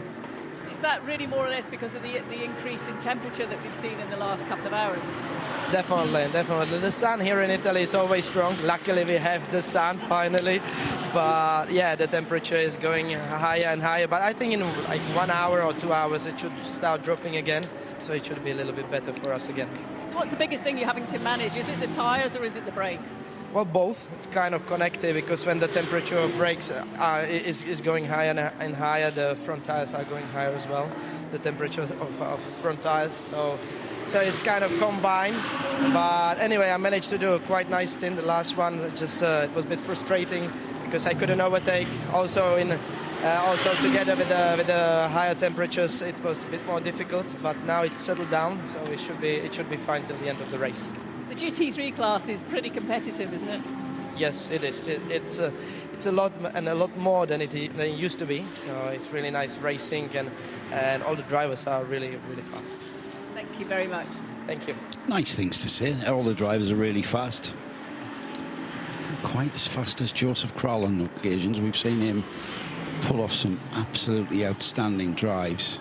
A few years ago now, when Scuderia Praha were champions here and race winners, they're still very much a part of this Pro-Am podium, though, aren't they? They're currently second, 7th overall in GT3, but second in Pro-Am. Now the leader of Pro-Am is the Proton Huber car, which is the second place Porsche, and that's a big ask to get back on terms. 4 laps in it for those cars between that's the Pro-Am podium, so it's going to be a battle of the Ferraris, I think, for second and third in Pro-Am. Possibly, yeah, it could be at this stage. It's Miroslav Weibo on board right now for Scuderia Praha, but yeah, Joseph Kral very much the team leader, and will be, you know, mentoring his teammates as well, getting them through. Miroslav and Matas Weibo, the father and son team, and indeed Denis Sasek, who a little bit younger, he's 32, but not quite as experienced as Joseph is. And you think, you know, he won races in GP2, which we now know as F2, beating guys like Max Chilton, James Collado, Felipe Nasr, Brendan Hartley. You know, you're talking about guys that went all the way to F1 and he beat them. You know, yeah, and all the way to the World Endurance Championship. Well, I mean, in LMP1s, and yeah, James Collado is, you know, a Le Mans winner overall for Ferrari, and Felipe Nasr for me is the best driver in IMSA at this current moment. Has an amazing IMSA record. He's pretty unstoppable at the moment, and so that was the level. That's a context. Didn't really have a fair crack at Formula 1, Philippe. No, he did not. You know, and in a way, you know, what's funny is if we were to be really selfish, it's maybe a good job that he didn't, because then otherwise he would have never ended up in sports cars. We wouldn't be watching him in We've got him in sports cars in the prime of his career, both when he was driving for Wayland Cadillac and now with the Porsche Penske. And okay, we're being very selfish there, but yes, you're absolutely I'm sure right. he'd disagree. I'm sure he'd agree with you, Peter. It's interesting. I listened to an interview with him recently, and he's very much content with where he is and the challenge that's in front of him. But yeah, definitely did not get the rub of the green in F1. Many drivers can tell that story, of course. Yeah, of course. Yeah. As Maxi Partel takes out the number 11 RAFA Racing AMG, the latest Evo 2020 edition, which they upgraded to over the winter and brought it out in for its maiden voyage at Dubai. It's a big part of the Michelin 24-hour series. We have our European season, but of course we also have the Middle East Trophy, where when weather's not as nice in Europe, the whole paddock packs up and heads to Dubai and Abu Dhabi in January, and it's become the way to start the motorsport season. Yeah. I mean, just when weather's just rubbish at home, and you go, just Dubai, and it's 2 weeks after New Year, and the race season starts early these days. You know, we used to have to wait until March, didn't we? I mean, the British club scene didn't used to start until mid-March. The international scene didn't used to start until, you know, arguably Daytona. Early February for Daytona. But yeah, the racing season, certainly the endurance sports car season, has been started at Dubai. And that's evolved into Dubai, Abu Dhabi being back-to-back events for the 24H Series Middle East Trophy. And then sports car fans look across the Atlantic, Daytona, Sebring, and then before we know it, the 24H 12H Series European Series starts again in March with the visit to Mugello, and that's become a sort of a cast in stone part of the calendar, hasn't it? It's a great way to kick off the European season because it's, you know, it's Mugello at that time. You could, yes, you can get a nice kind of fairly pleasant sunny day, but actually more often than not in the last couple of years we've had fairly changeable conditions, and that makes for such exciting races. Like this well, it was very wet this year, wasn't it? Back forth. Absolutely torrential rain to start the season. Yeah, and it was kind of in and out of rain, and we're changing tyres back and forth. Miroslav Vibo at the wheel of the Scuderia Praha Ferrari or understand has just had a little bit of a moment in his 7th place 296 GT3. Just went a little bit wide at turn 14, Curva de Caro, where you're trying to get the car slowed down after the back straight.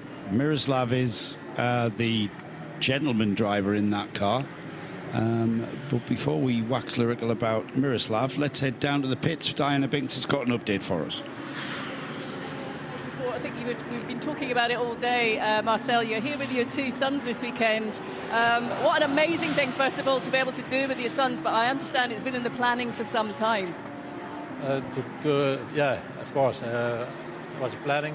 They stopped racing, and after that they said we tried to race together some endurance races. So last September, Kai was not able to drive that one. I did it with Glenn and my son-in-law.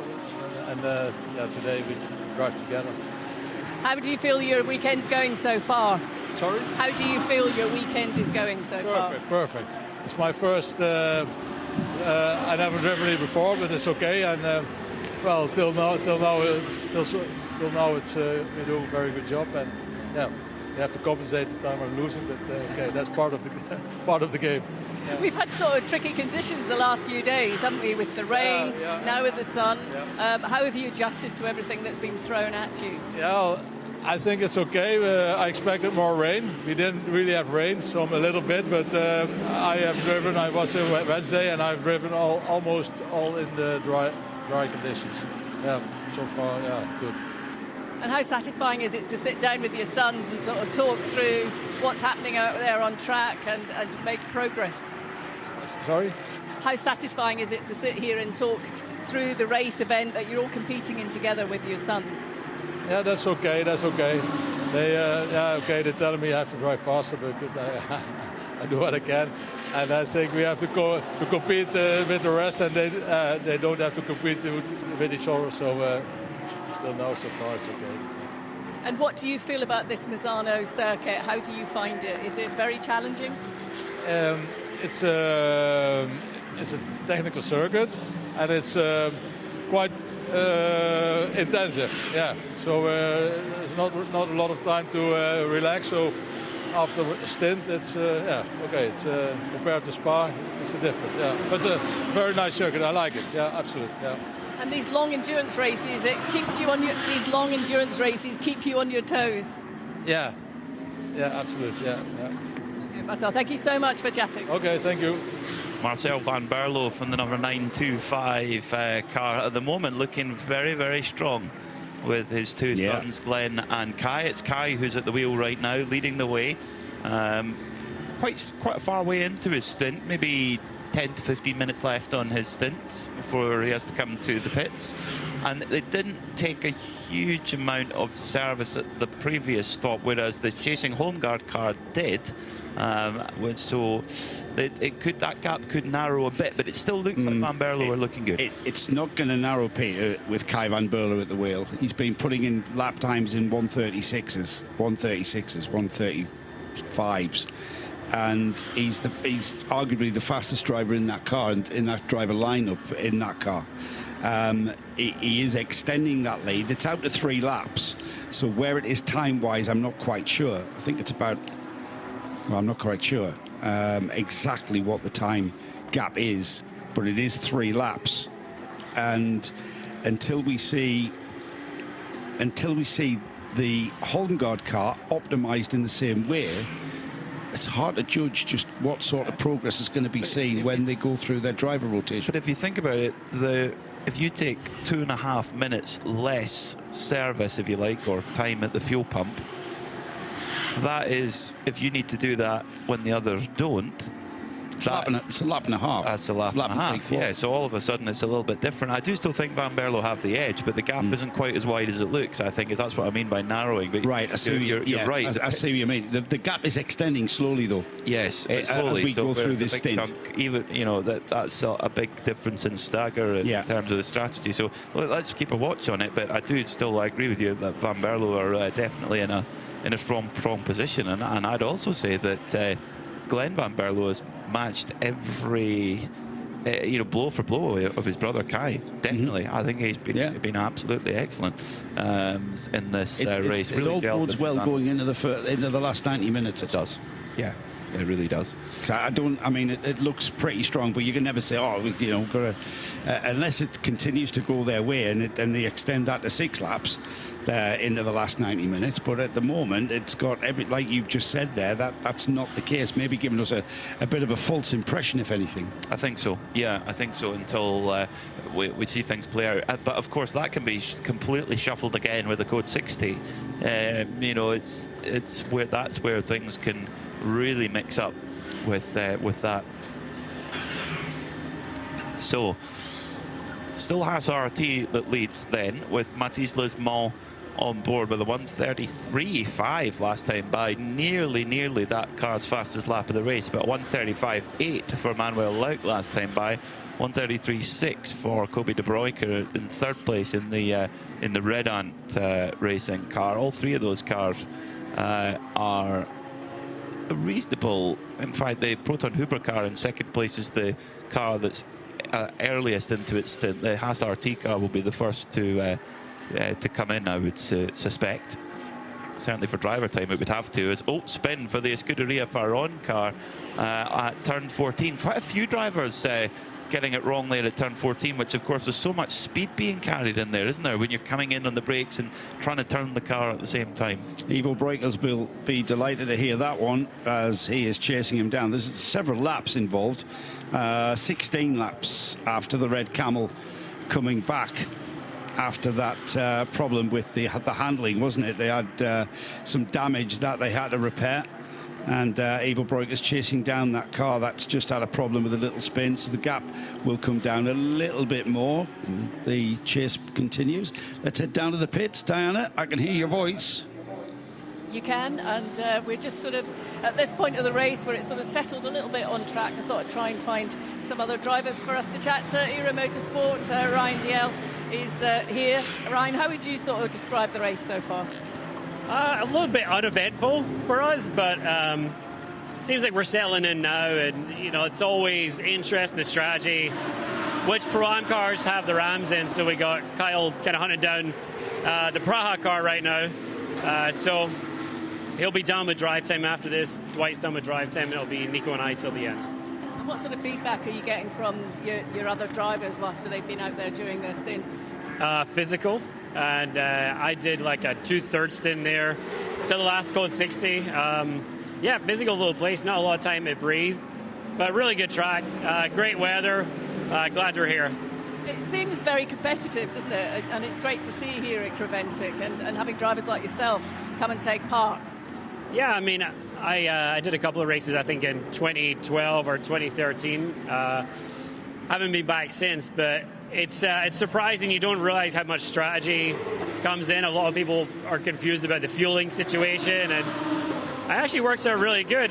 I think code 60s, getting to only take like a quarter tank of fuel and stuff like that, and being in the pits as it comes changes your strategy. So something we're always strong at ERA. I think we throw the strategy card a lot driving in IMSA, so we typically have been pretty good on that side, and the car's fast today, so let's see if we can get a 2nd place. Yeah, and that's what these long endurance races bring, isn't it? They push you to the edge to sort of keep on your toes to be across the strategy.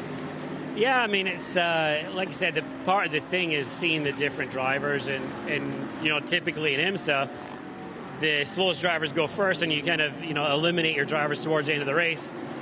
Whereas here, because the code 60s and not full course yellows and safety cars, you can kind of mix it up. You can drill your poles in the first half, and at the end you can put your AMs in. So we're going to stick to what we find is the recipe that works for us. it seems like we're in good shape right now. So we'll see what happens. Ryan, thank you. Thank you. Ryan Dale for Era Motorsport there. We're going to see him in the car very soon once the driver time is completed for the other machines. Now, the Scuderia Ferron car may not well have been a spin, actually. It may well have been contact with the number 56 Scuderia Praha Ferrari. That's Miroslav Vajbo at the wheel again. There's quite a few incidents for him so far today. He's the AM driver in that car, though, isn't he, in fairness? One of them, yes. Yeah, it's not quite been his day so far today, but hopefully they'll be able to evade any kind of penalty, because they're running in a good position right now. They are running second in the Pro-Am class. In fact, very tightly locked in with Era Motorsport, actually, who are chasing them down. Era Motorsport, of course, in the Pro-Am class, and indeed for the full season, like Scuderia Praha. So it's very much important points for the championship being played for here over the next 4.5 hours of the race. Still in the pits is the 901. We saw them bringing out the gearbox. We'll have an update for you on that job relatively shortly, no doubt. The attention, though, very much, we've chatted about the 992 class leader, Kai van Berlo, leading by 3 laps from the Holmgaard car. Still all up for grabs overall, though, very much. And then maybe we should talk about the 2 lone entrants for both the GTX and the GT4 class. We've got the Vortex running in 15th place overall, and then just behind it, just a couple of laps off it, is the Venture Mercedes. That car's the lone entry in GT4. They are both running their own race. They are both pushing themselves to experiment with the vagaries of 12-hour sports car racing, how they cycle through their drivers and how they address the issues of you know, the code 60's being thrown up, when to fuel, when not to fuel, and this is all good experience and good data gathering going forward into the round 4 at Paul Ricard and then on to the 24 hours of Barcelona. It's all good experience for everybody involved in those 2 entries.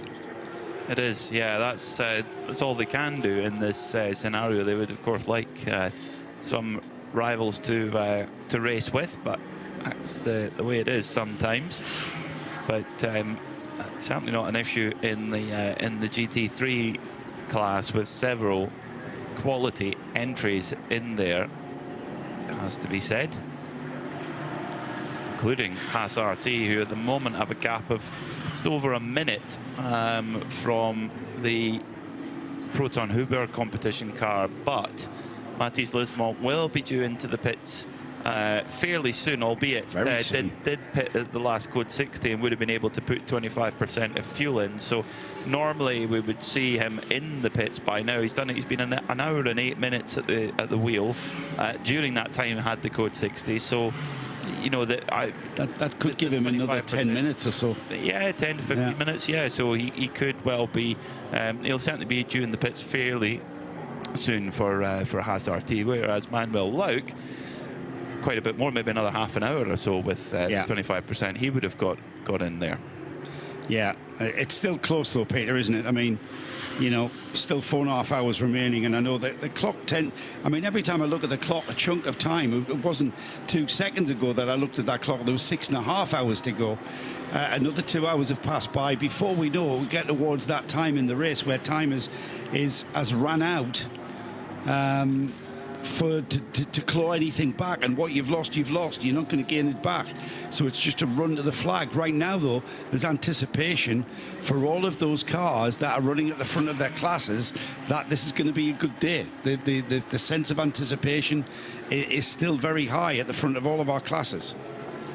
It is, and in the GT3 AM, it's very, very tightly poised at the moment, with Juta leading from Continental, Audi, and then Hofer in 3rd. But Hofer not long out of the pit, so they're maybe a little bit ahead on strategy. Maybe these are questions that aren't answered yet. We won't have the answer until we head into the final stages of the race, and then that answer can be ripped up with the change of a code 60. As Max Bartel now right behind the Era Motorsport Ferrari. That's not for position. As Kyle Tilley gets all loose onto the painted curbs on the exit of Curva Quercia, and Bartel goes around the outside, and now Tilley holds the inside line. Now they're side by side as they head down the final, down the back straight, then heading towards Cavoni. Who's going to blink first? There's really tightly matched here as well, as there's nothing wrong with the mid to top range on the Ferrari as Kyle Tilley holds that inside line. Now they go through turn 12 and into 13. Is really tight through there, and Bartel has to back out of it, and Tilley hangs on to it for now. This isn't for position, of course. This is actually for, this is a lap. They're a lap apart at the moment, these two cars, as they head in towards turn 16. And just as we say that, Kyle Tilley pits after 43 minutes at the wheel. I wonder if we're going to see Nico Verdonk for the first time today at the wheel of this Ferrari. He pulls up at fueling. Fueling's at pit in.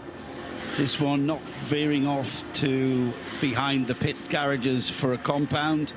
Plenty of space on the pit lane here, and you get a great idea of just how that pit section, that fueling section, the fueling area is set out, and from there he'll move off onto the pit lane and then back in onto the pit apron in front of his garage, where we will see probably tyres and a driver change for the Era Motorsport Ferrari car 81, currently 8th in the GT3 class overall, 3rd in the Pro-Am class, so on target for a podium.